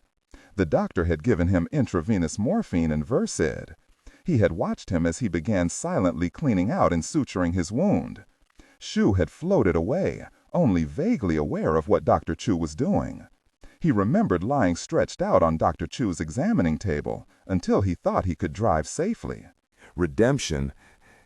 He'd asked to take a windbreaker with him he'd seen on a hanger in a hallway, and Doc Chu had helped him put it on. It was large enough to fit over his arm without too much pain and zip over the bandage, since his shirt wasn't salvageable. Doc Chu had told him to wait while he brought him antibiotics and pain meds from his office. He hadn't realized Zhu had followed him down the hallway and could hear him speaking. He heard Doc Chu say, "I need to speak to the police about the fire at the Fairmont today. I know what happened." Zhu had no time for thought. He'd stepped into the small office, aimed his Beretta at Doc Chu, who heard him and looked up and threw the phone at him as Shu pulled the trigger. Zhu watched him slide down behind his desk. He heard a voice on the phone saying, "Sir, who is this? What do you want again? You said you knew about the Fairmont fire?" Zhu hung up the phone, took some antibiotics and oxycodone, and walked out of the clinic. It was too bad about Dr. Chu. Zhu appreciated what the doctor had done for him. The doctor was collateral damage, and he'd still be alive if he'd had better judgment. The FBI knew who he was and knew what he looked like. They had to, since they'd found him, probably through Cindy. He'd been too late after all. His passport and his visa were useless to him, but he knew where he could get others. At least they didn't have a clue where he was now, or where he was going to be soon enough. It was then he realized, paralyzed for a moment, that neither did he. He dumped the white Infiniti on one of Sausalito's curving streets and hot-wired a dark blue Honda parked nearby. He should have gone farther away to find a car, but he'd simply been too weak. Zoo pulled the cheap motel blanket up to his neck, settled his wounded arm on one of the skinny pillows. First, he had to heal. He could hardly fly to Beijing into the arms of the Chinese, not now, even if a false passport got him through customs. The Chinese would sever all connections with him now and deny he ever existed, no matter how valuable the information he'd gotten them from Lindy's computer. They might even kill him if they could. Zoo forced himself to lie perfectly still on the rock-hard mattress, yet the pain in his arm continued to drum a steady tattoo. He wanted nothing more than to go to sleep, but the instant he closed his eyes, he was back at the Fairmont, watching each and every scene play through slowly. So be it. He examined each decision he'd made, an exercise his trainers had taught him early on. He thought of the flashbang he'd long carried with him. He'd never really believed he'd need it, but his training had always pushed precaution, and that piece of insurance had paid off in spades. It had been a while since he'd used one, but he hadn't forgotten. That and the bomb he'd set up in his room had saved his life. Should he have gone out the hotel through the back service entrance? No. There would have been FBI agents out there waiting for him, away from the crowds. He'd done the right thing there, too, getting whole-hide out of the lobby by mixing with the tourists who were running around like berserkers after he blew up his little surprise. He let himself relive the awful pain he'd felt crashing down to the sidewalk when the FBI agent had tackled him and smashed her fist against his wounded arm. He felt again the humiliation and panic when she'd snapped the cuff on his right wrist and began reciting his rights to him, close to his ear, the bitch. Even after all his training, perhaps because of it, there'd been no way he could have foreseen that agent chasing him down. It wasn't just any damned FBI agent. No, it was a woman, and it shouldn't have happened, wouldn't have happened if he'd been whole. He should have turned to face her, used his training to snap her skinny neck or his Beretta to shoot her dead before she'd gotten him down. A woman bested me. He looked down at the handcuff that still circled his right wrist. How to get the damn thing off? It would have to wait. He'd figure something out. He always did. And someone had shot the bitch. It had looked to Zoo like she was dead, a shot through the head, but of course he hadn't checked, just shoved her off him and run. Who was he? Was it the same idiot who had shot Judge Hunt at the wrong moment and blown the Cahill's trial apart? Had he shot the agent purposefully to save Zoo? Why? Who was he? When the knock came on the door of his motel room, Zoo grabbed his gun, gasped at the rip of pain through his arm, and shouted, "Go away!" Another knock. Zoo raised his Beretta, aimed it at the motel door. "Who is it?" A hard, rasping smoker's voice called out, "I'm the one who saved your bacon." Zoo stared at the man standing in front of him, his back to the motel door. He was wearing a Giants baseball cap, sunglasses, a loose blue windbreaker, jeans, sneakers, and gloves. He smiled at Shu, not moving since Zoo's Beretta was steady on his chest. "Who are you?" "I already told you. I'm the one who saved your bacon. Good thing I followed you here from that doctor's office in Sausalito, since it looks like you're going to need some more saving." "How did you find me?" "Well now, I've got to admit I had a bit of luck there. My car was near that white Infiniti you stole. Nice job, incidentally, yanking that guy right out, no muss, no fuss, and you were out of there. I lost you for a while because of all that snarled traffic you caused at the Fairmont, but then I thought about it and decided you'd probably headed to the Golden Gate, so I did too. And there you were ahead of me, going through the toll booth. I followed you off at Spencer Avenue, watched you leave the Infiniti and steal the blue Honda. Then I sat back and waited for you just down the block from that doctor's office. Yeah, I heard the gunshot. You killed the guy. Why? He saved your bacon too." Zoo's arm hurt from holding the Beretta steady, but it didn't matter. The Beretta didn't move. "I overheard the moron calling the cops. I had no choice. Good to know you don't just go around shooting folk for no reason." "No," Zoo said. "There's always a reason." "Then you followed me here?" "Sure, not a problem. I was surprised you made it so far the way you were driving. Gotta say, you sure don't look so hot. You've still got some blood on your face from when that agent planted you on the sidewalk. There was blood on his face? What did this guy want? Zhu said slowly, but that was yesterday afternoon. Why did you wait until today to knock on my door? The man said matter-of-factly, the feds might have been following you, or you might have had some other help coming. I had to wait, seeing as how I'm not too fond of the cops myself. You know, there's a chance the clerk in the dinky motel office might have seen the blood on your face, and if he did, he must have wondered. Surely he wondered. If he sees your photo on TV, he'll know. Nah, the kid doesn't know anything. He was too busy playing video games when I checked in. I don't even remember a TV. Like I said, you don't look too hot. Do you want another pain med? Once we get you feeling better, we can decide where to go. Look, if I'd wanted you dead, I wouldn't have shot that agent off your back. I'm not here to hurt you. You're already in bad shape. I'm here to help you. Stop pointing that ridiculous gun at me. Zhu ground out the words. Why would you care? I'm thinking we're a lot alike. That's crazy. Nah, I kill because I want to, and you kill because you have to. See? Not so different. Zhu stared at the guy for a long time and nodded. The pills are on the night table.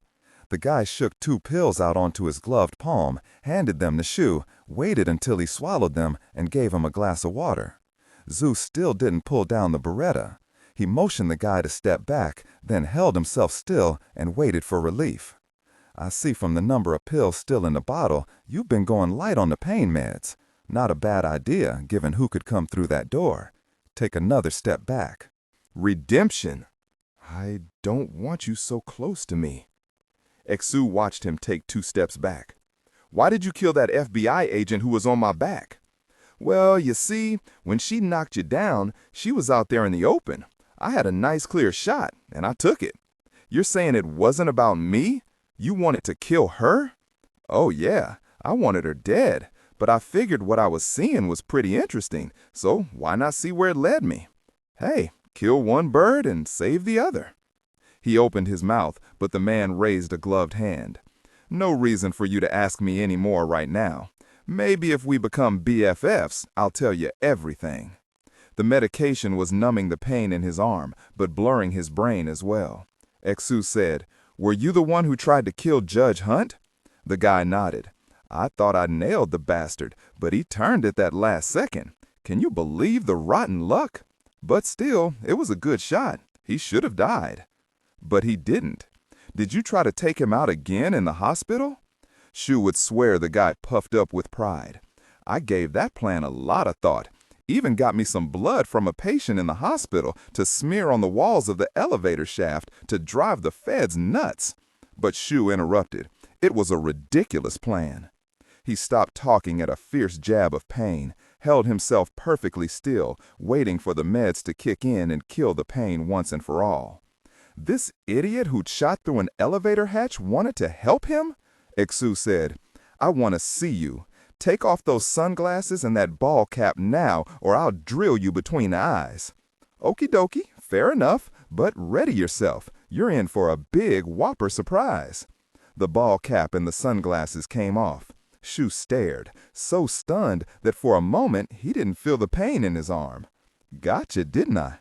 Shu could only nod. Fact is, who can you trust in this sad world? You, he said. Maybe I can trust you. You're as bad as I am. No, you're wrong about that. I'm worse. Judge Sherlock's home, Pacific Heights, San Francisco, Wednesday evening, Sean was teaching Cal and Gage how to play Flying Monks, the latest computer game his grandmother had presented to him when they'd first arrived. It was always a treat for Sherlock to watch her 5-year-old teaching younger children, and 3-year-old Cal and Gage looked utterly absorbed, nodding and all serious about the rules Sean was laying on them. Flying Monks, another new game Sherlock would have to master. She caught herself thinking that kids were so different now, an observation probably made by every single generation in man's long timeline. She smiled to herself. Time always passed, and everything always changed. No kid today could imagine the world without a small device called a cell phone that would soon do everything but make them Kool-Aid. And now you could ask your phone a question and it would answer. But people, she thought, people themselves never changed. Cal shouted, "I got you, Gage. I've moved up 2 ranks. I'm flying. I'm a major monk now." Sherlock felt bone-tired and was trying not to show it, but she didn't mind because she'd succeeded in fooling Sean. She'd hidden her bandage well enough, thank God for all her curly hair, and he'd accepted her being gone Tuesday night, inquiring only if Emma had wondered why Emma hadn't come to see her. Sherlock had lied to him cleanly. "Of course Emma wanted to know where you were, Sean. I told her you'd promised yourself to your grandparents and you'd never break a promise. You didn't tell her I went to see Rory in The Last Duck, did you, Mama?"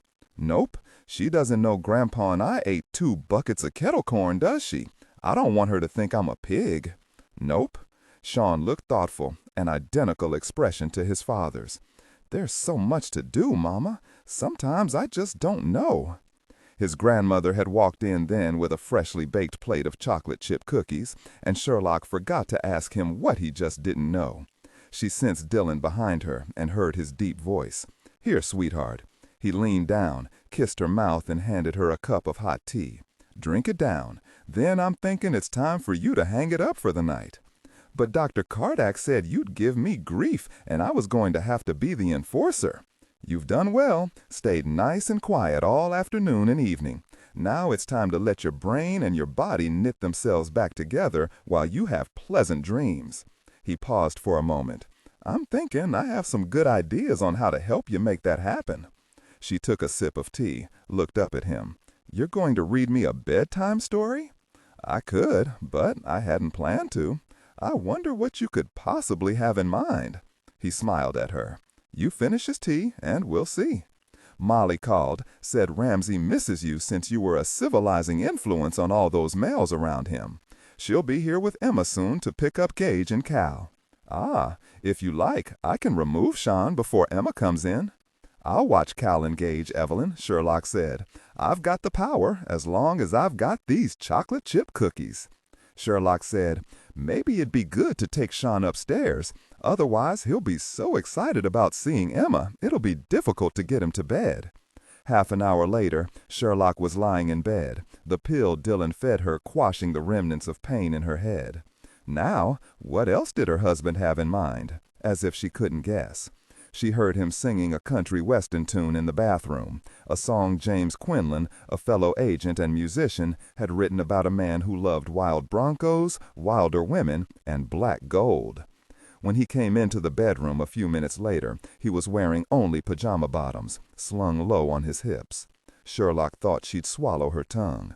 "Don't move, please." He obligingly stood still, arms at his sides, back lit in the bathroom doorway, smiling at her. "I missed you scrubbing me down." "Me too." It was true. As a shower mate, Dillon was a keeper. "How's your head?" "What head?" He was grinning when he came to stand over her. "Life's been a tangle, hasn't it? I say we take a small break from the madness. What do you think?" It was amazing how good she felt in that moment. This was probably the best idea she'd heard in a very long time. Eve's condo, Russian Hill, Tuesday night. "You've got a burn just there." Harry lightly touched his fingertip to a red spot on Eve's neck. She never looked away from him. "I could put some more burn cream on it, or maybe you could kiss it and make it well." "Not a good idea," he said, and took a step back from her.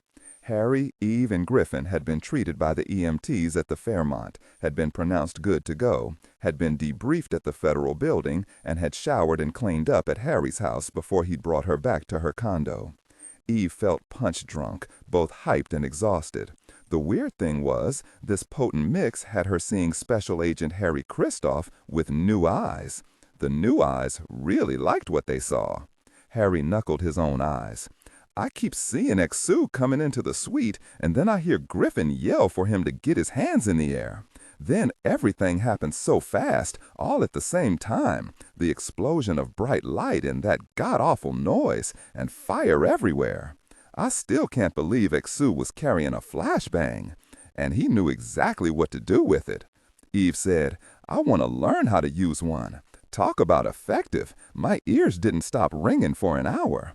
It was as if that light slapped right into my brain, and I was as good as blind for 5 minutes. Harry said, Shu certainly came prepared. You have to give him that. Eve said, I don't have to give him a damn thing. However, I wouldn't mind shooting him in both knees. I guess you'd have to be in the military to learn how to use a flashbang. Harry said, No flashbang escape weekends for civilians? Not that I've heard of. You want a beer? He shook his head. Eve waved him into her living room, eased herself down onto the sofa. Harry sat in the chair opposite her and gave her a brooding look over his steepled fingers. Redemption. I'm wondering if the State Department can get the Chinese government to tell us anything about Shu now that he's blowing up hotel suites and killing people. I doubt they'd even own up to knowing who Shu is. If we pursued it, accused Shu of being a Chinese spy, they'd claim he was probably an innocent bystander the FBI was trying to nail as a scapegoat.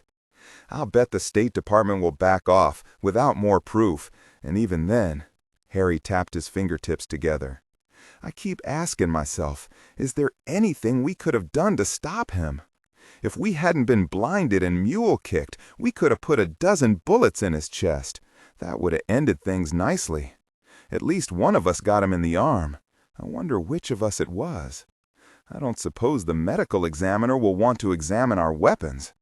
If it got out that the ME was going to check our SIGs, there'd be a pool started up to see which of us had popped Shu. She got up, went into the kitchen. She called out, You want some Fritos and queso dip? Harry laughed. Sure, why not?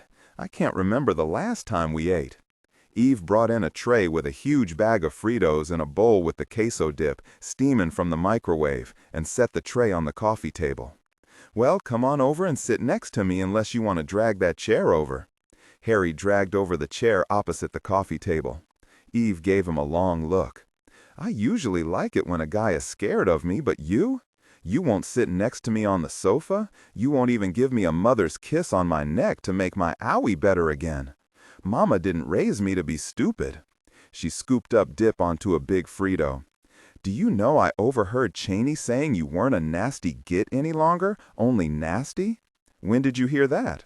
At the hospital last Friday morning. I was standing in the corridor outside the ICU when you and Cheney came waltzing in. What I really am is a mild-mannered agent, only no one will believe me. Okay, maybe it's true I haven't been too much fun for the past year and a half. Amazing, we only met last Friday.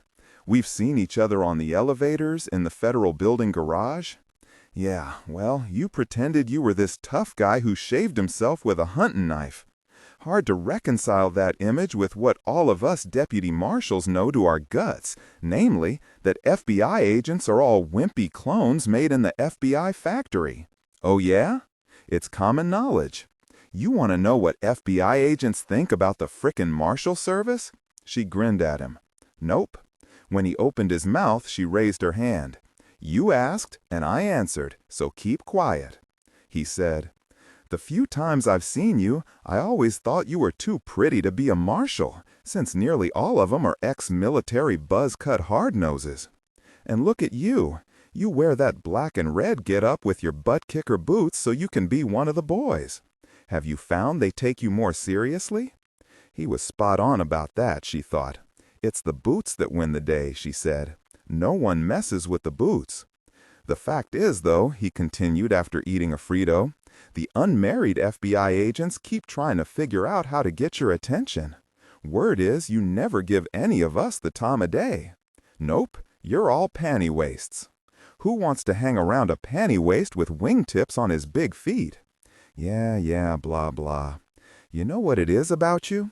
It's that blonde ponytail and those big blue eyes. Makes all the guys want to take you home to mama. The blonde ponytail wouldn't have anything to do with it. Nope, mama would admire my black boots. He laughed. Maybe. She studied his face a moment and liked what she saw. The hard planes, the sharp cheekbones, and his eyes, green as the Irish Hills eyes. There was an inbred toughness in him. She said, You know, the past 5 days have made me understand a little why there were so many wartime marriages. Men and women thrown together in extraordinary circumstances. I guess to survive, they needed to reaffirm they were alive by making connections, by making another human being matter to them, so they were able to ignore death, if only for a little while. Harry said, "Nah, it doesn't work like that." "What? Hey, that was all sorts of philosophical, and you say nah? Haven't you heard of the bazillion wartime marriages? I think regardless of how people meet, they're either meant to be together or they're not." He ate his Frito, then quickly dipped another into the dip.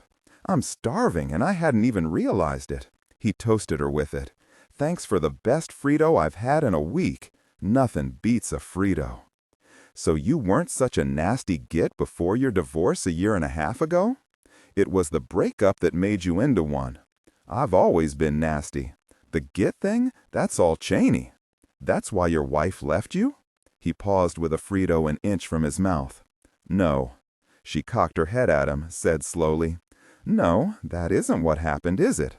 "Why do you think that isn't what happened?" She said, "I've known you only a short time, and one thing I see very clearly is that you're not nasty. You're an honest man, Harry. You say you'll do something, and you do it. You don't make excuses when things don't go right, and you don't expect to hear any. That's clear-headed, and it's tough, but it's not nasty. Well, maybe when I first met you I wanted to punch your lights out because you were posturing like a rooster. I think you enjoyed getting my reaction. You liked rubbing my nose in it, liked reminding me I was only the protection detail, not a member of the investigation team." She ate another chip, never looking away from his face. "Not that I really mind posturing for the fun of it, mind you. You know one of the things I like best about you? You're funny. You make me laugh. You have a good outlook, Harry. I was shot 3 years ago in an aborted bank robbery." "Where?" "At the Bank of America on Chestnut." She threw a Frito at him. "No, on your body? Where were you shot?" He gave her a faint smile, stood up, and pulled out his shirt. She looked at a 4-inch scar on his left side over his lower ribs. It had to really hurt, she thought. She'd never been shot, only punched a couple of times. She kept looking at him, couldn't seem to drag her eyes away from that hard, disciplined body. He said as he quickly tucked his shirt back in and sat back down. "She freaked and couldn't get past it no matter what I said. Our 3-year marriage went downhill fast when I refused to resign from the bureau. Bottom line, it was her ultimatum." He picked the Frito she'd thrown at him off his sleeve. Then he looked at it in his hand and carefully laid it down on the tray. "I'd always heard it's nearly impossible for cops to stay married, but I'd never thought about it since my parents have been married forever. I mean, we were both good people, weren't we? I was in love, and so was she. Before I asked her to marry me, we talked about the high divorce rate among cops. I gave her all the stats, quoted a couple of articles. She scoffed at the idea that she, who had just passed the bar, could possibly be swayed by any of that. I told her my hours could be crazy, and she said her hours wouldn't always be her own either. But she was nothing if not level-headed. She'd have no problem dealing with the chance of violence bumping into our lives. To be honest, the entire time we dated, it was more or less 9 to 5 for me.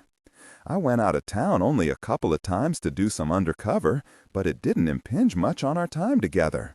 But the threat, the reality of violence, it was always there, always lurking, and I knew it. I simply ignored it. I'll tell you, Eve, it sucks to be a cliché. She wouldn't want to be a cliché either. He was right. What had happened to them was all too common, and maybe why she hadn't ever set herself up in the marriage market again. You want a beer now? Sure. He got up with her to go to the kitchen. Sorry to unload my sorry history on you. I didn't mean to. Actually, I have no idea why it popped out. Thank you for telling me. Redemption. How old are you? It'll turn 29 on the 26th of January. You ever get close to getting married? Yeah, I was married, right out of college. It wasn't long before I realized I wasn't going to be the last notch on the moron's belt. Truth is, after the moron, I don't think any guy could make it past my dad and my brothers. They'd make hash of him. She rolled her eyes. They told me after my little misadventure, that's what my brothers called my brief marriage, If any guy did me wrong again, they'd bury him deep, never to be found. She got a couple of beers out of the refrigerator, handed him one. They clicked bottles and drank. Eve said, "You ready to kiss my ooey now and make it well?" "Yes," he said, putting his beer on the counter. "I think I am." Judge Sherlock's home, Pacific Heights, early Thursday morning, Thanksgiving Day. Sherlock opened her eyes to see Dillon standing over her. A big smile bloomed because, quite simply, how could it not? Sherlock yawned and stretched. "What time is it?" "A bit after 6 a.m. "How are you feeling?" Sherlock queried her head. The wound itself throbbed a bit, but there weren't any voices inside her head screaming punk rock, and that was good. "Like $1,000,000. You tell a great bedtime story, Dillon. Every bone in my body is humming Ring My Bell." "What in heaven's name are you doing up?" "Helping my parents with the turkey." "No, Molly is keeping the turkey to herself. Your mom's in the kitchen, though, making sausage stuffing for you carnivores and a nice cornbread stuffing for me. I woke up a couple of hours ago, realized we'd all overlooked something, and went to work on Max." She studied his face. "You know who he is? The man who shot me yesterday? The man who tried to kill Ramsey twice." He climbed into bed beside her, pulled her against him, and kissed her hair. It's all pretty straightforward once you look at it the right way. He was big and warm, his heartbeat steady against her chest. "What do you mean, the right way?" "Remember, it was you, Sherlock, who suggested a long prison stay fit the bill. Someone who'd had time on his hands to plan the bizarre attacks on Ramsey. And we knew the person who had that note delivered to me at the Hoover Building had joked to Ted Moody about calling him the Hammer, prison slang." She nodded. "And Dane and Ruth have been checking inmates' release since the first of this year, looking to find a father or a brother, someone with a relationship to one of our cases who was out now, who could be looking for revenge." Sherlock said, "Ruth told me she and Dane were going nuts, that they couldn't find a prisoner who fit the profile." Savich said, "There's a very good reason for that. I realized the one case that remotely connected Ramsey to me was more than 5 years ago, though I wasn't all that involved.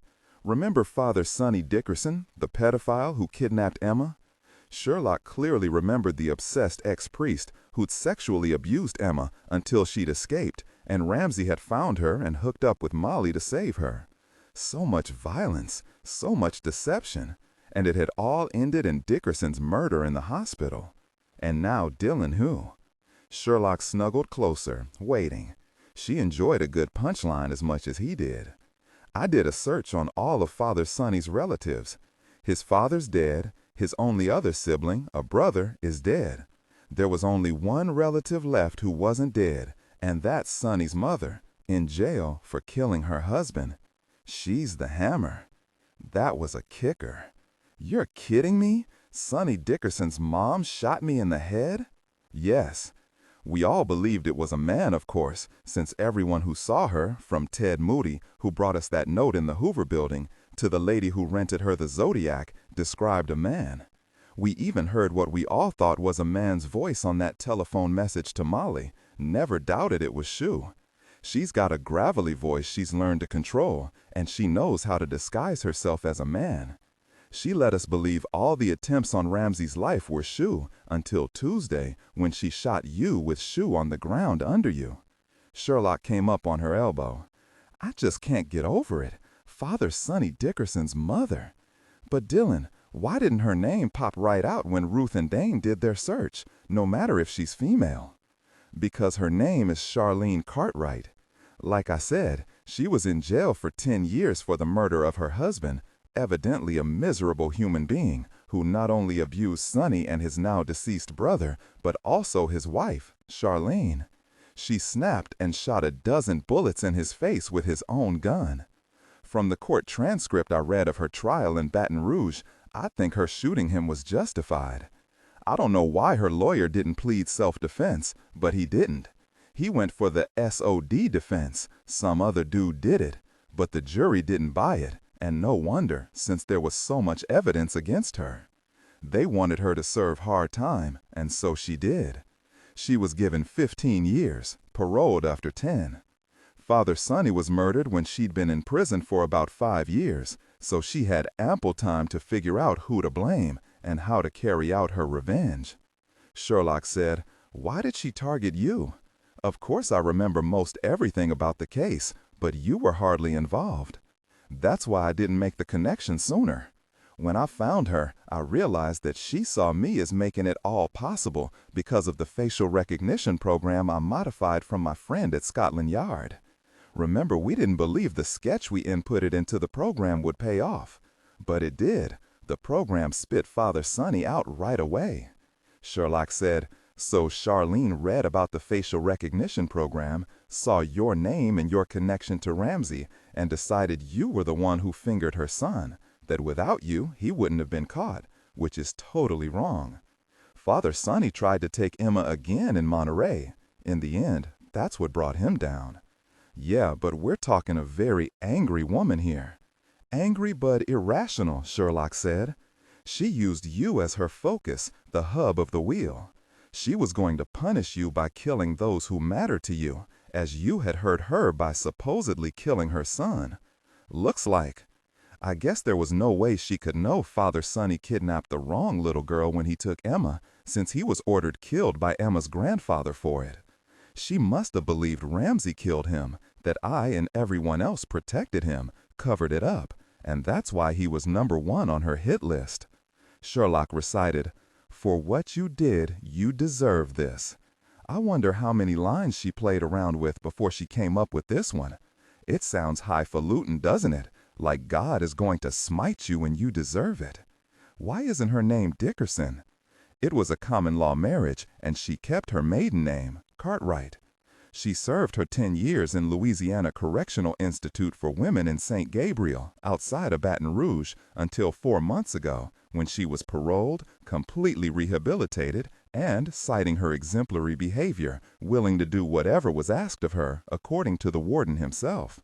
She was, naturally, a clerk in the prison library, spent many hours in there studying, according to the parole board records.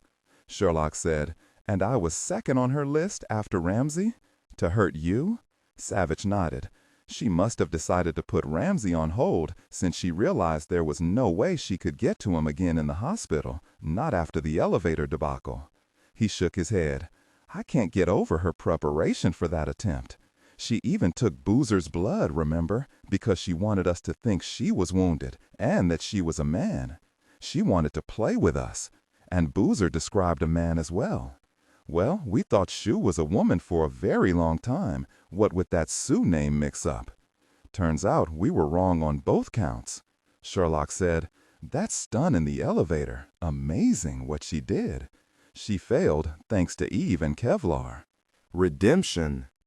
Sherlock said, "Dillon, how do you know it was Charlene, though? I mean, for sure?"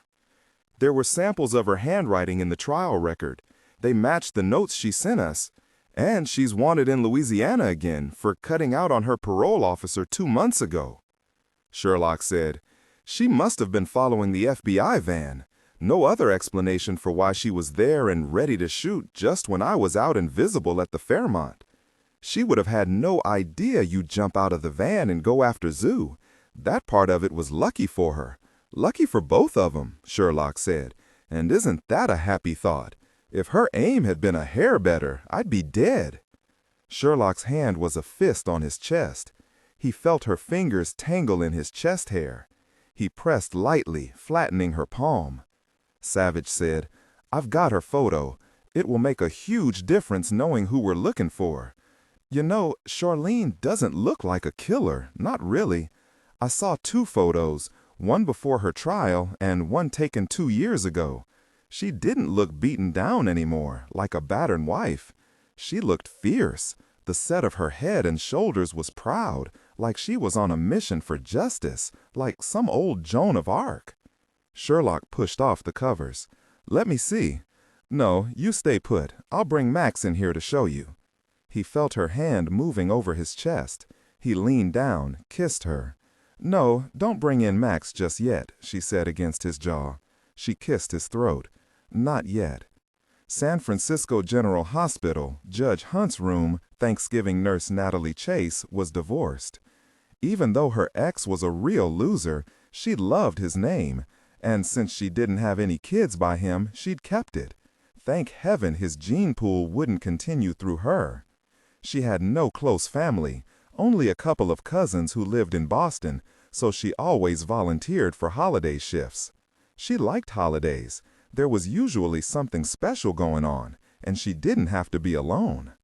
This year, she'd been invited to a Thanksgiving feast like no other she'd seen in a patient's room, with Judge Hunt and his crew.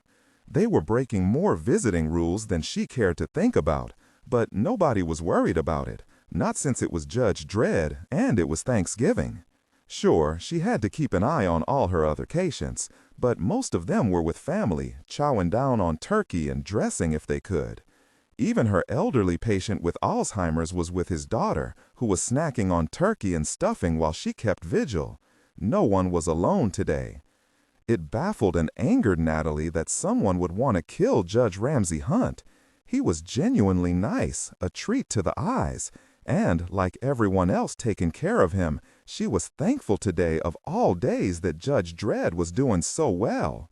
Another 3 or 4 days, she thought, and he should be well enough to go home. Home, maybe, but not back to his normal life. Not while there was a killer who might try for him again. She couldn't imagine living with that, couldn't imagine what his family was going through, knowing that a madman was still out there, waiting for another chance. At first, the TV news had showed a picture of a man, Joe Keats, who'd escaped from the Fairmont a couple of days ago, as the man who'd shot Judge Hunt. And today, they were showing the picture of a woman instead, who was supposed to be the shooter. She looked, Natalie thought, a bit like her own mother. Would there be another picture tomorrow? The news didn't seem to have any idea why she tried to murder Judge Hunt and the FBI agent, but she knew that by the end of the day, there would be talking heads arguing over every detail on TV and plastering the internet with so many opinions even the mullahs in Iran would see them. She could already recite the words. Anyone with any information about the whereabouts of... Officer Gavin Hendricks waved his hand in front of her face.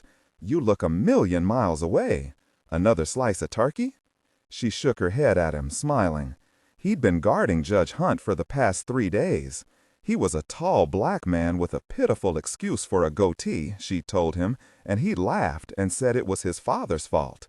She said, if I eat any more, I might pop a button, and that wouldn't be cool at all.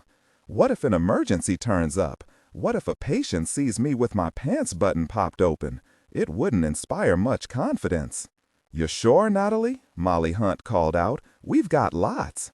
"Thank you, Molly, but if I ate another bite, I'd have to find a bench to sit on, 'cause my butt would be too big for a chair." Gavin laughed. Natalie saw Molly turn to her husband and touch his arm, and then his cheek. She did that every few minutes, a lioness always watching. The room should have been pandemonium with all the visitors. 4 guards, Judge Hunt's family, 3 kids, and a slew of FBI agents. They'd wheeled out the second bed and taken advantage of the largest patient room in the hospital to set up several folding tables provided by the cafeteria, spread a tablecloth over them, and crammed in a dozen chairs. It was a wonder to see in a hospital room, Natalie thought. The table looked like a family dinner, with everyone in fine spirits, except that many of them were wearing guns and darting their eyes to the door if anyone approached. Agent Sherlock, the FBI agent who'd been her patient just yesterday, was forking down some of the incredible sausage stuffing, laughing at something her husband said to her. Lucky, lucky woman, Natalie thought. Did she realize how near she'd come to death? Not the time for grim thoughts, Natalie told herself. She looked back over at Officer Hendricks. He was coming her way, 2 slices of pumpkin pie on small Thanksgiving paper plates with whipped cream on top. "I've decided both of us will trust our buttons not to pop," he said, and held a slice of pie out to her. She considered turning it down, but naturally she didn't. "Thank you, Officer Hendricks. Make that Gavin, ma'am. And you can call me Natalie." He sat down beside her, and they ate pumpkin pie and chatted about nothing in particular until the football game came on. Gavin forked down another bite of pie, closed his eyes, and hummed. "Oh, man, that is fine. I hear Emma Hunt made the pie. Emma's a whiz on the piano and a good cook. I'd say the kids got it made." They looked over to where Emma sat beside her father, her small white hand on his forearm. Her two little brothers, Cal and Gage, seriously cute identical twins, sat at the large table, currently hemmed in by 3 large adults and another little boy, Sean Savich. He would grow up to be as handsome as his dad, Natalie thought, looking from him to his father, Agent Dillon Savich. "Emma Hunt's playing with the San Francisco Symphony next Wednesday," Gavin continued, took another big bite of his pumpkin pie, and shook his head. "Hard to believe. Look at those small hands. What is she, 11, 12? "She's 11, Judge Hunt told me. He's so proud of her he would pop his own buttons if the hospital gown had any. All he can talk about is being well enough to go see her perform next Wednesday." "He'll make it," Hendricks said. "The man's strong. He's got an iron will. I've gotten to know him. You know, I keep seeing him jumping down from the judge's bench in his black robes, flattening those yahoos who invaded his courtroom. I remember that. Goodness, everybody does. It was an incredible thing he did," Natalie said. Her wrist pager beeped. She smiled at Officer Hendricks Gavin, rose, and thanked the cooks for feeding her an extraordinary dinner. Natalie paused in the doorway for a moment and looked back. She marveled at the bonhomie and goodwill they were all managing, even with that woman lurking in everyone's mind, out there making more plans for murder. Even if the goodwill was paper thin, it was valuable. She gave a last smile to Gavin. Natalie took care of the emergency, Mr. Redemption. Pitt in room 306B was hyperventilating at the news his grandson had happily delivered about his marrying a Las Vegas dancer, and walked back to the nursing desk. She studied the photo they had of Charlene Cartwright again. Soon, this woman's face would be more familiar to people than the governor's. The woman had once been pretty, Natalie thought, but now she was beyond that. An odd thing to think, but it was true. She touched her fingertip to the smoker's lines fanning out from her eyes, the deep scored lines about her mouth. There was a message in the woman's eyes, wide, pale green eyes, flat as a stagnant pond. Those eyes scared Natalie to her toes. The message was, quite simply, both the promise of death of anyone she wanted gone and the acceptance of her own death, should it be demanded of her. She realized she'd seen eyes like Charlene Cartwright's once before, during a 6-month stint in a psych ward. She hadn't wanted to think about what was going on behind those eyes. Ramsey was asleep, finally, an exhausted sleep that worried Nurse Natalie Chase a bit, but then she managed a reassuring smile at all his family hovering around his bed. "Don't worry, his vital signs are fine. His football team lost, that's what flattened him." They all smiled and eased. When Dr. Cardack came in a moment later to have the small slice of pumpkin pie he'd been promised, he looked down at the sleeping Ramsey. I'd say he had too much fun. He looked over at Sherlock, lifted her hair off the butterfly strips she'd pressed over the sutures, and, thankfully, left them alone. "Still feeling well, I take it, Agent Sherlock?" "Fit as a fiddle," she said. "Then I always wondered why a fiddle was fit. I mean, what does health have to do with a musical instrument?" And Dr. Cardack, forking down a bite of pumpkin pie, swallowed and smiled. Not a clue. He looked one last time at the sleeping Ramsey, nodded to the rest of them, and left. Sherlock was tired. She wished she could curl up next to Ramsey and take a nice long winter snooze, but she knew it wasn't to be. Savich said, "You look burned out, sweetheart. You ready to go home to bed?" "Are you offering another bedtime story, Dillon?" He lightly touched his fingers to her cheek, studied her exhausted face. "I think it's got to be sleep without dessert for you tonight." He turned to Eve and Harry, who were studying Charlene's photo. Eve said, "A woman. All the time it was a blasted woman. I mean, it was okay for Zoo to be Sue for a while, but Charlene Cartwright is giving our sex a bad name.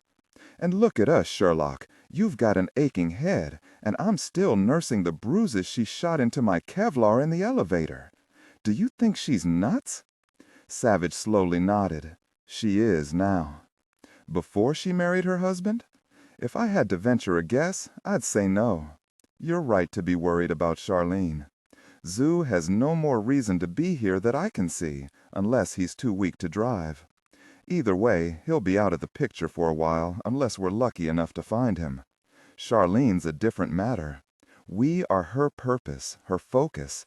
She needs this fight, or she might as well float off the planet. That or kill herself.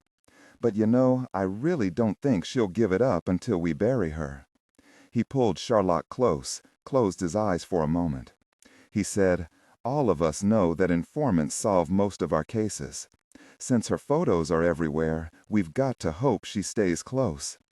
Skyline Motel, El Cerrito, California. 9 o'clock Thursday night. Charlene looked through the glass into the small motel reception office. Her luck was holding. Only one skinny guy was inside, and from the description Joe had given her, it was the same guy who'd been deep in a computer game when Joe had checked in. He said he remembered the kid's name because it was so weird. Okay, she'd told him, but Jarrell wasn't as weird as Zoo, and she was going to call him Joe. He'd smiled up at her, and she'd started singing Johnny Cash's A Boy Named Sue. She didn't know where she was taking Joe just yet, but it was too dangerous staying this close to the city any longer, now that his photo was plastered all over the TV. She figured he needed another couple of days before he'd be good for much. Not that she needed him to help her, but he was smart, had lots of experience. If he could learn to trust her, maybe they could stay together for some time, like she'd planned to stay with Sonny. She'd be with Sonny now if not for that little kid, Emma. What a snooty name that was. Wasn't she to blame too for Sonny's being dead? It wasn't Sonny's fault he had this problem. The kid shouldn't have run away from him, selfish little cow, when she knew. Charlene shook her head to get her brain back on track. She was losing herself more often now in her thoughts. She'd think something, and then the thought seemed to grow and change, to branch out in all directions, like a spin-off of a TV show. She focused on Joe, and her brain seemed to flip a switch. He really knew these FBI agents, he told her, knew how they thought, knew what they'd do in any given situation. He'd stayed one step ahead of them, no problem, just as she had. But you didn't know about that little red-headed agent who slammed you down on your face, did you? Without me, the train would have left the station. You'd be on it dressed in shackles and handcuffs. He knew that as well as she did, so she didn't say it out loud. He'd thanked her twice already, and it came easily to him. She found him charming. She'd known Joe for such a short time, and she already liked him a lot better than she'd ever liked her miserable husband, bad memory that he was. Joe said he liked the big diamond on her pinky finger, and she'd laughed, told him it wasn't real, told him it was as fake as her vicious, long-dead husband who'd given it to her, and that's why she wore it, to remind her of that wonderful day she'd shot his face off. And he'd asked her about the other ring she wore, that looked like it belonged to a religious order. She'd fallen silent, fingering the ring, then said, "It belonged to my son, before Ramsey Hunt murdered him." And that's when he'd asked her to tell him the whole story. When he'd finally fallen into a restless sleep last night, she stretched out on the bed beside him and listened to him breathe. She realized she hadn't slept beside a man in a very long time. It felt strange to hear another's breathing so close beside her. He woke her up once when he started talking in his sleep. And now she knew something about who and what this man was. Not only a killer, as she was, but mixed up with the Chinese. A spy, maybe? And he was pissin' the pants afraid of them. I end up with the weirdest people, Charlene thought. Her son was kinda weird, of course, but he wasn't stupid. He was off. He hadn't deserved to die, hadn't deserved to be murdered by that miserable judge. Her familiar rage kicked in, made her mind hiss and crackle. It wasn't right what happened to Sonny. What had happened to him was the real crime. Imagine a federal judge murdering a man in his hospital bed. And every one of those crooked cops had covered for him. Nothing but sympathy for him because of pathetic little Emma. Emma. Charlene hated that name now. She figured the kid and her mom had moved to a safe house after she'd left that phone message for little Molly, since when she'd last driven by, the house was empty. She'd find them, follow the kid from school maybe. Emma, Emma, Emma. The name drummed louder and louder in Charlene's brain. Get it back, focus, focus. She blinked, again focused on Joe. He'd been thrashing around, a fever, and she'd fetched him 3 aspirin and some water and cupped his head. He never opened his eyes, but she already knew his eyes showed a life ancient with violence, far more than she could imagine. As she'd looked down at him in the dim motel room light, she realized he might have made a fine son. There was something about Joe Keats, whose real name was Sue. Maybe his will to survive, she wasn't sure, but he impressed her. Redemption softens naturally, angst without melodrama. Well, she'd see about striking out. He healed amazingly fast, she'd thought when she had tended his wound earlier. The flesh around the wound was pink and healthy looking. She hadn't seen any blood crusted around the stitches. And now Joe was sleeping. He'd sworn to her he could drive. She had told him he should get rid of that blue Honda he'd lifted in Sausalito. As soon as they were away, he told her best not to leave it at the motel. Well, if he got himself killed because of that stupid car, it was his business. She was driving her own car, bought and paid for in Stockton from a little old man going into a nursing home. The bell tinkled when Charlene pushed open the door and strolled into the motel office, cash in her hand. Gerald was sitting behind a counter, loaded down with piles of brochures for local sites. Joe was spot on about him. Gerald was playing a computer game, all his attention on some military figures fighting on the screen, its gunshots, loud bangs, and booms punctuated by his grunts and chairs. Joe's Beretta was snug against her side, just in case, since you never knew when some snake might up and try to bite you. She spotted an ancient TV propped up on a portable serving table. It was tuned to a local news channel. The weather report was segueing into the news. The spit dried in her mouth. Her photo appeared on screen, followed by Joe's. The volume was turned low, but she could hear the newsman talking about Joe. Hurry, get checked out or the moron might look up, see the photos and call the cops. She moved to stand squarely between the kid and the TV. Hey, I was looking at that bad guy on TV. Well, that settles that, she thought, feeling the Beretta warm against her palm. No choice now. She smiled and said, her voice loud to drown out the TV. Hey, do you have any brochures on Six Flags Discovery Kingdom up in Vallejo? That's the new name of the place, right? I'm thinking my friend and I would like to check it out tomorrow. Who's your friend? Gerald Idlin said, his voice impatient. He had been close to scoring another 100 points and needed only one more good kill. But he'd happened to look up at the TV when she came in, and there was a photo of some guy, and they were blaring how dangerous he was, how he'd set off the Fairmont fire and murdered some people. And the weird thing was, the man looked familiar. Gerald knew he'd seen him, but where? Charlene studied his face as she said, "My friend's name is Joe." She stalled. What had Joe called himself when he checked into this place? Cribbs, that was it. I'm with Joe Cribbs. He's in 217. Gerald wanted to see the man's photo again on the TV, but this woman was standing right in front of him. Mr. Cribbs didn't say anything about a friend coming. His mom hated guests coming in unannounced ever since 6 college students had snuck into one room to spend the weekend. He'd been only 17 at the time, but he still remembered the mess they'd made. Not that this old lady was likely to make a mess, not like those beer-guzzling yahoos, but still. When did you show up? Rude little bugger, Charlene thought, leaned toward the kid, showing him a cleavage she'd learned to make by pushing in her elbows and leaning over. She could push 'em nearly to her tonsils, and there weren't that many wrinkles. The 2 truckers in Bakersfield she'd tried it out on were distracted quickly enough.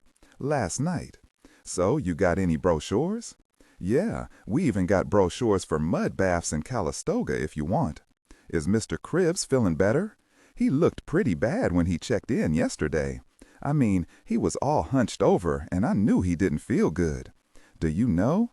He looks kinda like...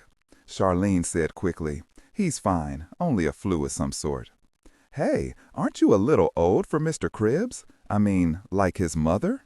Well now, that's quite enough out of you. Charlene raised her hand and shot him in the face with X's Beretta. As she fired, she jumped back. She didn't want his blood to splatter on her clothes. Judge Sherlock's home, Pacific Heights, San Francisco, Thursday night. Savich punched off his cell. You watched Sean happily playing an NFL video game with his grandmother, who knew squat about football, and he was winning. He wondered if Sean was smart enough to be on the 49ers side in the game and not the Redskins.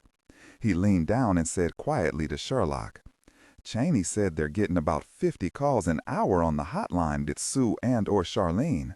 The SFPD has provided some manpower to sift through the calls, since the field office hasn't the staff to do it. At least we can discount the calls that have Sue walking around, since he isn't," Sherlock said. She rubbed her hands over her arms. "Cold? No, I guess someone walked over my grave. I wonder where that saying comes from. It's pretty gruesome, but descriptive. What did you feel? I'm worried that something bad's going to happen, Dillon, soon." He didn't say anything. He pulled her to her feet, then sat down and brought her down on his lap and held her. He knew she was right. Something bad had to happen, with 2 armed and desperate people out there, their pictures all over TV. After they got Sean bathed and buttoned into his Spider-Man pajamas, they got him down, but unfortunately not out. He couldn't stop talking. He was too excited about how he'd stomped his grandmother at NFL football. He had, to Savich's surprise, gone for the Patriots. Savich finally sang him his favorite song of all time, guaranteed to put him out by the end of the first verse, "You've Got a Friend in Me" from Toy Story. Sherlock was grinning when Son's eyes closed. "Every time," she whispered. They were getting ready for bed when Savich's cell rang. "Savich here." He was quiet, listening, his expression unchanging, but Sherlock saw his eyes darken. The bad something had happened. She looked down at her watch. It was an hour and a half short of midnight on Thanksgiving night. Skyline Motel, El Cerrito, California, Friday, 1 minute after midnight. Eve looked at the cluster of cop cars surrounding the motel office, parked at all angles throughout the lot. The few motel guests were grouped together, talking, probably trying to figure out what had happened. They knew enough, Eve thought, looking at the ME's white van. They just didn't know who had shot Gerald. After they'd spoken to Mrs. Idolin, Eve and Harry had come outside, primarily to get out of the way of the El Cerrito forensic team and the ME. She said to Harry, "I hate this. That young man is dead because he must have recognized Sue on TV. But what I don't understand is why Sue came back to the office and shot him. Why not simply leave? Why even come to the office in the first place?" Harry said, "Maybe Sue couldn't be sure about him, didn't want a chance of making a phone call. The kid was another loose end." He watched them wheel young Gerald Idolin out, already zipped into a green body bag. Savich and Sherlock and Cheney followed. They were speaking to the El Cerrito police chief, Glennis Sayers. Eve said to Harry, "When Chief Sayers' detectives arrived at the scene, they found the name Joe Cribbs with the license plate number that Gerald had written down for him next to it. When they matched it to the blue Honda that was stolen in Sausalito on Tuesday, they called her. Bless her, she called Cheney right away, so it's thanks to her we're in the mix at all." They watched El Cerrito police officers crowding around the chief, one of them with his arm around Mrs. Idolin's shoulders. She was plastered against him. Life can be snuffed out from one moment to the next, Eve thought. It was horrible and scary, and true for each and every human being on this earth. Harry nodded. "There isn't any doubt it was Sue. Everything fits. Mrs. Idolin never saw him, but she knew a guy had paid cash to check into room 217 on Tuesday." Redemption? Gerald told her the guy seemed sick, favoring his arm when he checked in, said the guy seemed really out of it. The Joe Cribbs signature in the ledger is pretty illegible, as if written with the wrong hand. Remember, Zoo is left-handed, and he was shot in that arm. I'll bet ballistics matches the bullet to the gun that killed Dr. Chu. Eve said, but that doesn't help us tonight. Maybe Zoo doesn't know we've got a maid, doesn't know we're looking for that blue Honda he's driving. I wish Mrs. Idling hadn't dismissed the shot she heard as a backfire for those precious minutes before she came over to investigate. Harry said, the corker is she saw 2 cars skidding out of the parking lot with the door to Mr. Cribb's room standing wide open. Eve said, it means he was too sick to ditch the Honda, but he wasn't too sick to call someone to the motel to help him. He's been here a day and a half. He could have called the Chinese for help. You think that second car was driven by a Chinese connection? Harry shook his head. That doesn't sit right with me, doesn't feel right. But you know, if not the Chinese, then who? And was that other person the one who shot Gerald? He thought about that, but no answer stepped up. He said, that second car, Mrs. Idling is sure it's an older Corolla. Since there was no license plate matching it in the register, it wasn't anyone who was staying here, legally, at the motel.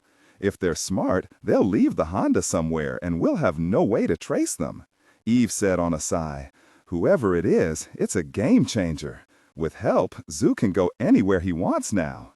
Cheney called out, Harry, we need you over here. Harry Christoph's house, Laurel Heights, San Francisco, Saturday morning. Eve kicked back, put her booted feet on the ottoman. She was wearing the same clothes she'd worn yesterday, and she felt grungy.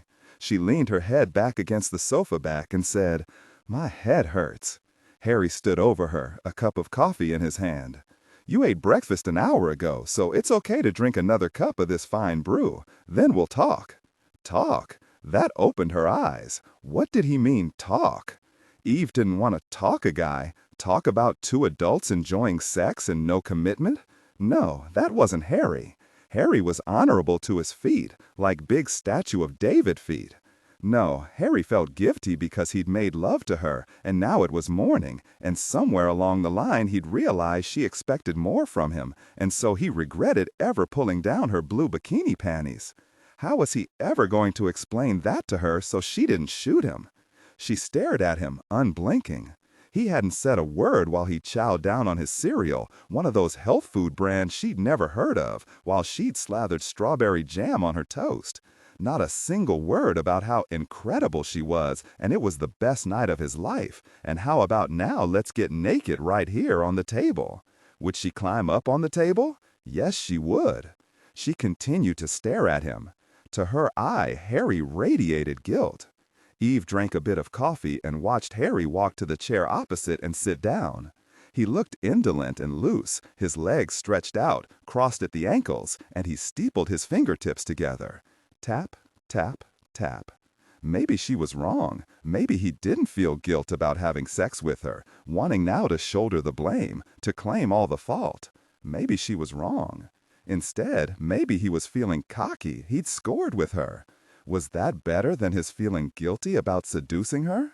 Seducing her? What had happened between them? What was it last night? 3 times? Talk about a busy 2-way street. Harry said in a brooding voice, You're so pretty, it drives me nuts. Pretty? He was beginning his guilt speech by telling her she was pretty and it drove him nuts? No, what she was a mess. She needed a shower, she needed a couple of multivitamins, she needed to have Harry tell her it wasn't just because she was pretty that he was attracted to her. What she wanted him to say was something very different, like it was her insides that turned him on, and he didn't for a single instant feel guilty about making love with her, and he wanted more, he wanted. Eve pulled out her cell. I want to speak to my dad. Why now? His left eyebrow shot up.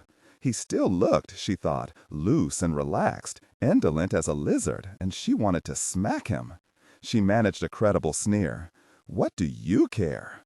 Oh, I see. If Daddy asks me where I am, I'll have to confess to him I'm currently only 20 feet from a guy's bedroom, wherein lies a rumpled bed, and the guy's name is Harry Christoph. And sorry, Dad, he's not in the U.S. Marshal Service. He's a dippy FBI agent. Harry grinned at her. I love to listen to you spit out 100 words without taking a breath. Actually, I'd like to speak to your dad. Don't you think it's about time? He really doesn't like FBI agents. About time? To apologize to him for seducing his daughter? But hey, it happened, so let's move on. She studied his face, took another slug of her coffee, and carefully set the cup down on a magazine to spare the shiny wood surface. He wasn't smiling. In fact, he was holding himself very quiet, his eyes focused on her face. No way was she going to let him speak to her dad. She said between seamed lips, "I was thinking you don't really like women except to sleep with them to add another notch to your belt. But that's not it. You feel guilty, right? You're sorry you seduced a colleague? Were you thinking about apologizing to my dad? And then you'd like me to just go away so you can forget it ever happened." Harry couldn't help himself. He smiled at her. What was her idiot talk about his not liking women? About his feeling guilty he'd slept with her? He felt calm and steady, better than he'd felt in so long he couldn't even remember when or why. "Well, Eve, the truth is, making love to you made me remember that life is really a very fine thing indeed. You think I feel guilty because I made love with a colleague? Don't you realize you're my entire bloody army of salvation? Bring on your daddy." He said, "I'm now a reformed git. Here's to the power of the ponytail." He picked up his coffee cup, said slowly, feeling his way, "You think I took advantage of you?" She thought about that for a moment. She had to be honest here. Maybe not every time. Harry wasn't about to dwell on each glorious time. He'd shake himself out of his chair, and that wouldn't put the focus where it belonged. "That ponytail of yours, it's a big draw, Barberry. I look into those big blue eyes of yours, listen to you smart-mouth me, and I find myself thinking I'd like to see that ponytail at the breakfast table for, say, the next 50 years or so. Yeah, at least 50 years. I come from healthy stock, and so do you." There, he'd spit it right out and waited. Oh, no, that wasn't a guy's guilty speech or a cocky speech. What this was way too fast, way too much, even with his light hand and that intent look in his eyes. Beautiful eyes he had. No, wait, stop it. What was he saying? Eve couldn't get her brain around it. He wanted to see her ponytail for 50 years? Across the breakfast table? As in marriage? Eve jumped out of the chair, grabbed her jacket, and was at the front door in under 30 seconds. He called after her, "What about calling your dad? He doesn't need to know yet what kind of deep trouble I'm in. Can you tell me about this deep trouble? Maybe it concerns me?" She shook her head and was gone. Harry didn't go after her. He listened to her engine rev, heard her back too fast out of the driveway, and hoped she didn't knock over the azalea pot he hadn't brought in yet for the winter. Harry sat back in his chair and smiled. Sitting across the breakfast table from Eve for 50 years. It sounded fine to him, more than fine. It sounded like he'd wake up smiling a whole bunch of mornings. He loved her brain, her smart mouth, her courage, and, well, her gorgeous athletic body as well. And her gorgeous athletic body's enthusiastic reaction with him was something to make a guy grin like a fool for a millennium. He sat back and closed his eyes, wondering how long it would take her to come to grips with what they could be together, given a healthy chance. She thought he was going to give her the guy talk about not wanting it to be more than sex? How could she ever think that? Well, there's your history, stupid. He drank the rest of his coffee, set the cup on his knee. He closed his eyes and leaned his head back. He caught himself when Sula's face intruded clearly in his mind's eye. He was not that far away, and who was with him? The El Cerrito police had found the Honda downtown, but no trace of Sue or his companion. There had been hundreds of calls yesterday, but nothing helpful in finding Charlene Cartwright either. It was a manhunt now, pure and simple. Until the end played out, Judge Hunt, Savich, and everyone in their path was in danger. He had to get showered and shaved, get himself to the hospital. As he lathered his face, he wondered what he could do that would really count, other than chase Barbaria down and kiss her stupid and convince her it wasn't only sex for him. He thought he'd asked Savich to write a country and western song about a girl with a swinging blonde ponytail and shit-kicker black boots. Time to get yourself together, Barbaria. San Francisco General Hospital, Saturday morning, Dr. Cardack straightened over Ramsey and nodded, looking, truth be told, very pleased with himself. "You're healing very nicely, Judge. Your tube tract is closed, and your lung sounds good. Barely a crackle or two left. You're very lucky that bullet didn't wreck your lung, or worse. I see you've cut back on your pain meds, and you're smiling. I couldn't ask for more. Our chef said you were eating more of his wonderful meals. All in all, you keep improving like this, and you're gonna have a front row seat at Emma's performance next Wednesday." Maybe not front and center, Dr. Cardack thought, though he didn't say it aloud. With any luck at all, Ramsey should be able to sit upright for an hour or so. Ramsey heard a cheer from the guards at the window as Dr. Cardack left. He grinned over at them. Both of them spent Thanksgiving here. In fact, they had both been with him for more than a week now, and he'd been cogent for at least 4 of those days. He knew just about everything important about all the people who were taking care of him and was wondering how he could pay them back. SFPD Officer Gavin Hendricks and Nurse Natalie were really hitting it off, and maybe he'd played some part in that. They made a nice couple. He felt clear-headed again. He felt in control. He was able to think in a straight line without having to deal with pain trying to jerk him off the path. And his thoughts led him right to Father Sonny Dickerson's mom. Her name was Charlene Cartwright, and she had to be in her 60s. What kind of a person that age could hatch a plot like this and execute it? He tried to imagine her motoring a Zodiac to his beach, being a good enough shot with a sniper rifle to have killed him dead if he hadn't turned, and then using that slingshot with that absurd photo of Judge Dredd attached to it. Harder still to imagine her climbing down on the roof of the elevator, pulling up the ceiling hatch and firing down at him. She must have kept herself in very good shape in prison. Her audacity amazed him, even as a mother avenging her son. Father Sonny was a son who didn't deserve even a passing thought, much less a full-blown vendetta. Didn't she know full well that he'd been an obsessive, insane pedophile? The fruit must not have fallen far from the tree, he thought. Charlene had to be as crazy as her son in her own way. He opened his laptop and began researching Charlene Cartwright's criminal record. He wanted to know everything about her, her murdered husband, and her children. She'd planned and plotted for 5 years. Amazing. Thank the good Lord she'd failed, at least until now. San Francisco General Hospital, Saturday morning. Sherlock sat in Dr. Cardack's small office on the 5th floor, waiting for him to come back from morning rounds and give her a final check. Thankfully, she didn't have to worry about having the stitches snipped out of her head, since he told her they would resorb by themselves. She'd sent Dillon on to see Ramsey, saying, "I'll be fine. There's no reason for us to sit here and twiddle our thumbs together. You've got a lot on your plate. Go deal with it. Send up a guard if someone's bored. Otherwise, I'll come to Ramsey's room when I'm done." Savich had gently lifted her hair and lightly touched his fingertip to the small bandage. "I'll send a guard. You will not go any place without someone covering you like a blanket." He'd stared at her for a moment, kissed her hard, and left. Sherlock knew he was still reliving those moments when he thought she was dead, but what could she say?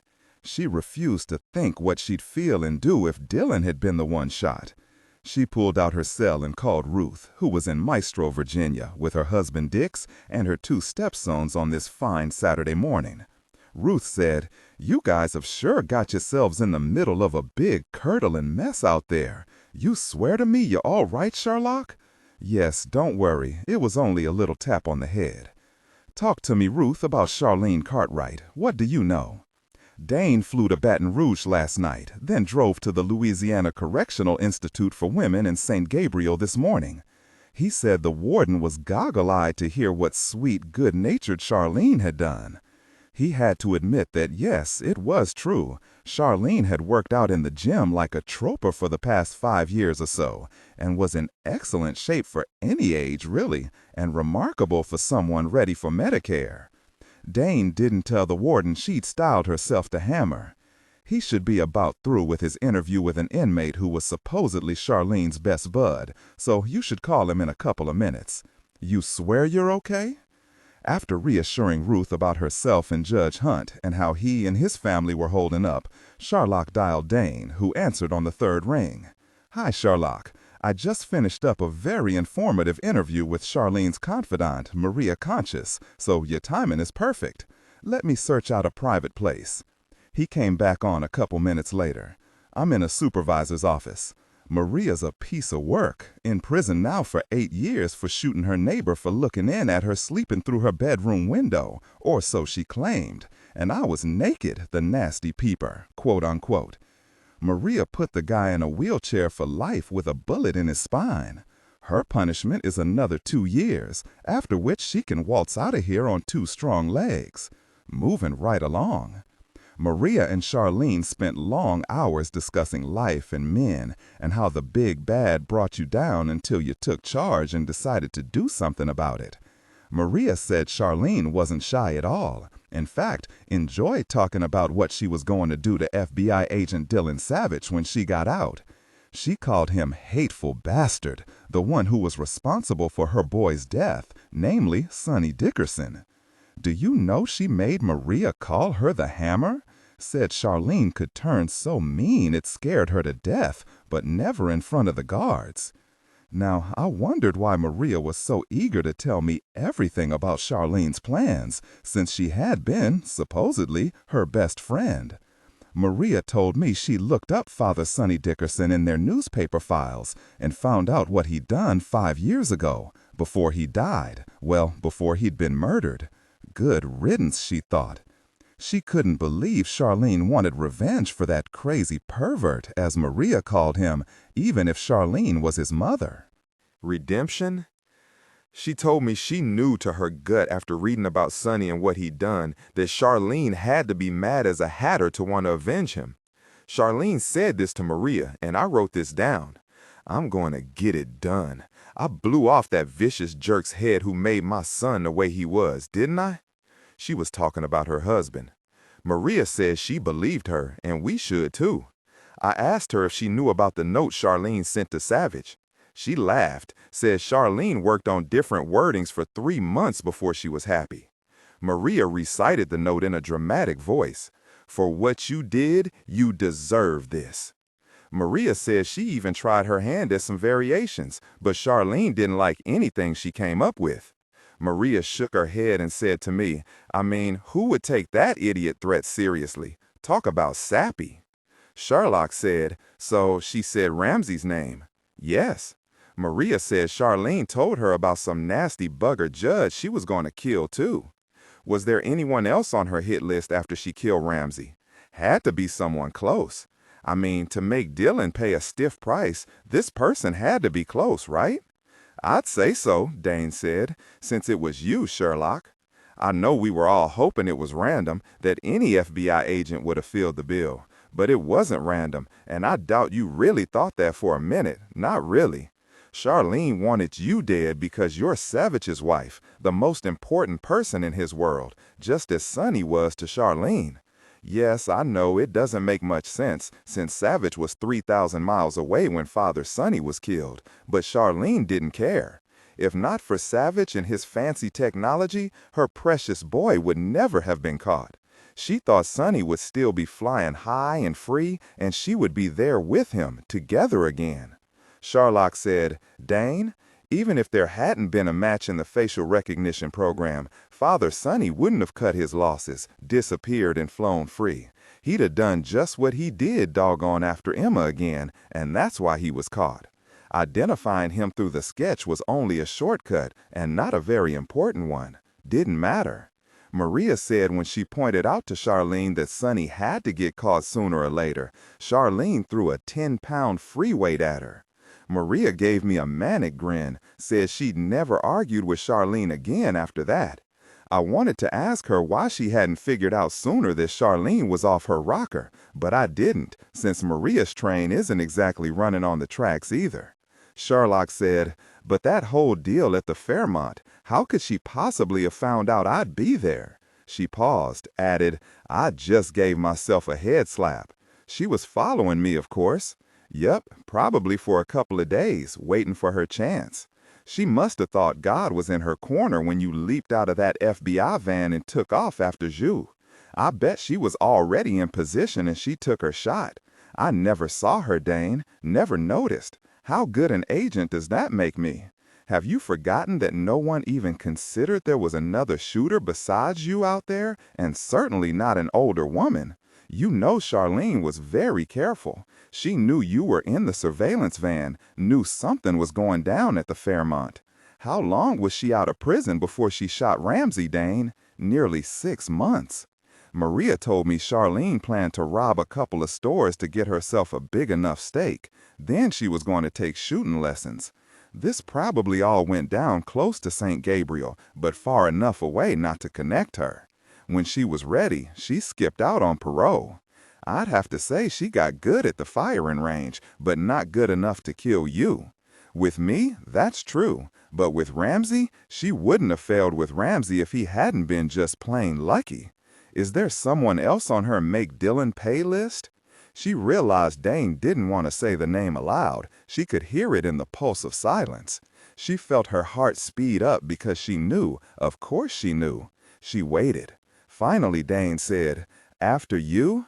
Maria says Charlene was going to kill Sean. An eye for an eye, she told Maria. She wanted Savich to suffer as much as she'd suffered. A son for a son. And that's why I was going to call you right away if you hadn't called me first. Dr. Kardak walked in, smiled, and apologized for making her wait, but Sherlock was already on her feet, halfway out the door. I'm sorry, but I can't stay. Later, doctor. And she ran out of his office. She heard him call after her, I guess if you can sprint like that, I shouldn't be too concerned about you. 2 hours later, Corman and Evelyn, Sherlock, and grandson Sean were in the Sherlock's SUV, headed for a visit to Yosemite National Park.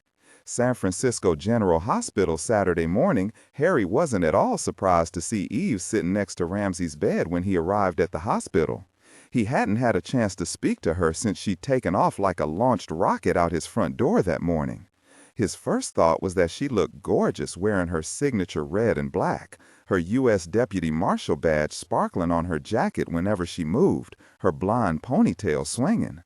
Harry couldn't seem to remember the last time he'd felt, well, this light, like gravity wasn't quite pulling him down to the ground. Despite all the scary violence going down around them, despite Eve's wariness of him and of them that morning, Harry realized he was grinning like a loon at the 2 guards who'd seconds before looked ready to tear out his throat before they'd realized who he was. He looked at Molly and Emma sitting on the other side of Judge Hunt's bed, all their focus on husband and father. The 2 guards, at ease now, moved again to stand in front of the big window. Eve, who'd been speaking to Judge Hunt, looked over at Harry, saw him smiling at her, and froze like a deer in the headlights. She rose, her black boots bringing her nearly to his eye level to make herself more of a force, Harry thought, and she snarled at him. A little late, aren't you, Agent? She got a surprised look from Emma. Harry, all bonhomie, said, I finally came to see if Judge Hunt is ready to bribe me to take him home. I'll get my wallet, Ramsey said, pretending to reach for it. He caught a brief punch of pain in his chest and laid his head back against the pillow again. Maybe tomorrow morning would be good. I'll have to make sure Molly doesn't steal my money, though. I have your wallet, along with your vast fortune of about $60, Molly said. You can forget any bribes. No one take that pitiful amount of money, not when they'd have to face Eve, and me. Maybe I can pay in favors, Ramsey said. Yeah, Eve said. Like anyone in this room is going to end up being tried in front of a federal judge. He laughed, regretted it immediately, and felt Emma grasp his hand. Emma said to Harry over her shoulder, Dad says he's going to be at my performance next Wednesday, even if they have to helicopter him in.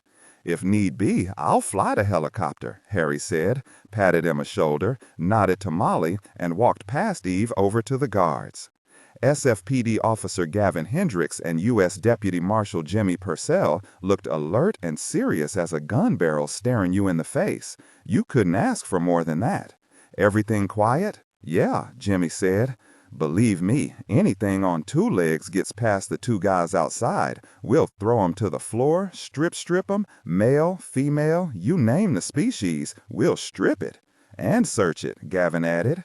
Harry answered their questions about what was new, what was happening, and what wasn't, took a call from Savich, and said to everyone in the room, "I'm doing guard duty for Sherlock while Savich spends some time with you, Ramsey." Then he scheduled to call Disneyland East and update Director Mueller. Harry was whistling as he left Judge Hunt's hospital room, but he couldn't stop himself from looking back. Redemption. He met Eve's eyes, smiled at her, and would swear she was looking back at him like he was a big New York steak and she was starving. That look, he thought, was surely an excellent sign. He spoke to the guard sitting outside the room and walked toward the stairwell. As he took the stairs 2 at a time toward Dr. Kardac's 5th-floor office, he decided the time he was assigned to be with Sherlock was his best shot at being there if something happened, since Sherlock was right at the eye of Charlene's storm. There was no way she could get to Ramsey, and Sean was safe, on his way to Yosemite. Despite himself, he really wanted a chance at Charlene. Then he wanted to haul Eve to Carmel for long walks on the beach, longer nights, and no sleep. Then maybe she'd agree to think about spending lots more time with him.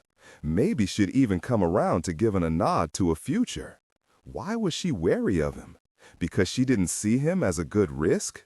He would convince her he was.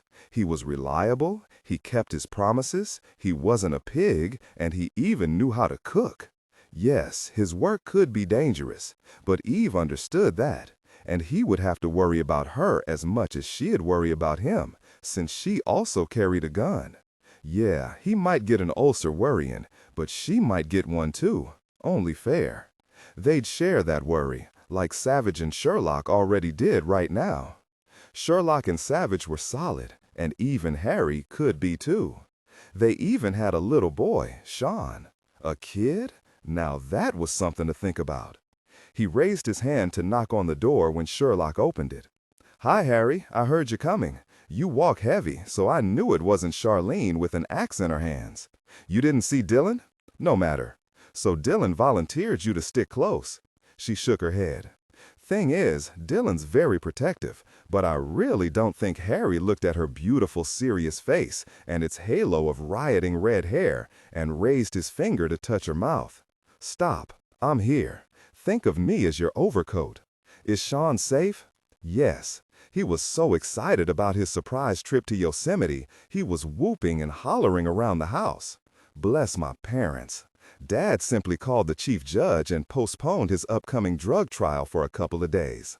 Sean's safe. Sherlock studied his face. "I apologize for trying to brush you off. Let's chalk it up to an idiot moment. I'm very glad you're here. And now that I look at you, Harry, I'd swear you look like you're about to burst. What's happened?" He was that transparent? He shook his head. What was happening between him and Eve was nobody's business. It was private business, his business, and when he decided the time was right, he would make it Eve's business too. He said, "Eve is running scared. Not for Ramsey, I hope. He's better guarded than the president. No, she's scared about us. Maybe she thinks I'm a sucky risk." Sherlock marveled. No matter how grim a situation, people still found each other. It was, she thought, one of the very fine things about being alive. She patted his arm. "Nah, you're not a sucky risk. Your first wife didn't have the guts to deal with your job, so you cut her loose. That was the right thing to do. It's time now you let yourself move on, Harry. If anything, Eve's probably scared her dad and her brothers will freak that she's allowing a panty-waist FBI special agent to spend quality time with her, as opposed to one of their own, a mighty macho U.S. Marshal Service deputy." Harry blinked at her. "You think?" Sherlock nodded solemnly. "I'd say from the way she's been looking at you lately, you don't need to worry." And Harry realized his private business was now lying on the floor in front of Sherlock. Why had those words, his own business, popped out of his mouth? Was Sherlock right? He remembered Eve's snarl in Judge Hunt's room. Sherlock lightly touched his arm. "Nice jacket," she said. "Harry, stop worrying. It'll work out okay. I've seen that look before. All of us panty-waist FBI agents will write your references for her family if you need 'em. Eve's something else, isn't she? She really impressed Dillon in those 2 Cahill interviews. He didn't want to say anything more. He'd said too much already. His lips were now zipped. He said, Savich was right. She's sharp. She's intuitive. I love her cheerleading ponytail, Sherlock, and her big heart. She's got a huge heart. Do you know, after my divorce, I swore off women for as long as I drew breath. And would you look at what happened? I'm thinking about long walks on the beach a week after first seeing her. Is that insane or what? Sherlock wanted to laugh. She really did, but she saw he wasn't joking. She said calmly, all I know is both you and Eve are smart and honorable, and that your heart's as big as hers. You've got a lot going for you. She wants you, Harry, and one reason is because you're sexy. And look at that Shelby you drive. That car's nearly as sexy as you are. Seriously, Eve will be fine. She just needs some time. Like you said, it's only been a week. Her family will be ecstatic once they meet you. You know that as well as I do. He wasn't going to say another word. Never again was he going to spurt all his thoughts out like a shaken soda bottle. When I left Judge Hunt's room, it's true, she looked at me like I was a steak. Sherlock laughed. Talk about a positive sign. Harry, come sit by me and let me tell you what I found out about Charlene. Dr. Cardack came in 10 minutes later to hear Sherlock say, You wouldn't believe Shine, Harry. He made his grandparents both promise to let him use their cell phone cameras so he could take lots of photos of El Capitan in Yosemite to show his 3 girlfriends. Hello, Dr. Cardack. Sorry for the delay. I'd like to meet this pistol, Dr. Cardack said, waving away her apology. I hope there aren't any more emergencies, Agent Sherlock, and you won't be harrying out of here again. Harry rose to excuse himself, but Sherlock smiled up at him. Nah, Dr. Cardack won't make me take off my clothes to see a head wound. Harry, please supervise. Make sure he does things right. And so Harry watched Dr. Cardack push back Sherlock's hair, remove the small bandage with a light hand, and probed around the stitches. He did a quick neurologic exam, asked her a few questions, and pronounced her free of him. He looked down at his watch. That took all of 5 minutes, and no emergencies to interrupt either of us. Call me if you have any concerns, Agent Sherlock, and do let me meet that son of yours sometime. Sherlock was glad to be done with it all as they walked to the elevators. Done with the medical part, that is. Harry watched everyone, checking out any man or woman who even looked in her direction. They were far from done with the rest of it. Sherlock said, The hotline is getting reports of Charlene's sightings from Fresno up to Redding, and reports of Shu from as far away as Montana. They're following up on as many leads as they can. One thing worries me a lot. We still don't know who was driving that second car that screeched out of the Skyline Motel Thursday night. Harry had fretted over this loose thread as much as Sherlock had. Everyone he knew was thinking about it. No, we don't have a clue. According to Maria Conscious, Charlene is a guided missile. My gut says she won't stop until she's shot down. Probably she couldn't call a halt even if she wanted to. She's got herself hardwired. Harry said, Charlene Cartwright's crazy. Shu isn't. I don't know who's more dangerous. I guess I'm more afraid of crazy, since Charlene's the one who shot me and Ramsey. Sherlock saw the same tech who'd had the misfortune to come into the CT waiting room on Wednesday, walking toward them, whistling. He saw her, saw Harry, who was staring at him as if he was measuring him for a hole in the ground, and stopped in his tracks. What was his name? She finally remembered. Mr. Lempert, it's okay. This is Agent Kristoff. Harry, this is Mr. Lempert. The thing is, Harry, last Wednesday Dillon was a little hard on Terry. Redemption. Ramped back. And he even managed a tentative smile. He came one step closer to her, shot a glance at Harry, and cleared his throat. You're looking good today, Agent Sherlock. You must have come from Dr. Cardack's office. He darted a look at Harry. I'm not a killer. Well, unless I feel threatened, that is.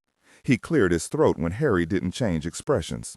That was a joke, Agent. Really. "And a good one, Terry," Sherlock said and patted his arm.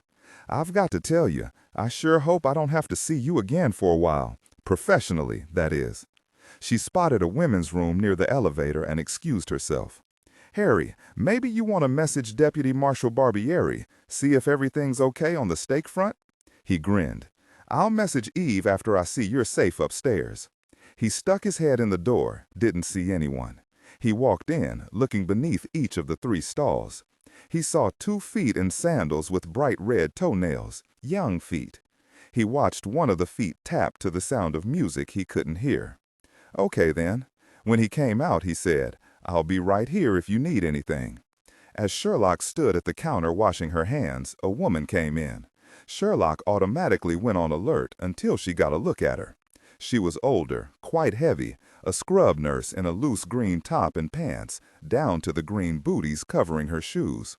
A surgical mask hung by its ties around her neck. She wore a name tag. Harry wouldn't have let her in otherwise, Sherlock thought. A green scrub hat was perched on her thick black hair. She wore black-framed glasses. "Hey," the nurse said, looked around, then walked toward a stall. The nurse was suddenly behind her. Sherlock felt a gun pressing into the back of her neck. A deep voice hissed hot rage in her ear. "How did you find me, bitch?" This wasn't Charlene Cartwright. She knew her photo as well as she knew her own. She willed her fear and her pounding heart to the back of the bus. "Ju, I can't believe you came here. Why? Are you trying to get your manhood back?" She felt her breath clog in her throat.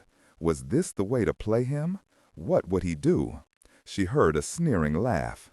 "I wondered if I'd ever get the chance to be alone with you, with that big guy outside following you around. But you had to visit the bathroom, didn't you? The only reason you got me on the ground was because I was hit real bad." Good. He was talking to her, trying to justify how she had gotten him down. She sneered back.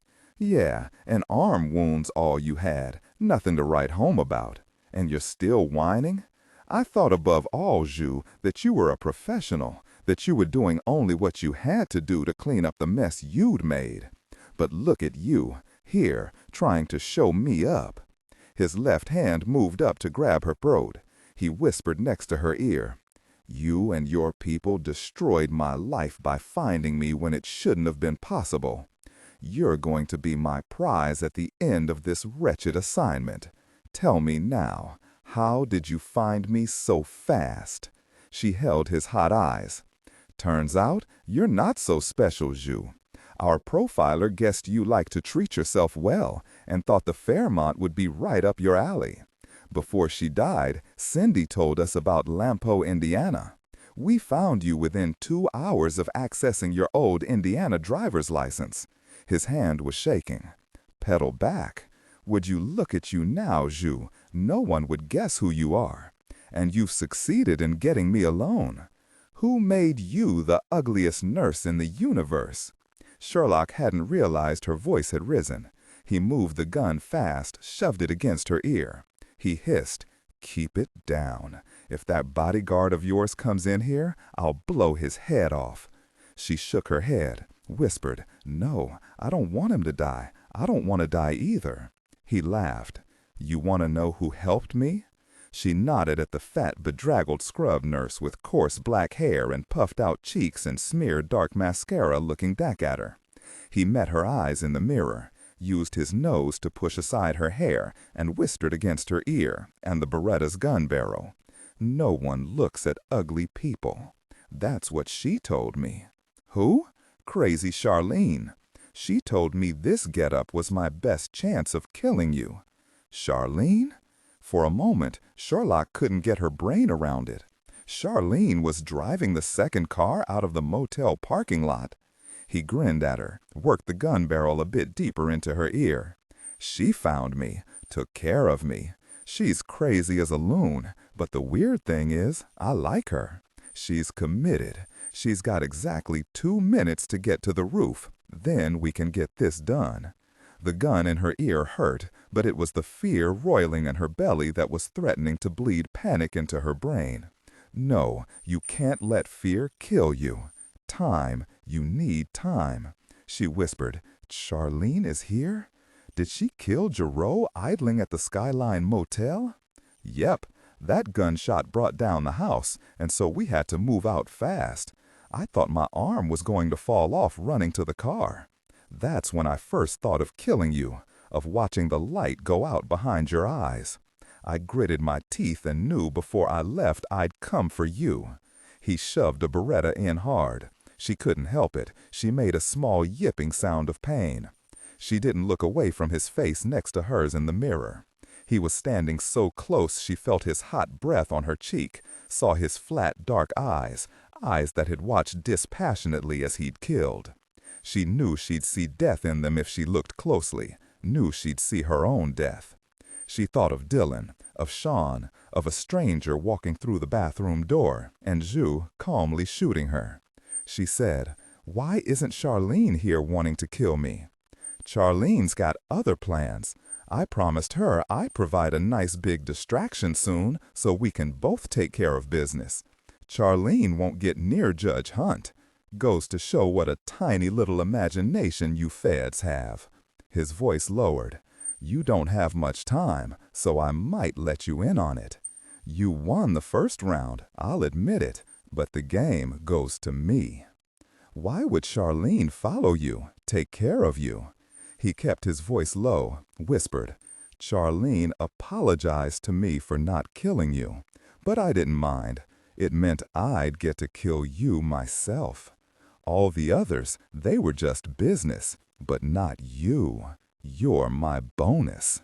Ramsey's safe. No way can Charlene get to him. What's your distraction? A nice big boom, like at the Fairmont, but you won't hear it. You'll be dead. You think Charlene's going for that judge? Even though her brain visits Disneyland a lot of the time, Charlene realizes Judge Hunt is a no-go for now. She's willing to let the judge lie in dead, suffer for his sins. She's going to kill another man she blames for her son's death, and that's Agent Savich, your husband. Talk about hate, Charlene lives for it. I don't think she can live without it.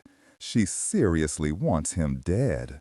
Sherlock's vision blurred and her heart stuttered. She felt Zhu's hand touch her hair. "A pity this pretty hair will be covered with your blood and your brain soon. Say goodbye to your hubby, if you want. You think Charlene's telling him right now to say goodbye to you?" Savich was leaning against the corridor wall, a couple dozen feet from the guards outside Ramsey's room, speaking on his cell to Jimmy Maitland at the Hoover Building. Maitland put him on hold to connect him to the director, who wanted a status report directly from Savich. Great, Savich thought, and what am I going to say?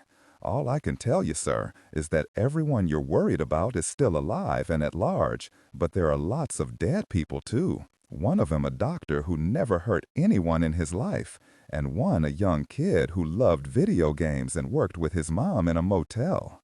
As he waited, Savich decided that as soon as he finished his attempt at raising Director Mueller's spirits, he would put an extra guard on Emma. They had kept Sean safe from Charlene, and he would make sure she couldn't turn her attention to Emma. He stuck his head in the door, didn't see anyone. He walked in, looking beneath each of the 3 stalls. He saw 2 feet in sandals with bright red toenails, young feet. He watched one of the feet tap to the sound of music he couldn't hear. Okay then. When he came out, he said, "I'll be right here if you need anything." As Sherlock stood at the counter washing her hands, a woman came in. Sherlock automatically went on alert until she got a look at her. She was older, quite heavy, a scrub nurse in a loose green top and pants, down to the green booties covering her shoes. A surgical mask hung by its ties around her neck. She wore a name tag. Harry wouldn't have let her in otherwise, Sherlock thought. A green scrub hat was perched on her thick black hair. She wore black-framed glasses. "Hey," the nurse said, looked around, then walked toward a stall. The nurse was suddenly behind her. Sherlock felt a gun pressing into the back of her neck. A deep voice hissed hot rage in her ear. "How did you find me, bitch?" This wasn't Charlene Cartwright. She knew her photo as well as she knew her own. She willed her fear and her pounding heart to the back of the bus.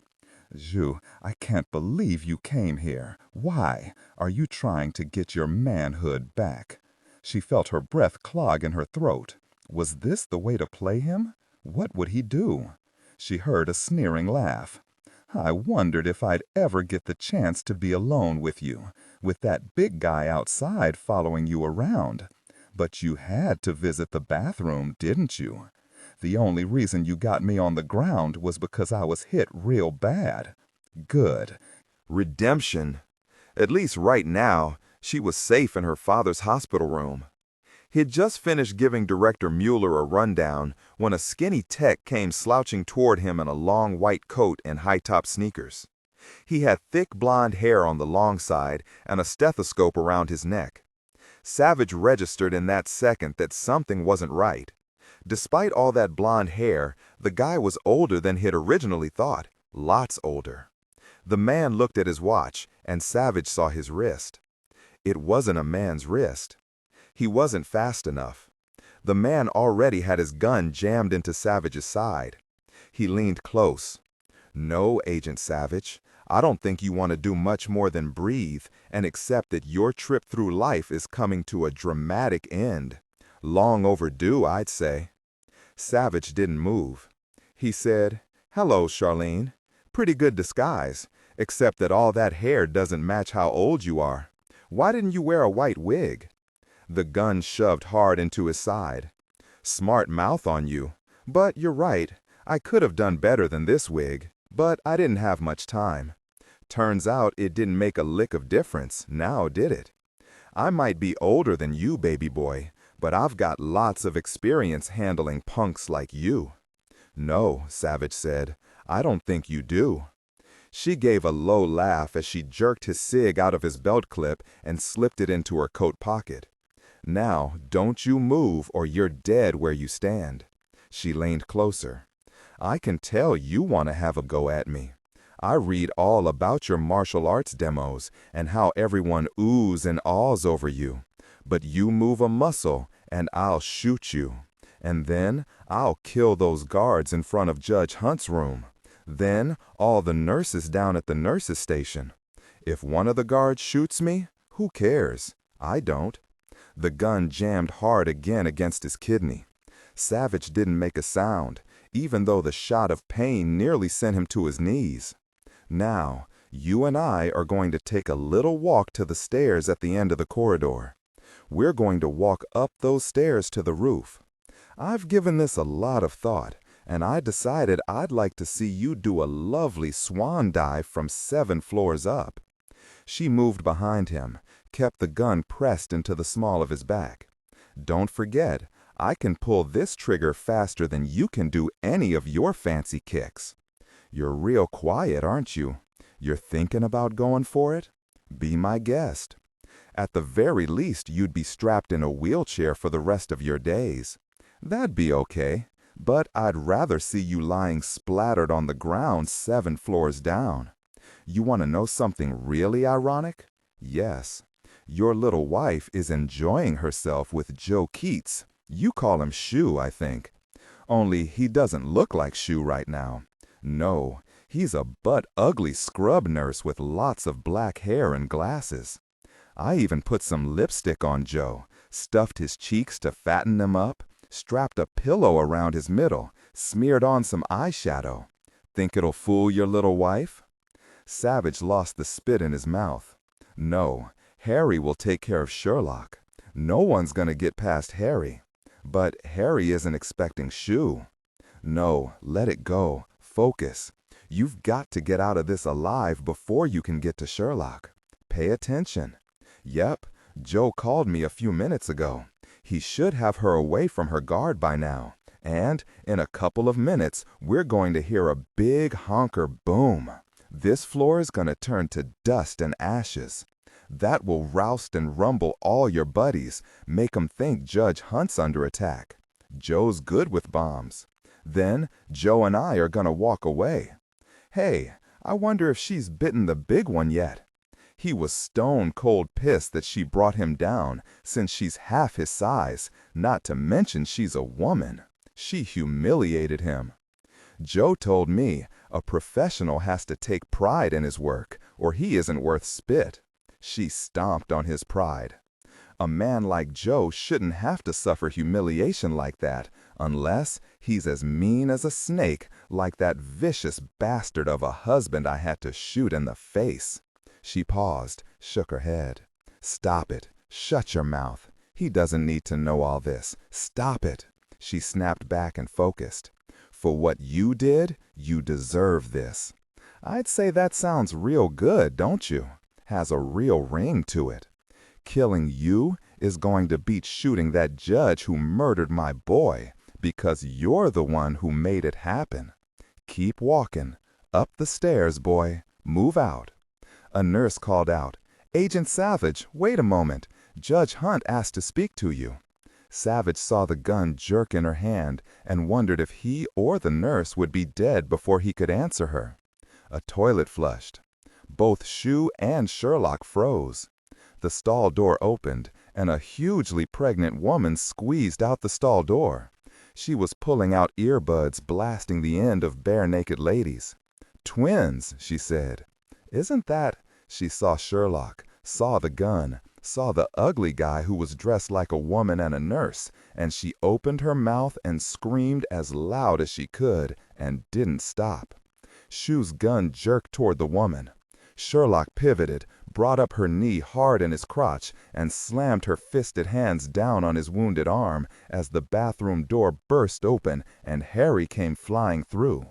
The woman didn't stop screaming. She kept it up, a lovely ear-splitting blast, but those screams were lovelier than the hallelujah chorus to Sherlock.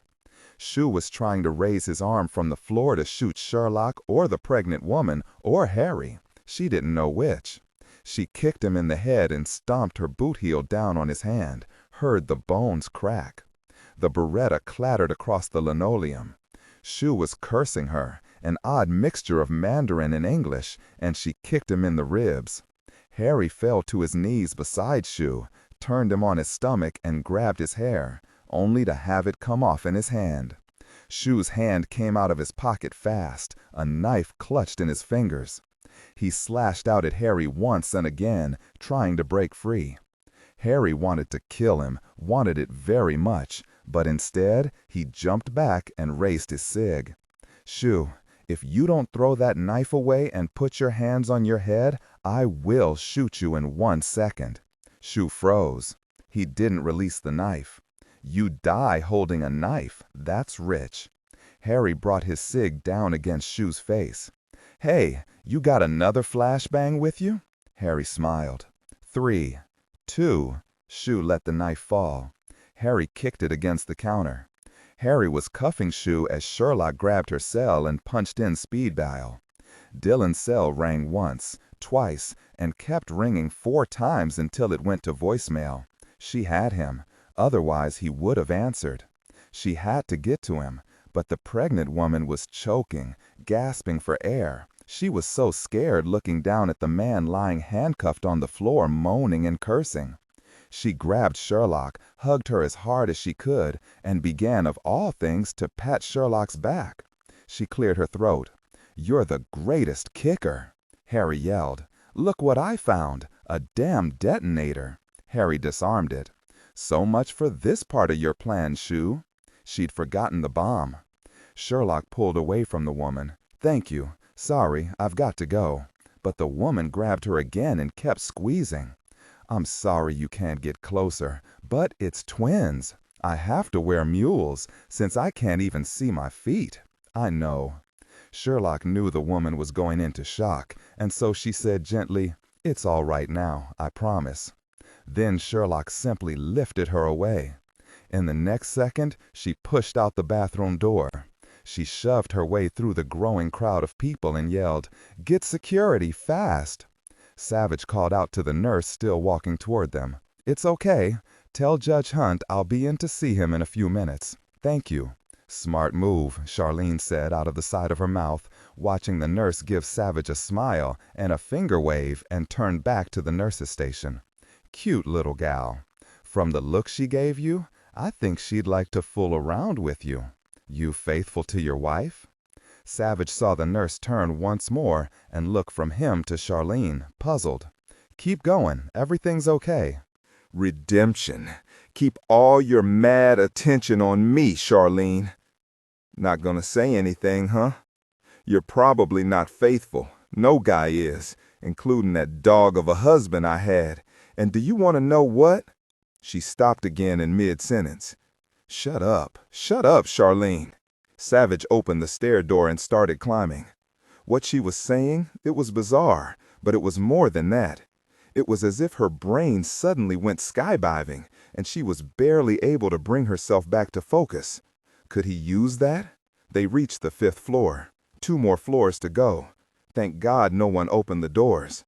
He wondered how much longer that luck would hold, kept glancing toward her, looking for his chance. His cell rang, and he felt her jump. He listened to it go to voicemail, then silent.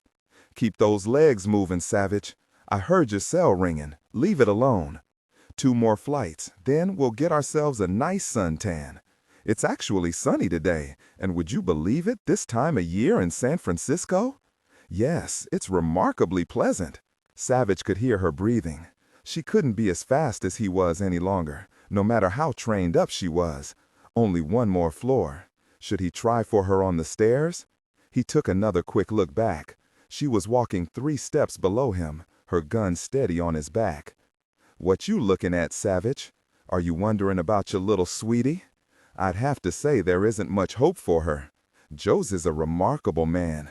Can you believe that? A real live spy for the Chinese right here in San Francisco, California.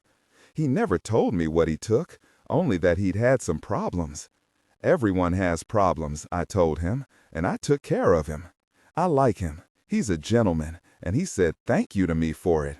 So live and let live, I say." She paused, panting a bit, then, "It's sad, though. Even though we're supposed to hook up after the bomb goes off. I don't know. I just don't know." Did she realize she probably wouldn't get out of the hospital alive? She sounded philosophical about it. Let her talk, Savich thought. Talking would take more breath and a bit of her attention. He said, "You don't think you'll see him again?" She surprised him.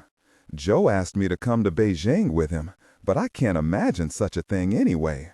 I mean, all those people who don't look like me or talk like me and would probably hate me on sight, you know?" "Yeah, I know. The thing is, Charlene, I think Joe is in trouble with those people.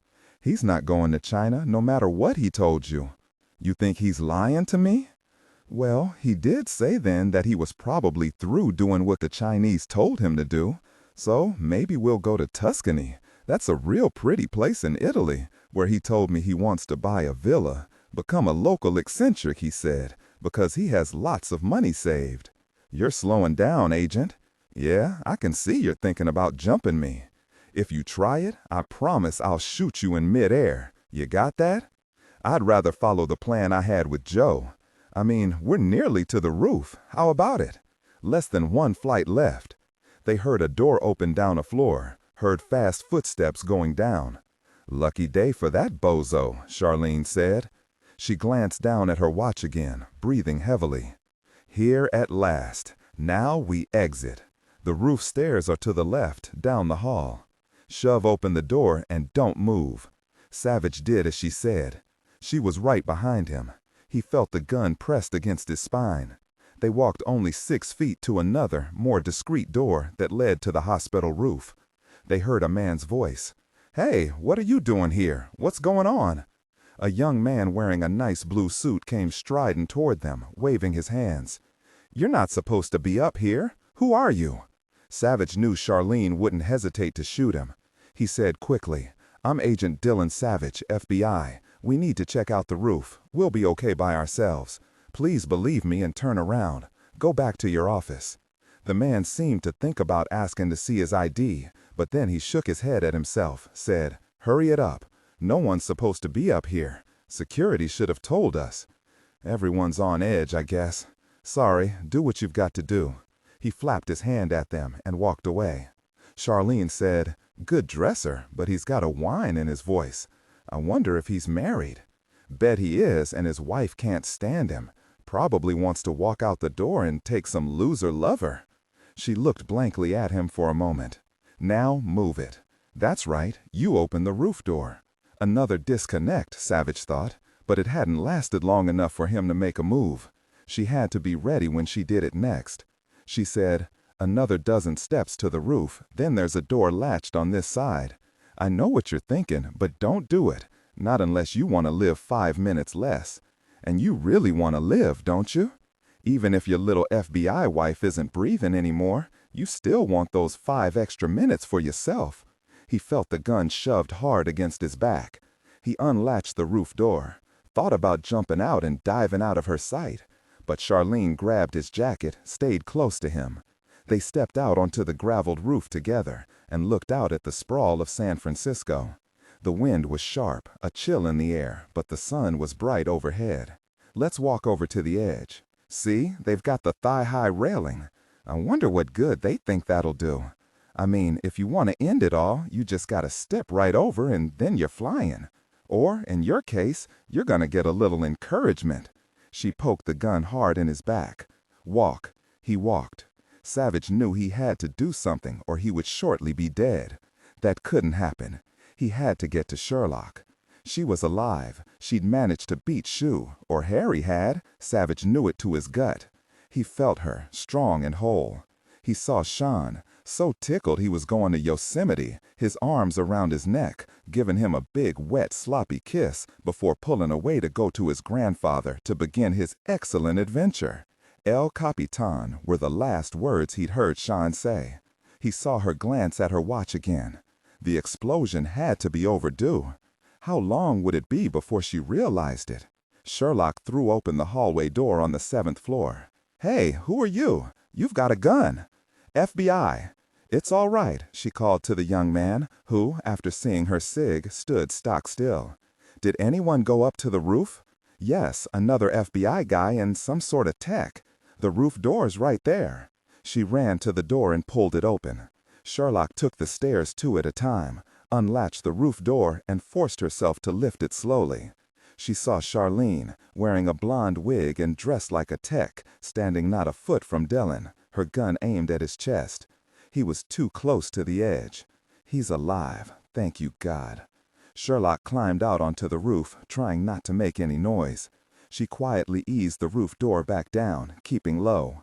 The wind was strong up here, but she could hear Charlene saying, "I can put a bullet in your face and push you over if you'd prefer. Which way do you want it, Agent Savich?"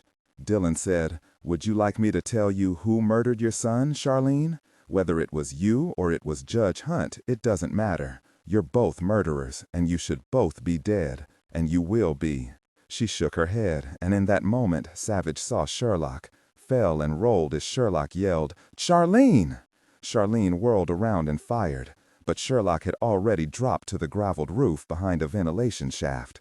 Sherlock fired 3 fast shots, and one struck Charlene in her side. She yelled and leapt back. Savich was on her. He kicked her in the stomach, sending her wheeling backward, but she didn't let go of her gun. She was wheezing and couldn't catch her breath, but somehow she managed to raise her gun and twist around to fire again at Sherlock. Sherlock fired. She didn't miss. Charlene Cartwright fell onto her back, breath huffing out of her mouth, blood splattering from her chest, spewing out around her. Redemption. Came down on his knees over her. Judge Hunt didn't kill Sonny. Neither did I. Charlene stared up at him. "Is Joe dead?" Sherlock said, "No, he's not, but I imagine he'll end up on death row where he belongs.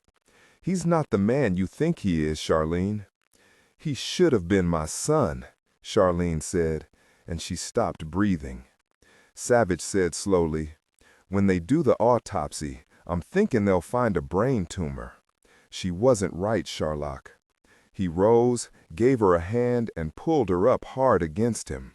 "I knew you were okay. I knew. I would have known it if you weren't. Harry's all right?" "Yes."